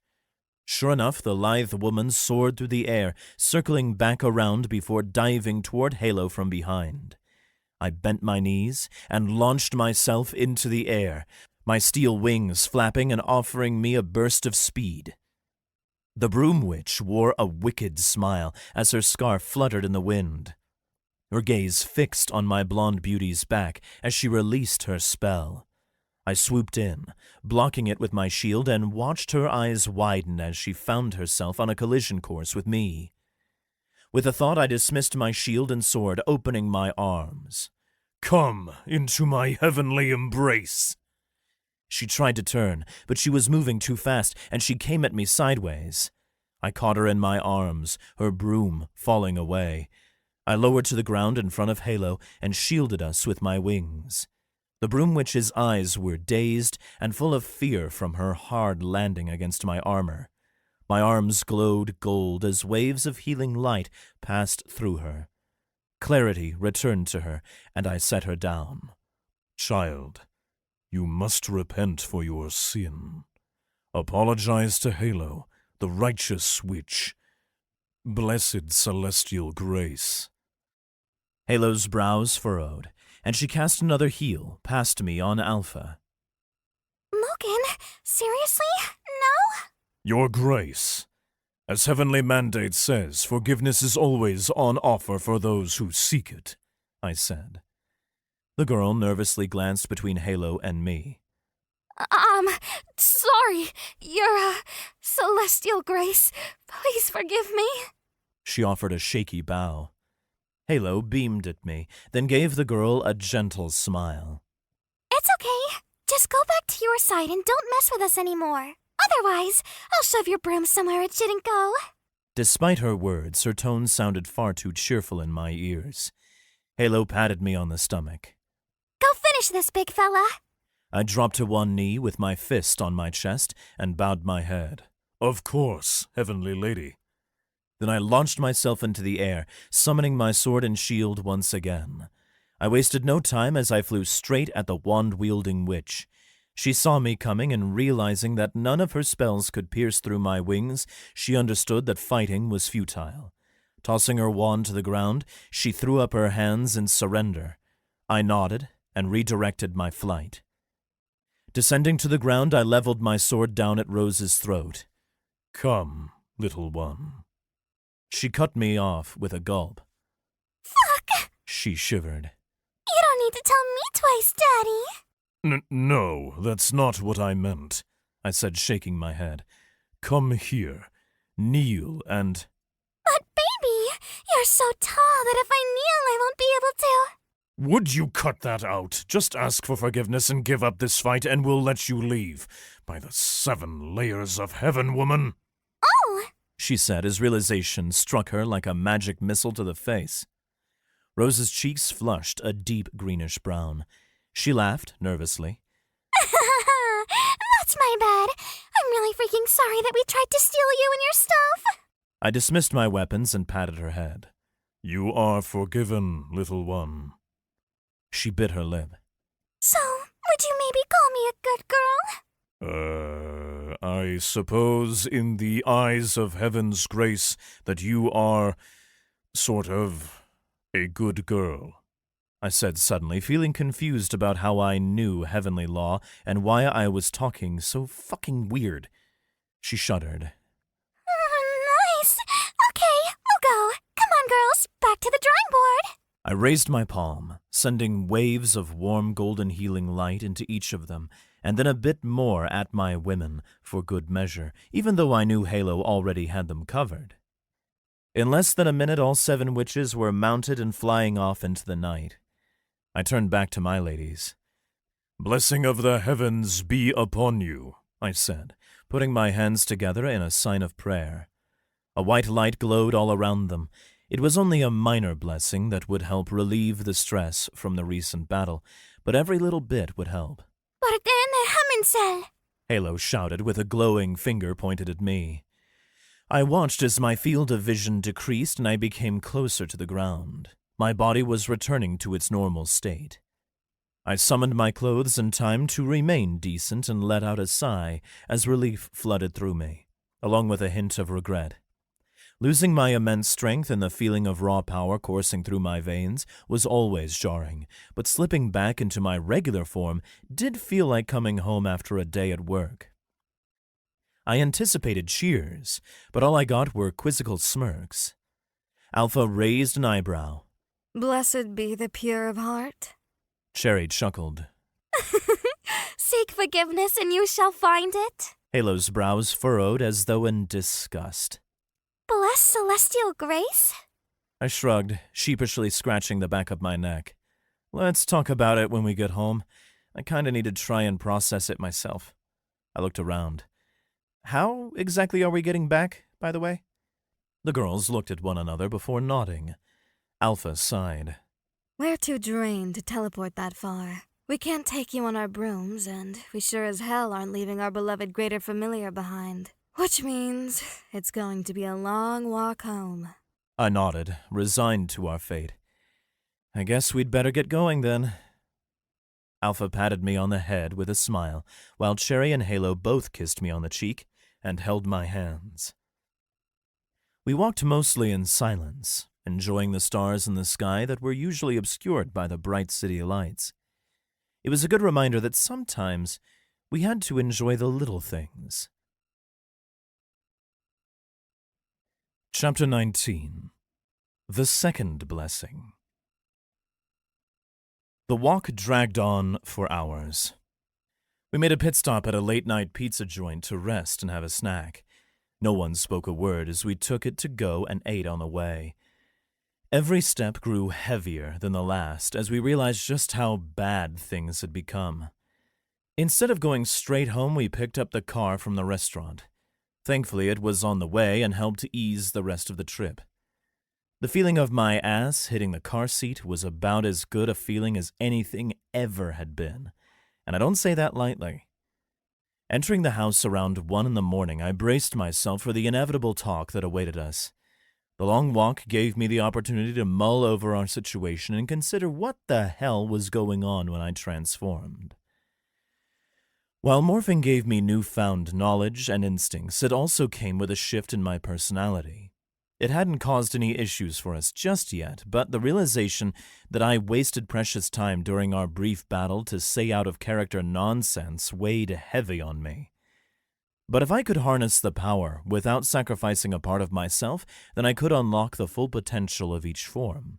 Not only that, but with the spell tokens in hand, I could elevate my power to new heights and be more in control of it than before.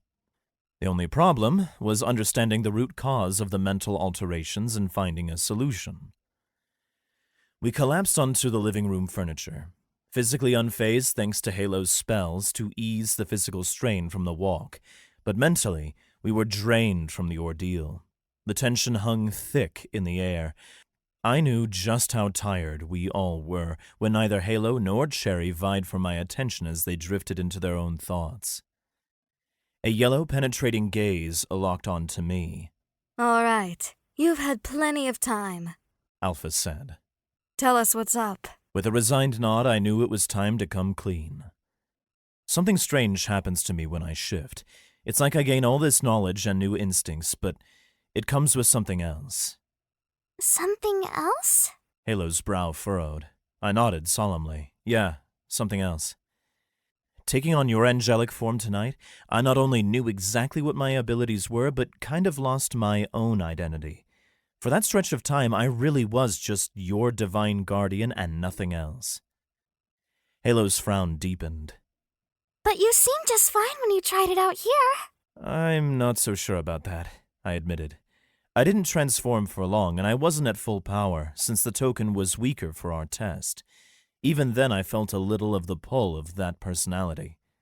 I sighed as I leaned forward and ran my hand through my hair. Cherry's curiosity shone in her red eyes, but she looked as concerned as anyone else. What about my form? You seemed okay using it. Well, about that, I shifted uncomfortably. I felt, I don't know, majestic, like royalty, and I couldn't believe I made air quotes with my fingers, pathetic weaklings dared to challenge me. The corner of Cherry's mouth quirked up at that, but fell just as quickly. I guess we couldn't tell. You didn't really speak. I only get impressions of what you're saying or how you're feeling if you're not talking directly to me. Alpha crossed her arms and scrunched her brow. Tell me exactly how you felt when you took my form. Don't leave out any details. I admit, after the conversation we had earlier in the evening, I didn't exactly want to describe what Alpha's form did to me. I was afraid it would cause fresh arguments to break out. I felt extremely territorial. The puny snacks had the nerves to attack. I paused, catching myself before saying the next two words slowly. You girls. Alpha narrowed her eyes, and I knew I wasn't getting out of this. I sighed. I wanted to feast on my foes, protect my mates, and then breed them as I roared, letting every creature in the forest know who the true pack leader was. Alpha smirked and rolled her eyes, but didn't waste a moment, deciding on a course of action. Hello. Go get the rare and mythical monster manual. Cherry, get your grimoire. I think what Logan is dealing with is a battle of wills. It's the same thing new witches face when gaining their affinities. There might be more to his forms than we realized. There were no arguments or bickering this time. Both girls scampered off to collect the books and returned as quickly as they left. Good girls. Hello. Find the beast labeled the Alpha. Cherry, open to the chapter on gaining affinities for new witches. You don't think... Halo said. I don't know yet. If I'm right, we can fix this. Alpha interjected, cutting her off. Here, the Alpha. Whoa, it looks just like Logan, except this guy was much bigger, the size of a building. It says here that the Alpha was the greatest beast of his kind. As an Okatku, its body was best described as a mix of bear, lion, and wolf. Its dominant personality left no room for threats in its domain. Halo looked at me with a glint of awe in her eyes. Cherry, what's it say about taking on new affinities? Alpha asked. Cherry's eyes widened as she absorbed the contents in front of her. So, it's basically a mind game, she said. You either control the beast to become the beast. Is Logan in danger? Her gaze darted to Alpha, looking suddenly fearful. I appreciated the concern, at least, but was I afraid? I wasn't sure. Alpha's touch grounded me as she settled beside me on the couch. Take a breath. It's not as bad as it sounds. We can fix this, but we need to understand it first. She explained, then turned to Halo. Did you find similar creatures to Cherry's in yours? Halo nodded vigorously. I smirked as her blonde pigtails bounced with enthusiasm. Yes, I found both of them. Mine's called the Celestial Guardian. She chirped, flipping through the manual. It's all about righteousness and retribution, like a celestial enforcer. She paused, taking a moment to scan the text. And for cherries, there's the apple, also known as the Bat King, a giant vampire bat. Cherry's face scrunched up as she processed the information. So, Logan turns into a slightly smaller versions of these legendary creatures, complete with their personalities? She queried, tapping her foot impatiently. But why exactly these monsters in particular? Alpha scratched her chin. Some of those monsters still have living ancestors, though they are much weaker. But each one listed in the book died centuries ago, so I'm not sure. They might be some kind of totem spirits of our affinities, if I were to guess. In any case, he inherits their powers and persona to some extent. He'll have to assert dominance over their minds to retain control. Unlike us, he's not permanently bound to these affinities. As he grows stronger, so does the risk of losing himself. However, I think it's just like new witches. If he makes them submit once, he won't have to do it again. During our first breakfast together, didn't you say people were born as witches? I asked. Alpha nodded patiently. I said it's something most of us are born into. Witches are born with either their mother's affinity or something similar that's better suited to them. But not all witches are born witches. She looked at Cherry. Cherry frowned. I know that I'm not normal, but you don't have to look at me like that. With an exaggerated sigh, Alpha dragged her hand down her face. I'm not looking at you like that because you weren't born a witch. I'm looking at you like that because I want you to explain what you remember. Oh, Cherry blushed. just say so next time. All I remember was some crazy fuck biting me. I had weird nightmares and I woke up 2 days later. I only found out I was a witch by accident when I met Squeaks at Hot Topics. She shrugged. Those weren't nightmares. It was a battle of wills. If you lost, you'd have been a vampire instead of a vampire witch. Cherry squinted suspiciously. How did you know all this and we didn't? Alpha scoffed. Because I actually read. Cherry's nostrils flared. Fucking know-it-all. Thanks to Alpha's diligent studies and thorough explanation, I felt like I had a good understanding of what was going on. I get it. Every time I transform, I'm essentially battling for mental dominance. How do I fix it? How can I suppress their personality? Practice. Alpha said simply. So far, you haven't even tried fighting back. And if I'm right, once you've won, you won't have to fight over that form ever again. But keep in mind, as we grow the coven and you get more powerful, so will your forms. That's going to make your battle of wills a hell of a lot harder. I sighed in relief. All right, I can deal with that. Taking a few moments, I considered the problem. We all knew that the coven was going to grow eventually. In theory, that meant it would become harder to win each new battle of wills, since the forms and totem spirits would be stronger. Makes sense, I thought, tapping my chin. But if the spirits grew stronger because of me, then it had to mean that my will would also get stronger, and each time I forced one to submit, wouldn't it be practice for the next? So as long as I don't put off dominating these spirits, it shouldn't be that bad. I looked up as my thoughts were interrupted. Good, that's figured out. Now I need your ring. These compulsions are becoming too much. Halo said, fidgeting and scratching her hand like an addict. Quickly I removed my ring, passing it over. Sure, take it. My muscles began rapidly shrinking back to my typical fit physique. Cherry pouted, watching my bodybuilder physique dwindle. Aww. I would have said something, but the golden glow from Halo's eyes was too enthralling. The ring floated between her palms as she gripped an invisible ball of magic surrounding it. My instincts told me the mesmerizing rotation of the ring held some significance, though I couldn't say what. Regardless of what it was, her eyes flared, becoming almost blindingly bright, and Halo's voice distorted into a beautiful chorus as if thousands of angels were chanting with her. Blenen Dithing, Went and Galtic Broom. The light in her eyes shot out like a beam into the ring. As her eyes dimmed, the ring grew brighter and a new glowing rune formed on its surface. Right as it looked like it was going to explode, the light faded with a peaceful conclusion. Halo panted, and her face was pale as she passed the ring back to me. There you go. It's done. And with that, our hands glowed. The contract was fulfilled and the tattoos faded away. Wow, Halo, I said, taking the ring back. That seemed like a big one.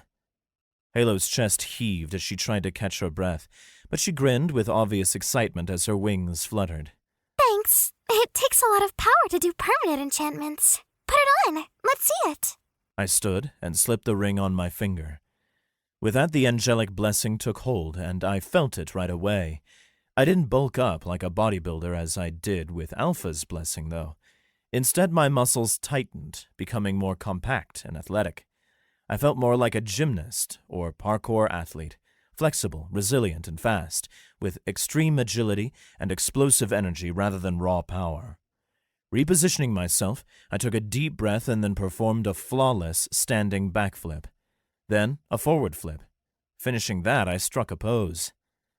Halo and Sherry clapped for me, and Alpha grinned but shook her head and rolled her eyes at us. But there was something else. I noticed something when I flipped. My physical changes weren't the only additions from this blessing.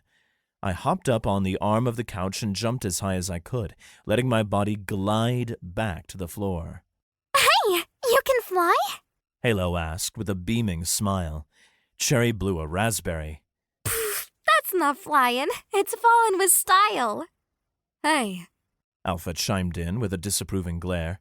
I'm pretty sure you stole that line. Cherry stuck her tongue out at Alpha. Don't talk to me about stealing, you thief. I borrowed it. Alpha just sighed. Just as I was about to sit on the couch, though, I noticed Cherry staring at my stomach with her eyes wide. Her jaw dropped, and a look of fear washed over her. No, not just fear, but unmistakable, raw, oppressive terror. I flinched as she darted out of her seat with a sudden desperation. Before I could say a word or stop her, she pulled up my shirt. Her hand groped my abs. Oh, thank God. It's still there. She said with genuine relief, letting out a heavy sigh. The six-pack is safe. I cocked a brow at her. Alpha brought up the next topic, getting us back on track. Her words caused the dour mood to return, unfortunately, but it was important. With a concerned expression, she sat forward in her seat. Shit's worse than we thought, and we haven't decided our next step. A frown returned to Halo's too pale face as her wings folded behind her back. Yeah, it's really bad. I can't believe they found out. Those fucking witchy bitches. I bet they'll rat us out to the big covens. Cherry grumbled. Can we not use the term rat us out? Logan Jr. finds it racist. Halo said, Logan Jr. squeaking in agreement. Cherry scoffed and slouched back in her seat. Logan Jr.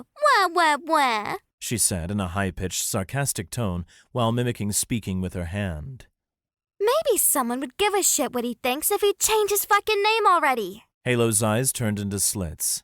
You're lucky I'm too drained to kick your bottom right now. This time I stepped in before Alpha. Girls, come on, this is important.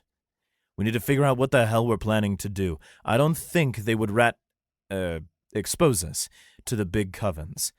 With the war going on, do they really want to put themselves on the New Moon or Salem Coven's radar? Regardless, we've already seen that they weren't the only ones who tracked me down. How many more might have figured it out? There could be some upstarts who think using the information can help them gain favor with the bigger covens. Alpha nodded. Those were my thoughts exactly. There are plenty of witches out there who want to ride the pompous coattails of the big covens. We can only assume that if they don't know yet, they'll find out soon. Lying low isn't enough anymore. All of us looked around the room at one another, concern marring our faces. I lacked too much knowledge of the witching world to know what our next step should be, so I did what every wise man did when they don't know. I asked some women. Then, what do we do next? Standing, Alpha stretched, her arms extending over her head as she went up on her tiptoes. Letting out a soft grunt, she dropped to her heels. We leave for a while. Pack up our shit and go. We need to take some time to figure out how we're going to move forward. And that's a hell of a lot harder to do when we can't even go out to dinner without fighting other witches. Bank robbing and beach bungalow? Should I pack my bikinis?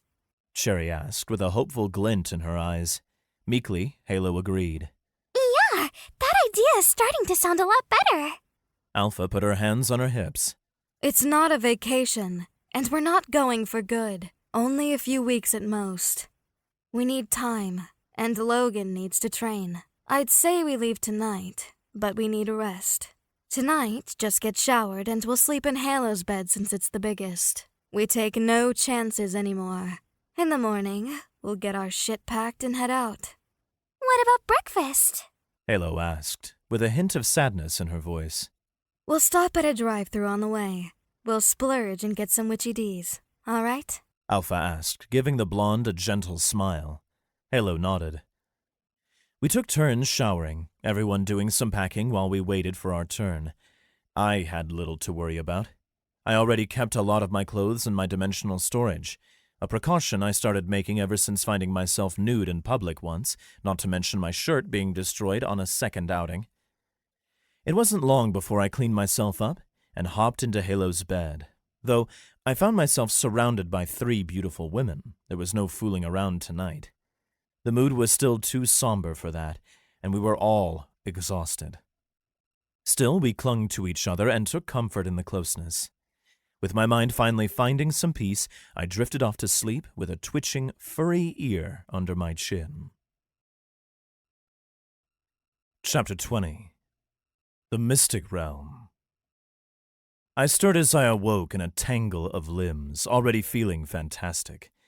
Never had I experienced such a restful sleep in my life. To my left lay a fiery-haired beauty with Amazonian proportions. To my right, a golden-haired angel sweetheart, and nestled against my groin was a sultry, chaotic, raven-haired cutie. With the light of the dawn peeking through the curtains, I planted a kiss on Halo's forehead. As it was nearest to my face, she stirred awake gently, her soft snores fading as her blue eyes fluttered open. When her sleepy gaze met mine, she greeted me with a bright smile and returned my kiss. With a gentle touch, I scratched behind Alpha's ears, making them twitch. Her tail wagged enthusiastically and accidentally started thumping against Cherry's head. Cherry groaned into my boxers. No, just 5 more minutes. I couldn't help but chuckle. Alpha raised her head, her yellow eyes focusing on me, a small grin forming as she leaned in for a quick peck on the lips. Her tail wagged even faster. Damn it! Fine, I'm getting up. Cherry grumbled as she pushed herself upright. Her hair fell in disarray around her face, some strands ending up in her mouth. After a few futile attempts to spit them out, she resigned herself to using her fingers. She glanced down, noticing it was Alpha's tail that had disturbed her. Muttering under her breath, she clambered out of bed. Thief, stealing my spot and assaulting me in the morning? Fucking bullshit. We gathered our belongings, ensuring we had everything we needed packed away, along with extra provisions. Then, we set off. Alpha took the wheel, driving us to Witchy D's, a witch-only drive-through nestled in an alley. Despite its unusual setting, I found myself thoroughly enjoying the biscuits and gravy. At first glance, they appeared mundane enough, but the shimmering silver particles rising with the steam hinted at something magical laced inside. With each bite, I felt a bit more energized. I became confused as we arrived at the mall. I thought that maybe we were stocking up on camping gear for our off-the-grid adventure. It made sense to head for a secluded log cabin in the woods, but my bewilderment only deepened as we stepped into Hot Topic. I squeezed Halo's hand as we walked into the store. Why are we here? Do we need to pick up something before we go? Her eyes widened slightly as she seemed to realize something. She replied quickly in a hushed whisper. Oh gosh, that's right. You didn't know. It's our fallback plan that we reserve for only the worst situations. We're taking a portal here that'll take us far away to a mystical realm.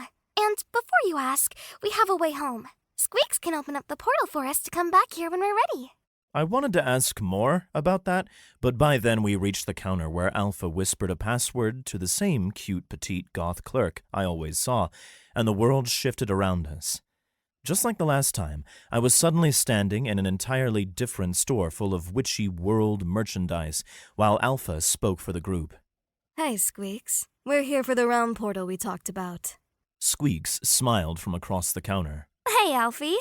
You sure you want to go there? That place is dangerous and really expensive to portal into and out of. Alpha ran her hand down her face and groaned. Come on. I told you not to call me that. And yes, I'm sure we want to go. Then she leaned forward and in a hushed tone said, We're already lying low, but we need to get completely off the radar for a while. I'll fill you in on the details later. Suddenly I found myself wondering just who Squeaks was if Alpha was going to trust her with that kind of information, but I knew better than to ask that now. Squeaks sighed. All right, if you're sure. Follow me. She walked from behind the counter after collecting a sizable bag of tokens from Alpha and led us to the back door. Her hands glowed black as she tapped several runic symbols that surrounded the doorway, each one lighting up a different color. And eventually the door changed. Rather than being a door with an employees-only sign on it, a swirling rainbow portal took its place. I gulped, not knowing what to expect. Squeaks looked at Alpha, worry in her eyes, and she said, Remember what we talked about on the phone. Be ready right out of the gate. Stay safe, Alfie. Alpha nodded, not seeming nearly as upset about the odd nickname this time. Instead, her jaw was set and her eyes were lit up with determination. We will. I'll contact you soon. Then we all joined hands as Alpha led us through the portal to the so-called mystical realm. I felt a cool, soothing sensation envelop me as I walked through. I had expected to be in a long, swirling tunnel that pulled me along to an unknown destination. Instead, I walked through a cool, colorful corridor and stepped straight into an enormous clearing in an ancient forest. The air felt thick, but not in a bad way. It was like all the cells in my body were screaming with joy at the sheer amount of magic surrounding us. I looked at the sky, which was turquoise rather than blue, and the sun wasn't quite right either. Toto, I have a feeling we're not on Earth anymore. Before I could ask questions, Alpha and the girls had already sprung into action. Alpha pointed to her right and left. Girls, warding ritual now! Neither girl said a word in response, but both bolted in the directions pointed out to them, their expressions filled with their determination. Logan! Alpha shouted. My gaze locked on hers and yellow eyes met mine. I understood how serious this must be, even if I didn't know quite why. Keep an eye out. Use the tokens if you have to. We'll be busy for a few minutes. Local monsters could sense us at any moment. I nodded. I'm on it. As Alpha commenced her ritual, her words more or less proved prophetic. A thunderous, incomprehensible hiss emanated from the dense tree line. At first sight, dread consumed me as I spotted the approaching horror. A colossal black serpent, a creature destined to plague my nightmares for years to come, slithered into the clearing. Fuck, I hate snakes, I muttered, shaking my head at the unwelcome sight. Oh well. Easily 100 feet in length, with a body no less than 3 feet in diameter, its head loomed large, nearly the size of a Volkswagen Beetle. With resignation, I summoned a token, fully aware of the price it would exact, and pressed it to my lips. Looks like someone's in for belly rubs tonight. I chuckled as the contract magic formed around me, imprinting itself as a tattoo on my right hand. Then my body transformed into the massive form of the Okatku. Limbs extended, fingers sharpened into razor-sharp claws, and fur sprouted across my body. Muscles bulged, and a massive tail shot out from behind me. With jaws gaping, displaying enormous fangs, I roared at the loathsome snake that dared encroach upon my territory and threaten my mates. No, not that! I screamed inwardly, gritting my teeth against the invading personality. I roared, charging towards the snake. Focus, Logan, focus! I didn't let the witches enslave me, and I'm sure as shit not going to let this thing take over my head either. Resisting, I made its instincts my own, and urged my ego to resist. The bestial presence continued to claw at my consciousness, but I refused to give any ground. Whatever this thing was, it was long dead, and I was alive. Me, Logan Morrison. Growling, I lunged at the massive snake, adrenaline coursing through my veins, washing away all fear. Alongside it surged a wave of power. The snake struck. But how could a mere serpent challenge an Okat? No! The sudden distraction as the beast's personality roared in defiance inside me was enough for the snake to make its move. I narrowly dodged its venom-filled fangs, but the force of its head colliding with my body sent me sprawling, disrupting my momentum. I screamed, both inside and out, as I crashed to the ground. Get the hell out of my head, you cocky mutt! This time, I heard the roar within me. The beast desired control, but there was no way in hell I was going to let that happen. I rose to my feet, rushing at the black snake once more. It darted forward, but I dodged, slashing a deep gouge across its face. The serpent hissed in agony, hastily retreating. Deep down, I knew I could have inflicted a hell of a lot more pain onto this creature if the alpha inside would just fucking relent. Look, asshole! If you want our mates to survive and our territory to remain safe, then you know what you have to do, I said to it in my mind. Otherwise, we'll continue this battle until we both die, and then the snake will consume the girls. I didn't know if reasoning with a magical personality inherited from a deceased mythical beast would work, but screaming at it wasn't accomplishing anything. To my surprise, the beast hesitated, as if it was assessing, just watching me. I leaped back as the snake lunged, its jaws crashing into the ground where I had stood. Seeing the opportunity for what it was, I pounced onto its head, digging my claws in without mercy. The creature thrashed and writhed, but I didn't care. I held on with all I had, slashing like a crazed serial killer in a horror film. Still, it wasn't just taking it. The snake bucked like a mountain-sized bull as it tried throwing me off, and eventually it succeeded. Twisting in the air, I landed on my feet. I felt a sense of approval from the beast inside me, which I was grateful to have. The serpent hissed with rage, redoubling its speed, striking over and over in a frenzied assault. I didn't know the potency of its venom, and it gave me no time to strike back, so I had to work with what I had. I resolved to tire it out, knowing all I needed was one good shot to retake the momentum. However, the creature's sudden stop caught me off guard. The snake flicked out its tongue, and then glanced at the distracted witches. The black serpent's eyes thinned, and I swear it snickered before rushing for Alpha's back as fast as possible. Roaring with fury, I quickened my pace, putting everything I had into cutting off the reptile. Without warning, the serpent pulled a U-turn and snapped forward, its mouth open wider than should be possible. Being full speed and mid-leap, I couldn't change my trajectory. Fuck me, I thought, as I flew right into the snake's open jaws that snapped closed behind me.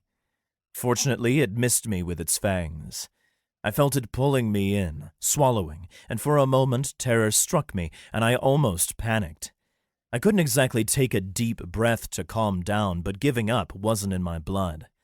I stretched out my claws and turned into a whirlwind of fury, slashing out in all directions. Muscles clenched, constricting, and trying to crush me to death, but I pressed forward with my immense strength, ruthlessly tearing holes through muscle, bone, and then scales. Making short work of its insides, I burst out of the massive serpent's body, covered in blood and gore. I expected to find it lifeless. Instead, the big bastard was still alive. Its head flailed wildly in the sky, while guttural sounds of agony escaped the mouth of the behemoth. As the serpent turned towards me, its eyes wide with intent, I braced myself. A surge of power erupted within my chest, magic pulsing through my veins, converging towards my throat. With the black snake mere feet away, I unleashed a deafening roar infused with mystical energy. The creature halted in its tracks, stunned, its head dropping limply to the ground, eyes glazed over. Seizing the opportunity, I lunged to the side, slashing, clawing, and tearing at its neck before it could break free from the spell. Finding the spine, I clamped down, my jaws snapping bone and ripping through nerves. The beast's tongue lolled out, its eyes clouded over by death. Its body still convulsed, but I knew it was already over.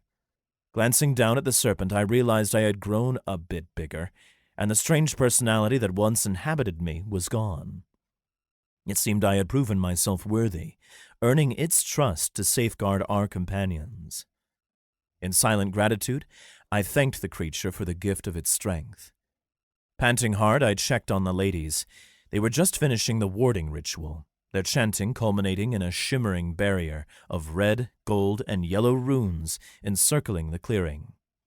The girls approached, grinning wide.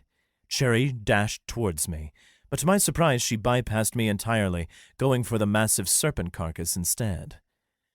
Tilting my head in confusion, I turned as Alpha's voice reached my ears. Clue nothing. She spoke calmly, waving her hand. A white glow enveloped me, cleansing away the gruesome gore, even from my panting mouth. It was a relief to know I wouldn't have to taste it upon reverting to my normal form. Dipping my head, I felt Alpha press her forehead against mine as she scratched gently behind my ears. Good boy. You kicked the shit out of that colossal snake. A joyful bark escaped me as the ground trembled beneath my excitement.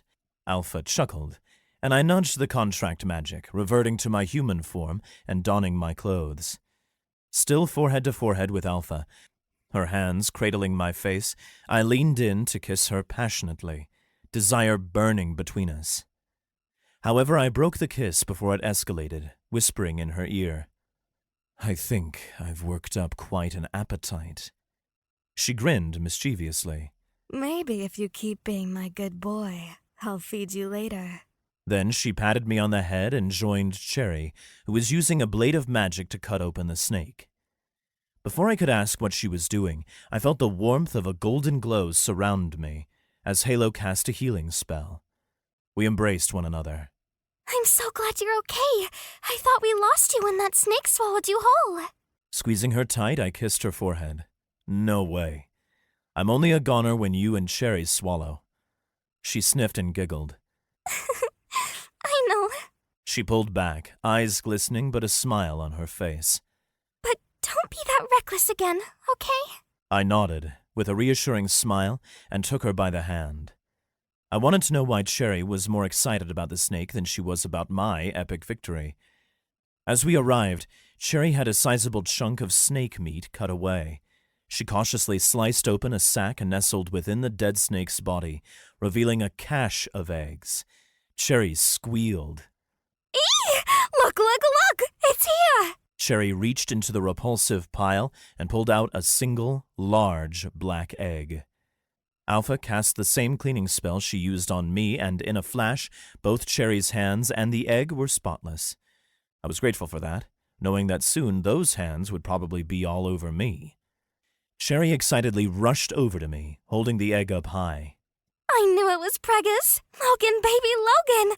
Look! A familiar egg among all the other ones! I chuckled. I see it. Congratulations. You mean congratulations to us?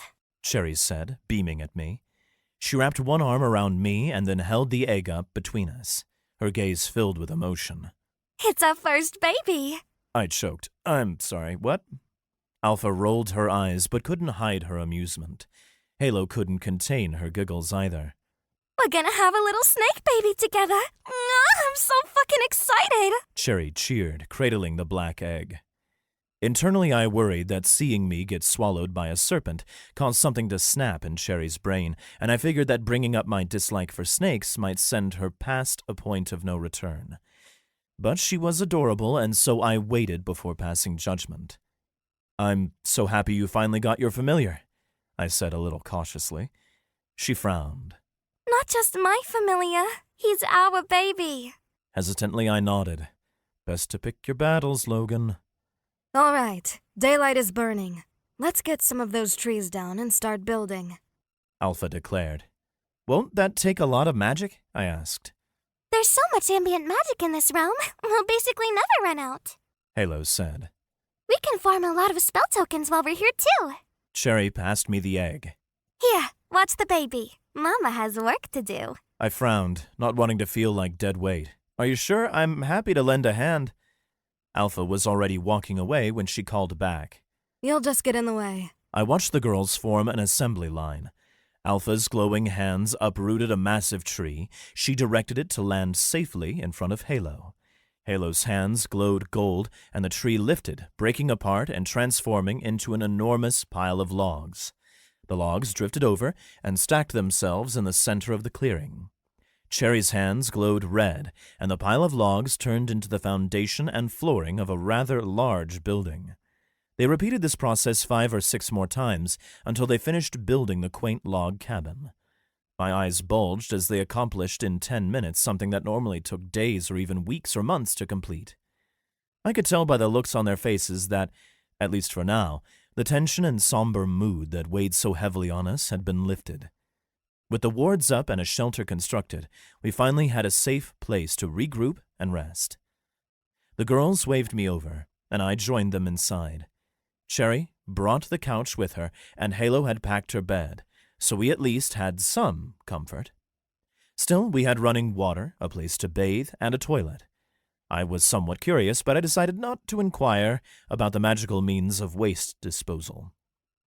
"Wow, you girls are amazing," I said, as I searched for a place to put the egg.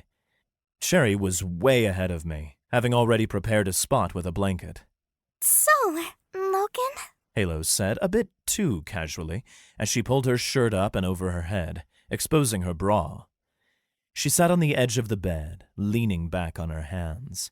I smirked, walking across the cabin, but her next words made me freeze in place. She casually inspected her nails. I noticed you used a beast token out there. She smiled wickedly at me.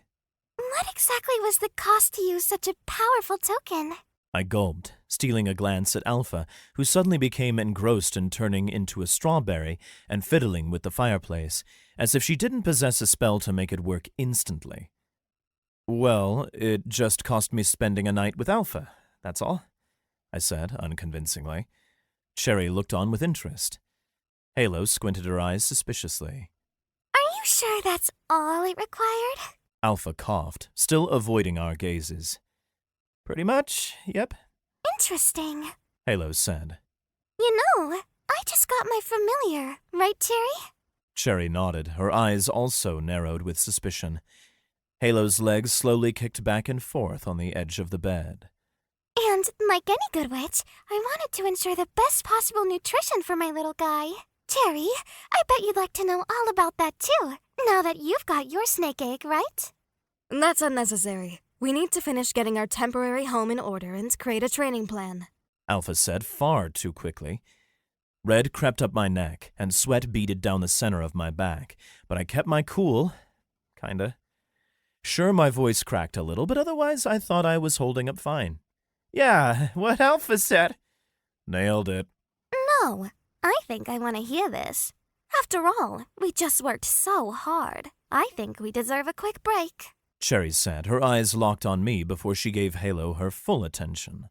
As it turns out, there's a fantastic bestial spell that allows a witch to create a delicious and nutritious meal for their familiars. Would you like to know what that is? Halo asked, sounding like a smug detective that just solved a long and difficult case.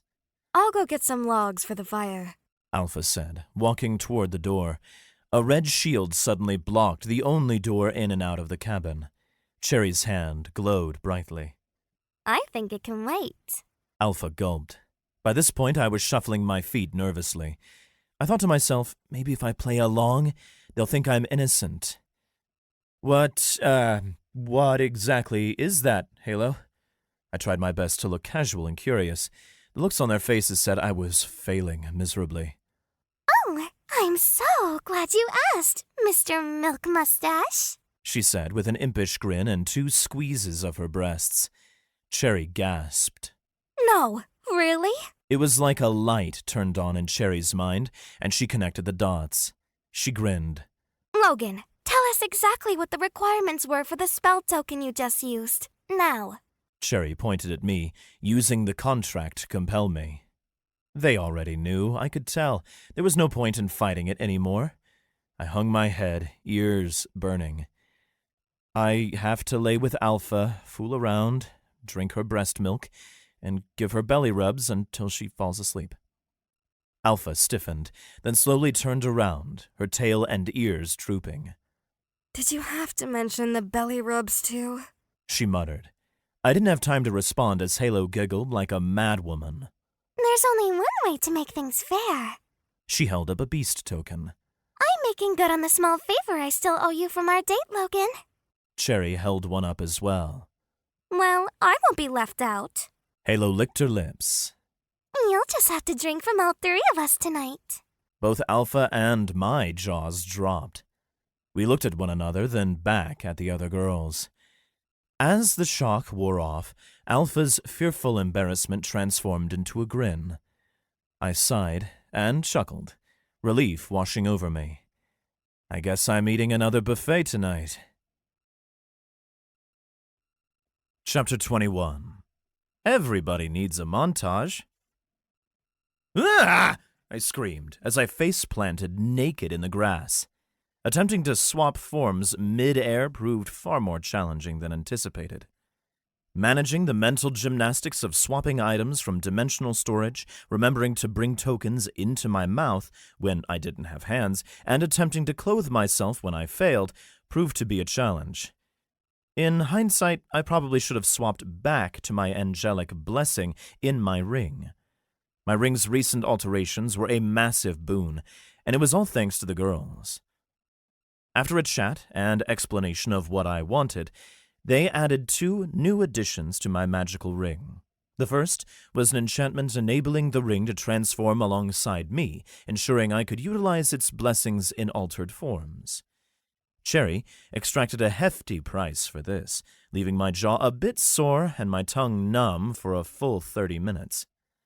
The second addition was a general enchantment facilitating swapping between blessings without removing the ring.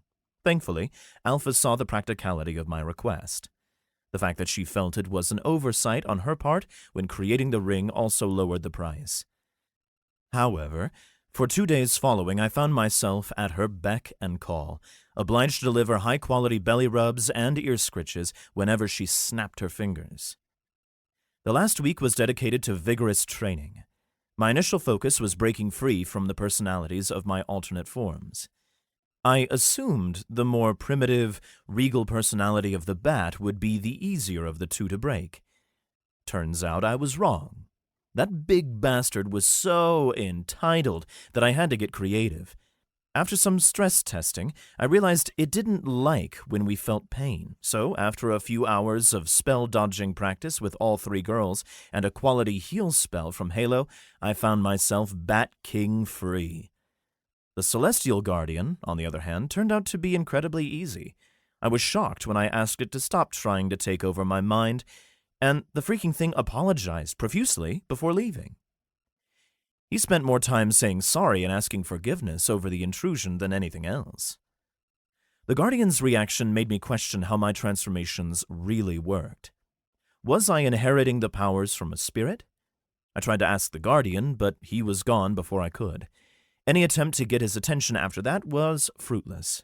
He really was gone for good. Mulling it over for a little while led to nothing useful, so I decided to move on. With too much to do, I threw that topic on the back burner and went with "because it's magic" as my go-to answer for now. Gosh, are you all right? Halo's voice carried concern as she ran toward me. Prying my face out of the mud, I looked up to the angelic witch with a groan. "Yeah, I'm good. Ow." Summoning my clothing, I dressed as I got up, feeling the warmth of healing magic rush through me. "Thanks, sweetie. You're amazing." With a quick dust-off of my knees and a stretch, I straightened up. Despite healing me only a moment ago, Halo worriedly examined me, inspecting my arms, legs, and face. Cheese and rice, baby. You can't keep scaring me like that. I chuckled. "You just healed me. I'm fine. I've got to figure this out one way or another, right?"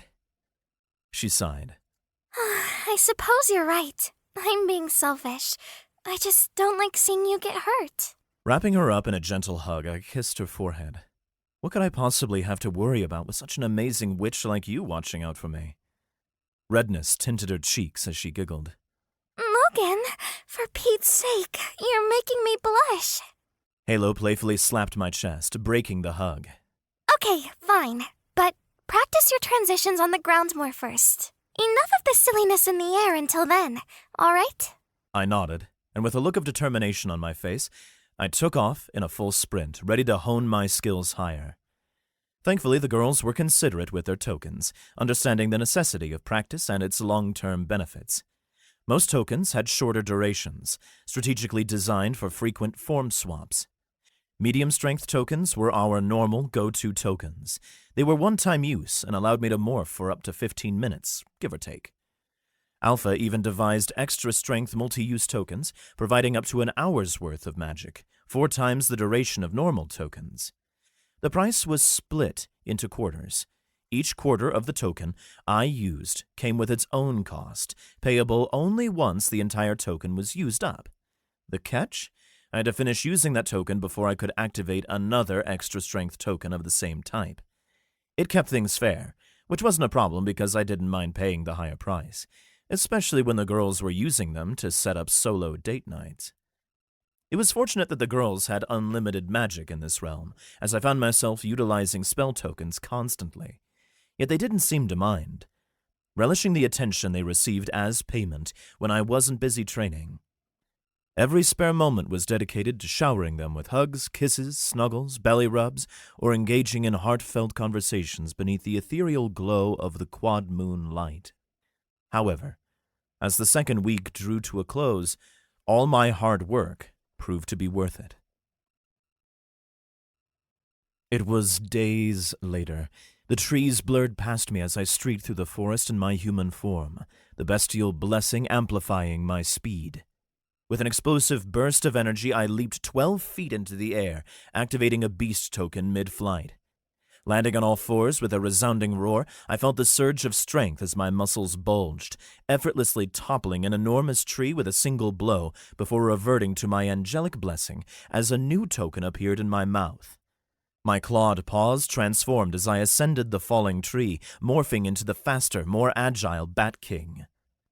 Emitting a loud, spine-chilling chirp, I sent sound waves echoing in all directions, pinpointing my target's location. Just as the tree began its descent, I propelled it faster with a powerful push, launching myself into the air. Flapping my wings and chirping once more to track its trajectory, I locked onto my target, initiating a swift dive. Another token popped into my mouth, summoning magical reinforced steel wings as my form shifted into that of a humanoid celestial guardian. Switching back to my bestial blessing, my angelic armor bulged. Without summoning my sword or shield, my eyes adjusted, enabling me to focus on everything before me simultaneously. Swooping in, I fluttered my wings at the last moment, cushioning my descent as I crashed to the ground before my target. "Tell me your sin," I commanded, my deep, resonant voice echoing with angelic authority. Cherry's eyes widened, and she threw up both palms, skidding to a halt. Shit! She squeezed her eyes shut and gritted her teeth, grunting as she tried to resist my spell. Eventually she relented. The words rushed out of her like a hurricane. Every day this week, I've been shrinking Halo's underwear by about 5%.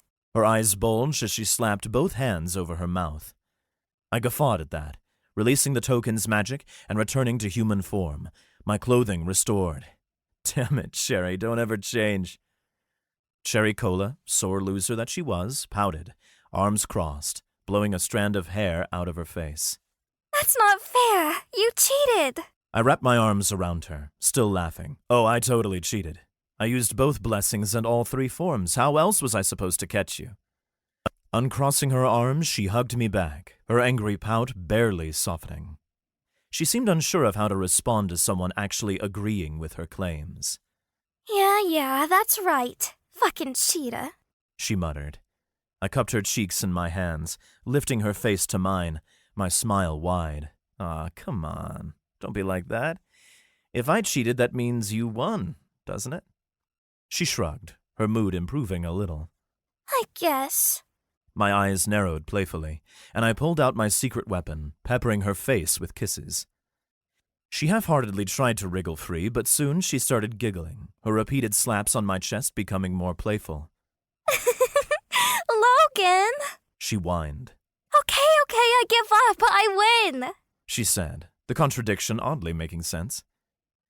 Finally, she ended my oral assault with a long, hard kiss before taking my hand. As we walked together, enjoying the soft sounds of birds chirping in the air, I found myself continuously admiring the beautiful woman next to me. She caught my stare, her brow furrowing. What? Is there something on my face? I shook my head, smiling warmly. No. Sherry grinned mischievously, brushing a strand of hair behind her ear. There could be if you want. She teased. Her grin shifted to a gentle smile. What are you thinking? I was just remembering the first time we met, and I shrugged. I'm really happy you kidnapped me, Cherry. Hearts danced in her eyes as her eyelids curved. Does that mean we can do it again? She asked with a wink. I chuckled, shaking my head. I'm serious. She waggled her brows. So am I. Her playful behavior slowly grew more earnest. I'm really glad I did what I did too, baby. She glanced down nervously before meeting my eyes, and we stopped walking. You mean a lot to me. Like, a lot. And not just in the bedroom or on the battlefield. I took her hands in mine. Right back at you. Honestly, it's hard to imagine what life would be like without you at this point. The world before you, Halo, and Alpha was like a weird dream. I'm not even sure my old life existed anymore. This is what's real now. She winked, the timing barely making sense. Her arms wrapped around my neck as mine gripped her waist. Crimson eyes glanced at my lips as she rose onto her tiptoes. Slowly I leaned in and our lips met in a kiss. It was unlike any kiss that Sherry and I shared before. There was no lust or hot passion blazing between us. A different sort of fire burned. My heart swelled, overwhelmed by something it never really experienced before. The kiss lingered for several minutes, and even then it wasn't long enough. Breathlessly we parted, staring into each other's eyes. I draped my arm over her shoulder and she wrapped hers around my waist as we resumed walking. Moments passed in comfortable silence before Cherry broke it. Your aim is shit. My brow furrowed. What do you mean? She grinned with a naughty look in her eyes. Your kisses. You missed my pussy by miles. I palmed my face and groaned. After killing the Black Emperor serpent, all other predators in the area kept their distance whenever they sensed me nearby, turning the forest into a peaceful and magical place for us to spend our time. Maybe it was because I was a greater familiar, and I had heightened instincts, but I could tell when we walked if the magic emanating from a plant was dangerous or not. This paid off when I reached over and plucked a particularly vibrant and glowing flower. The pistil was blood red, and the petals were navy blue. I stopped Sherry and slipped the flower stem through her hair, behind her ear. The large petals brought out the crimson of her eyes, and she blushed, kissing me on the cheek. Sunlight peeked through the trees far above, rays of light dotting the mystical forest as we strolled along. I felt like our relationship hit a major milestone, and I considered where it was all going next. One of those future steps, hopefully far into the future, were children. As I considered that I'd one day be a parent, it reminded me of thoughts I had as a child. Curiosity about my own parents. One thought led to another, and I realized that none of my girls ever talked about their moms or dads. Hey, Cherry? She asked, turning her gaze away from a critter scampering through the woods. Do you think I should, meet your family or something eventually? I asked, deciding to get my thoughts out there. Her grip on my hand tightened, her body becoming rigid for a moment. No. Hey, is everything all right? I asked, stopping us and putting my hand on her shoulder. She faced me, her eyes glistening. Yeah, it's just, I can't go home. Why not? Cherry wiped a tear from her eye with a finger. You know that I wasn't born a witch. I nodded. I never lied to my family before. I couldn't imagine starting now. She sniffled and wrapped her arms around my waist, resting her face against my chest. What am I supposed to tell them? Parents struggle enough with accepting their kids for not being normal. So, how can they accept me? I'm a fucking witch, Logan, with vampire fangs and everything. I'm not their little girl anymore. Soft sobs emanated from Cherry as I held her. Gently, I rubbed her back. Shh, it's okay. I wish I had an answer for you. I don't have experience with parents, but if you ever decide that you want to brave it with me, I'll do it. You won't have to do it alone, I promise. She lifted the tail of my shirt and pretended to blow her nose on it, eliciting a grimace from me. Really? I asked, trying not to sound too upset as I quickly stored my shirt into my dimensional storage so I could pick a clean one. Cherry snickered, lifting her head and wiping her eyes, which were now leering at my exposed upper body. She ran a finger down my chest. I didn't really blow my nose. I just wanted to see your chest. She shrugged, a mischievous smile replacing her previous frown. I sighed as I pulled my shirt from my inventory and inspected it. Sure enough, it was clean. Shaking my head, I grinned. Fool me once. Cherry's tone softened as she brushed her hair behind her ear. Logan, what's holding you back? When it comes to kids, I mean. I didn't answer immediately. Instead, I gave it some serious thought. First of all, I think we're all having a good time and enjoying ourselves. If we add kids to the mix, we'll have more responsibilities and less time for one another. Eventually, the coven is going to expand, and I know that's going to cause greater stress on my time. Will I still be happy if I'm stretched even farther by children? Cherry frowned. Don't worry about that. If I can help it, none of those witches will touch you. And in a coven, other members will help with raising the daughters of the core leaders. So it's not like we'll have trouble finding babysitters. Children also are typically off limits for coven wars, which makes it harder for enemies to plan attacks on us if we keep them close. Another good thing to consider. I chuckled. Good points. But that's not my only hang-up. I don't know what it's like to have a father. Sure, I had a few that almost qualified as father figures as I grew up, but that's different. How am I supposed to raise a child when I have no clue what being a good dad even looks like? Well, Alpha did say. I didn't let her finish because I didn't want to hear that again. No, I know what Alpha said. But there's no way that I would ever let my kids grow up without me being there for them every step of the way. When I have kids, none of them will ever feel the way I did as a child. They won't go to bed without a bedtime story, and they sure as hell won't have to ever wonder if they'll know what being loved is like. I hadn't realized when I stopped walking. Cherry was staring intently at me as I caught my breath. At some point during my rant, my voice had risen in volume so much that I was almost shouting at her. Cherry's hands were on my cheeks, love in her eyes.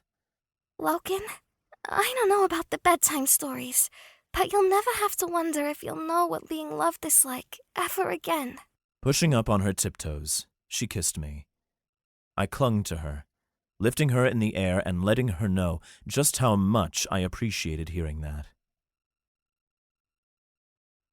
Chapter 22. Cherry and I stepped into the cabin, where a familiar face greeted us warmly. Squeaks, the cute goth chick from Hot Topic, sat at the table with Alpha and Halo, her affinity on full display for the first time. With two adorable mouse ears perched atop her wavy black hair and a slender, elongated tail trailing behind her, she exuded an uncommon charm, that's for sure. The visit caught us off guard, but it was a pleasant surprise nonetheless. As the blonde with pigtails bounded over, pulling me away from Cherry's grasp, I braced myself for a potential argument. However, Cherry was too preoccupied with checking on her egg, or, as she affectionately referred to it, our baby. Cherry waved enthusiastically as she darted across the room. What's up, Squeaks?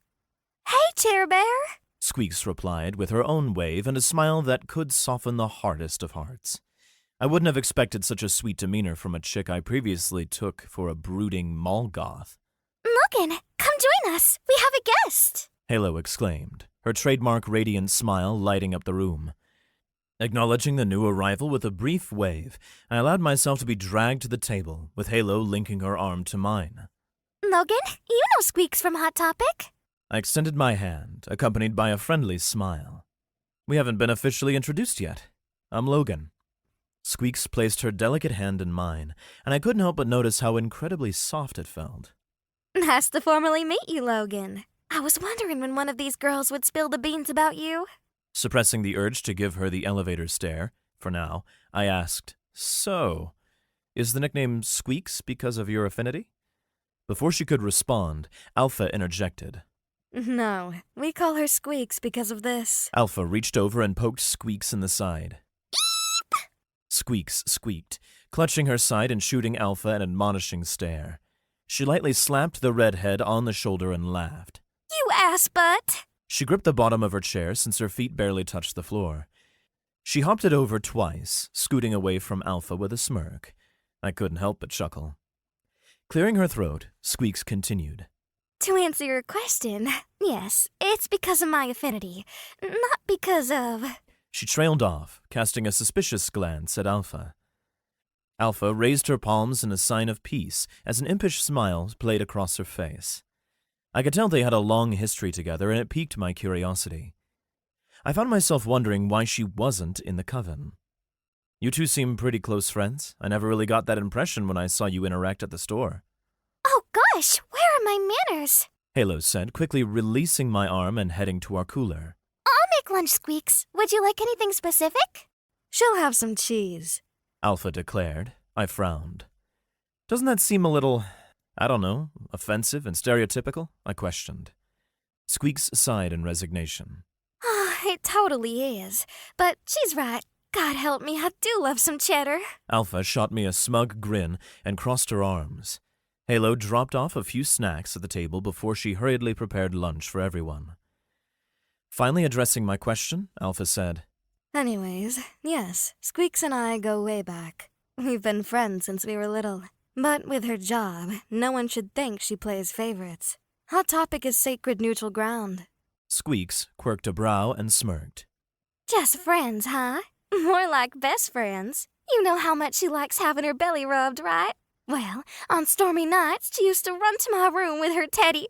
Alpha's cheeks matched her hair as she clamped a hand over Squeaks' mouth. Okay. She glared at the mouse witch. We've been best friends for a long time. She cautiously withdrew her hand. Squeaks smiled warmly at her friend. Better. I always wondered. She trailed off while looking at her drink. Well, we haven't seen much of each other since she found her new pet. Her curious gaze shifted to me with a hint of jealousy. Suddenly, I felt a little awkward. Oh, I see. If you two are so close... Only for Squeaks to finish the question for me. Why didn't I join her coven? She asked before taking a nibble of cheese. This is so good! Alpha crossed her arms and frowned, and it seemed I had touched on a sore topic. Squeaks finished her bite and sighed. We argued over that a few times, but in the end, it's simple. Our relationship was always on even footing. As I'm sure you've noticed, when Alpha is in charge, there is no even footing.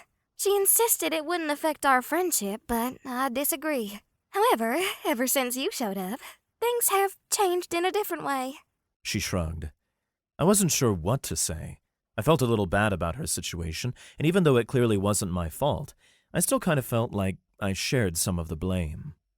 I'm sorry, was all I could say. She giggled. Sorry? For what? For being kidnapped and pulling one over on my friend? Yeah, I heard what happened. She got what she deserved for thinking she could treat another person like they were nothing more than an animal. She gave Alpha a pointed look. To my surprise, Alpha dropped her head, real shame marring her expression for the first time. It's been standard practice for centuries to treat greater familiars as servants. I was only doing what I was taught to do. This baby crazy brat probably said you don't get a say about your own daughters one day too, huh? Squeaks asked with a knowing smile. Alpha's ears shot up along with her chin, her jaw set. That's different, and you know it. Now you're being ridiculous. My hands shot up, begging for peace. Please. I'd rather not get into that subject today. Halo's arrival, with more food, helped quell the tension. Her palm was facing the sky with her fingers all pointed up, fingertips glowing. 5 plates floated above it. Jeepers, you've all got your knickers in a bunch. I have just the thing that'll help. Using her other hand, she pointed from one plate to another, each one landing on the table, leaving one open spot for Cherry when she finished tending to the egg. We sat quietly, but a little tension still hung in the air as we began eating our lunch.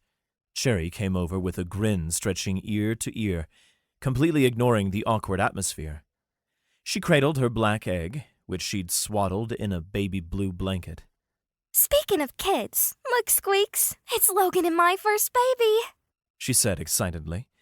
I sighed and Squeaks gasped. You have a baby already? Then she noticed the black shell where a baby's face would normally be exposed in the bundle. Oh! She laughed. Wait, is that? Cherry nodded rapidly, her raven hair bouncing. Yep, it's my black snake. Logan killed the Black Emperor serpent when we got here, and... Squeaks spat out her drink, red juice splattering all over Cherry's face. Cherry blinked in reply, licking some of it off, before launching into a mini tirade. What the hell, Squeaks? A cloud of black smoke erupted from the mouse witch's hand, quickly surrounding Cherry and the egg before dissipating. I almost shot up from my chair, ready for a fight, but the lack of movement from any of the girls gave me pause. When the smoke cleared, all the juice was gone. I'm so sorry, Chair Bear, but did you just say he killed the Black Emperor serpent? What spells did you use on him? Did the three of you have to go all out to help? Halo shook her head so excitedly that one of her pigtails slapped Cherry in the face, adding insult to injury. I couldn't help but feel bad for my vampiric lover as she continued to be unintentionally bullied. Nope, we didn't help him one bit. Golly, Squeaks, you should have seen it. He was so cool. That's not exactly true. You girls made the tokens, so you still helped, I said, doing my best to remain humble, despite feeling my chest swell with pride at her praise. Squeaks paused, looking me up and down as if seeing me in a new light. A hunger settled onto her green eyes, and I couldn't tell if it was for power or something more carnal. Cherry cleared her throat as she returned from putting her egg in its bed. Her face was a mask of irritation. Squeaks clearly heard the cough. Instead of acknowledging it, she licked her black lips. Green eyes locked on mine. After another long moment, she finally turned to the brunette and addressed it. Sorry, Chair Bear, she said, showing no sign of being sorry at all. I didn't realize how strong Logan is, that's all. My cheeks felt a bit warm, but I kept my cool and didn't look away from her gaze. Squeaks had a lot of connections because of her job, so showing my strength and confidence in front of her could help us get her to trust in our capabilities as a coven. It had nothing to do with how breathtakingly beautiful she was. Mostly. He's not the only one who's stronger. Alpha said with pride. Inspect me. I watched with fascinated curiosity as Squeaks hesitated, but upon seeing that Alpha was serious, she nodded. Her eyes glowed black, the white of her sclera disappearing as she focused on Alpha's stomach. Her jaw dropped in awe. While I had no clue what she was seeing, I assumed it was some kind of magic source. Holy shit! Squeaks exclaimed. Leaning over, I whispered to Halo. What just happened? Halo whispered back. She inspected her magical core. It's the source of our power. How come I haven't heard anything about that before?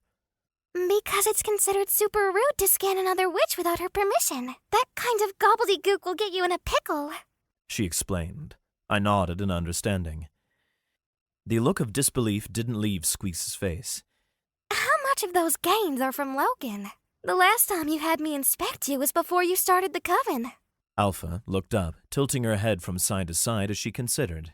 I'd say at least 75%. And as he gets even stronger and the coven grows, we'll get stronger.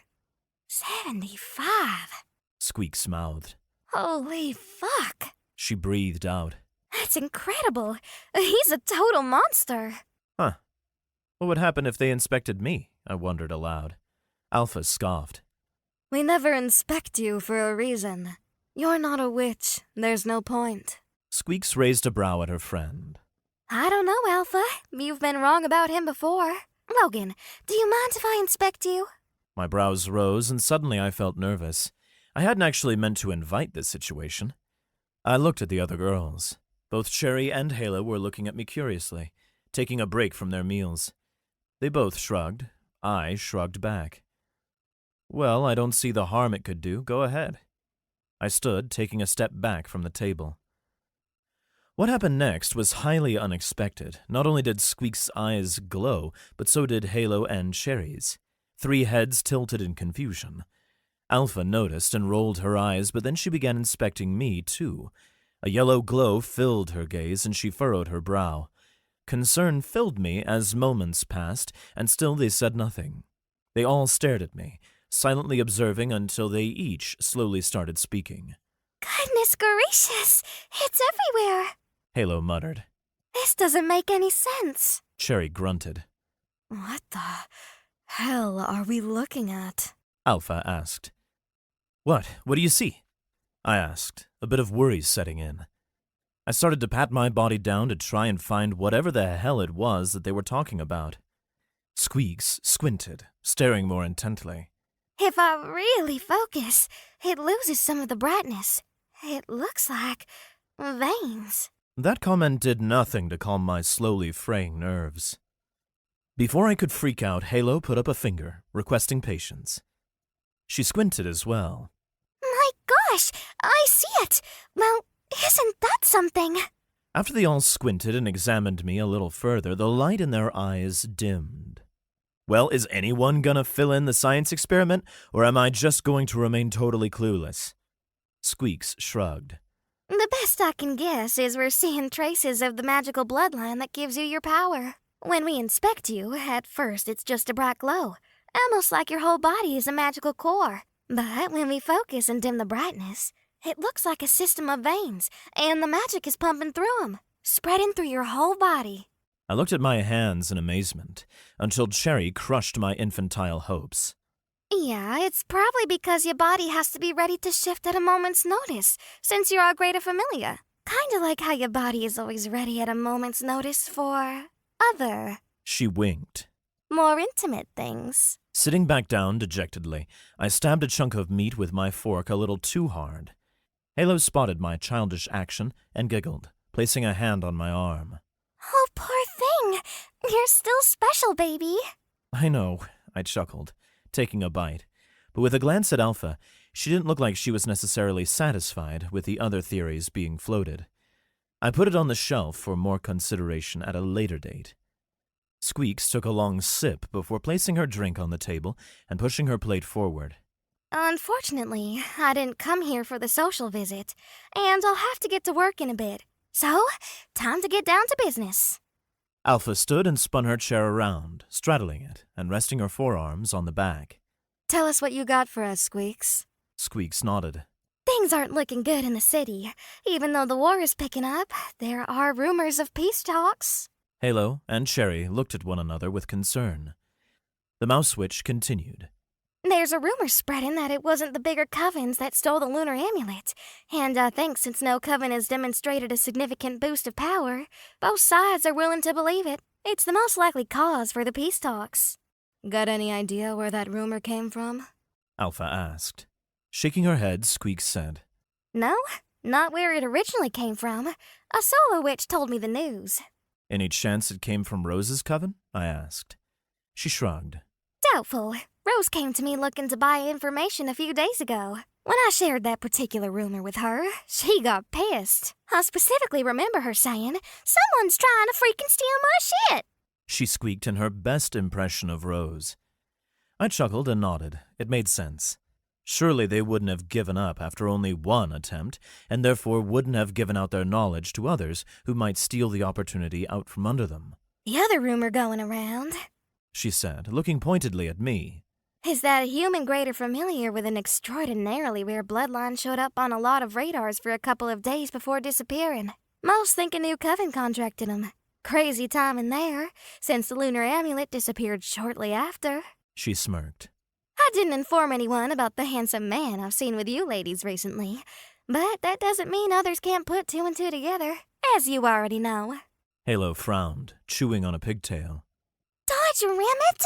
This is such a big pile of dookie! Do you think the big covens know it was us?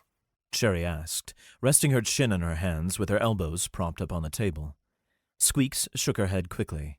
No, as far as I can tell, they don't know just yet. They do have their ways of getting information. It's only a matter of time before they figure out and come for you. The longer you sit here planning, the more time you give them to make their move. Only question is whether or not you'll be ready for it when they do.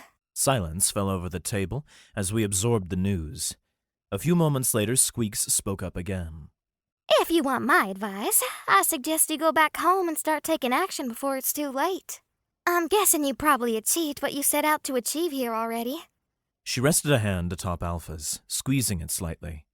I'd hate to see any of you get hurt. Alpha smiled softly. We don't plan on getting hurt. If anything, you'll have to worry about those witches getting stitches. Squeaks rolled her eyes but chuckled. How many times have I told you? That phrase is so dumb. No, it's not. Alpha said a bit too defensively. Magical healing doesn't require stitches. Squeak's reply came, and I realized this wasn't the first time the two had this argument before. Ladies, I said, holding up a hand. Sorry to interrupt, but I think we have more important things to talk about. Alpha nodded. Logan's right. This is going to take a while. How long are you planning on staying, Squeaks? Actually, I've got to go now. My shift starts soon. But it was really good to see all of you. Squeaks said, standing and pushing in her chair. I'm really glad you came by. Halo said, as she started picking up emptied plates. Yeah, thanks for the info, Squeaks. We have a lot to think about. Cherry added. She glanced over at her egg in the corner, making me smirk. Standing, Alpha walked with Squeaks to the bathroom door. The two spoke in whispers for a moment before they embraced, and the mouse witch kissed Alpha on the cheek. The doorway was replaced by a familiar rainbow portal. Before she walked through, she turned back to us. Squeaks waved at the girls. Later, Halo. Later, Chair Bear. She turned to me and blew me a kiss. I'll see you later, too. Alpha playfully narrowed her eyes and poked her in the side. Squeaks jumped and giggled. Okay, I'm going. Later. With a step, she was gone. Returning to the table, Alpha took her chair, still straddling it. I'm not gonna lie. Shit's flying at the fan, and it's gonna hit soon. I grimaced at the unfortunate picture that expression painted. So, let's get this straight. Rose knows but didn't talk. Tons of witches know about Logan. And everyone is gonna know that we stole the amulet soon? Cherry said, ticking off fingers. Fiddlesticks! This is so flippin' bad! We can't dilly-dally anymore! Halo's usual smile was nowhere to be found. Instead, she was tugging on her pigtails and frowning deeply. What do we do? What do we do? That's simple. We get powerful enough that we can shove their brooms up their asses and send them packing. While Alpha was talking tough, I noticed her ears flattened and her tail drooped. But how? It's a whole pile of poppycock! I say we pile up on Logan's. Cherry! Alpha snapped. Cherry's head and shoulders dropped. I'm sorry. I'm scared. I don't know what to do. We're all badass witches, and Logan is more powerful than any other familiar in the city. Almost definitely. But they have a flame drake and a Fenrir. I believe Logan can beat them both. But if they all come at us at once, how can 3 of us take on dozens of witches? I took Cherry's hand in mine and squeezed. Alpha smirked, maintaining her confident appearance despite our seemingly dire circumstances. We don't. Halo pulled her pigtails out of her mouth, where she had been nervously chewing on them, then tilted her head. What do you mean we don't? Are we running? Alpha frowned. What? Hell no. We aren't little bitches. My eyes opened wide as I guessed her plan. Expansion? The redhead nodded with a grin. That's right. Expansion. We're gonna pick up some fresh talent. I don't know about you, but it's gonna take a while to get that many witches on board. It's not easy to reach out to all the rogue and solo witches in the city. Cherry pointed out. I took a sip of my water. Then we don't go after solos or rogues. Sure, we put the word out for them, but mergers, that's a different story. Furry ears twitched as Alpha pointed at me. Got it in one. We're gonna pick up some other small covens. We'll gain members faster that way. A few rogues and solos may join too as a result. That'd be a nice bonus if it happens, but maybe not even necessary. Halo glanced at me skeptically. Well, the idea sounds as scrumptious as a stack of pancakes. Who would we merge with? And how do we convince them to join when we might have the big 2 up our asses? Cherry placed her hand on my thigh. Not that I'm opposed to having something big on my... Cherry tried to say, "Use me," I said. Cherry's eyes widened, and her cheeks flushed. That's what I was thinking. I shook my head, holding back a laugh. Not like that. A throat cleared, and we looked at the culprit. He means we use him and the lunar amulet as bait to lure them in. When they join us, both will increase their power a lot. And that's something we know all witches want. Nodding, I pointed at Alpha. Yes, that. Halo held her pigtails out to the side of her head dramatically and frowned. Hold the phone. There's no way I'll share Logan with that many witches. Cherry gasped. Forget those witches. We don't need them. Alpha smirked. Obviously. We already agreed not to keep Logan chained to a bed again. We'll have to let a couple join the house as inner members, and they'll have access to Logan, but still at a level below us and him. But the rest will be secondary members only. The only benefit they'll get from Logan is the extra power that comes from a greater familiar and their connection to us. I frowned, unsure of how to feel. Do I get a say in this? Alpha raised a brow. Certainly. Would you choose differently? I opened my mouth, then closed it. She had a point. No, I suppose I wouldn't. That's what I thought. Alpha said, with a chuckle. This is a bunch of fucking bull stuff. Halo whined. Gonna have to choke a witch. Cherry muttered. But they didn't really complain. They understood the necessity of sharing.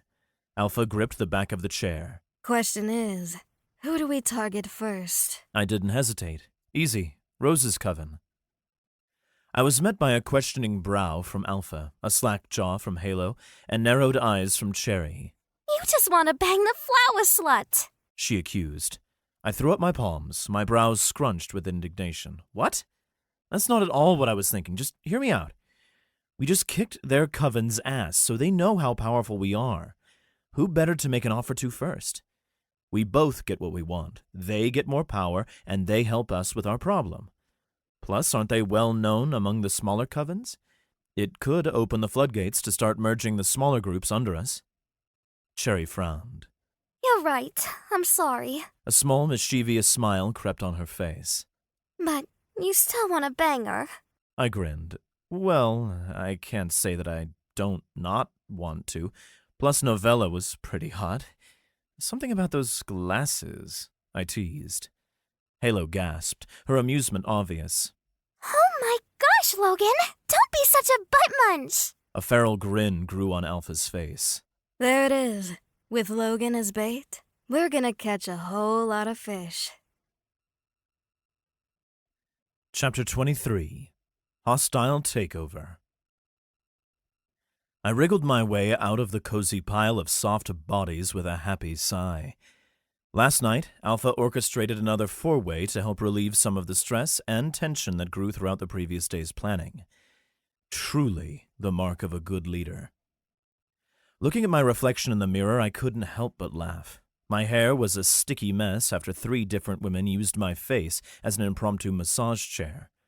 My own head reminded me of a certain blonde from a film I saw once. What was that called? It was something about a girl named Mary. Unable to recall the movie's name, I shook my head and hopped in the shower. Emerging refreshed and dressed, I was surprised to see my 3 enchanting witches gathered around the breakfast table. They weren't messing around this morning. Everything, except for a small pile of my stuff, was already packed up, and the ladies were dressed for the day. Magic showers. So not fair. Quickly, I put all my things into storage and joined them at the table. Good morning, handsome. Halo beamed at me, while patting the open chair between herself and Cherry. The others were engrossed in their meal, leaving Cherry to wink at me and Alpha to offer a nod of acknowledgement. Seating myself, I marveled at the breakfast Halo conjured up from our dwindling rations. Good morning, ladies. I helped myself to some bacon, quickly gobbling it down. As the salty deliciousness hit my mouth, I realized how hungry I was. Alpha pushed her empty plate forward, wasting no time in getting straight to business. Keep eating. I'll keep this brief, she declared, her tone commanding our attention. I got some intel from Squeaks this morning. We all nodded, silently chewing. Rose's coven has at least one member watching Hot Topic for our return at all times. They've been in a rotation, which includes Rose herself. Alpha paused, taking a long gulp of milk before continuing. If they keep to their schedule, Rose will be on duty in a few hours. If she's there, Squeaks is going to open the portal. Logan, you're gonna be the bait. We'll go out through the rear of the shop, then fly around to the side door saying something about you meeting us at home. Your job will be to act cautiously and leave through the side exit of the mall. That's where we'll use Rose's trick against her. No doubt she'll be following you out.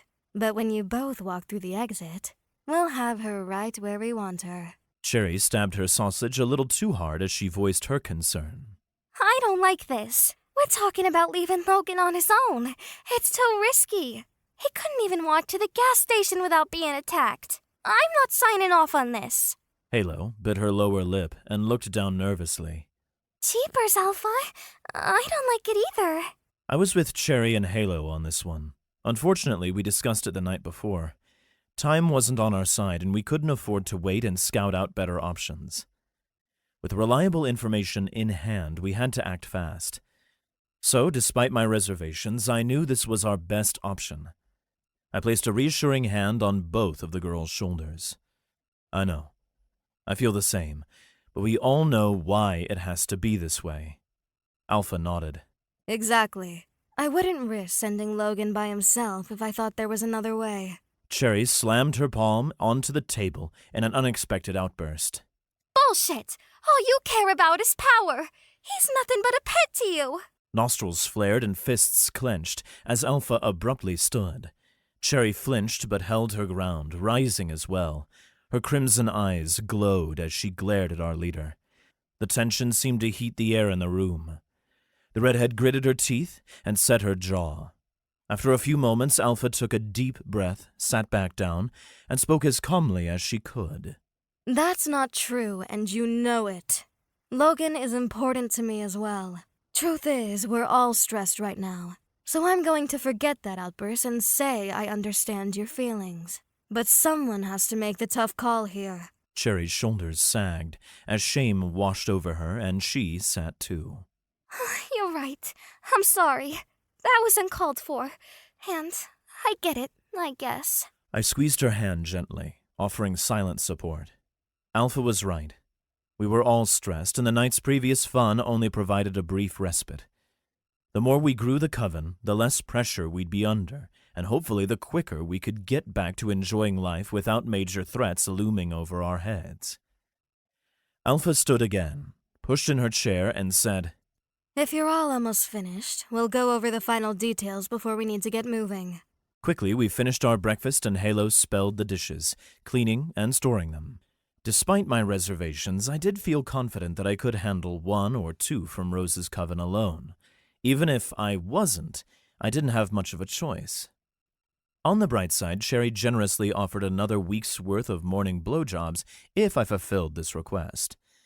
That offer seemed beyond generous, but I had a sneaking suspicion that she just missed doing it.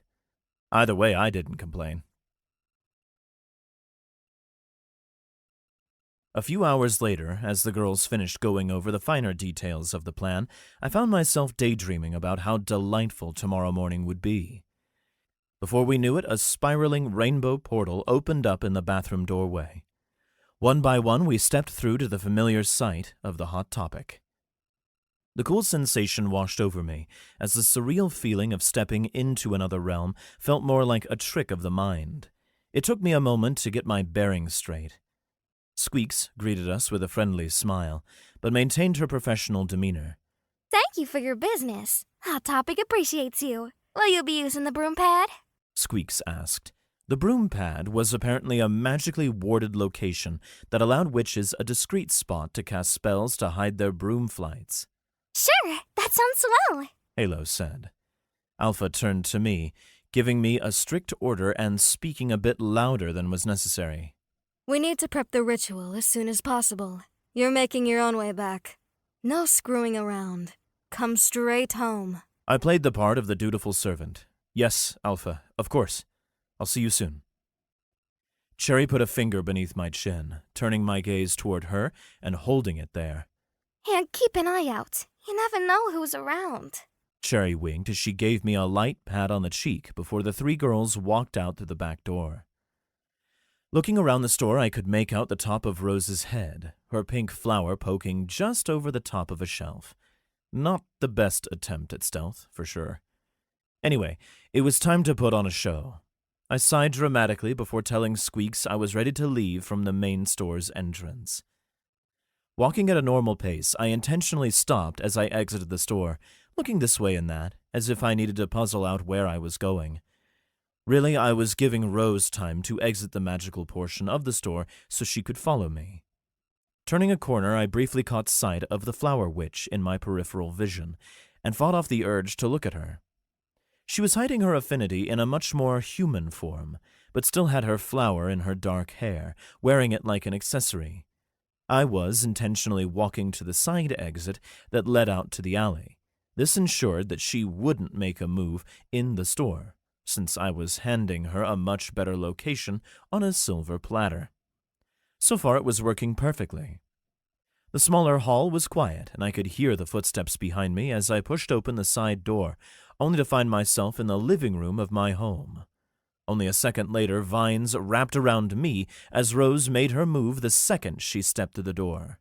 I've got you now, she said before her words trailed off and the vines slowly released me.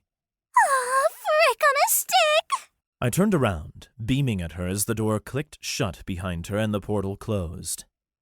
Oh, hi, Rose. What a fun coincidence. Rose was surrounded by 3 witches with predatory smiles. Alpha's arms were crossed. Hello there, Flowerhead. Halo gave her a finger wave. Golly, Rose, fancy meeting you here. She said, her words more threatening than cheerful. With a stomp of her feet, Rose crossed her arms, glaring at me. Hey, you tricked me! I was supposed to kidnap and interrogate you! She huffed. There goes Operation I'm gonna kidnap Logan and trade him for the lunar amulet! I frowned. Wait, that was the name of your plan? Isn't that a bit, I don't know, lacking creativity? She shrugged, refusing to meet my eyes. I like to keep things simple. Alpha stepped forward, rolling her eyes. Listen, Rose, since you like things simple, that's the way we'll lay it out for you. Nice and simple for you so you can understand. Why don't you complicate it for me instead? She snipped, with a sneer, as she also crossed her arms and began tapping her foot, as if she was one-upping Alpha's posture.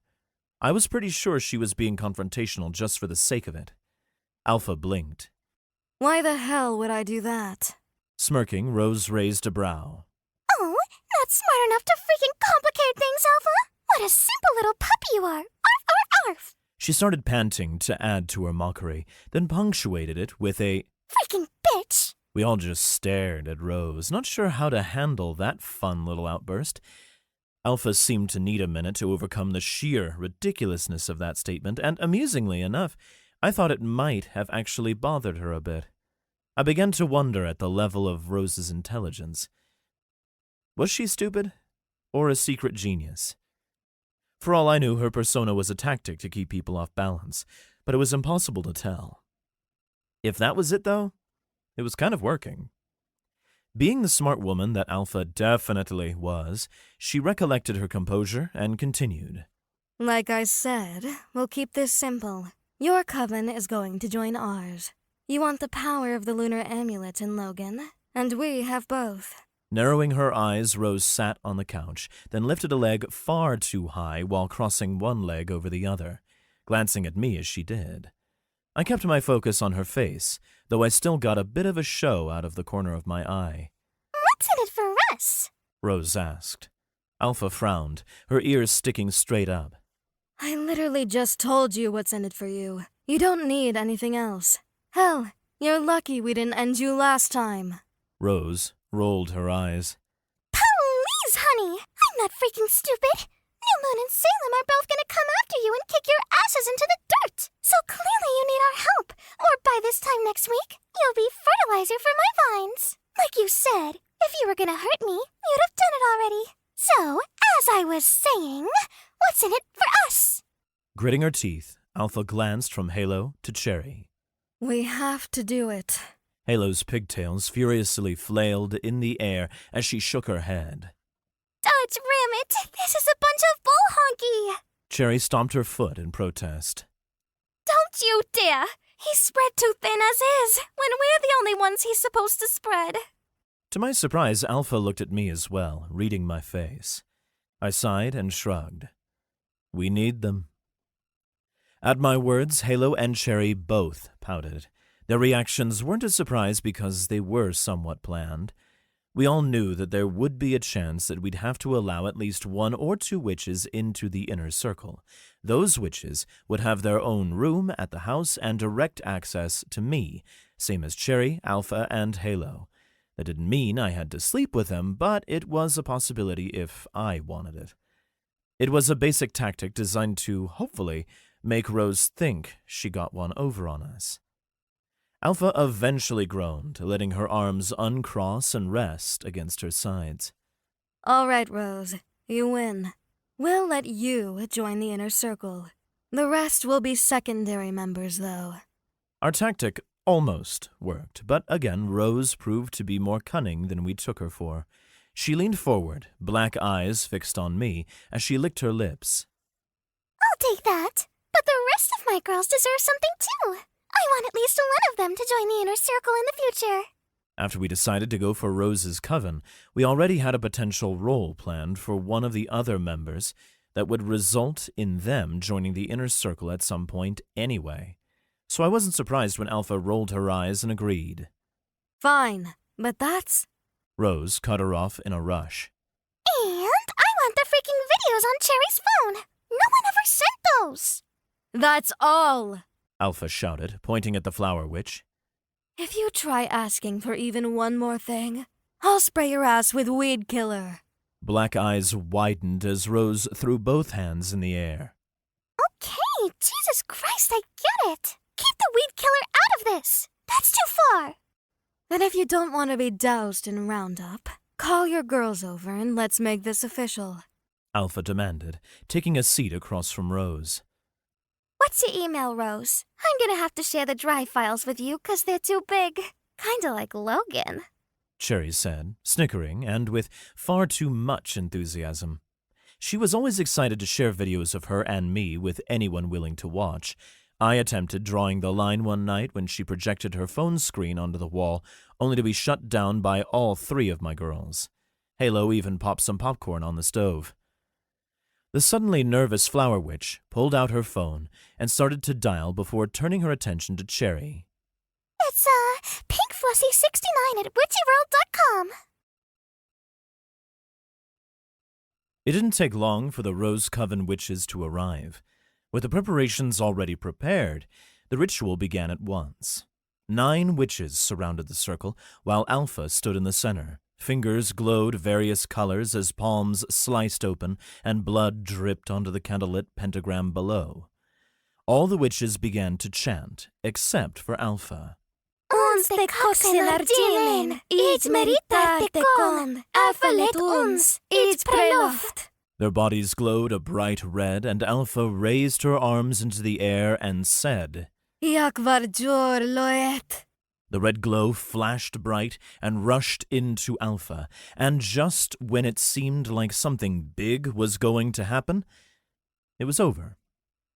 The intensity of the moment was gone, and the girls all healed their hands as they began quietly chatting amongst one another. It was almost like actors stepping down from a stage after finishing a scene they performed many times before. Honestly, I expected more from the ritual. It was just so anticlimactic, or so I thought, until Alpha directed all the new girls to complete the ceremony by kissing me. Before I had a chance to question the necessity, vines shot out from Rose's body, pulling her through the air to me. Mid-flight, she shouted, Time for some freaking kisses! Green legs wrapped around my waist, and her arms were around my neck as she slammed her lips against mine so hard I thought I'd taste copper. On instinct, I wrapped my arms around her, stumbling before catching myself. After a few moments of her tongue invading my mouth, Cherry and Alpha worked together to pry her off. Not yet! I need to finish the ritual! I tried not to smile, but failed miserably. The next witch to step up was Novella. Those glasses were hitting just right, and if I were being honest, I was a bit excited. But I quickly learned that I wasn't as excited as Novella. She pulled the hair tie from her hair, shaking it out before grabbing the back of my neck and pulling me down. Her other hand wrapped around my waist, and she even went as far as to wrap one leg around mine. Novella kissed me passionately and went just long enough to leave me wanting more. She shot me a wink before walking away. Cherry scowled at her and Novella smirked. What? You don't own him, she said as she joined her friends. The next few were less exciting. The Hex, Potion, and Broom Witches all gave me quick, shy kisses. The Wand Witch lingered for just a moment before scampering off with a giggle. The last one was the Chef Witch, which I'd asked the girls about her affinity's official title. They just shrugged and said I was close enough. She poked me in the chest. I'm still pissed at you for the last battle. They all call me Chef Witcher D now. It's your fault that I have to make homemade soup every couple of days now. Do you know how boring it is to make soup all the time? She complained. I shrugged. Sorry. She rolled her eyes dramatically before grabbing the back of my neck and forcefully kissing me for a few seconds. You're lucky you're a pretty boy, she said with a huff before walking away. And you're lucky I like soup, I said in a vain attempt to retort. Chapter 24. The Not-So-Itsy-Bitsy Spider. All the witches left after the ceremony was complete, with instructions to reach out to other small covens to let them know Alpha wanted to talk. Well, all except Rose, who instructed Novella to pack up her things and bring them to her. We took a few hours to show Rose her new room, which she promptly decorated with vines and flowers of all kinds that covered the walls and emitted a wonderful aroma. After that, we explained how to make tokens for me, and I tried out her form for the first time. According to Cherry, I looked like the love child of Swamp Thing and the Jolly Green Giant, and it turned out the personality had a desperate need to pollinate. After a few minutes of wrestling vines away from furiously blushing witches, I finally got it under control by placating the spirit with the promise I would get all the witches pregnant one day. Not all the women were happy that I reined it in, actually, and a couple asked me if they could help me practice commanding the vines later. I ignored those requests and went to my room where I worked out gaining better control over my abilities, but I had the feeling that a few of the newer tokens would come with some creative demands. Eventually the magic wore off, and I took a quick shower. When I made it back to the living room, I encountered an interesting sight. Alpha was watching the news, while Rose and Cherry were being pushed on vine swings by Halo. The scene was oddly sweet, and I chose not to reveal myself yet, and just watched for a while. Golly, Rose, these swings sure are spiffy. We should have installed some a while ago, Halo said, as she stepped behind Cherry and pushed. Rose stuck her feet straight out as she leaned back. I know, right? They're the freaking best! Cherry giggled. I already bought a swing, but it's for a different kind of fun. My brows rose as I noted that intriguing development. Halo gasped. Are you talking about a swing for hanky-panky? Yep. Hey, Rose, how do you walk around in your bare feet all the time? Cherry tapped her boots together.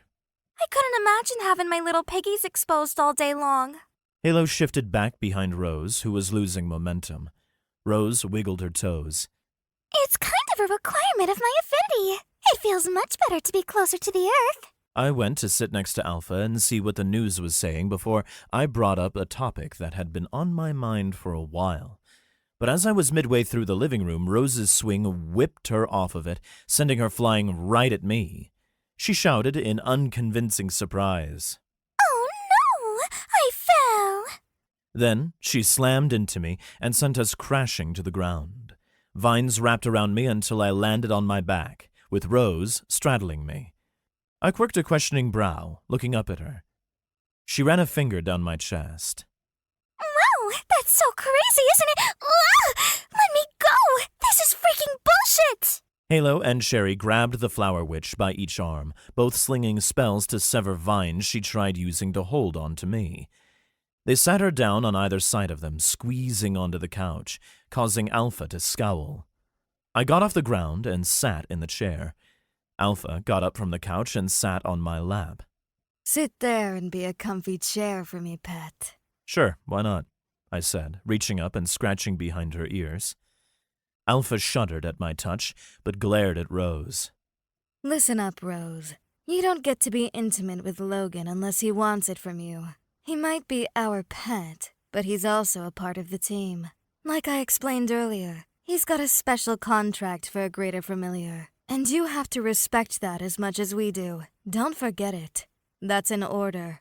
That Alpha was saying this out loud to a new Coven member showed me just how far our relationship had come. There was a much greater deal of mutual respect between us, and I felt like we could be even closer if we could resolve a certain issue involving our future. Rose gasped, and her jaw hung on its hinges. Freaking what? If you're not careful, a contract like that is going to make him a Coven King! Coven King? I muttered in confusion. For Pete's sake, that's a bunch of nonsense. Do you really believe that old story? Halo asked, rolling her eyes. Cherry bit her lip and eyed me.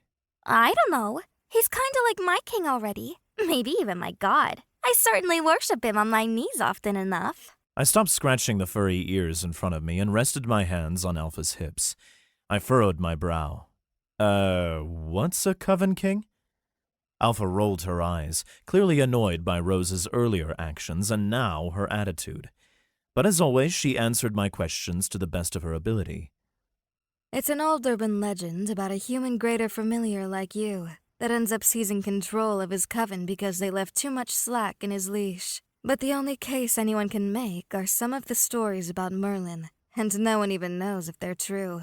My brows shot up before they fell right back down as I asked, Merlin was real? Wait, why am I even surprised about that at this point? Rose scoffed. You say legend, but I say it's a prophecy. Alpha's brows scrunched. Did you just say prophets see? I think you meant prophecy. I know what I said, Alpha. I said freaking prophets see. You know, because prophets see the future. Duh. Rose snipped. Realizing that this was going nowhere, I cleared my throat and finally brought up a topic I'd been hoping to discuss with the girls for a while now. There's something I wanted to ask you all about. Alpha turned in my lap until her ass was facing me, sitting directly on my crotch. I frowned, tapping her on the shoulder. As she looked back, her tight ass ground against me, and it felt very intentional. I tried to ignore it, but my body betrayed me as my bulge pressed into her. She smirked.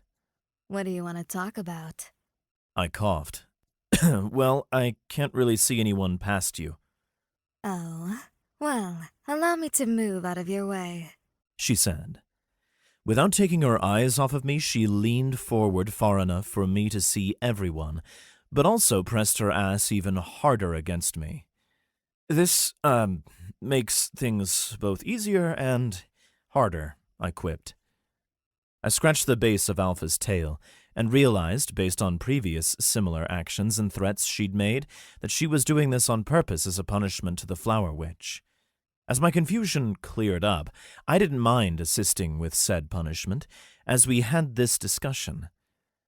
I'm sure that with the other girls out there spreading the word, our coven will grow fast. Unlike the major covens who have little to offer, Alpha doesn't impose ridiculous rules and requirements on our members. That being said, I think it's a good idea to add another unique affinity to our coven. Alpha looked back at me over her shoulder and slowly ground her hips in circles. That sounds well and good, but I'm guessing you wouldn't suggest this if you didn't have someone in mind? She bit her lip and stared at Rose. I saw Rose breathing heavier while she quietly muttered, This is so not fair. Then I noted that neither Halo nor Cherry looked particularly thrilled about the current seating arrangement either. I wanted to laugh but needed to stay on topic, and despite the nature of my current predicament, this was an important discussion. Yeah, I have someone in mind. I think we should recruit Arachna. She's strong, and in the coven she'll be even stronger. Plus, she's got a unique affinity that we can get a lot of use out of, and she showed a lot of drive by trying to form her own coven and having the guts to come after me alone. Then, to add insult to injury and help further punish Rose for her tackling me to the ground, I ran my hand up Alpha's back before taking a fistful of hair and pulling her head back.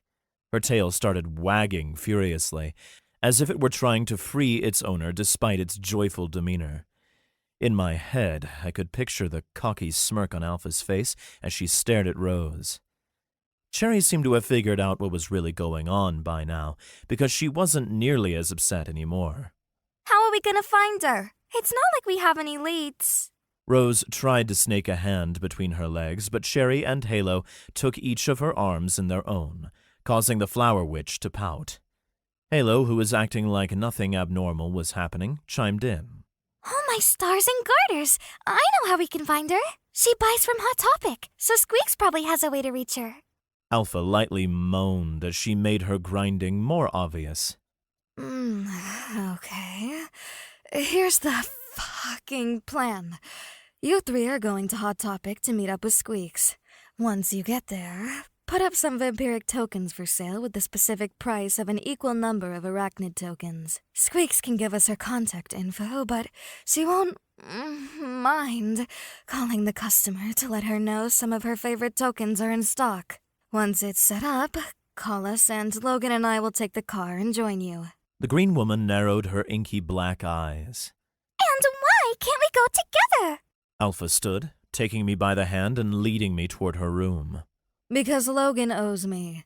And if he's a good boy, then after he gets his fill, I'll let him fill me. Rose pouted with puffed-out cheeks as she stomped her foot. I ignored it, and with a beaming smile, I said, "Well, I'll never let anyone say I'm not a man who doesn't repay his debts." I waved goodbye to the girls as Alpha and I disappeared into her bedroom.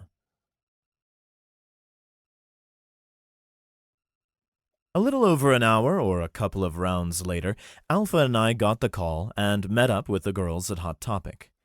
We set up a perimeter around the mall, including the broom pad, and waited. There was a brief argument about why none of the girls could wait with me, but Alpha shut it down quickly, citing things about distractions and security breaches.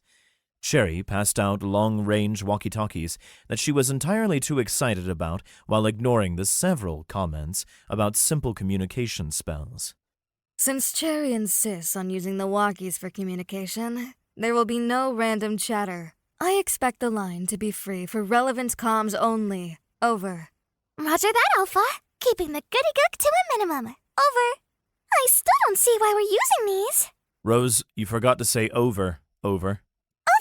Over. Snickering, I could swear I heard the eye roll in her words. Ksh. We're using them because it's fun. Don't spoil it. Over. Ksh. Cherry, you know you don't have to make the ksh sound, right? The walkies do that on their own. Over. Ksh. My point remains, Logan. Don't spoil the fun, or you'll have less fun in the morning. Over. Ksh. Speaking of fun in the morning, can I join you? Over. Ksh. No. Over. Ksh. But you can watch if Logan wants. Over.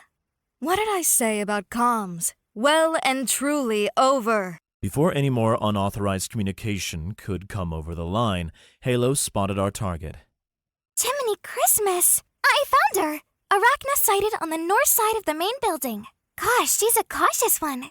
She keeps a close eye on her surroundings. When you head this way, don't make a ruckus or she'll skedaddle.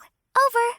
You heard her. We're in public, so she can't do anything fancy to get away. Halo, circle around and come at her from the north. Cherry from the east. I'll come up from the south. And Rose, you come in from the west. Logan, you head to the north entrance and meet our new friend there. Over and out. After several Rogers and over and outs, we were on the move.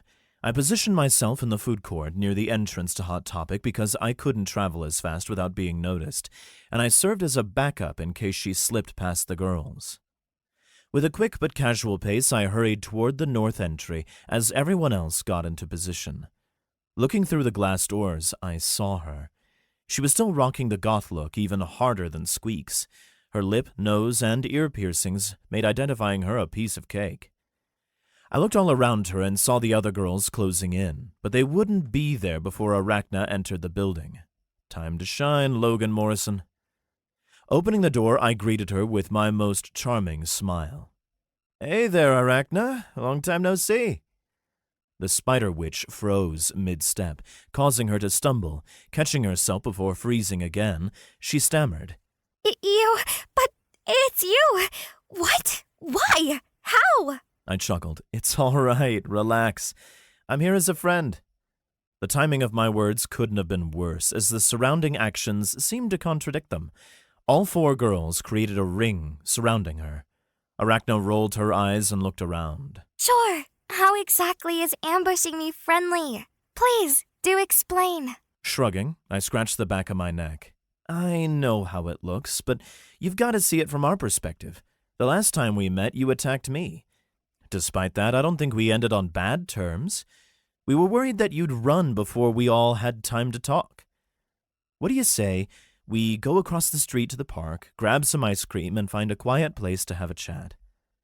Her tense posture deflated, and her shoulders sagged. It's not like I have a choice, do I? Alpha chuckled. Nope, you sure don't. Come on, let's go. Our group made its way across the parking lot, and I stepped up to the ice cream stand. I asked the girls what they wanted. Alpha asked for Rocky Road, and Halo wanted strawberry. Both seemed fitting. Cherry wanted vanilla, despite her being anything but, and Rose requested 2 frickin' scoops of dirt in a cup. That's the one with chocolate ice cream and gummy worms, apparently. Then I turned to Arachna. All right, you're up. What flavor do you want? Hesitantly, she stepped forward. What's your deal? I waved the question away like a troublesome fly. Flavor first, deal later. Arachna's frown was more of a pout, which was undeniably adorable. She scanned the flavors before pointing to one. That one. Salted caramel. I love that one. Holding up 2 fingers, I said, I'll take 2 salted caramels, 2 scoops each. I turned back to Arachna. Small world. That's one of my favorites, too. We found a secluded spot in the shade of a tall oak, and the girls threw up some discreet wards, preventing anyone from eavesdropping. Normally, Alpha would take the lead on these conversations. However, since I already knew Arachna, I took on the responsibility. I ate a spoonful of ice cream as I collected my thoughts. Logan, while I appreciate the ice cream and all, why am I here? I remember telling you I never wanted to see you again, she said, before taking a small bite. Nodding, I acknowledged the truth. You did. But things have changed, and I think you know that. I gave her a pointed look. Arachna barked out a laugh. Changed? That's the fucking understatement of the year. The fighting is out of control, and the major covens are locking shit down. More than a few witches I used to hang out with had no other choice but to join the major covens and fight. I nodded. I'm sorry you lost your friends to those people. How long do you think you'll last out there on your own, though? I crossed my legs and turned my entire body to face her. She looked down, her frown returning as she stirred her slowly melting ice cream with her spoon. She shook her head. How long do you think? I couldn't start my own coven, and I couldn't even beat a familiar. Is that why you're here? You need a lackey or something to run errands for you? She sounded more sad than bitter. To my surprise, Cherry spoke up, placing a hand on the arachnid witch's shoulder. Don't beat yourself up. You know what Logan is, but what you don't know is how freaking powerful he is. Especially his huge... She's right, I quickly shouted, not ready to allow Cherry's mind to drag the conversation to the gutter. If it helps, I killed a black emperor serpent by myself. Out of the witches I've fought, you were easily the most powerful, ferocious, and skilled. She was the most skilled and powerful? Rose spat while cracking her knuckles. Chuckling, I let my spoon fall into my ice cream cup. Rose, you and I didn't exactly fight. By the time I made it to you, the battle was over. So how could I possibly add you to the comparison? But I saw how much work your vines were putting in. There's a reason we were already prepared to add you to the inner circle. This seemed to placate the flower witch. The corner of her mouth curved upward into a smirk, and she tossed her viney hair behind her shoulder. Right. That makes perfect sense. It makes way more sense than... She paused, eyes narrowing while looking for the words. Moments passed, and she still said nothing, while looking into the distance and rubbing her chin with her finger and thumb. Eventually, we moved on, wondering if we'd ever know just how much sense my remarks made. I sat my empty ice cream cup on the ground next to me. We don't want a lackey, Arachna. Alpha will explain. Alpha added her empty cup and spoon to mine, starting a small stack. Here's the deal, Arachna.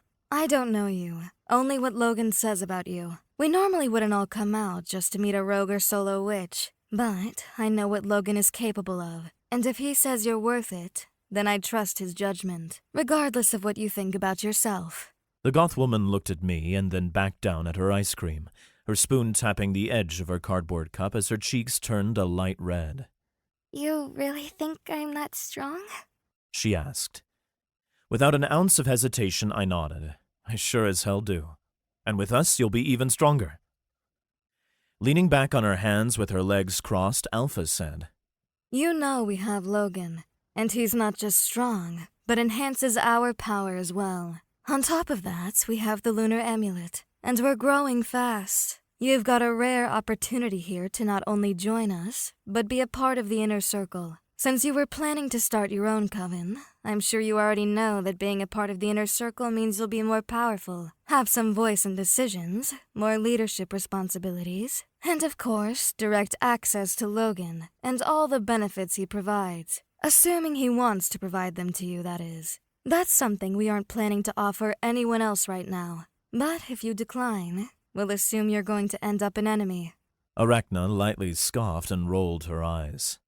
Of course. Butter me up and then threaten me. Seems like one hell of a choice I've got here. Halo frowned and scooted closer to the goth girl. She placed a hand on her knee. Golly, Arachna. It's not a threat, honey. It's just the unfortunate truth. You can refuse if you want, and we'll even let you walk away today. But ask yourself, with all the facts laid out, is that what you really think is the best for us all? Alpha nodded. Well said. But don't dilly-dally, sweetheart, because we need an answer. Unfortunately, we're on a bit of a clock. Halo added with a grimace while tapping the back of her wrist. Arachna sighed and examined her now very melted ice cream. She stirred it slowly as she considered her options. After a few moments, she lifted the cup to her mouth and gulped down the melted treat before adding it to our stack.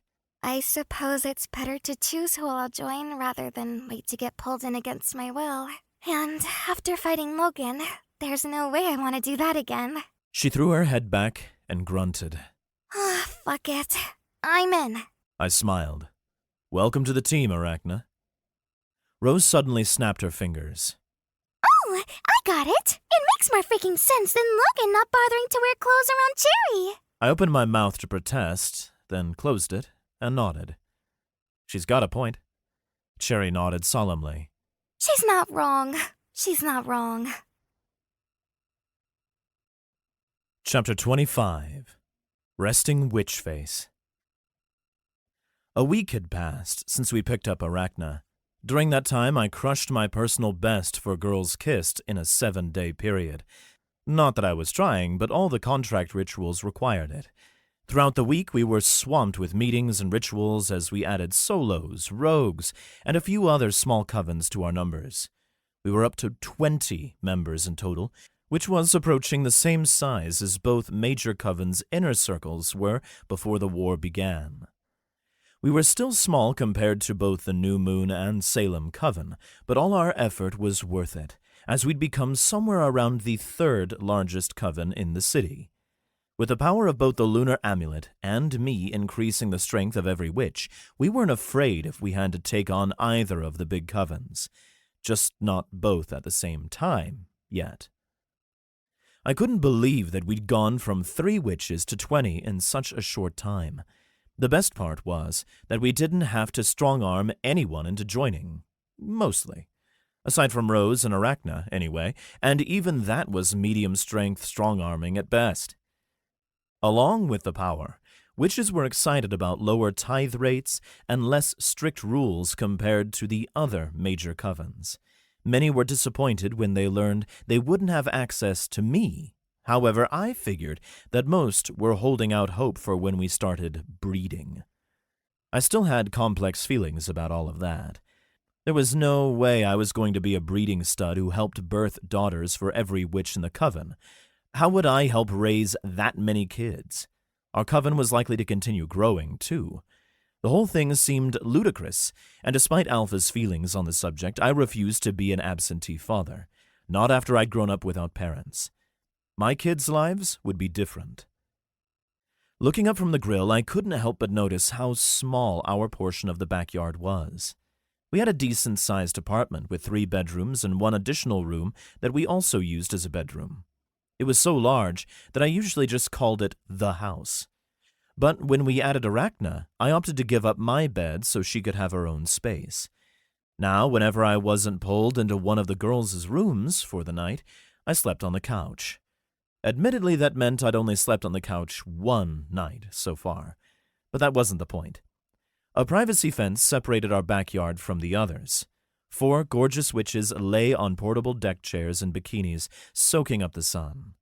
Well, 3 were soaking up the sun. Cherry had a large patio umbrella shading herself, and the 5th chair, which still sat empty. The sound of the back door closing caught my attention, and I turned to see Arachna with a purple towel covering her body. A faint red tinted her cheeks when she saw me looking her way. All 8 eyes fluttered their lashes, and she quickly tiptoed over to the open chair. The sight brought a smile to my face. You'd think that having 8 eyes would look terrifying, but hers didn't. Her bangs hung so that it allowed the 6 smaller eyes on her forehead to peek through. With her pale skin, piercings, and goth style, she really made it work. As I flipped a burger, I tried not to let my interest show as she nervously bit her lip and looked around before finally dropping her towel and showing off her black 2-piece bikini. 4 spider legs stretched out behind her before she banished them to lie comfortably supine. If I hadn't caught my jaw fast enough, I'd have been scraping it off the grill with my spatula. By the way her cheeks flushed and the small smile that played on her lips, I realized she'd gotten the reaction she hoped for, but hadn't quite expected. I cleared my throat and instantly regretted speaking as my voice cracked from the lovely view in front of me. Ladies, who wants what? We got burgers, brats, and hot dogs. Cherry lifted her head and grinned. You can put any meat you want in my mouth, baby. She followed it up with a wink, which I could only see from the way her eyebrow moved. She apparently forgot that she had large sunglasses on. Chuckling, I started using the tongs to flip each cylindrical bit of greasy goodness one at a time. I mean the type you can swallow.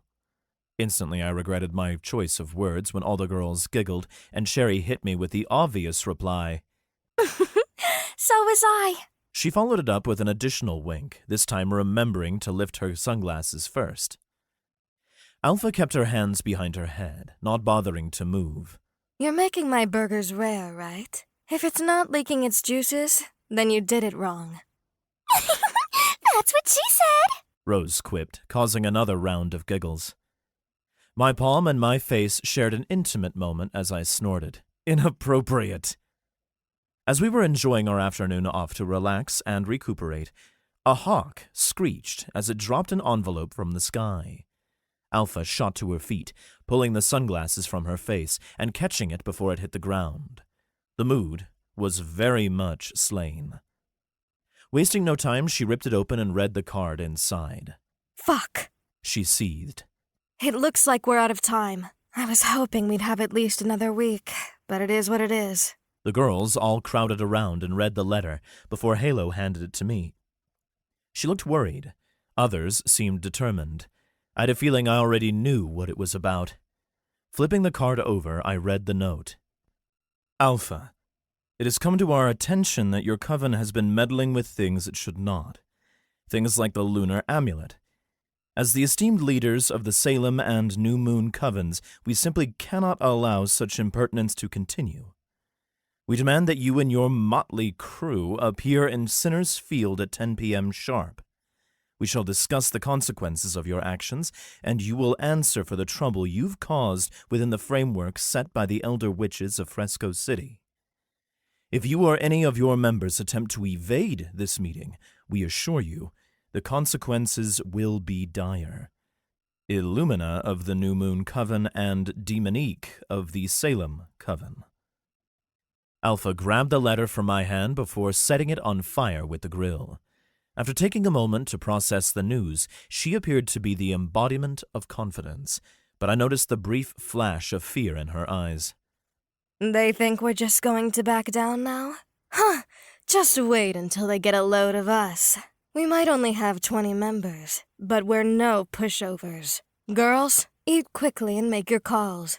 It looks like we've got a date with some arrogant witches tonight.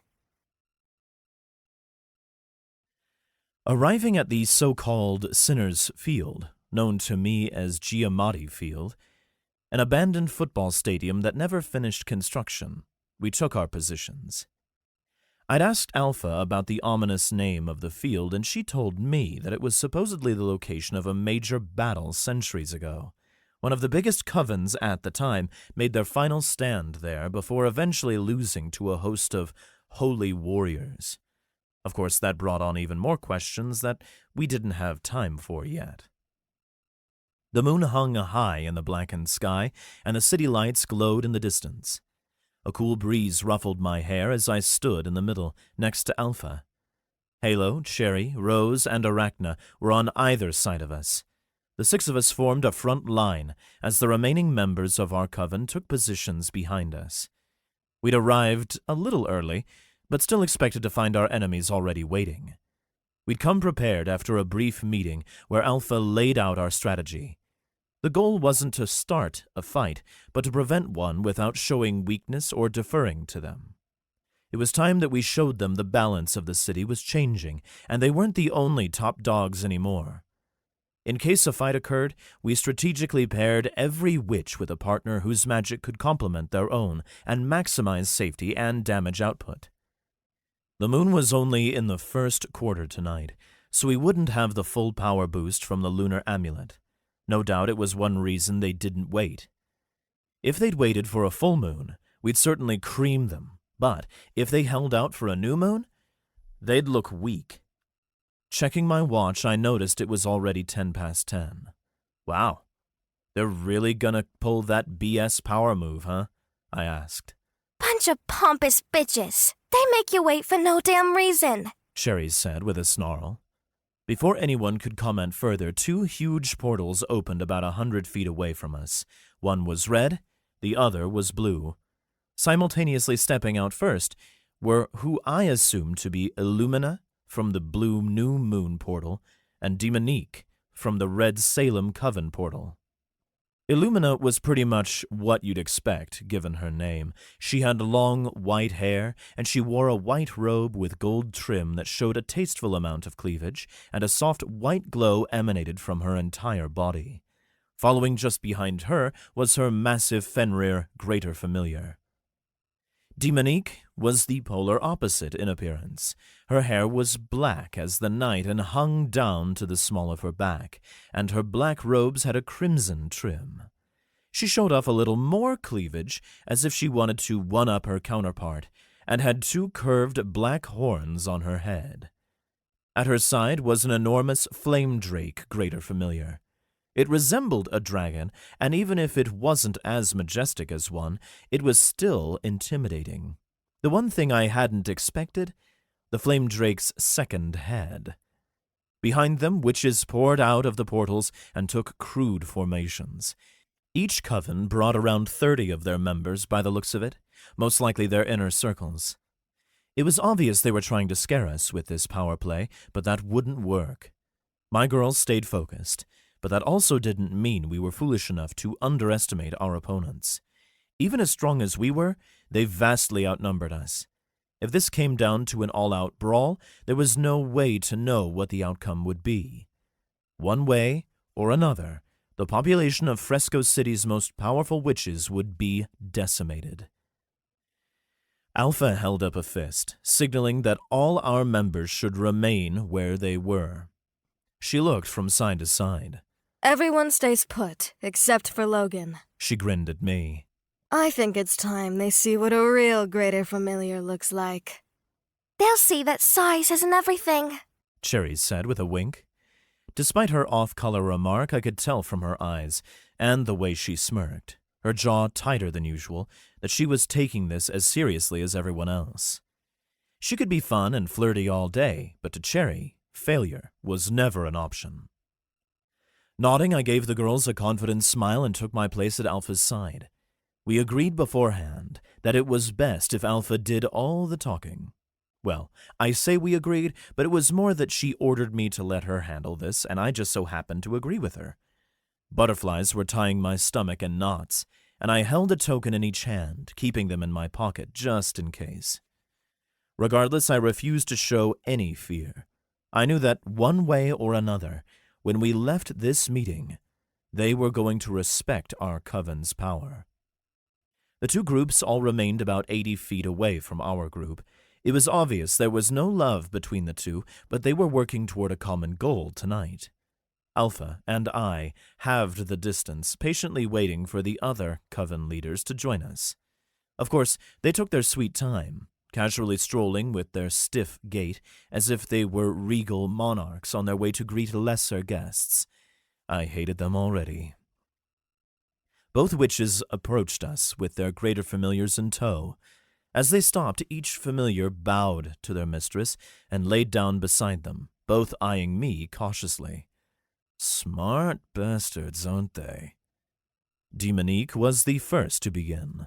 The wind blew, and she delicately brushed one strand of hair from her face with a finger.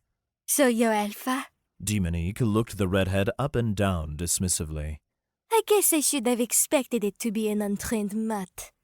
What else would make such a mess? Illumina's chin sat high in the air as she let out the most arrogant chuckle I'd ever heard. Yes, that's her. The brat who's broken so many rules. Alpha stood her ground, arms crossed and feet shoulder-width apart in a power stance. Her confident smirk was on full display, but I could see her fists clenching from their words. I broke your rules, the rules you keep for your followers and each other. But I'm not under your rule, and never have been. Now, please explain why I'm here again. I didn't agree to meet with you just so I could be insulted by inferiors. That was not at all what I was expecting her to say, but that was Alpha for you. She didn't take shit on a good day, and it seemed she wasn't going to start now. I did my best not to laugh at the constipated looks of shock that the other leaders fired back, and even though I succeeded, I didn't manage to stop the grin on my face from spreading a little. Illumina's eyes flashed with rage, but she quickly schooled her expression. Demonique, on the other hand, sneered. Did you just call me? Waving her question away like an unpleasant odor, Alpha interrupted. Shut your fucking mouth, unless you're about to start explaining yourselves. I don't care who does it. Take your pick. Just tell me what you want. Before Demonique could shout in a furious rage, Illumina stepped in. First, you did not agree to meet us. Your presence was required. Second, you have broken the rules of our coven by intentionally upsetting the balance in the city. Furthermore, she raised one finger in the air, as if this last statement was the final nail in our proverbial coffin. You broke the treaty and stole the lunar amulet. Upon the declaration, Demonique's anger seemed to subside, replaced by a cocky grin. So, what do you have to say in your defense, before we cast judgment upon you and render your punishment? Alpha scoffed, uncrossing her arms and placing her hands on her hips. You're fucking kidding me, right? Illumina's chin rose even higher into the air as she puffed out her chest. Does this look like a joke to you? Alpha held up 4 fingers, putting one down with each point she made. Now that you mention it, you do look like a pair of bad jokes, yes. So, let's get a few things straight. I did agree to come here to help you save face with your own covens, knowing how embarrassing it'd be for you if we didn't show and you brought your posse here. You're welcome. It doesn't mean we respect you or fear you. As for your rules and laws, well, as I mentioned, we aren't in your covens, nor do we have any of your former members in ours, so none of that applies to us. Your treaty regarding the lunar amulet had nothing to do with me or my coven. It was strictly between the two of you. So again, I'll ask, what do you actually want? The 2 coven leaders looked at one another, neither able to come up with a good answer on the fly. It was obvious that we hadn't actually done anything they could indict us for. They had no leg to stand on, with any of the accusations they threw at us, even if it made sense that they were pissed. Finally, Demone crossed her arms and clenched her jaw. Even so, do you think we'd let a third major coven go unchecked and amass power at a rapid rate out of nowhere? Illumina clenched her fists so tightly that I expected to see blood dripping from them. She sneered at my red-headed leader. Yes, as Demonique said, you will not leave here with the amulet, nor will you go unpunished for your arrogance. You allowed us to waste resources on a coven war, stole a powerful relic, and seized the superior greater familiar for yourself that, by all rights— Hey, thanks, I said, waving. She growled, but my interruption took some of the wind out of her sails, it seemed. Even so, things were spiraling fast. I agreed to let Alpha handle this, but I couldn't let it devolve into a full-on war, at least not if I could prevent it. Leaning over, I tapped Alpha on the shoulder and whispered in her ear, "Use me. Challenge them to a bet and use me." As I leaned back, her head shot toward me, her frown lessened, and she pivoted back to the two coven leaders. How about we make a bet? Greater familiar versus greater familiar. My familiar Logan here will take on each of your greater familiars in a duel, one at a time. If he beats them both, then each of you agrees we get to keep the amulet and stay in the city as the third major coven. But from here on, we agree to your treaties as a concession to stymie further power creep in our favor. If we lose, we'll give up the amulet and leave the city for good within a month, taking our entire coven with us. How about it? The two coven leaders turned around and began whispering to one another. After a few moments, they appeared to have reached a consensus. Illumina smirked, and I'll be damned if it wasn't the cockiest smirk I'd ever seen in my life. We'll accept on one condition. Alpha quirked a brow. Oh? And what's that? Demonique's shit-eating grin left a pit in my stomach as she said, Your greater familiar fights both of ours at the same time, in a 2-on-1. Before I could even consider the implications of this challenge, Illumina added one more stipulation. In a fight to the death. A collective gasp came from our coven. Deaths happened in battles between witches. It was a fact of life. But in most battles, witches made it a point not to actually kill their opponents. So an actual sanctioned fight to the death was rare. Still, I wasn't a witch, and neither were my opponents. My eyes bulged, and Alpha's smirk was long gone. My gaze met her yellow eyes that showed something I'd never seen in them before. Genuine fear. I glanced at the witches across from us and then huddled up with Alpha. To my shock, her eyes were wet. She was snarling, and her lip was quivering. It looked as if she was on the verge of breaking out into angry sobs. I didn't expect them to go this far. You're incredibly strong, but a 2-on-1? I think we messed up. Thoughts turned in my head as I processed our predicament. Their goal wasn't just to drive our coven out of the city. It was to kill me and gut the coven of all its power in one fell swoop, claiming the power boost I granted as well as the lunar amulet. On top of that, I'd never seen my strong red-headed leader this upset. I knew that if they prodded her at this moment, she'd lash out at them with everything she had in a tear-streaked rage. It was unreasonable to blame her. She was facing two impossible choices. War, where anything could happen, and she had no guarantees her friends would walk away, or the possibility that I might die. The odds of a terrible outcome either way were high. "What do you think my chances are?" I asked. Tears slid down her cheeks as she looked at the ground. Fuck. 1-on-1 you'd win for sure. But 2 against 1? The odds probably aren't as good. She sniffled, wiping her nose with the back of her hand.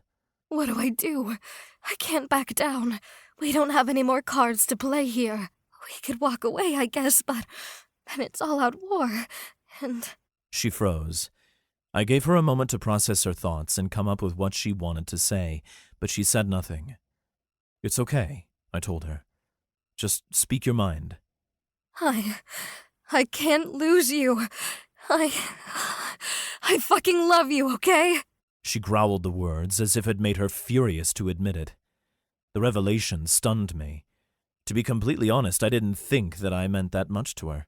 Sure, I knew if I died, it would crush her dreams of birthing the most powerful witches the world had ever seen. But the thought of actually losing me seemed to terrify her. Despite the possibility that I might die soon, a delightful warmth washed over my heart. The corners of my mouth slowly grew wider and wider into a Cheshire cat's smile. I know.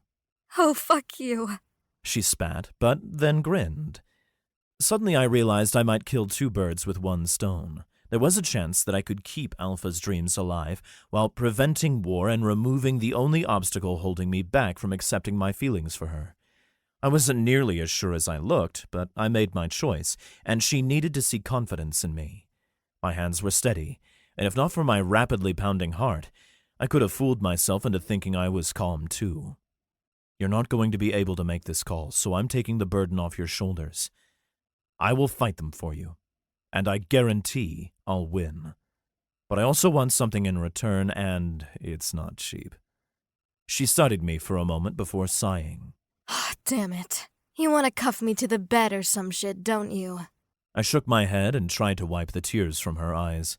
She slapped my hands away, and I chuckled at myself for thinking I could get away with that. No. Although that sounds like a fantastic time. She glared at me. Ignoring it, I continued. You remember when I told you girls that eventually I wanted more than just sex? She nodded. Well, that time's come. When we try to have children, I want to be a real father to our kids, to every child I have with a member of the inner circle. Yours, too. Not only that, I want a guarantee of more than one child with each of you, and one of the first two has to be a boy. There it was. I laid my cards on the table, and now all I could do was wait. Alpha scowled. So I finally admit that I love you. And you pose that fucking deal while my back's against the wall with no good way out? Shrugging, I nodded, unable to stop my grin. I'm not making a deal. I'm saying how it's going to be. I'm winning this fight regardless of what you say here today, knowing that when the time comes, you won't disappoint me. She shook her head, and for a moment I felt my heart drop. You're ruthless as any witch. You know that? Fucking ruthless.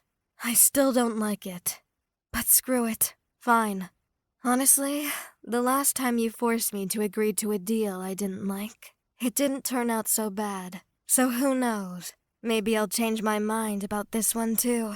Knowing that we resolved my biggest concern regarding the whole breeding thing, other than how soon they wanted it, my heart swelled.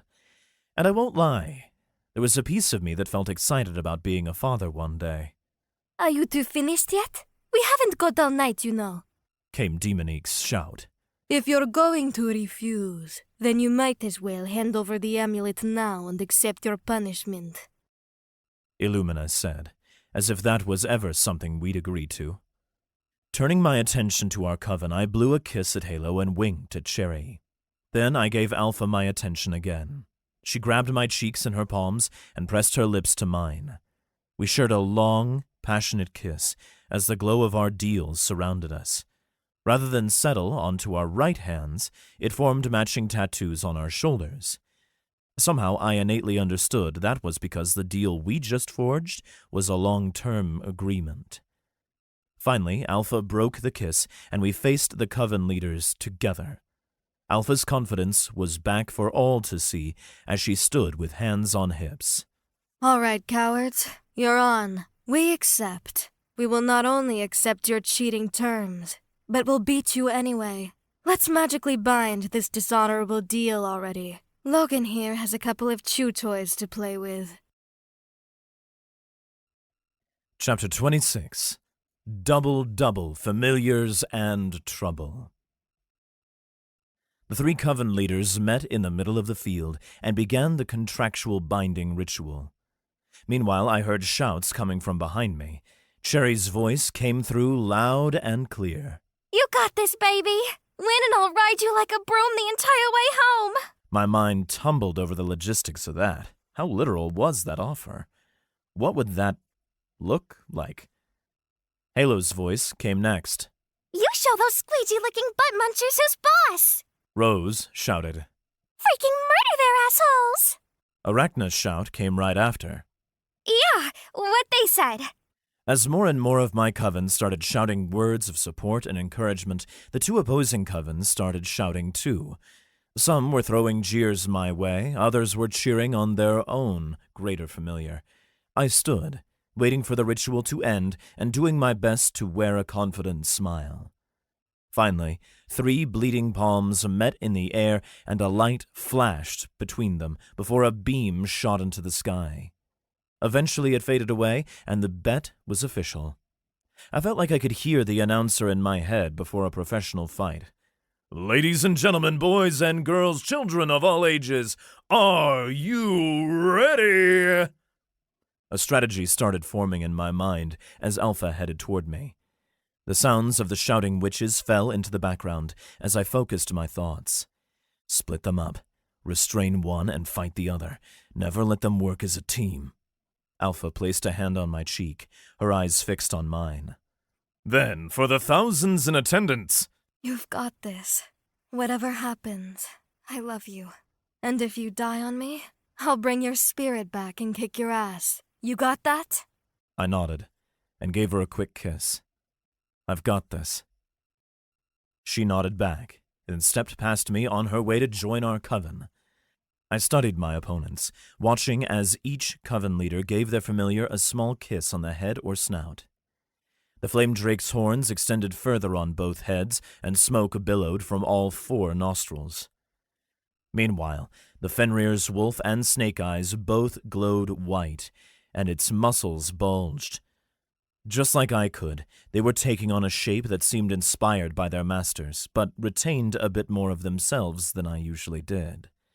Demonique and Illumina both left their greater familiars behind to join their covens. "And the millions watching around the world!" My angel blessing was active on my ring, and I activated a spider token. The enemy crowd gasped, as confused shouts sounded all around while I shifted without the aid of my witches. My body morphed as I became a massive monster arachnid with razor-sharp claws as tarsi.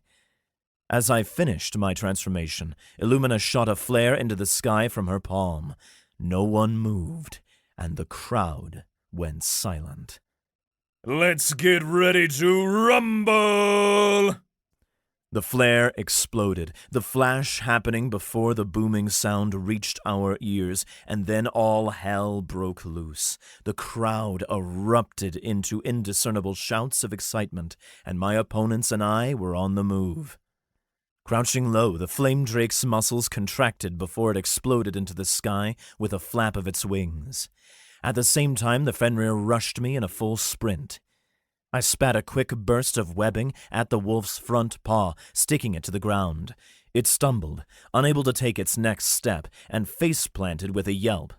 Quickly I shot out a larger web that extended, latching it onto the ground. Unfortunately, I wasn't able to capitalize on it because the flame drake was swooping in, hoping to take a bite out of me, or 2. As a chorus of boos came my way from the majority of the audience, I skittered to the left and spit a glob of webbing on the drake's foot, allowing the strand to gain some distance. I gripped it between my claws and let the familiar pull me into the air behind it. As we gained height and the witches looked like nothing more than dots, the drake caught on to me and turned one of its heads. Its cheeks puffed out with an orange glow, and I released the strand of webbing, barely dodging the roaring flames that came my way. Letting myself glide, thanks to my angelic blessing, I summoned a vampiric token into my mouth and activated it. The more I practiced taking on a form, the faster my body could morph into it. So as I became the Bat King, it happened almost instantly. The flame drake turned in the air, both cheeks glowing orange again, but I built up magic in my lungs and released it with a mighty breath. A monstrous screech exploded from my maw, and magical sound waves crashed into both of the drake's heads. It lifted its maw to the sky, roaring in rage as its fire burst into the air far above me. Temporarily disoriented, its wings faltered, and it began falling to the ground below. Again, before I could capitalize on my advantage, a beam of light shot through my wing, nearly hitting my arm. The resulting hole was bad enough to affect my ability to fly, so I turned and aimed a dive at the ground, heading straight at the Fenrir, who just freed itself from the web. Okay, so that's what the glowing eyes do. Got it. Gonna have to keep an eye out for those. At least it seemed the beast couldn't rapid-fire the beams of light, so that was good news. Or so I thought. Swerving and dodging, I twisted and turned, avoiding beam after beam until even more came. Several beams hit me, and while they stung when they did, they couldn't do actual damage. All right. If he charges it up, it'll be bad, but the faster he shoots it, the less damage he can do. I can work with this. I swapped to my bestial blessing in the air, and my muscles bulged as I used another token and took the form of the Okatku. However, just as I was about to crush the Fenrir beneath my paws, I noticed the snake tail coiled, its fangs dripping with toxic venom. Shit! At the last second, I altered the plan. I let out a mighty magical roar as I reached the Fenrir, stunning the snake. I had the beast right where I wanted him. However, the moment my claws dug into the wolf fur, I fell victim to the same fate as the flame drake's claws dug into my back, lifting me off the creature before I could do much damage. Roaring in pain, the claws dug deep into my hide before they released me, sending me crashing and tumbling to the ground below. Cheers erupted from somewhere, and I knew they weren't from my admirers. The sounds coming from my side were very different. I was back on my feet in an instant, quickly trying to assess the situation. Still, I didn't have any time as I sidestepped another massive beam of light. I'd barely dodged the beam that was mere inches from my flesh, and the stench from my burned fur filled the surrounding air. Blood dripped down my sides from the wounds in my back, and I knew my strategy wasn't going to work. I was going to have to take a beating from one while I ended the other as quickly as possible. Or so I thought. I feigned darting forward at the Fenrir again, and the drake took the bait, diving to intercept. Quickly, I halted my momentum while morphing into the Celestial Guardian. My massive sword appeared mid-swing and sliced through one of the drake's necks, as if I were a heroic knight from fairy tales. A fresh burst of cheers erupted from somewhere else, but I ignored it. I had to stay focused. Following through, I spun, unable to get even a second to catch my breath before catching a glob of acidic venom with my shield. The flame drake smashed into the ground, rolling away from us as fire spewed from one of its necks, where its head had once been until the wound naturally cauterized itself. I knew that this was the big moment, and I had to throw my all at the Fenrir while the drake was recovering. Dashing forward, I thrust my blade aiming for the wolf's neck. It dodged to the right, and the snake began rapidly striking blow after blow, giving me no other choice but to block with my shield. After a few moments, it finally ceased its assault to recover some stamina. Time was short, and I knew the drake was returning to its feet. I pulled my shield to the side, about to strike a devastating blow to the beast when I saw the bright glow in its eyes flash. I barely got my shield up in time to catch the massive beam on its surface. But for the first time, the angelic shield wasn't enough. It held back most of the blow, but a sizable beam still broke through, colliding with the left side of my stomach. I screamed from the burning in my gut as it penetrated my armor, sending me flying back and tumbling end over end. A massive cheer erupted from somewhere. The pain was excruciating, and I heard someone familiar scream from the sidelines. Instincts told me I needed to move, so I rolled to the side, just in time for a second massive blast to make a crater in the ground where I'd just been. Blood was pouring down my back and from my stomach. "Healing light!" I shouted, casting a healing spell on myself. It sealed the wounds in my back, but it did little for the wound in my gut. Magic from the wolf's attack clung to my wound, resisting the healing magic. If I survive this, I'm definitely asking Halo about the limitations of healing magic, I thought, as the short timer on the quick token I used wore off. I felt my body shifting back to my human form, and on instinct, I clothed myself from my storage. The flame drake and the Fenrir were slowly walking toward me from a distance, stalking their prey for one last strike. Desperate shouts came from one side, and loud cheers with malicious laughter came from the other. Is this it? Did I overestimate myself? After finally finding the life I never knew I wanted, this is the end, huh? I don't know how I'm supposed to beat them. Doubt filled my thoughts as I questioned everything. Another scream erupted, and this time I knew it wasn't me. I turned toward the shout to see that Halo had both hands cupped around her mouth to amplify her voice. Quit lollygagging and fight! Alpha screamed, trying to use the bond to compel me to get up, her eyes glistening. Get up and fight now! My heart hurt to hear the worry and pain in their cries. But then another voice shouted louder than the others. Cherry cried out, Logan, you're not a quitter! Cherry reminded me of who I am. She's right. I'm not done yet. I didn't quit growing up on the streets alone. I didn't quit when I couldn't even afford to eat while working every day while going to classes. I didn't quit when I woke up handcuffed to a bed in a stranger's home. And I sure as fuck am not going to quit now. I stood and gritted my bloody teeth as some seeped down my chin. The hole in my gut must have gone all the way through since blood was still pouring down a part of my back. To this day, I still don't know why I did it, but I shouted at the two greater familiars. You think I'm finished? Then come get some, you fucking douchebags! Okay, I admit, it wasn't the most creative or badass thing I could have shouted, but it did the job of taunting them and quieting down the opposing side's witches. I activated the plant monster form, courtesy of Rose, and tried to restrain the drake with my vines. His body flared with heat, withering the vines away almost instantly. I figured that would happen, and that's why I hadn't used this form yet. Still, I was 15 feet tall with fists the size of tree trunks in this form, and with my bestial blessing still active, I was like a force of nature come to life. Despite being destroyed, the vines were able to stall the flame drake long enough for me to grab it by its remaining neck. I squeezed a veggie hand around its throat to stop any thought it might have had to blast me with flames. From the corner of my eyes, I saw the bright glow of the Fenrir's eyes reaching a climax, and I pulled the flame drake forward as a vine caught the wolf by the neck, ripping its gaze away from me just in time for the light in its eyes to flash, sending the beam blasting through the drake's side. The wound punched a basketball-sized hole through the creature's vitals, and it roared in pain as it stumbled to the ground with labored breathing.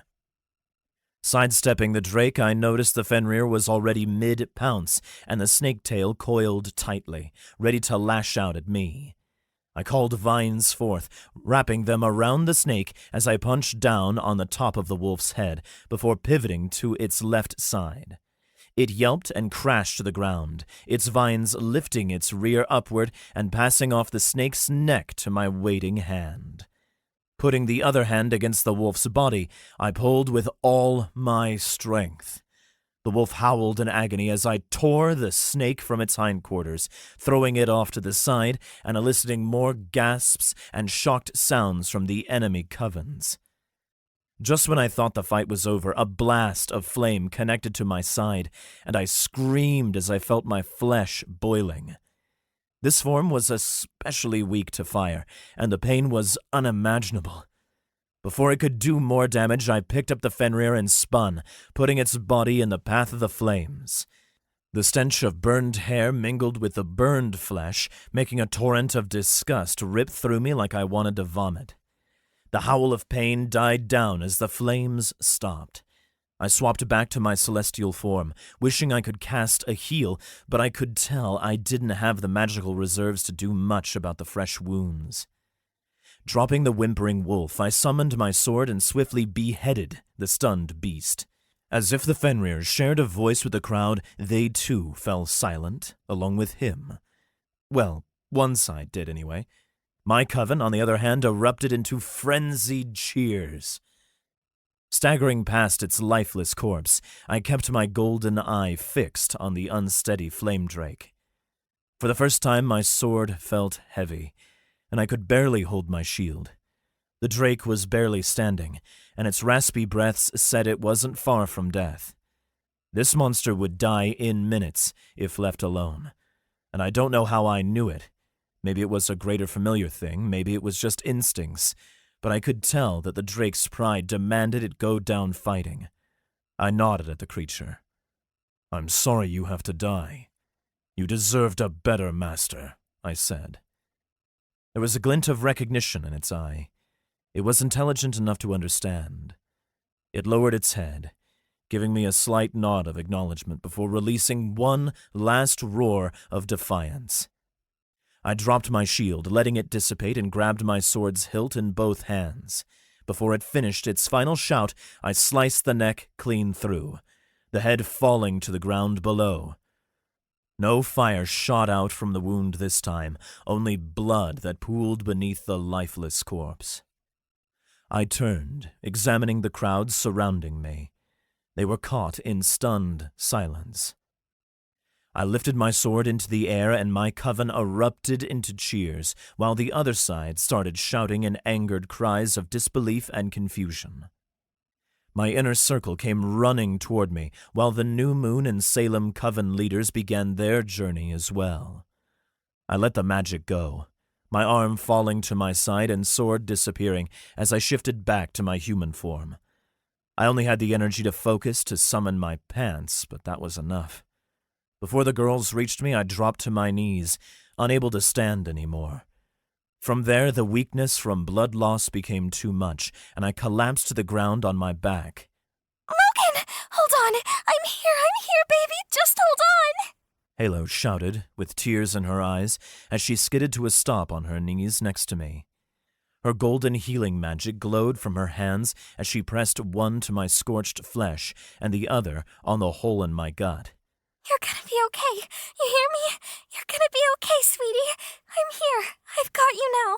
The corner of my mouth barely curled into a meager smile as I felt her tears dripping against my skin like a leaky faucet. I offered a barely perceptible nod of acknowledgement. Cherry was there next, cradling my face in her hands and lifting my head into her lap as she knelt behind me. "Hey, you're upside down," I struggled to say. She was crying too, her tears falling onto my face. You did it, baby! She sniffled and didn't seem to know what she wanted to say. Yeah, I'm upside down, baby. Sorry about that.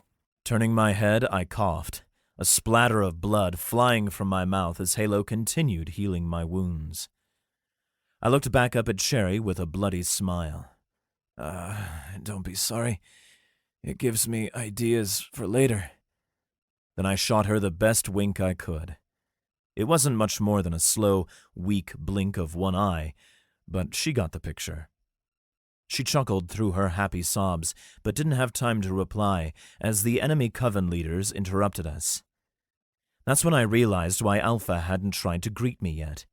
She was standing tall, with no tears in her eyes, but there was evidence that there had been some recently. I understood quickly that she had been staying vigilant as our enemies approached. Looking up at Illumina and Demonique, I noticed they both eyed me with furious gazes. So, you won. Somehow.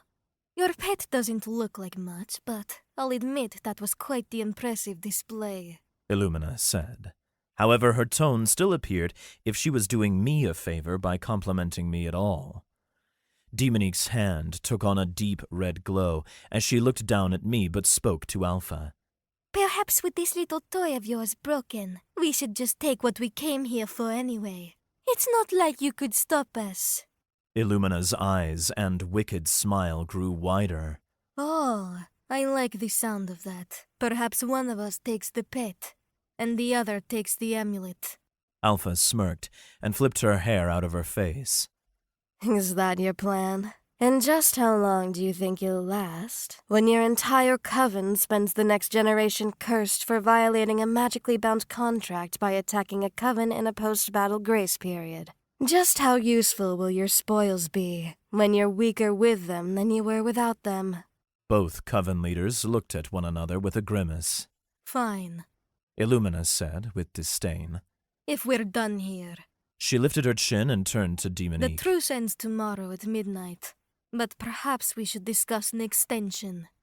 She glanced at Alpha with disdain before turning her attention back to Demonique. And the possibility of further cooperation. Without waiting for a response, she shot a burst of light at the Fenrir corpse, obliterating the remains to dust, and walked away. Such a petty child. Demonique sneered. But yes, it seems we have concluded our business here for now. Enjoy this victory, because it will not happen again. She walked away as well, snapping her fingers and incinerating the corpse of the flame drake. My wounds slowly closed, but weakness still engulfed my body. Alpha remained still until the last of the enemy witches left. The rest of our coven surrounded us, cheering and clapping. Alpha crouched down, running her fingers through my sweaty hair. You're such a good boy, she said with a smile. I rolled my eyes but grinned. I'd suggest we party tonight, but I'm pretty tired. Golly, baby, don't you worry. Once I get you all patched up, I have just the spell to help you feel refreshed. You'll be as good as new in a few more minutes. But wow, you cut it close this time. Don't scare me like that again. Halo said. The warm waves of her healing magic coursed through my body, replenishing lost blood and removing all traces of the injuries that almost killed me. You looked badass out there. The way you swapped between your forms and beat the shit out of those two, that was amazing. I didn't know you could fight like that. Arachna said, her spider legs chittering excitedly. Vines suddenly lifted several witches and cleared a space near me. Get out of the freaking way! Where is he? Logan? No, there you are! Holy shit! You were like whoosh and boom and hey, you fucking douchebag! That was hilarious!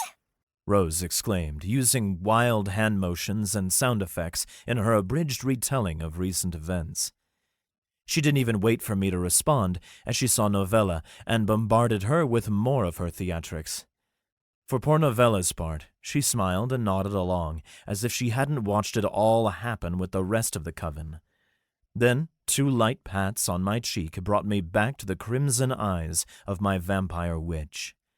My mind recalled when I first noticed those fangs and frighteningly red eyes. It somehow felt like months ago, not weeks. I grinned, glancing from her eyes to her lips. Hi, you must be Cherry Cola. She giggled, catching onto my wavelength quickly. I am, and you must be my professor tonight. Reaching up, I pulled her in closer. I guess I am. Our lips met, and I kissed her.